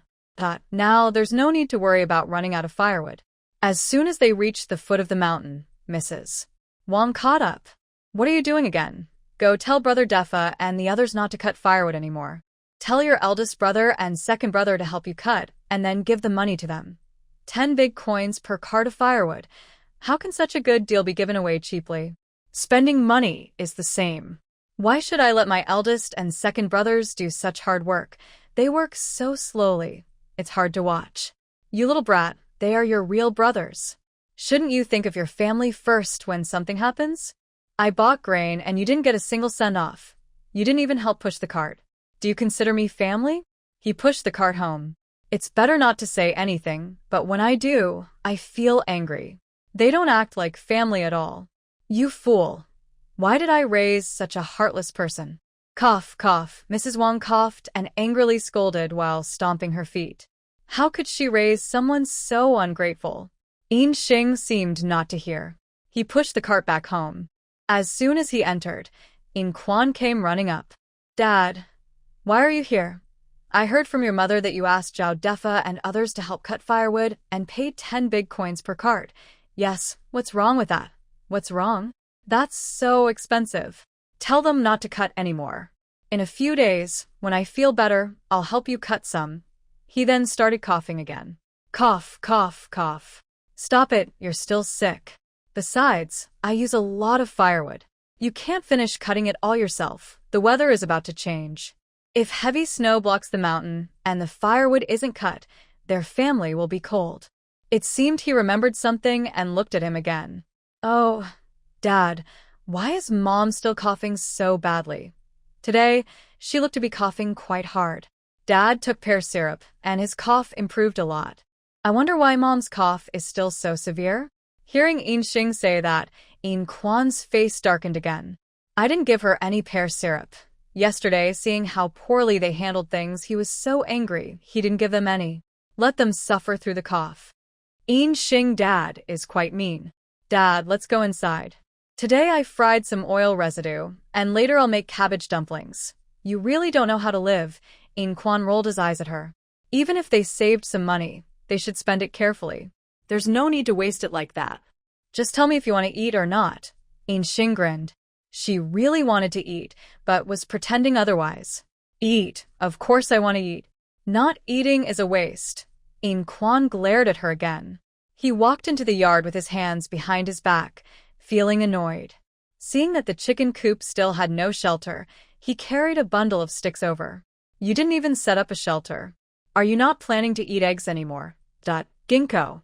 Dad was busy, without a break. Let him be. She turned and went into the house. Washed the pork fat, cut it into pieces, and started making oil. Picked another cabbage. Today she would make cabbage dumplings. Just finished her work when Jinling and Yuling happily ran in. Mom, look what we have. Each held a pink egg in their hands. Oh, an egg has been laid. Ginkgo's face lit up with joy. She thought chickens wouldn't lay eggs this winter. Yes, we found these eggs under the grass nest, Jinling and Yuling said with big smiles. Luckily, they looked through the dry grass. Otherwise, they wouldn't have found these eggs. Put them in the basket. Tomorrow, Mom will steam egg custard for you. The 8 hens would lay 2 or 3 eggs each day soon. No need to buy eggs anymore. Okay. Jinling and Yuling happily placed the 4 eggs into the basket. Seeing the big bowl of oil residue, they grinned and leaned in. Mom, I want to eat. The oil residue smelled so good. I want to eat too. Go call Grandpa and your older brother for dinner. Ginkgo brought a big plate of oil residue into the house. Okay. Jinling and Yuling happily ran out. Soon they called Silver Quan and the 2 younger brothers back. Looking at the radish soup, vegetable dumplings, and oil residue on the table, Silver Quan sat down with a smile. Your life is almost like that of a landlord. Although the new grain had arrived, no family dared to eat like this. It was too luxurious. Hee. Who else but me is so capable? Ginkgo grinned.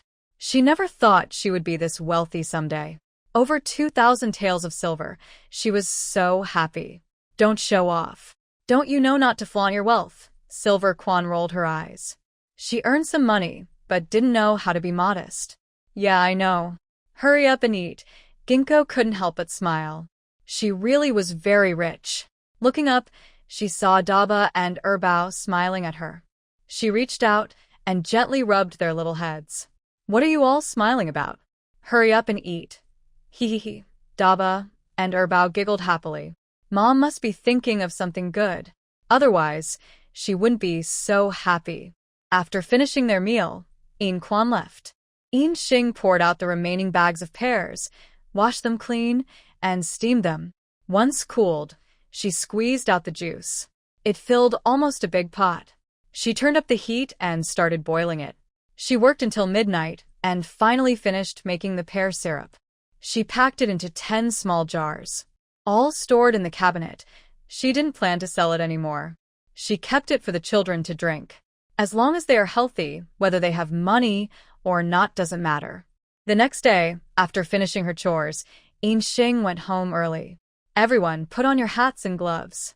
Mom will take you into the mountains. Recently, the family was busy and had no time to gather mountain goods. Now that there's less work at home, she thought of taking the children into the mountains to look around. Maybe they could find something. When the children heard Mom was taking them into the mountains, they were very happy. They ran into the house excitedly. Dressed very warmly, they ran out again. In Xing put a basket on her back, added a bag inside, and picked up a chopping knife. She locked the door and led the children into the mountains. They avoided the area where people were chopping wood and headed in another direction. They walked deep into the mountain before seeing hazelnut and walnut trees. The trees were already bare.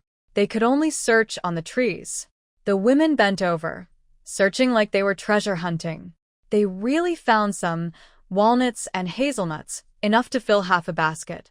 That's enough. We won't pick any more. In Xing shook the basket. They had enough for the children to snack on during the new year. Just as she was about to carry the basket home, Erbao excitedly shouted, "Mom, look at that thing up there." He pointed at a pine tree in the distance. They didn't know what was hanging on the tree, but it was swaying and shaking. In Xing looked up. That's a pine cone. Inside are pine nuts, but it's too high for us to reach. The tree was at least 6 or 7 zhang tall. She couldn't climb that high. I can get it. Daba ran over quickly. I can do it too. The second child quickly followed and ran ahead. Seeing the boys climbing the tree, Ginkgo was scared and shouted, "No, that's too high. Come back quickly." But the 2 little guys seemed not to hear her. They ran straight to the pine tree, jumped up, and climbed like agile little monkeys, swoosh, swoosh, swoosh. Watching them, Ginkgo's legs went weak. Hurry and come down. That tree was so tall, if they fell and got hurt, what would happen? She hurried over, put down her basket and sickle. She opened her arms and looked at them anxiously. She didn't know which one to catch first. "Mom, I want to throw it down." Dabo took a pine cone and threw it down. "I want to throw mine too." Erbao kept tossing his pine cones down. Ginkgo didn't have time to pay attention to that. She kept her neck stretched out, eyes fixed on them. She stared tightly at Dabo and Erbao. "Come down quickly. It's too dangerous up there." But the 2 boys seemed not to hear her. They kept climbing from branch to branch, throwing down pine cones as they went. Only after they finished collecting all the pine cones did they skillfully jump down from the tree. Seeing they landed safely, Ginkgo finally relaxed her heart. "Why didn't you listen when I told you to come down?" Just as she was about to get angry, Dabo and Erbao smiled happily and ran over. "Mom, look, we collected so many." Ginkgo was silent. She only then noticed a layer of pine cones on the ground. Although she was very happy inside, thinking about how frightening they looked up in the treetops, she pretended to be very angry. "Next time, don't climb so high, understand?" Her legs were still trembling. "Yes, we understand." Dabo and Erbao exchanged smiles. Mom's anger was just pretend. They were actually very happy inside. "Mom, so many pine cones." Jinling and Yuling smiled happily as they looked at the pine cones in their hands. Big brother and second brother were really amazing.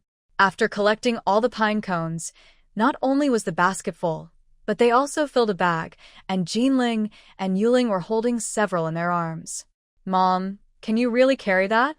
Debeo frowned at the bag and the basket. There was so much stuff. Could his mother really carry it all? "I can." Ginkgo placed the bag on top of the basket, then tried to lift it onto her back. She used all her strength, but it still wouldn't move. In the end, she fell back onto the ground. Why is this thing so heavy? Those pine cones weren't even solid. How could they weigh so much? Mom, let us help you carry it. Debeo pulled the bag down. How could their mother carry so much by herself? You can't lift it, Ginkgo said, reaching out to take it back. But Debeo dodged to the side. We can do it, he said, glancing at his younger brother. Erbao quickly came over, and the two brothers grabbed the bag together. With wide eyes and a deep breath, they actually managed to lift it. Really? You can do it? Ginkgo's eyes lit up. Were her sons really this strong now? Yes, we can. We'll treat it as training, Debeo said firmly. They often practiced lifting stones at home, anyway. If you get too tired, tell me, Ginkgo said, putting the basket back on her shoulders. That bag was no light load.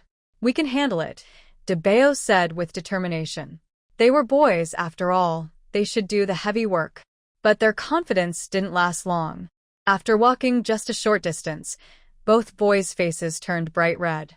It was clear they couldn't hold on much longer. Ginkgo quickly stepped forward. Let me take it.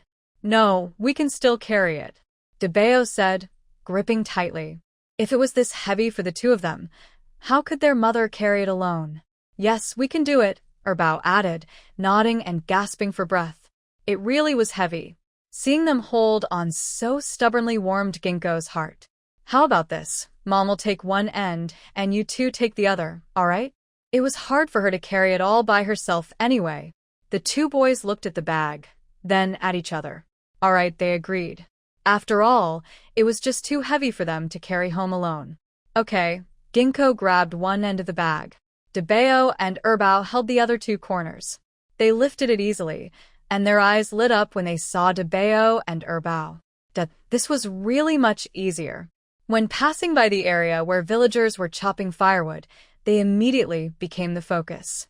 Auntie Xing, what is in your bag? Granny Zhao came over out of curiosity. The nearby mountains were all bare. No one knew what they had collected. And they had packed so much. Others nearby looked over as well. Some, with good news, moved closer. This bag is filled with pine cones. Pine cones? Granny's son immediately came forward. She pinched the bag and looked at the pine cones in the basket. Wow, where did you get these? The trees that produce pine cones are very tall, and even those who do that professionally don't dare to pick from the top branches. No one knew how these girls managed to pick them. It was the children who climbed the trees to pick them. Ginkgo happily patted Debeo and Erbao's little heads. Although there are many pine trees on the mountain, they are all very tall, and no one dares to climb them. Plus, every year during the harvest season, specialized people come to pick the cones. Seeing them gather so many pine cones was no surprise. Children picked these. Granny Zhao looked at Debeo and Erbao. Oh, you two, your flesh really grows well, she smiled and pinched their little faces. She didn't expect these two kids to be so capable. They even dared to climb such tall trees. Being praised, Debeo and Erbao grinned happily. Hee hee. They will be even more amazing in the future. These can sell for quite a bit. Granny Zhao pointed at the bag. These pine nuts are not like walnuts or hazelnuts. They are worth several times more, and with so many, they could sell a coin or two. Yes, haha. Ginkgo smiled. These were snacks for the children. She didn't plan to sell them. Just then, Wang Shi led her two grandsons and ran over. Save some for your older cousins. She was surprised they had collected so many pine cones. It was just right to give some to her grandsons to eat. Are you so bold when asking for things from others? Ginkgo frowned. She was annoyed by her mother's tone when speaking to her. Hurry up. You're their aunt. What's wrong with giving them a little food? Mrs. Wang reached out her hand. There are so many. They shouldn't let these wild children have it all. Although Ginkgo was unhappy inside, she knew her mother's temper. She didn't expect her to say anything nice. She was just thinking of saving some pine nuts for them. Tai Zhu and Tainyo angrily pointed at Debao and Erbao. Leave some for us. Don't give these wild children anything. Mother said that her little niece's things should be for them to eat. Now she had given it to these wild children, and seeing them made her really angry. Who are you calling wild children? Ginkgo's face immediately darkened. They are wild children. Taiju and Tainyo puffed out their chests, pointing at Dabao and Airbao. Without them, all the good food from her little niece would be theirs. Say one more word. Ginkgo was getting anxious. She was about to go over and teach them a lesson when Mrs. Wang stepped in front.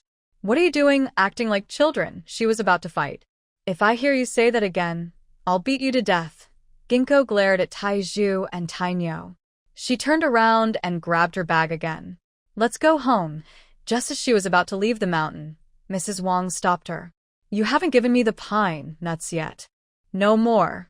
Go back and teach those 2 grandsons of yours properly. Otherwise, don't expect to get anything from me in the future. She pushed her hard. She led the children down the mountain in a huff. How dare they call her son a wild child? From now on, she wouldn't think about her things at all. You little brat. Heartless thing, I should have crushed you back then. Mrs. Wang scolded angrily, stomping her feet. How could she raise such an ungrateful person? She'd rather raise someone else's wild child than her own. Her heart was truly black. Good for nothing? Exactly. Don't even think about coming to our old silver family's door again. Sister-in-law Zhou Xiaoying and second sister-in-law Song Yulian also started scolding. They wouldn't even give a few pine nuts. There was no way she'd be such a good aunt. From now on, don't expect to rely on her family. Don't think about anything else. Ginkgo seemed to hear nothing at all. She led the children home. What's wrong with her aunt? Has she bought things for her 2 nephews all these years? At first, she thought she couldn't have children. So, she decided to treat her nephews well, hoping that when she got old, they would take care of her. But what happened? They often scold her for being childless. Their attitude is really bad. Why bother with them? Now she has a son and a daughter. And in the future, they will take care of her too. Yinxing took the children home, and Zhao Defa and Zhao Dicai came with firewood. Xinger, how many carts do you have? Have you been at home all this time? Yes, I've been at home. You can start unloading, okay? Zhao Defa and Zhao Dicai unloaded the firewood and left. Every now and then they brought back 2 carts. Yinxing helped the children shell pine nuts and hazelnuts. They worked until the sun was setting. Finally, all the nuts were shelled. Zhao Defa and Zhao Dicai also brought 8 carts of firewood.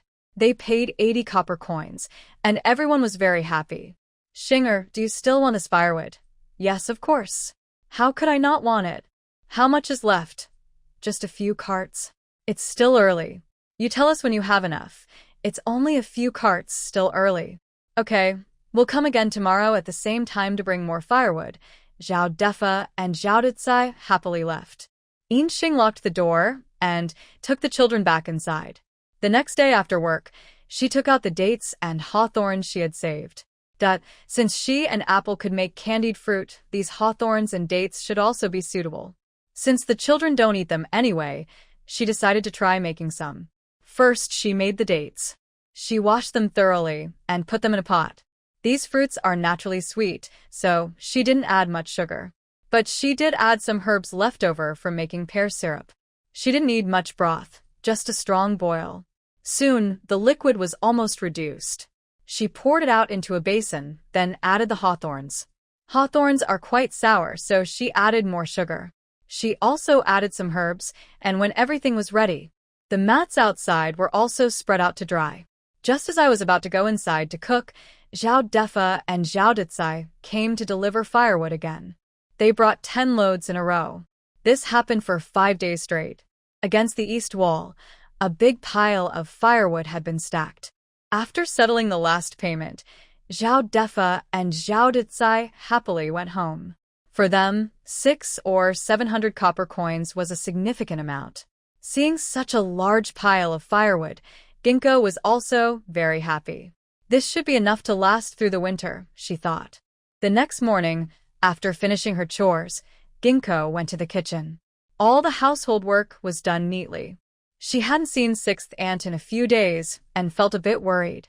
Ginkgo has come and all the chores are done? Sixth Aunt smiled at her. It had been a while since she last visited. Yes, I finished yesterday, Ginkgo replied, taking the vegetables from her. She helped pick them. This cold wind is quite serious this time. The children didn't catch a cold, did they? Recently, she herself had been affected too. She wondered how her mother and sisters were doing. No, they're fine, Ginkgo said. That's really good, Sixth Aunt smiled. If the children got sick, she didn't know how she would handle it. She seemed to remember something and moved closer to Ginkgo. Did you hear? That kiln stopped after this batch was finished. No, why did it stop? It was almost the new year, a busy time for selling goods. How could they stop the kiln now? You don't know? Our goods were robbed again. Sixth Aunt looked outside. This is the third time. Third time? Yes. I heard things are getting chaotic outside. There might be fighting any day now. You have many children. Better prepare some food at home so you won't be caught unprepared. If fighting breaks out, food prices will definitely rise. Without some stored grains, how can a family survive? Oh, I understand. Ginkgo's mood grew heavier. It seemed the situation was really bad. After returning home, she checked the ancestral hall. There were still 300 gen of millet, 100 gen of white flour, and less than 200 gen of sorghum. These should be enough to last for a year next year. But if there is a war, food prices will definitely go up. It's hard to say whether we will be able to buy enough then. It seems I need to save some more. I also need to exchange the small silver coins for silver notes. Just in case something happens, it will be more convenient to carry. I counted out 1,000 taels of small silver coins and went back inside. Tomorrow, after Mother finishes work, she will go to the county. You all stay at home and behave. Mother, I want to go with you. Jinling pouted, wrapping her arms around Ginkgo's neck. I want to go with you too. Yuling also came over. Mother, I want to go too. Erbao climbed over. He smiled happily and leaned into Ginkgo's arms. He hasn't been to the town before, so he doesn't know what it's like. Ginkgo just felt like holding a big, chubby kid. Before she could speak, Debeo also rushed over. Mother, I want to go too. He directly laid on her bow. Ginkgo was pressed down so hard, she almost grimaced. Go, go, go. Everyone go. Hurry up and get up. Mother is about to be crushed by you. It's only been a few days since she last held them, but they seem so heavy now. It feels like their bones might break under their weight. Yay. We're going to the town with Mother. The little kids cheered happily inside the house. They could finally go for a walk in the town. Seeing the children so happy, Ginkgo also smiled. Since the new year is coming soon, it's a good time to buy New Year supplies. The next day, after finishing her chores, she returned early. From afar, she saw the children waiting at the gate. Why are you all standing here? It's so cold outside, but they don't seem to mind. Mother, when are we going to the town? Debeo and the others looked anxious. They had been waiting outside for a long time. Are we leaving now? Ginkgo locked the door. She led the children to the town.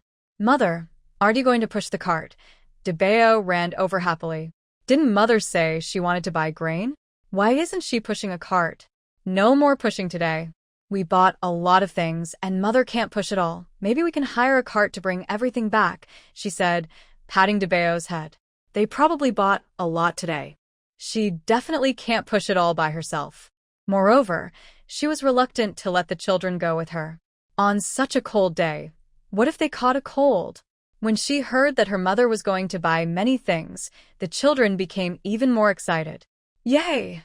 They chased each other happily, running forward. When they reached the town, their little faces were flushed with cold. All right, stop running or you'll tire yourselves out, Ginkgo told them. Mom, where are we going later? Debeo held Ginkgo's hand. She didn't know what her mother planned to buy. We'll go to the bank first. Ginkgo nodded toward the bank in front. She needed to exchange money first. Otherwise, carrying this bulging bag was unsafe. She led the children to the bank. Seeing a young woman bringing so many children inside, the shopkeeper smiled and stood up. Is this young lady here to deposit money or exchange it? I want to deposit money, Ginkgo replied, lifting her coat. She took out a cloth bag wrapped inside. This is 1,000 taels of silver. I want 50 taels in small notes. The large denomination was risky. It might attract unwanted attention. She didn't want to be noticed. Debeo and the second child's eyes lit up. So, Mother had earned so much money. They had been wandering outside recently and had learned about the lives of common people. They understood the value of that 1,000 taels of silver very well. Jinling and Yuling didn't pay attention to Ginkgo. They were busy watching the lively scene. When they looked back, they saw their older brothers smiling and whispering happily, full of curiosity. "Big brother, what are you laughing at?" "We're not laughing at anything." Debeo pulled them aside. They were still young, and it was better not to let them see money matters. Ginkgo put the exchanged banknotes into her inner pocket. She carried Debeo and Jinling and left the bank. "Mom, where are we going now?" Jinling looked excitedly at the small stalls on both sides of a street. There were so many things for sale, and so many delicious foods. She wondered if her mother would buy some for them. "We'll look around ahead," Ginkgo said, leading them forward. Since she brought the children out, she wanted to buy them something they liked. I arrived at a small jewelry stall and picked up a pair of red hairbands. "Boss, how much are these hairbands?" The children still tie their hair with cloth strips. "Now that we have the means, I want to buy them something better. These cost 3 big coins. Do you like them?" "Yes." Jinling and Yuling stared intently at the red hairbands in their mother's hand. They looked so nice. "Then I'll buy a pair for each of you." "What color do you want?" I looked up at Daba and Erbao. "Choose one for yourselves." "I want red." "I want red too." Jinling tightly held the red hairband. Her big eyes almost sparkled with excitement. They looked so pretty. "I want blue." Daba picked a blue hairband. "I want blue too." Erbao took one just like his older brothers. "Get a few hair ties too." Ginkgo looked at the shopkeeper. "Since we're buying, let's get the whole set so we won't need cloth strips anymore." "Okay, that'll be 15 big coins." "All right." Ginkgo took out 15 copper coins and handed them over. The children grinned happily and put the hairbands into their pockets. "Mom, where are we going next?" Jinling hugged Ginkgo's arm. "Mom is so kind. She bought them such pretty hairbands." "Let's go see what's ahead." Ginkgo nodded her chin forward. "Today is a day for shopping for New Year supplies, so we have many things to buy." After walking a few steps, she saw a small stall selling sugar figurines. The children couldn't move their feet anymore. They stared straight at the sugar figurines, and Ginkgo didn't hesitate to take out some coins. "Boss, I want 4, she said, then looked at the children. "Choose for yourselves. I used to really want to eat these too. Every time I passed by, I looked at them a little longer. But back then, I couldn't afford the 5 big coins to buy one. Now that I have money, I definitely won't let the children miss out on this." "Okay." The children cheered happily. They ran over quickly to pick their favorites. Daba chose a big dragon, and Erbao picked a big tiger. Jinling chose a small rabbit, and Yuling picked a small dog. They looked at the shiny, clear little animals in their hands. All the children were very happy. They jumped and ran ahead, not even wanting to eat. They just kept watching. Then they saw a stall selling crispy fried snacks, and Inxing bought 2 jin of it. It cost 20 copper coins, which was something they never dared to imagine before. Worried that the children might get cold outside for too long, they took them into a general store. In this era, there was no soy sauce. The seasonings were soybean paste and spice powder. The spice powder was made from mushrooms, ginger, and pepper, ground into a powder. It was similar to the 13 spices used in later times. They bought 2 jin of soybean paste, a packet of spice powder, and some old vinegar. They also bought some small snacks. Next, they went to a wine shop and bought 2 jin of wine, costing 2 taels of silver. They kept it for Brother Qingbei to drink during the New Year. Then they went to a clothing shop and bought 2 sets of fabric for each person. The children had grown quickly this year. Next year, their clothes and shoes would be too small. They needed to buy new fabric and get new clothes. They stored all the items at the clothing shop. Then, they took the children shopping on the street. They bought peanuts, sunflower seeds, anything they could think of, they bought it all. Finally, they went to the rice and grain shop.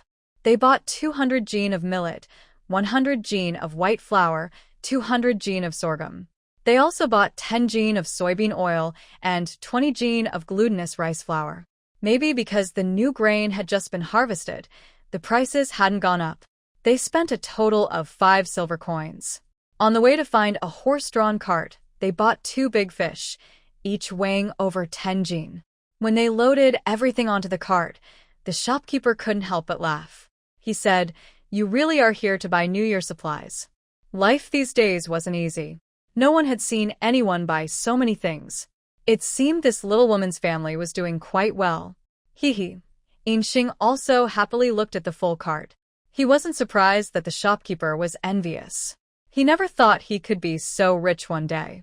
He spent over 10 taels of silver, without blinking an eye. The children were very happy, sitting in the cart. They looked at the small animals in their hands, grinning happily. Shopping really is so enjoyable. The carriage stopped at the entrance of the ancestral hall, and Ginkgo didn't let the shopkeeper into the yard. All the items were unloaded at the door. After paying the fare, the shopkeeper was sent away. I led the children inside one by one. All the grains were placed in the ancestral hall, and the other things were carried into the house. As soon as the children entered, they took off their hats and gloves. They pouted and climbed onto the Kong-heated bed. They showed off their headbands and sugar figurines to each other.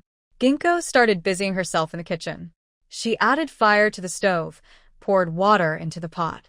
Once warm, she began to prepare the fish.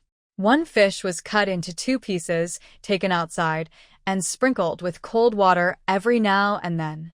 Soon, the outside of the fish was covered with a thick layer of ice.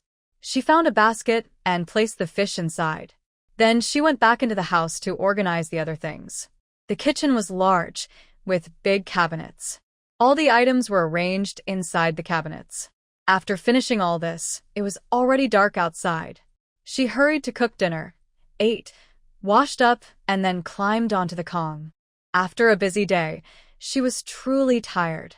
She lay down and soon fell into a deep sleep. But in the middle of the night, she was awakened by the cold.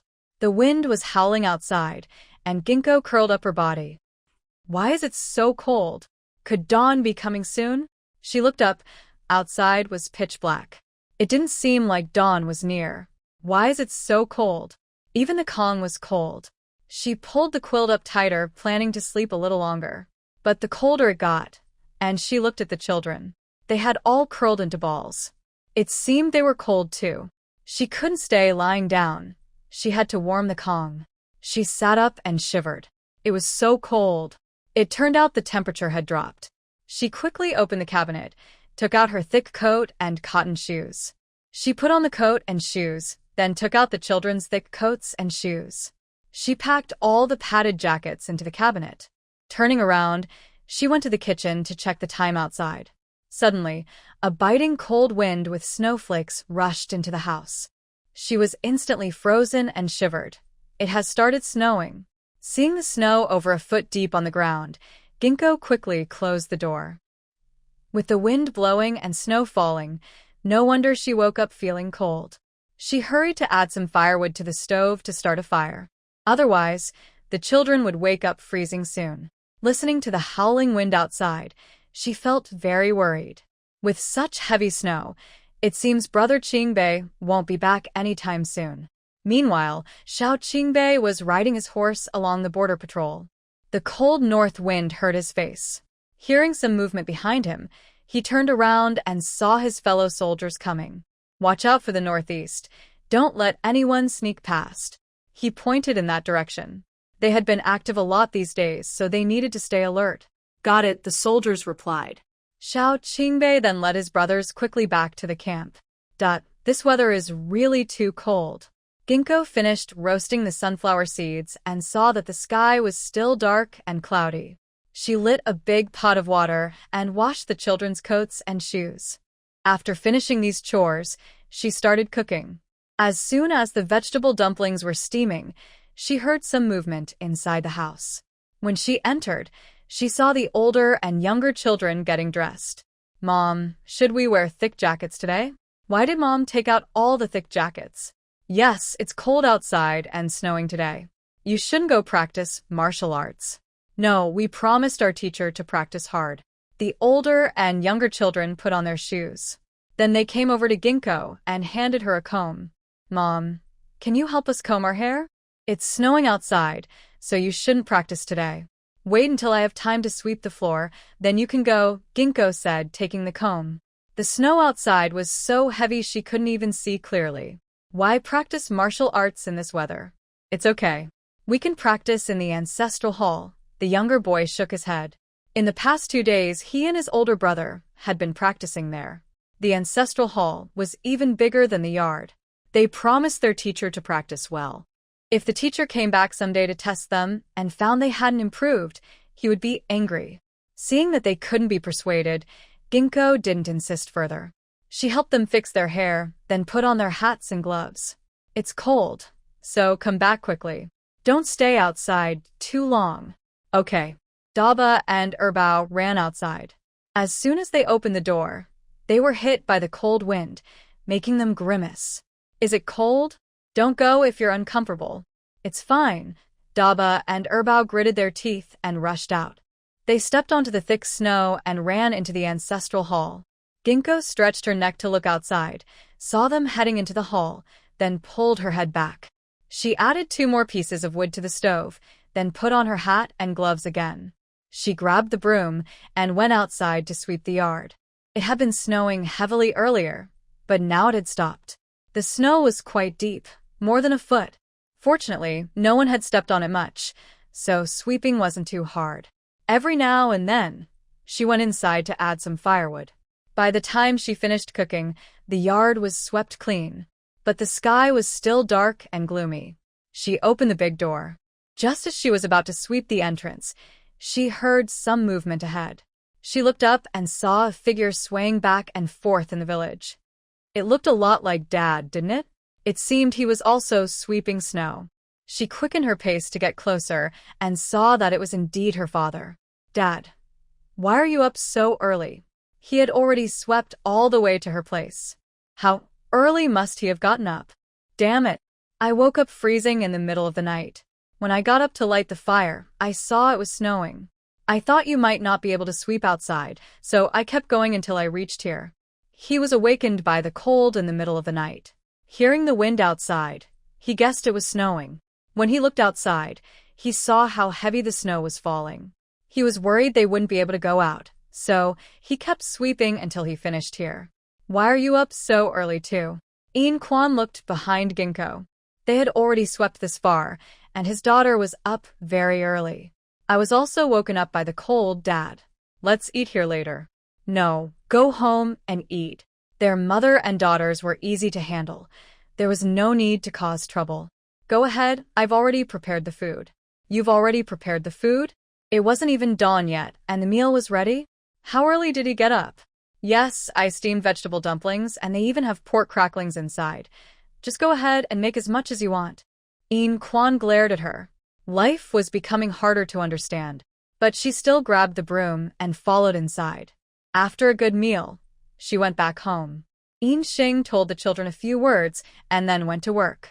In the following days, the temperature kept dropping. Everyone started staying indoors for the winter. Except for going to the toilet and fetching firewood, hardly anyone was outside. Every day, after work, Ian Xing would cook for the children. Then she would sit on the Kong heated bed doing needlework. Soon, it was the 27th day of the 12th lunar month. The family's cornmeal was running out.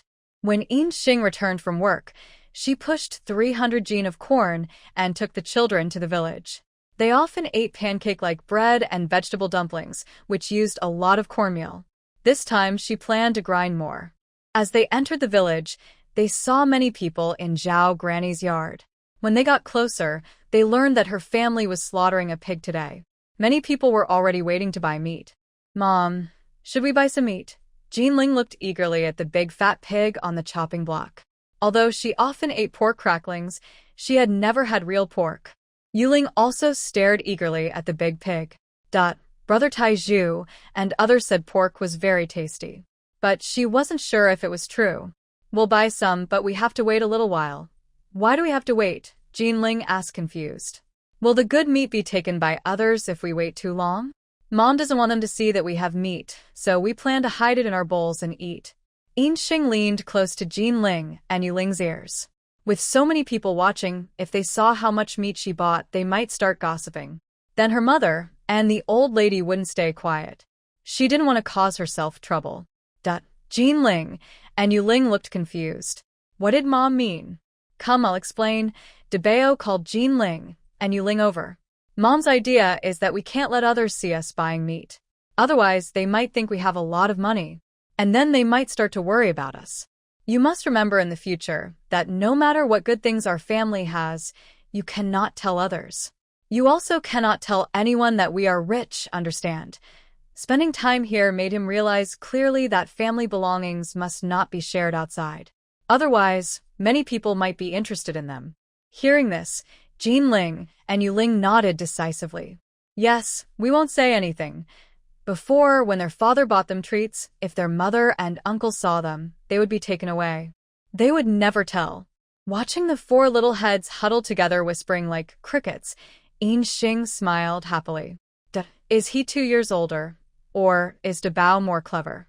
The group pushed a cart to the millstone and swept away the snow on top. Yin Xing poured a bag of corn into the mill. Just as he was about to turn the mill, DeBao and Bao snatched it away. Mom, let us push it. You're still small. You can't push it, she said, reaching out to take it. But DeBao and Bao stopped her. We can push it, they said, exchanging a quick look. They tensed their stomachs and managed to turn the mill. Yin Xing. His son's strength was really growing. Last time, they couldn't push it at all. This time, they could push it easily. Seeing how relaxed they looked, she didn't stop them.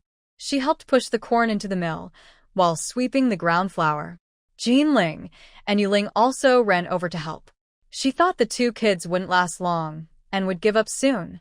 But they pushed 6 bags, nearly 200 Jean, and still didn't want to stop. Seeing their faces flushed from the heat, Yin Xing quickly stopped them. Take a break, let me push. But we can push. DeBao held onto the handle tightly. He was about to turn 7, and was already a little man. He should be the one doing this kind of heavy work. Mom will push first, you rest for a while, then push again. Yin Xing firmly took over the millstone. They were all sweaty and tired, so what was the point of pushing anymore? Bao and Bao pantet heavily. Next time, we'll push again. Let's rest for a while and wait until they push again. Okay, Ginkgo nodded with a smile. But she was thinking that she could push the cart herself with the remaining items. However, after pushing for a little while, 2 little kids quickly took over. No matter how Ginkgo tried to take it back, they refused to give it to her. In the end, they finished grinding all the remaining corn. Looking at the 6.5 bags of flour, Ginkgo felt sad and wiped the sweat from their foreheads. Are you tired? She thought she might have to grind for a long time. But surprisingly, her 2 sons finished it all. Not tired, Mom. Are we really good? The second son smiled happily as he looked at the bags on the cart. Most of these were ground by him and his older brother. Does that mean they are quite capable? Yes, very good. My first and second sons are the best. Ginkgo affectionately kissed her 2 sons on their foreheads. There's no one better than her sons. Hee. The second son grinned happily. He loved his mother the most. Mom, should we buy some meat? Jinling tugged at Ginkgo's sleeve. She looked again at Zhao's house. She saw many people coming out with meat in their hands. She wasn't sure if there was still any meat left. Why not buy some? Let's go now, Ginkgo said, glancing over. There's no one else around now. She led the children with the cart and hurried over. When they arrived in the yard, they saw there was still quite a bit of pork left. Still so much left. She thought it would be almost sold out. Yeah, not much this year, Zhao's wife frowned. In previous years, the pig for the new year was almost sold out by now. But now, so much was left. It seems everyone heard that the outside world isn't doing well, so they're not spending money freely. I want this piece. Ginkgo pointed to a piece of pork with a good mix of fat and lean meat. It looked delicious. That piece weighs at least 20 or 30 Jin. Do you want all of it? Zhao Defa looked surprised at Ginkgo. He had just weighed it. It was nearly 30 Jin. Yes, how much is it? She forgot to buy pork during the last New Year's shopping. Since there was some available in the village, she decided to buy more. When Brother Qingbei comes back, she'll give him a good treat.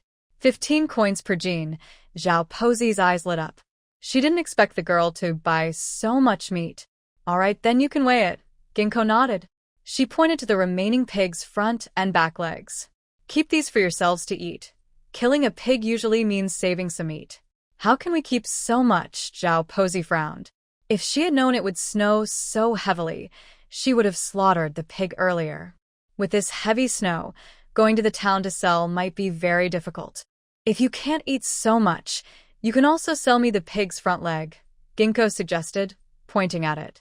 It looked pretty good. Since Aunt Zhao's family couldn't keep all of it, she decided to buy it and store it at home. They could enjoy good meat for a while.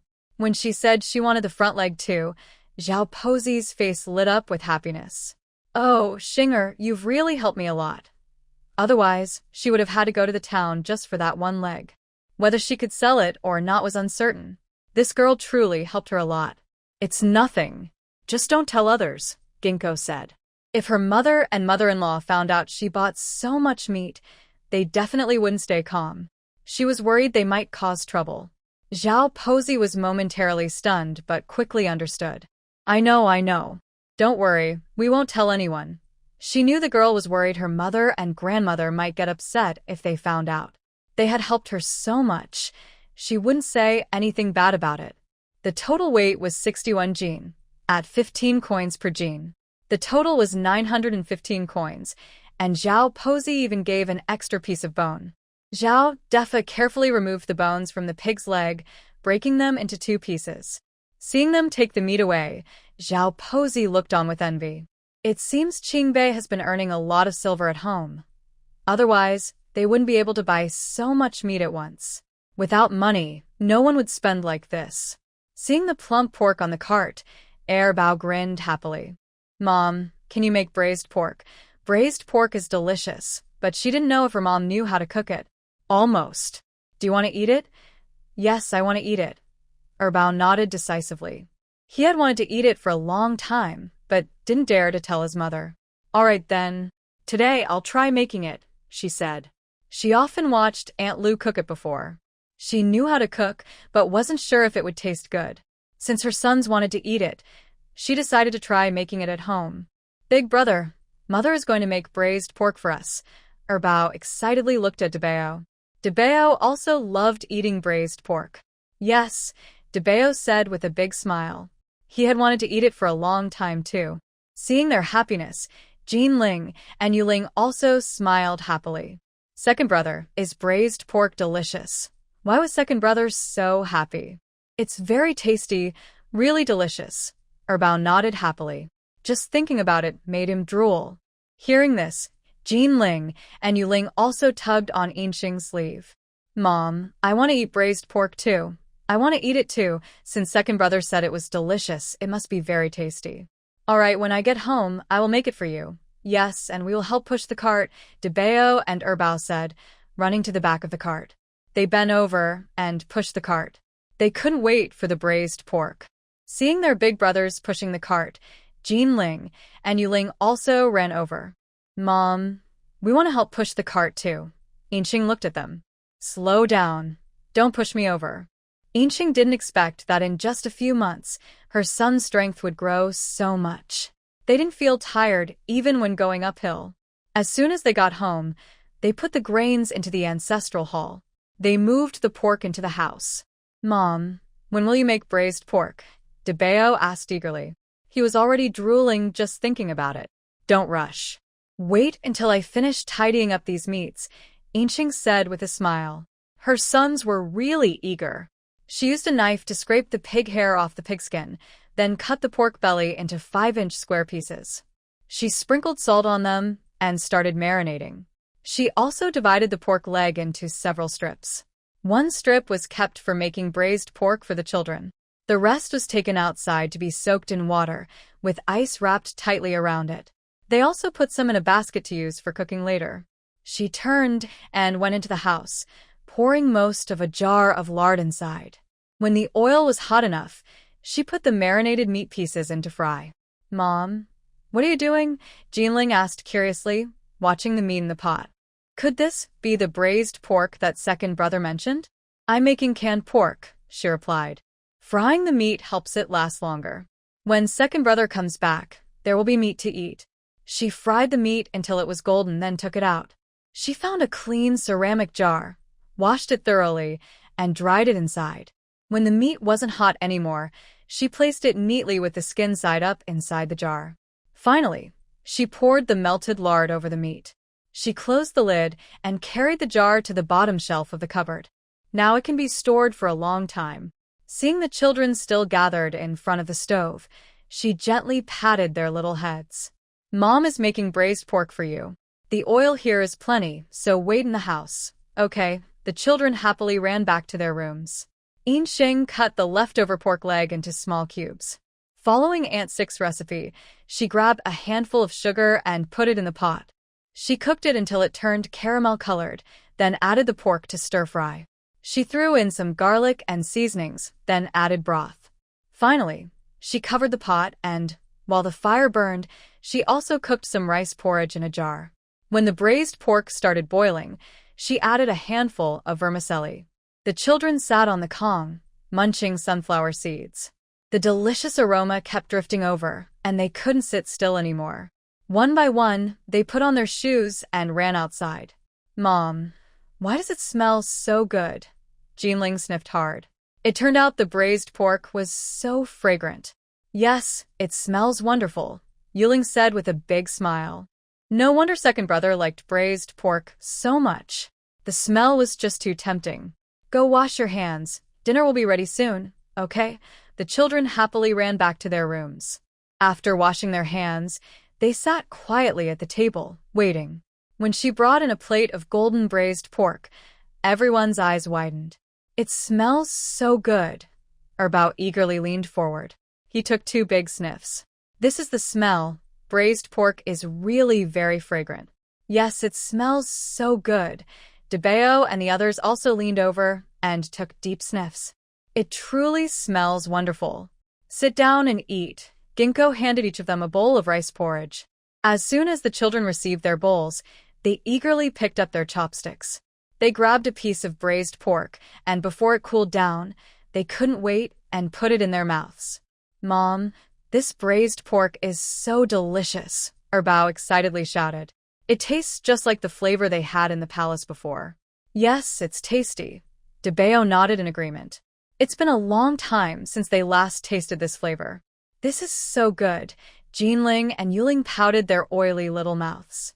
It turns out this braised pork is so delicious. Seeing the children so happy, Ginkgo also felt very pleased. If you like it, eat more. Next year, he plans to make dried fruit to sell. He wants to earn more money, so the children can often enjoy meat. Debeo looked up and saw that Mom wasn't eating. He watched her smile and quickly picked up a piece of braised pork to give her. Mom, why aren't you eating? Yes, Mom, try some. This meat is really tasty. Erbao also offered her a piece. Such delicious meat. Why isn't Mom eating? Seeing that the older brothers had already given her some, Jinling and Yuling also handed her a piece. Mom, eat some meat. Okay, Mom will eat. Ginkgo happily agreed. It's so wonderful to have daughters and sons thinking of her. The next morning after breakfast and just before heading to work, Debeo came over. Mom, I want to take a bath. My body itches. He and his brother sweat a lot from practicing their skills every day. It was uncomfortable, and he just wanted a good bath. All right, when I come back from work, I'll give you a bath.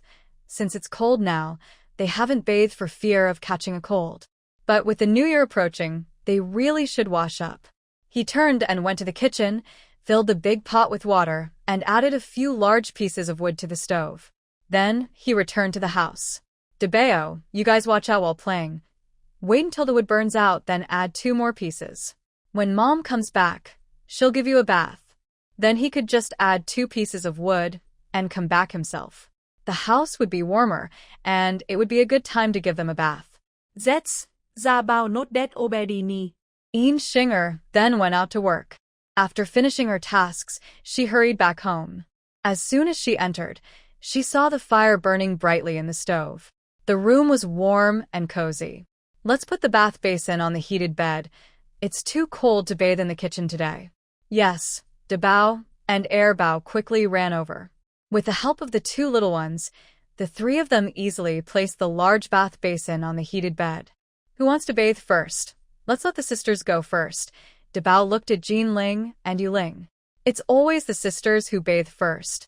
He casually pulled Bao aside. We'll go outside and wait. Seeing how serious Dabao looked, Shinger smiled happily. This child is so sensible.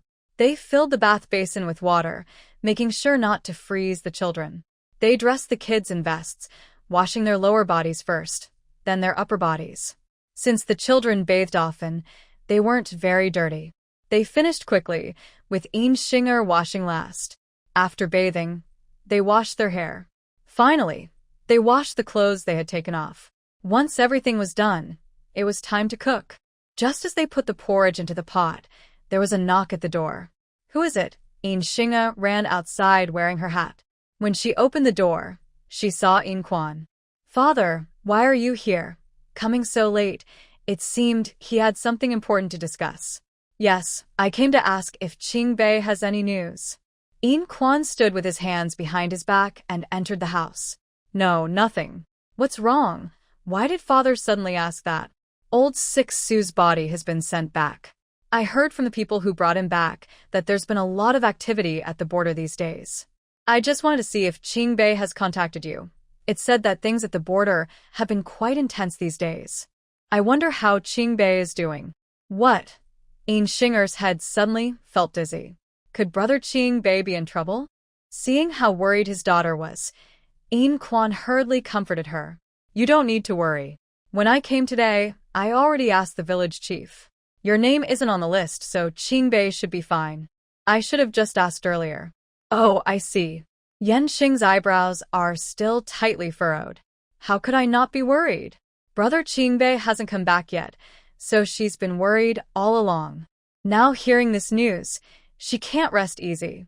She hasn't eaten much dinner and even had trouble sleeping at night. The next morning, she went to work feeling tired. But when she arrived, she received news of a holiday. The master and madam are going to the provincial city for the new year and won't return until the 6th day of the lunar month. So she doesn't have to work anymore and hurried back home. She saw the children running around in the yard. Mom, why are you back so early? They all asked excitedly. Mom came back quite early today. Mom is on holiday. You all have fun. I'll go buy some couplets. Today is the 29th day of the lunar month, so they need to put up couplets. Mom, I want to go buy couplets with you, Jinling said, holding Xing's leg. She also wanted to go shopping with her mom. I want to go too, Yuling ran over. We all want to go. Daba and Bao also came rushing over. Usually they rarely leave the yard, so this was a good chance to go out with Mom. Then let's go, Xing said, helping them adjust their hats. Since they wanted to go, she let them come along. Being stuck at home all the time felt pretty dull. She locked the door and took the children into the village.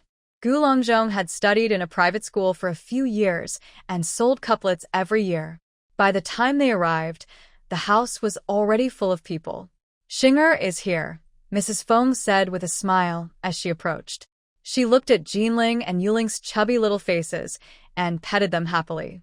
Oh, how did these two kids grow up so much? They used to be so thin, just skin and bones with dull eyes, and she thought they wouldn't live long.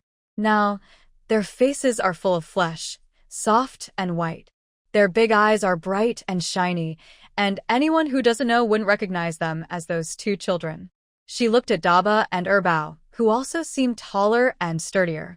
Plus, they looked quite handsome, which made people really admire them. I couldn't help but pinch the faces of the two little ones again. Your mother raised you really well, but in this village, you won't find children as lively and bright as them. That's right. Xiaoying can do anything. Granny Zhao also came over. She happily rubbed their small faces. Even though they can't have children of their own, these kids are well taken care of. Their fair, soft skin is as nice as that of wealthy young ladies and gentlemen. Exactly, others agreed. When Xing adopted these two boys, they all expected to see a joke. Raising 4 children without starving would mean begging for help. But now, looking at them, they are all chubby and healthy. And they even wear new clothes. Oh, these are all made of cotton, Mrs. Foam touched their jackets. Yes, all 4 children wear cotton jackets. And they are all new, which costs a lot of money. Hearing this, Mrs. Wang immediately came over. She touched their jackets and then glared at Inxing. You little brat.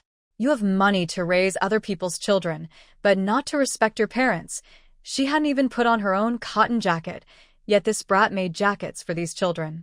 The more she looked, the angrier she got, and she roughly pinched her. But since Inxing was also wearing a cotton jacket, she didn't pinch her skin.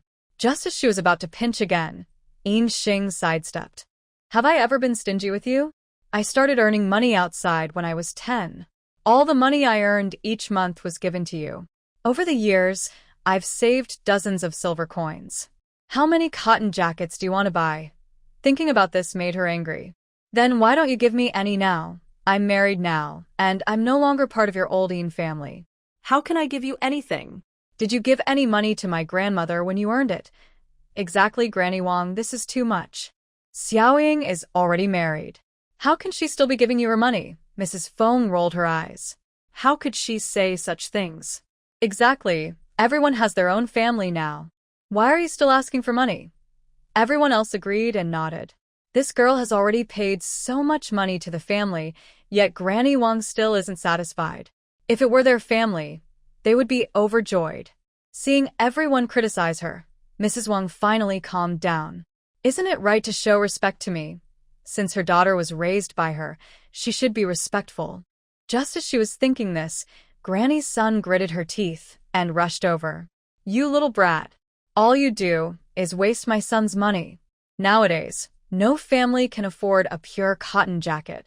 All these kids are wearing cotton jackets, which must have cost a lot. All the money her son earned has been wasted by her. She raised her hand to hit her, but Ginkgo grabbed her wrist.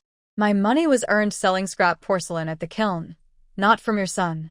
Who are you fooling? A child from a poor family can't possibly earn that much money. It must all be her son's. Thinking about how she spent her son's money made her very angry. Her dry hands reached out again. I'll tear you apart. But before she could slap Ginkgo's face, the 2 older children stepped in front. Don't hit my mother. The second child kicked Granny's son's knee. Ouch. She immediately felt pain and staggered backward. Her leg went weak, and she sat down hard on the ground. You wicked person. How dare you hit me? She yelled, slapping her thigh. Granny's son, why are you crying out loud during the New Year? Go cry outside if you want. Foam sure looked at her with displeasure, still shouting in her house. It's the New Year, and her shouting sounds so depressing. Didn't you see this little rascal kick me over? Granny's son, this child is only 4 years old. Don't you think it's unfair to blame him? Foam sure glanced at the second child. A 4-year-old can't have much strength. Granny's son is just overreacting. Exactly, Granny's son, you've gone too far this time. Everyone started to laugh. Granny's son really has a habit of making trouble. She doesn't even spare a 4-year-old. Hearing everyone's teasing, the eldest, Xiao Qingshan, came over to Granny's Sunday mom. Get up. There's no need to argue with this little kid. Everyone is laughing at her after all. My leg really hurts. Grandmossen stared at their bow. It was this little rascal who kicked. I didn't expect this kid to be so strong. That kick was very painful. It felt like my bones might break. Xiao Qingshan thought she was pretending and grew impatient. Mom, get up quickly. He pulled her up roughly, not bothering to see how old she was. Grandma's son stood up and went straight for air bow. You little troublemaker, I'll squeeze you to death. As she reached out to grab him, Inxing held her hand. Try touching him and see what happens. Under everyone's criticism, Xiao Qingshan pulled Grandma's son away. Without her shouting loudly, the room immediately became quiet. Everyone's attention turned back to Dr. Gu. They were waiting for him to write couplets. Seeing so many people waiting, Dabao thought for a moment. Grandpa Gu, can we write our own couplets? It's not hard. He knew how to write. You can write. Dr. Gu looked at him in surprise. Otherwise, why would the child say that? Yes. All right then, if you have a brush, you can write yourself. So, this child can write characters? Thank you, Grandpa Gu. Dabao picked up a brush. He also took 2 red papers and looked at the characters for the couplets. He started writing with bold, lively strokes. The upper line was, "People prosper, wealth increases, days are good." The lower line was, "Many blessings, long life, lots of happiness." The horizontal banner read, "Happy family together." He also wrote 6 livestock prosperity and 2 big, fu, characters. Everyone was amazed. "Oh my, this kid's calligraphy is so good." Grandma Zhao's eyes widened. Although she couldn't write, she could tell if the writing was good or not. This kid's calligraphy was even more beautiful than Dr. Gu's. Even Yinxing was stunned. That his sons could write too? And so well. "Did you go to school?" Dr. Gu looked at Dabao's couplets. He was quite surprised. Such a young child could write so well. It was obvious he had a good teacher. Started learning at 3. "So, what does your family do?" "My family is in business." "What kind of business?" Granny Zhao asked curiously. "I don't really know what kind of business my family has. And there's even a private school. I only know we have a lot of different businesses, but I don't know exactly what they are." Dabao was honestly lying. "Oh, I see." Granny Zhao nodded. "So, they are big merchants. No wonder they are so rich. It's a pity for these 2 children. If nothing had gone wrong at home, they could inherit the family business in the future." "Can you also write?" Gu Doctor looked at Erbao. "Yes, I can write too." Erbao nodded. He started learning at the same time as his older brother, at 3 years old. He can already write many characters, but not as well as his brother. "Xinger, you really are a lucky find." Granny Zhao smiled as she looked at Ginkgo. At first, everyone thought she was silly, thinking she had picked up 2 burdens. Now, it turns out she really did find a treasure. Nowadays, those who can read and write are considered quite special. These 2 children are so handsome and they write so well. They will definitely do well when they grow up. Everyone else looked on with envy, thinking the same as Granny Zhao. Ginkgo truly was a lucky find. "Yes, haha." Ginkgo happily grinned. "I never expected my sons to have learned to read and write." Thinking of something, she looked back at Granny Zhao. "By the way, Aunt Zhao, has your cousin's wife from your family gotten married yet?" Last time, she heard her say she was going to give a gift for the wedding. Hearing this, Granny Zhao sighed. "No, not yet." "We don't have much money at home. We thought about selling the donkey to pay for the wedding before the new year. But we went to town several times and no one bought it. Who knows when it will sell? Isn't the donkey from your brother's family pretty good?" Mrs. Feng looked at Granny Zhao. She had come to help carry grain for her family this year. She thought that donkey looked pretty good and shouldn't be hard to sell. It's not easy to sell, even for 5 taels of silver. It takes effort. In previous years, not only 5 taels but even 6 taels of silver someone would buy. But this year, for some reason, after many tries, no one wants it. "Is their donkey very good?" Ginkgo looked at Mrs. Feng. From her words, she probably knew. "Yes, it's quite good. The donkey is in its prime, well taken care of by its brothers and quite fat, but it's hard to sell." Granny Zhao sighed again. These days, people save their money and don't buy unnecessary things. Just like this year's pork, no one buys more than 3 jin. Ginkgo thought for a moment. "Mrs. Zhao, how about you sell me that donkey?" "What? You want to buy?" Granny Zhao looked at her in surprise. She must have heard wrong. "Yes, I want to buy, including the cart. I'll give you 5 taels of silver. Is that okay?" Since yesterday, she had been feeling anxious. She didn't know how Brother Qingbei was doing.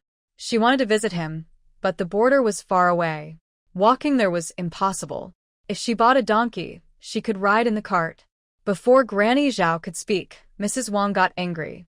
"You little brat. Spending money like crazy. You have no place to spend it. Give it to me." She came over and roughly grabbed her. It seemed this girl still had a lot of money and wanted to buy a donkey. "Xinger, you have no land. Why buy that?" Silver White also came over. People who raise animals usually have land at home. She didn't have even an acre, so why raise animals? Not to mention storing grain but wasting money. Earning a little and showing off. "Father, if I had a donkey cart, I wouldn't have to push a hand cart to town anymore." Ginkgo had made up her mind and looked back at Granny Zhao. "Mrs. Zhao, could you please take me to your brother's house? Why do you need to run around? If you decide, I'll send Brother Defa to go and get the donkey, Granny Zhao said happily. She waved to Brother Defa. Defa, go quickly to your uncle's place and bring the donkey here. This time, her nephew's wife was no longer worried. I'll go back now to get the money. You wait here. Ginkgo ran out quickly and soon returned with 5 taels of silver. She also had 10 copper coins extra. Brother Defa, keep the money. The 10 copper coins are for your errands. This heavy snow is so thick that it's hard to let people go back empty-handed. No need, folks from the village, this money. Just keep the money.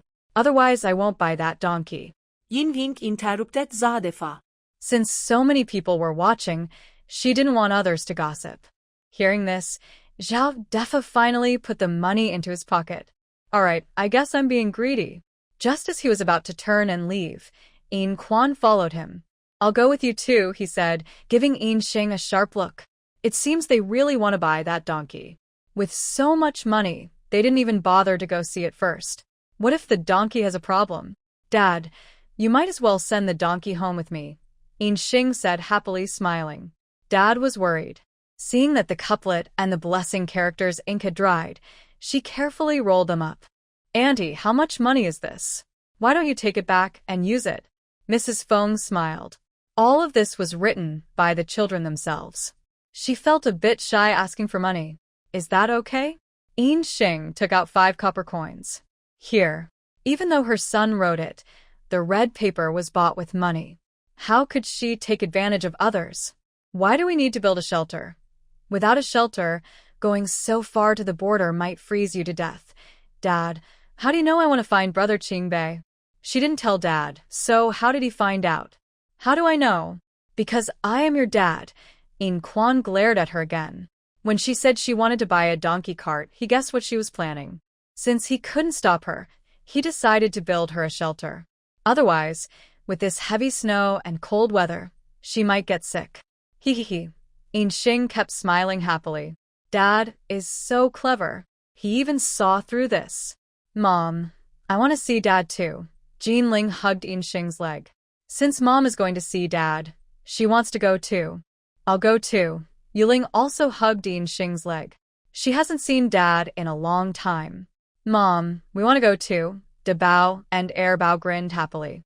Since Mom is going to see the master, they want to go too, and maybe learn something new from him. Why are you going? The weather is so cold. Stay at home with Grandpa. Mom can go alone. It's so cold, and the border is so far away. The children are still young. What if they get cold? No, I want to go. I want to go too. The children all gathered around. They tugged and shook Yin Xing's arm, especially Jean Ling and Yu Ling, who pouted. Tears almost started to fall. You're just causing trouble, Yin Quan scolded his daughter unhappily. With this situation, how could they not go? All right, then you can come along. Yin Xing was dizzy from being pulled.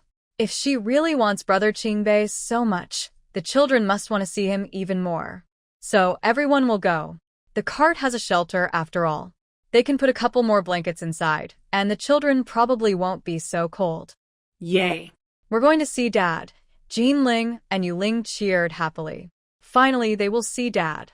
De Bao and Air Bao also grinned happily. They haven't seen the master in a long time, and they missed him.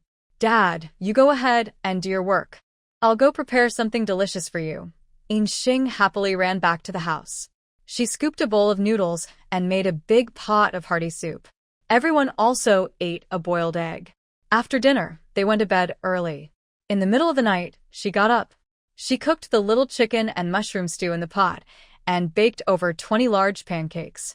She also cooked cabbage with vermicelli and pork belly and boiled 30 eggs. A big bowl of plain rice was steamed. After finishing all this, she woke the children. After breakfast, they started working. They first laid a blanket on the donkey cart, and the children sat on it.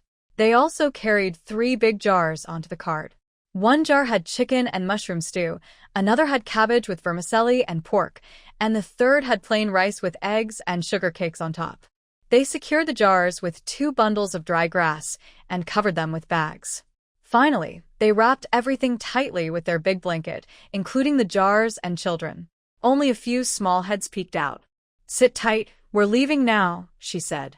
She led the donkey cart out and locked the door. It was still dark outside, and they headed toward the border in the night. Since all the village roads had been cleaned, they moved pretty quickly. But as they traveled, fewer and fewer people were around, and eventually everything was white and foggy. They couldn't see the road clearly, making walking difficult. It was very cold, too. Frost covered Ginkgo's face. "Are you cold?" she asked, lifting the curtain made of grass. She wasn't sure if the children were cold. "No, Mom. Our feet are warm," said Daba with a big smile. Mom had put the hot jars inside their blankets. It was not cold at all now, but warm. "That's good," Ginkgo said, lowering the curtain. She wiped the frost from her face and kept moving. As dawn broke, the sun slowly rose. The snow-covered ground was only marked by their donkey cart's footprints. They kept walking until nearly noon, when suddenly a dozen people jumped out of the woods. "Stop!" Ginkgo shivered in fear. "What are you doing? Could they be bandits?" She had asked around before coming, and was told there were no bandits in this area. The dozen men approached and lifted the curtain. Inside, for small heads were visible. "What are you doing here?" From their appearance, they didn't seem like spies. "I'm here to see my husband," Ginkgo said, reaching her hand under the straw. She grabbed a kitchen knife, ready to defend herself if needed. "Your husband? What does he do?" "My husband is Xiao Qingbei. He's a soldier at the border." "Xiao Qingbei is your husband?" One soldier's eyes lit up. "So, this woman was the wife of Commander Qian?" Yes. Do you know him? Yes. "Why are you looking for him?" "We want to see him." "Do you know where he is?" Ginkgo's eyes also brightened. It turned out they weren't bandits. "He should be at the military camp, but you can't go there," the man said, looking at another man nearby. "Just tell Commander Qian that his wife and child are here to see him." Then he looked back at Ginkgo. "Wait here for now." "Oh, okay," Ginkgo said happily. So, Brother Qingbei was still alive. At this moment, Xiao Qingbei, covered in frost, entered the military camp. "General, there are enemy spies in this area. We need more people to watch," he reported. He handed over a crumpled piece of paper. He had spent several days watching and finally drew this map. "Good job. You're doing well," General Lin said, patting his shoulder with satisfaction. He didn't expect this recruit to be so capable. Just as he was about to praise him further, a messenger hurriedly ran in. "General, Commander Qian's wife and child are here to see him." "Really?" Xiao Qingbei was surprised. He looked stunned for a moment. "Commander Qian, your wife and child are here to see you." "Where are they?" "At the first watchtower."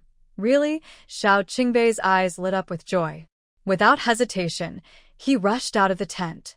He mounted his horse and galloped away at full speed.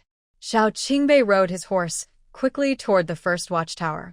From afar, he saw a donkey cart parked there, which made him even more excited. "Go!" he shouted, speeding up to charge forward. He saw someone riding a horse toward him. Ginkgo stretched her neck and looked out. "I don't know if it's Brother Qingbei, but when I got closer, it really was him." My eyes lit up immediately. "Brother Qingbei," I happily ran over. "Whoa." Xiao Qingbei quickly turned off his horse. He gently picked Ginkgo up and held her in his arms. "Ginkgo, why did you come here?" I didn't expect Ginkgo to come all this way just to see him. "Brother Qingbei, are you hurt?" Ginkgo's eyes turned red. "I thought something might have happened to Brother Qingbei." "I'm fine." Xiao Qingbei wiped the white frost from her face. Ginkgo must have heard about the recent fight. She probably came because she was worried about him. Just then, excited shouts came from the carriage. "Dad! Master!" The children peeked out anxiously. But in front of them was a row of jars, and they didn't dare move. "Are the children here too?" Xiao Qingbei looked happily at the donkey cart. From the sound, it seemed all the children had arrived. "Yes, we all missed you and wanted to come." Xiao Qingbei hurried over, pushed aside the curtain, and saw the children wrapped up tightly. "Dad! Master!" The children excitedly stood up. They reached out to rush over, but Xiao Qingbei stopped them. "Sit down first. It's cold outside. Rest for a bit." Their little faces were red and flushed, but they shouldn't catch a cold again. "Brother Qingbei, we brought lots of food." Ginkgo excitedly pulled out the jars. She reached out and touched them. They were still warm. Let's go over there, Xiao Qingbei pointed to the woods. They needed to find a windbreak so the children wouldn't get cold. Okay. Ginkgo held the donkey's reins and followed behind. They entered a forest and found a cave. The children couldn't wait and jumped down from the cart. Dad, why aren't you going home? Because Dad is busy. Xiao Qingbei hugged his daughter. He kissed her affectionately again. His daughters had gained a little weight but looked even prettier. Dad, why don't you shave your beard? Jinling and Yuling grimaced as the beard pricked them. His beard was too coarse and hurt when touched. Father isn't busy, is he? Xiao Qingbei smiled. He gently rubbed the small heads of Da Bao and Air Bao. Haven't you been lazy lately? They haven't had time to go back, and he didn't know if the boys had been lazy. No, Master, we practice every day. Da Bao and Air Bao puffed out their little chests, saying they trained daily. They had never been lazy. Really? Then show me your skills. Yes, Master. They nodded. He glanced at the big tree in front, frowned slightly, and rushed over. He leapt up and quickly climbed the tree. In the blink of an eye, he reached the top, scaring away the nearby monkeys. Xiao Qingbei's lips curled into a slight smile. It seemed these two boys really hadn't been lazy. Since they hadn't gone back recently, their skills had improved a lot.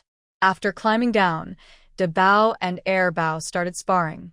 At first, they fought politely, using the moves Xiao Qingbei had taught them. But after a long time, neither could win, and Air Bao got a bit impatient. He began creating his own moves, and Da Bao didn't back down. They fought, and ended up hugging each other, rolling in the snow. Oh no! Why are they fighting again? Ginkgo was anxious and about to rush over. But Xiao Qingbei held her back. Don't worry, they won't get hurt. He looked at Air Bao again. This boy's strength had improved a lot. He thought Air Bao might soon surpass his older brother. Hearing Qingbei say that, Ginkgo felt relieved. She took down the jars and led Jinling and Yuling to gather firewood. It looked like they wouldn't be eating anytime soon. So, she decided to light a fire and heat the food and dishes. That way, they wouldn't be cold when they ate later.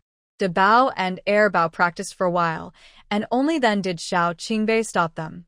After praising them, both boys were very happy. Master, teach us some more. They had learned everything their master had shown them. Now, they wanted to learn something new. All right, watch me. Xiao Qingbei performed a movement, leapt into the air, and landed next to a small tree about as thick as his leg, kicking it with one foot. With a cracking sound, the tree broke easily. Big Treasure and Second Treasure's eyes lit up. Wow. Master is so amazing. Such a thick tree, and he kicked it down. So impressive. Come here, I will teach you the key points, the master said. Yes, the two kids happily ran over. You can't use brute force to kick this tree. You need inner strength, the master explained carefully. Surprisingly, the two kids learned very quickly. They could even start to test their inner strength. After listening to the master, Big Treasure and Second Treasure's eyes widened. Wow. There are such powerful skills. They kept asking the master again and again, afraid they might forget, and sometimes try to do it themselves. Finally, the master called a stop. All right, you've learned enough. Let's stop here, he said, glancing at the steaming jars. Unknowingly, Ginkgo brought some delicious food, and the smell was so tempting. He strode over and looked at each jar. What's inside? He asked. Dad, this is chicken cooked by Mom. Jinling pointed to the chicken with mushrooms. This is pork stewed with cabbage. Yuling pointed to the cabbage and pork. They also pointed to another jar. That's plain rice, and Mom also brought sugar cakes and eggs for you. So many tasty foods. Xiao Qingbei's eyes brightened. Ignoring the children, he took the rice from Ginkgo's hand. He picked up chopsticks and grabbed a piece of chicken. He couldn't wait and put it in his mouth. Delicious. Although he had been eating plain rice lately, the portions were small. He was never full, and there was no meat or fish. This chicken was like a rare delicacy to him. Brother Qingbei, eat slowly. Ginkgo looked at his clearly thinner face with concern. Qingbei must have suffered a lot here. Yes, you should eat too, Xiao Qingbei said to Ginkgo and the others. Why are you all watching me eat? You should eat too. Ginkgo handed the rice bowl to the children. The children happily started eating. The hot chicken with mushrooms and the fragrant cabbage and pork stew looked delicious. Xiao Qingbei stopped eating and didn't lift his head. Even the children kept humming while eating. After the meal, not only did they finish the chicken with mushrooms, but they also ate all the cabbage with sliced meat, and Xiao Qingbei even soaked rice in the soup. That was so good. Xiao Qingbei happily put down his chopsticks. The feeling of being full was really wonderful. Although he was reluctant, he knew he had to leave. Ginkgo looked at the children. We need to go back now. It would get dark once they reached home. Dad, when will you come back? Jinling hugged Xiao Qingbei's legs sadly. She missed her dad. Yuling also came over, rubbing against Xiao Qingbei's leg. She hadn't played enough with her dad yet. When I finish my work, I will come back to see you all, Xiao Qingbei said, holding his two daughters in his arms. He kissed their chubby little faces affectionately. Recently, the border situation had been tense. Otherwise, he would have gone back to see them sooner. He carried the children onto the donkey cart and folded the big quilt into a double layer. He wrapped the children tightly inside. He placed some jars outside. Brother Qingbei, inside are 3 pairs of cotton gloves and 3 pairs of cotton shoes. Here are eggs, candies, and nuts. Ginkgo handed over 2 bundles. Last time, the gloves Xiao Qingbei wore were torn, so he made a few more. He also had sweaty feet, and his shoes often got wet, so he made more cotton shoes. Oh, Xiao Qingbei took the bundles. He really only had that 1 pair of shoes to wear. We're leaving. Okay, be careful on the road. Ginkgo drove the donkey cart away. Xiao Qingbei looked at the bundles in his hands, feeling emotional. He had been close to Zhaodi since he was young, and whenever there was good food, he would share it with her. But Zhaodi always ate her own food alone. She never thought of sharing with him, nor did she ever make him clothes or shoes. He realized how it felt to be cared for, until the donkey cart disappeared from sight. He then turned his horse around and hurried back to the military camp. Ginkgo kept looking back every few steps. When she saw that Xiao Qingbei was no longer in sight, she sped up. Although the journey home was smooth, the road was long. By the time I reached home, it was already very dark. As soon as I entered the yard, I heard Silver Kwang's voice behind me. You're back, father. How is Qingbei? He's doing well, but he's been busy and can't come back for now. That's good. Are the children all right? Yes, they're fine. Silver Ginkgo pushed aside the curtain. You're home. Come down quickly. Huh? The little ones blinked sleepily. After a while, they slowly crawled out. It's cold outside, hurry inside. Silver Kwang picked up the big and second children and quickly went into the house. He didn't want the kids to catch a cold. Silver Ginkgo also carried Jinling and Yuling behind him. Once inside, the house felt warm and cozy. Father, did you warm the bed? Otherwise, the house wouldn't be this warm. Yes, I was worried you'd be cold, so I kept the fire burning. He had been coming here all day, constantly checking on the fire. The fire in the stove was kept burning, just to prevent the children from getting cold. There's nothing more, I'll head back now, he said, walking out with his hands behind his back. He felt relieved once he was back. Silver Ginkgo went out to lock the door and then led the donkey into the barn. He turned around and went inside, spreading the quilt neatly. Seeing the children were already deeply asleep, he helped them take off their clothes. He carried them into the bed, then went to the kitchen. He chopped a big bowl of radish and cherry and poured 2 bowls of cornmeal. He took the food to the barn and poured it into the trough. Eat up. You've worked hard today, he said, patting the donkey's head. This donkey was really good. Today it was especially helpful. Usually the donkey wouldn't get to eat this, but it smelled the delicious food. It eagerly moved closer, busy trying to eat. Silver Ginkgo returned to the house, scooped 2 large ladles of hot water from the big pot, and mixed in some cool water. He carried it to the barn for the donkey to drink warm water. When he finished, he saw the children were already asleep. He turned back to the kitchen and mixed some glutinous rice flour. He had planned to make fried rice cakes for the children today, but after seeing Qingbei, he decided to wait until tomorrow. She brought the well-mixed dough into the house and covered it with a blanket. Then she went to the kitchen to wash up before returning to the room. Lying on the Kong bed, she thought about brother Qingbei being so good. This made her very happy. Soon, she fell into a deep sleep. At this moment, Xiao Qingbei was riding his horse back from patrolling the border. He entered the temporary shelter he had set up. He took out an oiled paper package from his pocket, took out a pancake, and ate it while looking at his new cotton shoes. These new cotton shoes are still warm. He bit into a big piece of sugar cake. The cake was also very tasty. The next morning, when Ginkgo opened her eyes, only she was left on the Kong. She suddenly sat up. It was already this late. She hurriedly put on her clothes and got out of bed, seeing Jinling and Yuling adding fire to the stove. "Mother, you're awake. What are you doing?" "We're making fire. There's water in the big pot." Jinling pointed to the water inside. Today, seeing that Mother hadn't woken up, the house was cold again. They got dressed and got up. Not knowing what to do, they just added water inside. "Go to your rooms. Mother will cook," she said. She must have been tired from yesterday. She boiled some millet porridge in a jar and mixed in some small salted vegetables. After breakfast, she started to get busy. Today is the first day of the new year, and she wanted the children to have something good. She took a piece of fish with the head still attached. She also took out glutinous rice flour and wrapped it with sugar and sesame filling. She started frying rice cakes. She fried a big tray, enough to take to her parents' house tomorrow.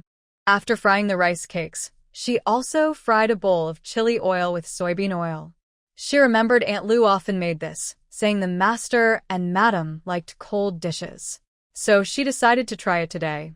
After frying the chili oil, she began to stew fish. Before the fish was ready, the children came back, eager and hungry. "Mother, what are you cooking? It smells so good." The second child was the first to rush over. They didn't know what delicious food Mother was making. Just smelling it outside was very tempting. "Today, Mother is stewing fish. Go wash your hands. Dinner will be ready soon." "Mother is stewing fish," Bao excitedly shouted to Daba and the others. Then she hurried to wash her hands. The children were very happy. After washing, they sat at the table. When Mother brought the fish over, they all smiled happily. "Smells so good." Daba sniffed hard. The fish was cooked very deliciously. Jinling and Yuling also came over, sniffing eagerly. "Why does Mother's fish smell so wonderful?" "Stop smelling and eat quickly." Ginkgo smiled and handed over the rice. As soon as the children took the rice, they eagerly picked up their chopsticks.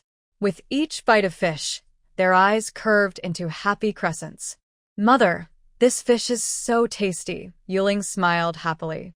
She had never eaten such delicious fish before. "Yes, very tasty." Daba nodded repeatedly. It felt like Mother's cooking was just as good as the royal chef's. Seeing the children eat so happily, Ginkgo also smiled. "Eat more if you like it. Watch out for the fish bones, don't get poked." She had added a spoonful of oil.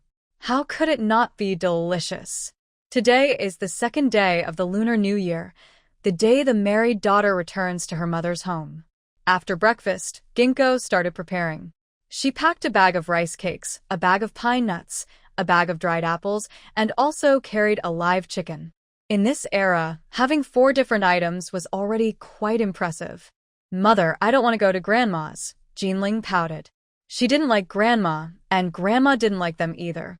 Grandma often hit Mother, so she didn't want to go. "I don't want to go either," Yuling also pouted. She only liked Grandpa. She didn't like anyone at Grandma's house. "But even if you don't like it, we have to go. Visiting parents is a must for children." The older brother looked at Jinling and Yuling like a grown-up, although he also didn't like Grandma's family very much. But the filial piety says that all parents' kindness is greater than heaven. No matter how parents are, children must show respect. Jinling pouted even more. She just didn't want to go. "Didn't your older brother say? We have to go. If you don't want to stay, we can leave early." Yin Xing stretched out her hands to adjust Jinling and Yuling's coats. She didn't want to go home either, but since it was the new year, she had to go back. "If you don't want to stay, you can come back early. Let's go quickly. Maybe your auntie is almost here." I haven't seen my older sister in a year, and I don't know how she's doing. Carrying her things, she left the yard, locked the door, and headed straight to the village. The second and third days of the new year are the days when daughters visit their families. Many people are now standing at their doorways, waiting for their daughters to return. Some others are just outside watching the fun. They just want to see which daughter's return has the most things. The village chief's wife, Zheng, is chatting with someone at this moment. Zhao pulled her sleeve. Your daughter and son-in-law are back. She glanced behind Yi Zhaodi, who was followed by Wang Erlu. They are far from Xiao Qingbei. I really don't understand her thinking. She even ran off with such a person. You've arrived. Zhao's eyes lit up. Looking at the chicken she was holding, a hint of disapproval flashed in her eyes. Didn't she say Wang Erlu was quite wealthy? Why did she just carry back one? So many people are watching, and it feels embarrassing. Yes, mother, Yi Zhaodi hadn't finished speaking when she saw Yin Xing coming over with a few children. Who is that? How come she doesn't recognize her? Zheng turned her head. Seeing what Yin Xing was holding, she immediately curled her lips. That's Yin Xing. Now she's Xiao Bei's wife. She's living a very comfortable life. At first, she didn't want that stubborn girl to run off with someone. But she didn't listen and thought she found a good man. During the new year, she just carried back a chicken. And look at Yin Xing. Her man wasn't home, but she brought back 4 things. She must have a lot of silver in her hands. If her daughter hadn't run off with someone, she would be enjoying such good days. She married Xiao Qingbei. Yi Zhaodi frowned. She was an only child, and Xiao Qingbei was willing to marry her. Of course, she wears cotton-padded jackets and all her clothes are new, but this village couldn't find anyone who could wear cotton-padded jackets anymore. Whose children are those? That girl is from a family that has no children, so she definitely didn't give birth to them. And those children don't look very young either. The 2 older ones are adopted children, and the 2 younger ones are your daughters. My daughters? Yi Zhaodi was surprised. When she left, those 2 were so thin they looked like sticks. She thought they had already died, but unexpectedly, they are still alive. If not your daughters, then who are they? Seeing Yin Xinger and the others coming over, Zheng Shi immediately waved her hand. Jin Ling, Yu Ling, come quickly and see. Your mother is back. These 2 girls are not like they used to be. Maybe they will have good luck in the future, and she can't let her daughters lose contact with them. Maybe she can still borrow some good fortune later. Huh? Jin Ling and Yu Ling were surprised. They looked at Yi Zhaodi again, and their little brows immediately furrowed. She is not our mother. Our mother is right here. She hugged Yin Xing's leg. She is truly their mother. Little brat. How dare you not recognize your own mother? Yi Zhaodi gritted her teeth and rushed forward. Just as she raised her hand, Yin Xing caught her wrist. I dare you to try hitting me. What? I hit my own child. Do you have a say in this? Yi Zhaodi's eyes flickered. Unexpectedly, this family has become so good-looking. And she was wearing new clothes. It seems Xiao Qingbei has earned a lot of money recently. Since the day you abandoned these 2 children, you are no longer their mother.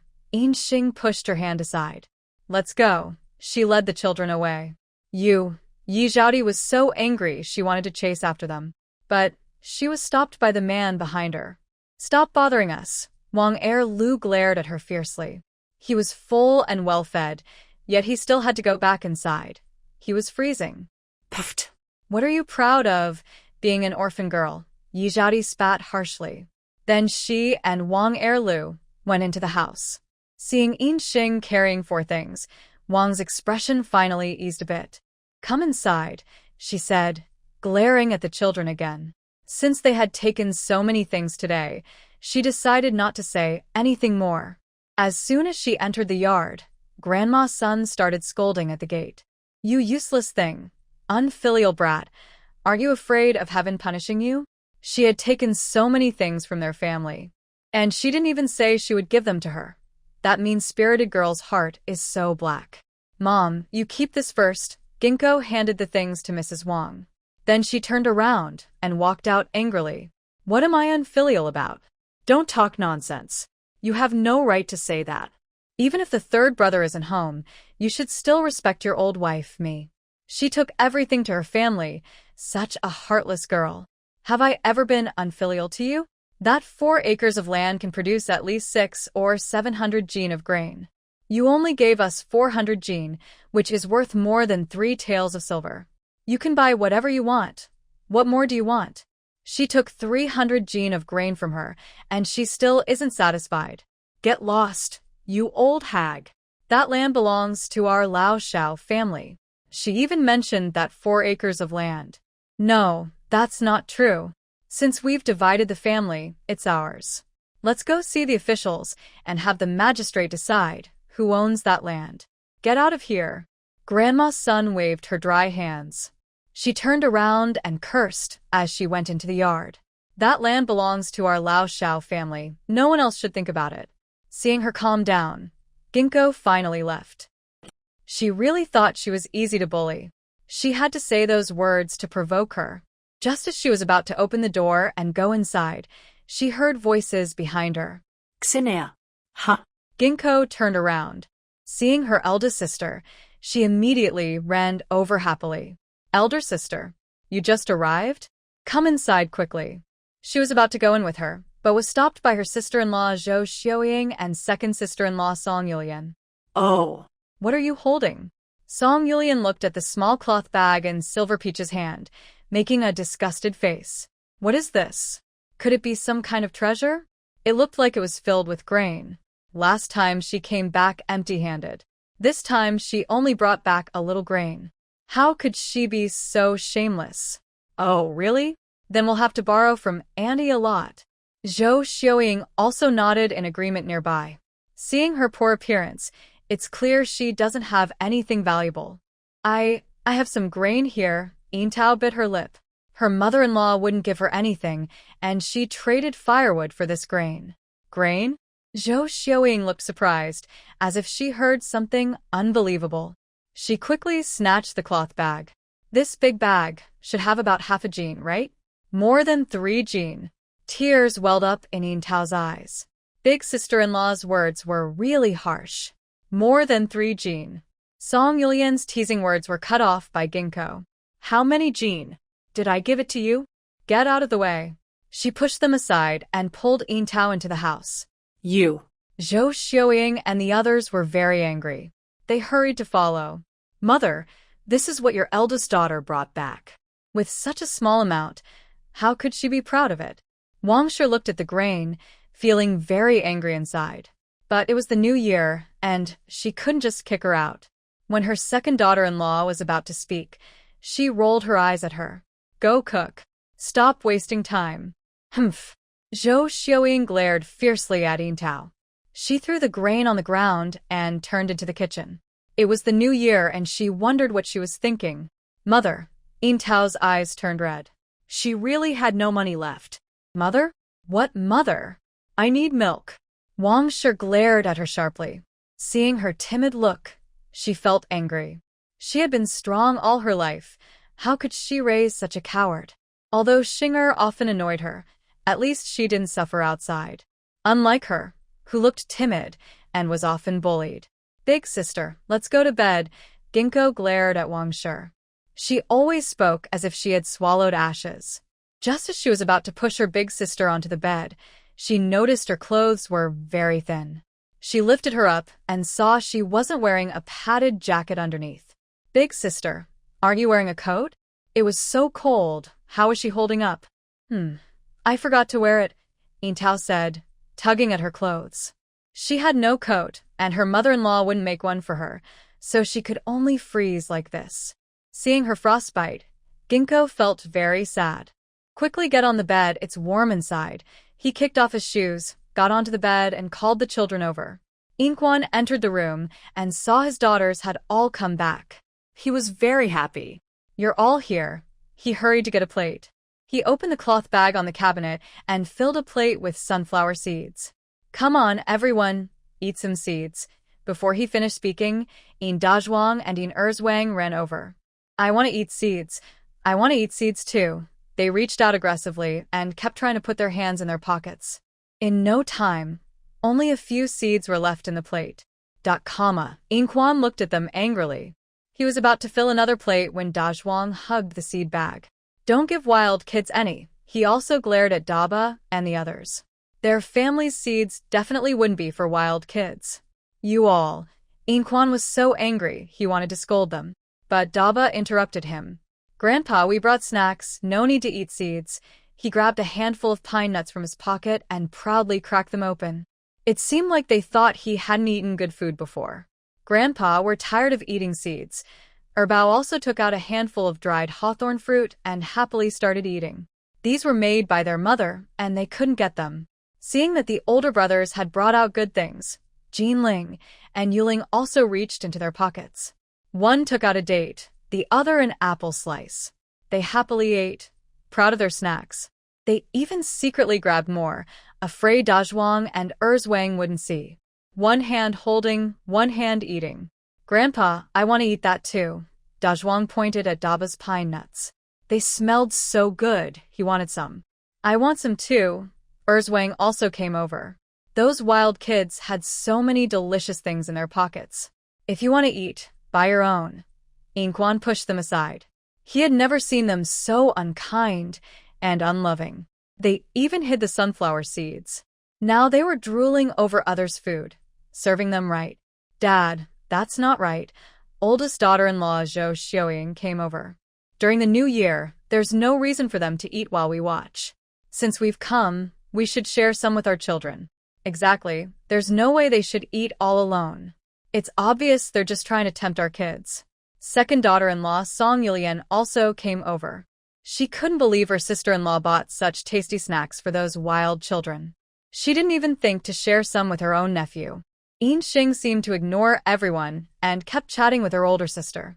Seeing no one paying attention to them, Zhou Xiaoying and Song Yulian turned and left. Soon after, they brought Wang Shi inside. Mother, look at this. They're just eating all by themselves. She saw the children holding some rare and fancy toys. Wang Shi immediately got angry.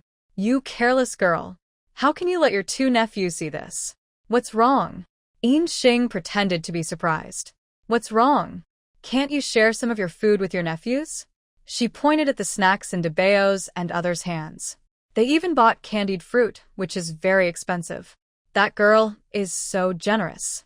It's okay if they eat at home, but here she didn't even think to share some with her grandchildren. Oh, you mean this? Yin Xing looked at what Debao and the others were holding. Then she pointed to the paper packages on the cabinet. I brought these for you. They're right there.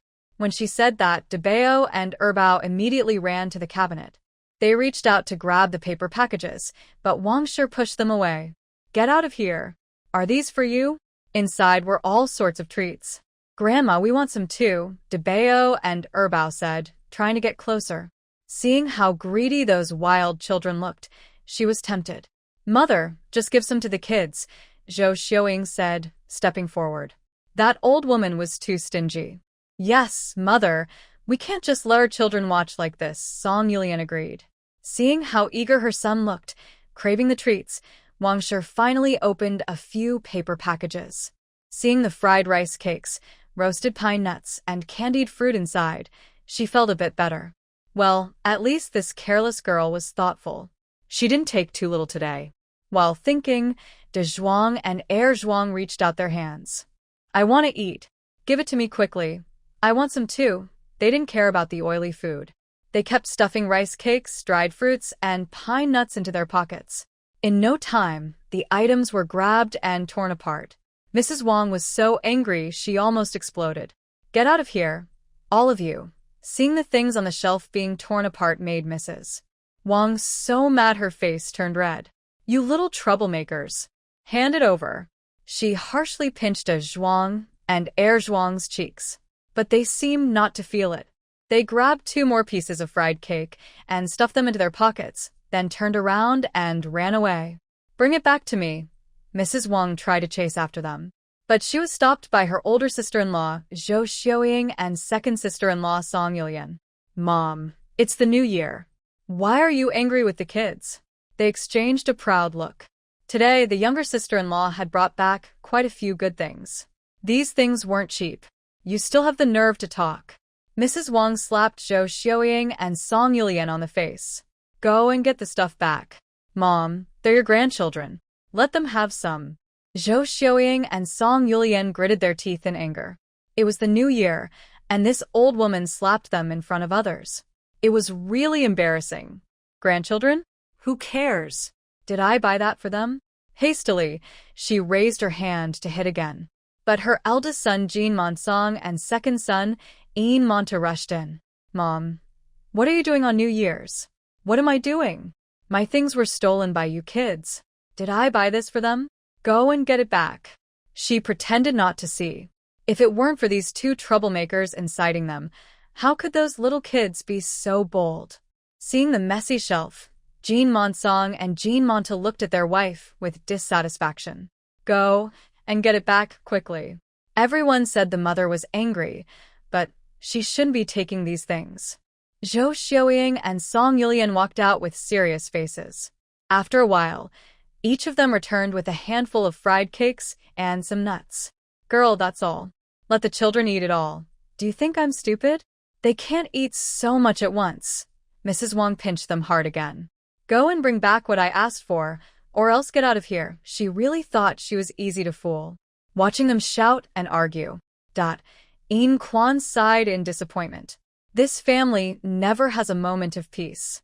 But the older and younger children were very happy. Their big eyes were wide open. They ate nuts while watching the fun. This is so interesting. Ian Shinger was also there, happily enjoying the trouble. Hit them. It would be better if their heads were hit until they looked like dogs' heads. Only Ian Tao looked terrified. She was afraid she might get caught in the mess. Meanwhile, at the village chief's house, the village chief's wife, Zheng, was glaring at Wang Air Donkey with a bad look. She was about to scold him, but was pulled away by Yi Zhaodi. Mom, Air Donkey lost money last night, so don't say anything. He was already in a bad mood. If his mother said something unpleasant, he might as well not bother living this year. How much did he lose? More than 5 taels of silver. More than 5 taels of silver, Zheng almost shouted, but Yi Zhaodi covered her mouth. Mom, keep your voice down.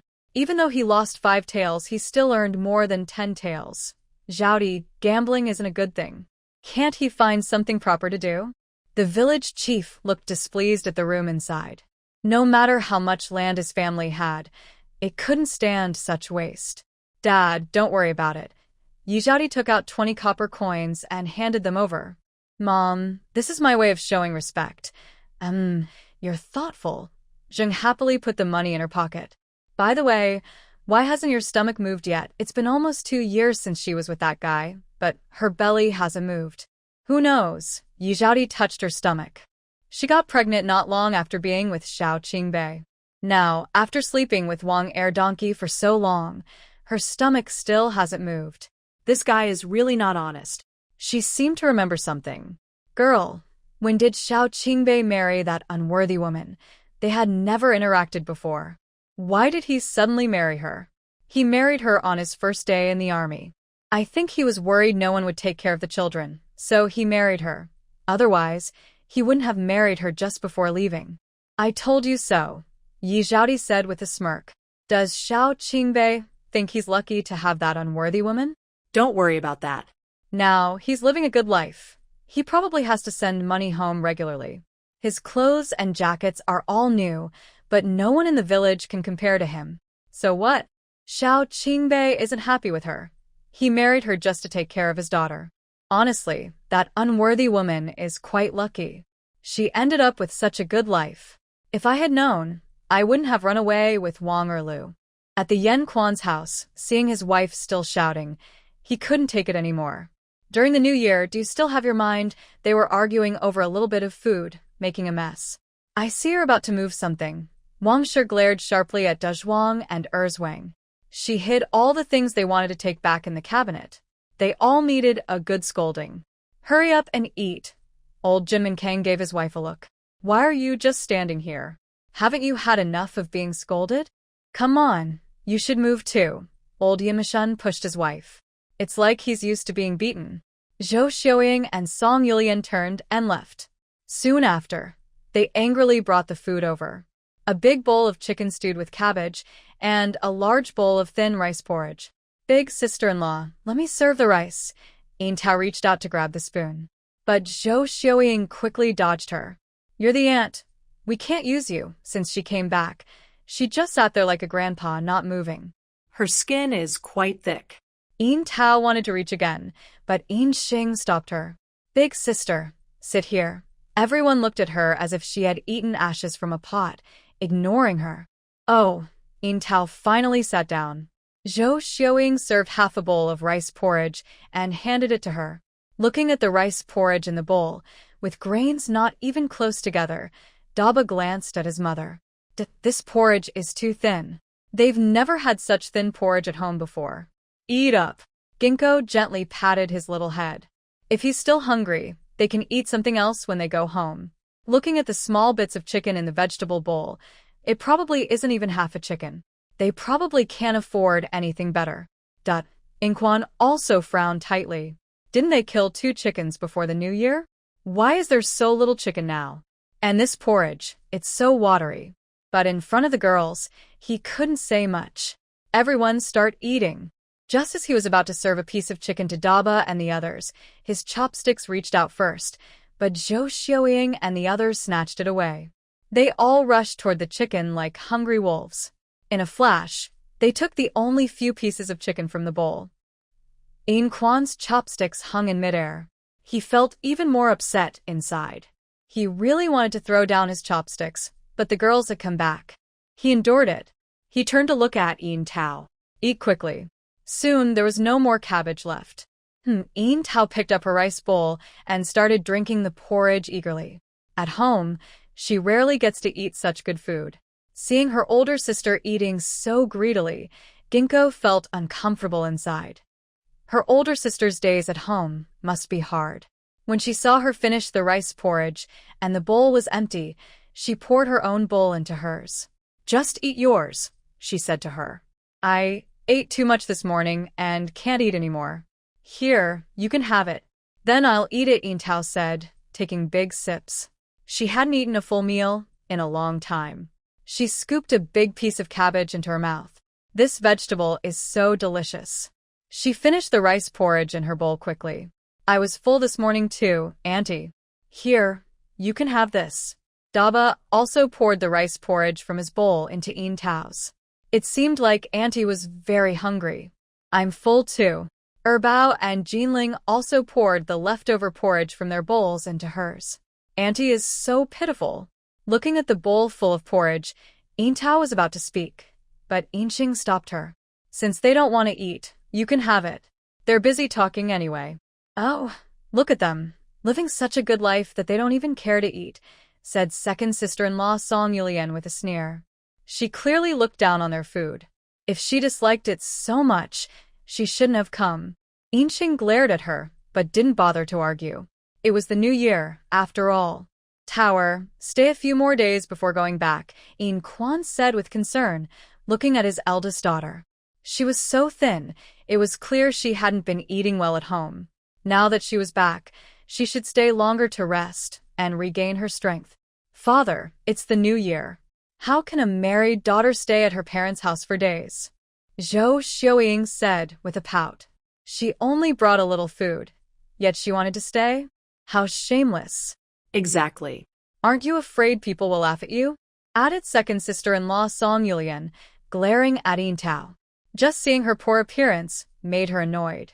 I won't stay long, just for tonight, Yin Tao said, holding back her emotions.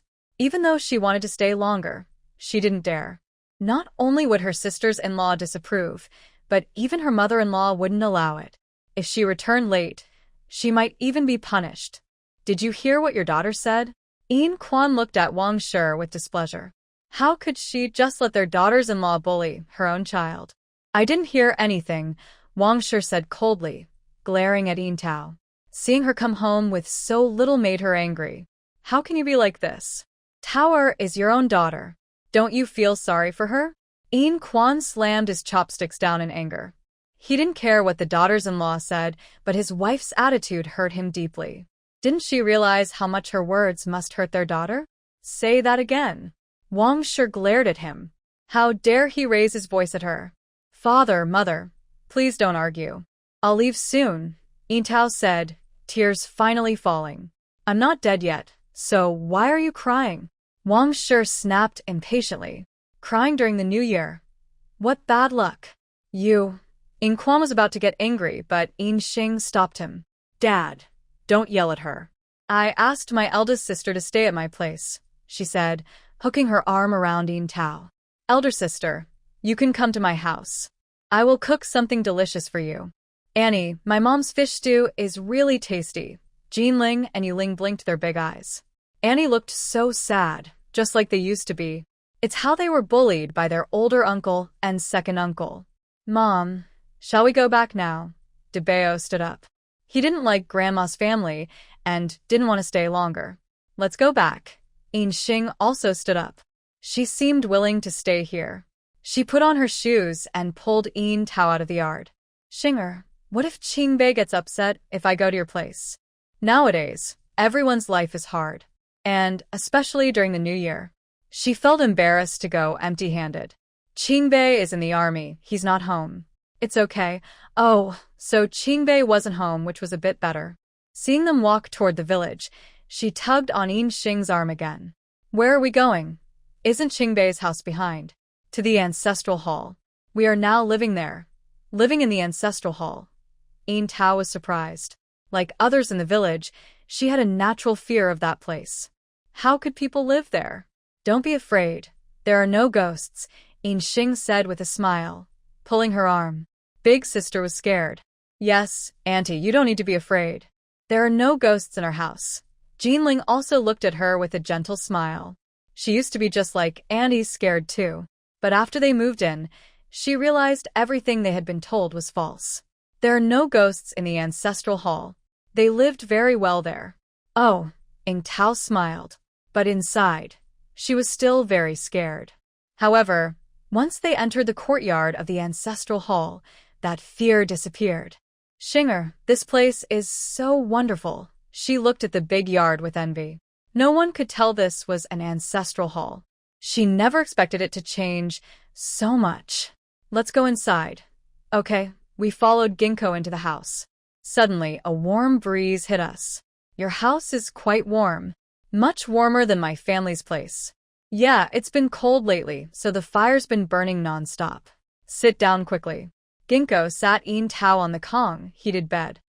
She turned around and opened the cabinet, taking out her padded jacket. Big sister, put this on. Let's go for a walk in the town. Big sister wasn't even wearing her cotton coat, probably feeling cold. She just wanted to go to town and buy her a cotton coat. It was too late to buy ready-made clothes. Although her padded jacket had less cotton, it was still better than her single shirt. Why go for a walk in town? It's better not to go. She had no money in her pocket and couldn't buy anything she liked. There was nothing to see or do. Let's go. We don't have much to do at home anyway, Ginkgo said, taking out her new cotton shoes. Hurry up and change your clothes, then put this on. She turned and went outside to the ancestral hall. She took out 10 taels of silver from the hollow. Looks like she'd spend money again today. She put the silver in her pocket and went to the animal shed. She let out the donkey and hitched it to the cart. When she saw her big sister come out, she looked at the children. Mom and Aunt are going to town. You all take good care of the house. Okay. The children nodded obediently. Ginkgo was about to lead the donkey cart out when she suddenly remembered something. Oh, Daba, you teach your sisters to read and write at home, okay? Nowadays, those who can read and write are considered more important. If Jinling and Yuling could also read and write, they'd have a better chance of finding good husbands when they grow up. Yep, Mom. Buy a book today. Both the 3-character classic and the 1,000-character text are fine. With a book, she could teach her sisters to read. All right, I'll buy one today. You all lock the door. Ginkgo pulled the donkey cart out of the yard. She envied those who could read and write. One day, she also wanted to learn a little herself. Just as Ginkgo was pulling the donkey cart away, Tao crawled out of the shed. It's cold outside. Hurry back inside. You're dressed so lightly. Don't catch a cold. You look so warm in that outfit. I don't feel cold at all. Tao sat down next to Ginkgo. She had never worn such warm clothes before. Qingbei treats you really well. He's willing to spend so much on you. I didn't expect Xiao Qingbei not only to accept that an can't have children, but also to be so kind to her. This is new clothes and a new padded jacket. It's really enviable. Yes, Brother Qingbei is very good to me, but I earn the money myself. You earn it? How do you earn money? Anna only makes about 300 coins a month. How can she afford these things? I sell candied fruit to earn money, big sister. Next spring, why don't you come to my place? We can make candied fruit together and split the earnings. Seeing how hard her big sister's life is, she just wanted her to join in selling candied fruit. To save more money, so life wouldn't be so hard. Can we really earn that much? Besides, if I come, won't your earnings decrease? It's okay. The fruit only ripens for a short time. I can't handle everything alone. Even if my big sister doesn't come, others will pick the fruit. So it's better if she joins. Yintao was about to happily nod but suddenly worried again. But I'm afraid my mother-in-law and others won't agree. She does all the chores at home. How could her mother-in-law agree for her to go out? It's fine. Later, you can give them 1 or 2 coins a month. They'd be happy if you didn't come back. I don't believe they wouldn't want the money. Can we really make that much money? Yintao got excited too. From what nurse said, selling candied fruit should be quite profitable. Of course. Just follow me, big sister. Save some extra money. Soon, we can pick a good piece of land in the village. Build a big house for our family, and then you won't have to go back. Seeing her big sister like this, she had been nagging at home a lot. Why go back to that broken home? Once we have money, we can bribe the village chief and build a big house. Then no one will bully us anymore. All right, I'll listen to you, Yintao said happily. It would be so good if things turned out just as Anna said. She doesn't have to live with her mother-in-law anymore, so she won't be bothered anymore. Yes, you are right to listen to me. Yinxing also smiled. If her older sister could move back home, then she and the children would have a place to visit. The two sisters talked and laughed, and soon they arrived at the town. They went to the clothing shop and tied up the donkey. Yinxing took Yintao into the shop. Boss, do you have any ready-made jackets for her to wear? Yes, I do. The boss smiled and took out a floral cloth jacket. This one is nice. It costs about 3 or 2 silver coins. Xinger, don't buy it. I have clothes to wear. Yintao pulled Yinxing. This clothes is too expensive. I can't waste money like that. It's okay. Try it on. Yinxing picked up the jacket. She pushed Yintao into the fitting room. It is a bit expensive, but her older sister has no clothes to wear. Even if it's costly, she has to buy it. She also picked out a coat and handed it in. Wearing a brand new jacket and a new coat, Yintao felt like she was dreaming. Xinger, maybe we shouldn't buy it. Just the jacket costs about 3 or 2 silver coins, and the coat isn't cheap either. Wearing clothes that cost several silver coins, how can she be so wasteful? Why not buy it? Yinxing pointed to the hat and gloves hanging nearby. Get me a hat and gloves too. All right, the boss smiled and took down the hat and gloves. Yinxing helped Yintao put them on. They fit quite well. Boss, how much is it in total?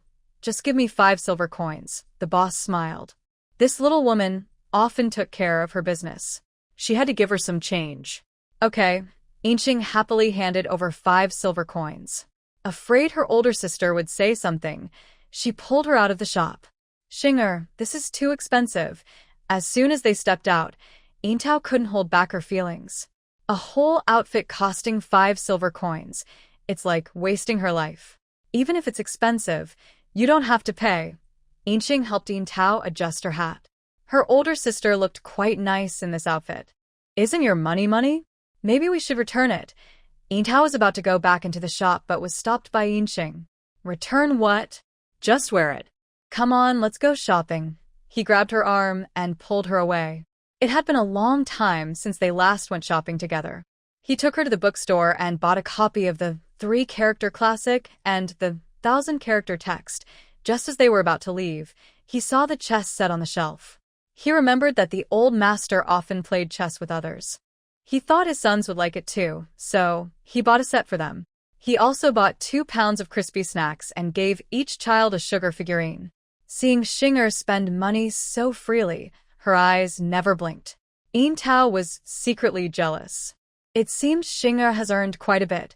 When the apricots ripen, she promised to come back early and make dried fruit to sell with Xing. Then they could save some money and buy whatever they wanted. On the way home, the two sisters happily chattered like little sparrows. When they arrived home, they saw Yin Quan sitting on the Kong bed. "Father, do I look good?" All bought by Xing. Yin Tao was as happy as a little child. She spun around in front of Yin Quan several times. She had never worn such nice clothes before. "Yes, you look good," Yin Quan nodded with a smile. Since she was young, his daughter had always worn her brother's clothes. This was the first time she wore something new. "Look what Mother bought for you all." Xinger came in holding a sugar figurine. "My little bunny, my little puppy, my big tiger, my golden dragon." The children cheered happily and ran over. They took the sugar figurines and grinned happily. Mother was really too kind. "Dabao, do you think Mother bought the right ones?" Xinger handed over the 3-character classic and the 1,000-character text. "Yes, just like that." Dabao took the books. Then he saw the chess set in her hand, and his eyes lit up immediately. "Chess? Did you buy this for us, Mother?" He hadn't played chess in a long time. "Yes, I bought it for you. Go ahead and play." "Thank you, Mother." Dabao happily took the chess set. He had wanted a chess set for a long time. Mother was really too kind. Watching the children play on the Kong with their little bottoms sticking out, Yin Quan smiled.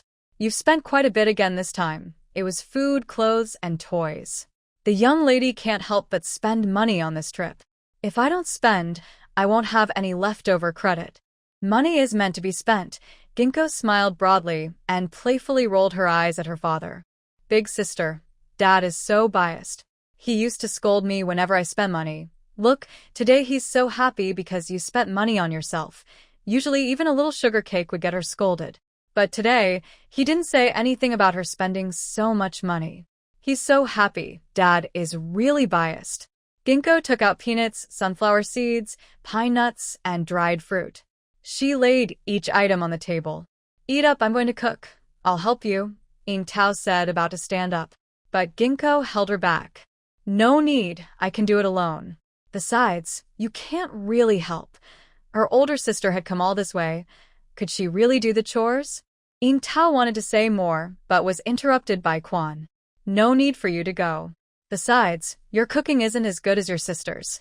No one could match her cooking skills." Hearing this, Yin Tao sat back down. She chewed a honey date and said, "Anne's life is really good. Not only does she dress well and eat well, but the house is full of snacks. It's like living in paradise." "That's right. Her life isn't over yet," Quan said with a smile, grabbing some sunflower seeds to snack on. "This young lady's life is almost as good as a rich family's. Dad, next year, Anne and I will sell candied fruit together." Yin Tao was as happy as a little child. Next year, she and Anne would sell candied fruit, and she'd have money in her hands. She could buy whatever she wanted, just like Anne. She wouldn't have to go back to her parents' house empty-handed. And her mother, older sister, and second sister wouldn't look down on her anymore. "Really? That's good," Quan said with a smile. If Anne could work with Tower in business, Tower's life would be much better. Having some extra money, her in-laws wouldn't bother her so much. Just then, the delicious smell from the kitchen drifted in. "What is in cooking?" Yin Tao peeked into the other room. "I don't know what Apricot is doing, but it smells so good." I put on my shoes and went over to see. My eyes immediately lit up.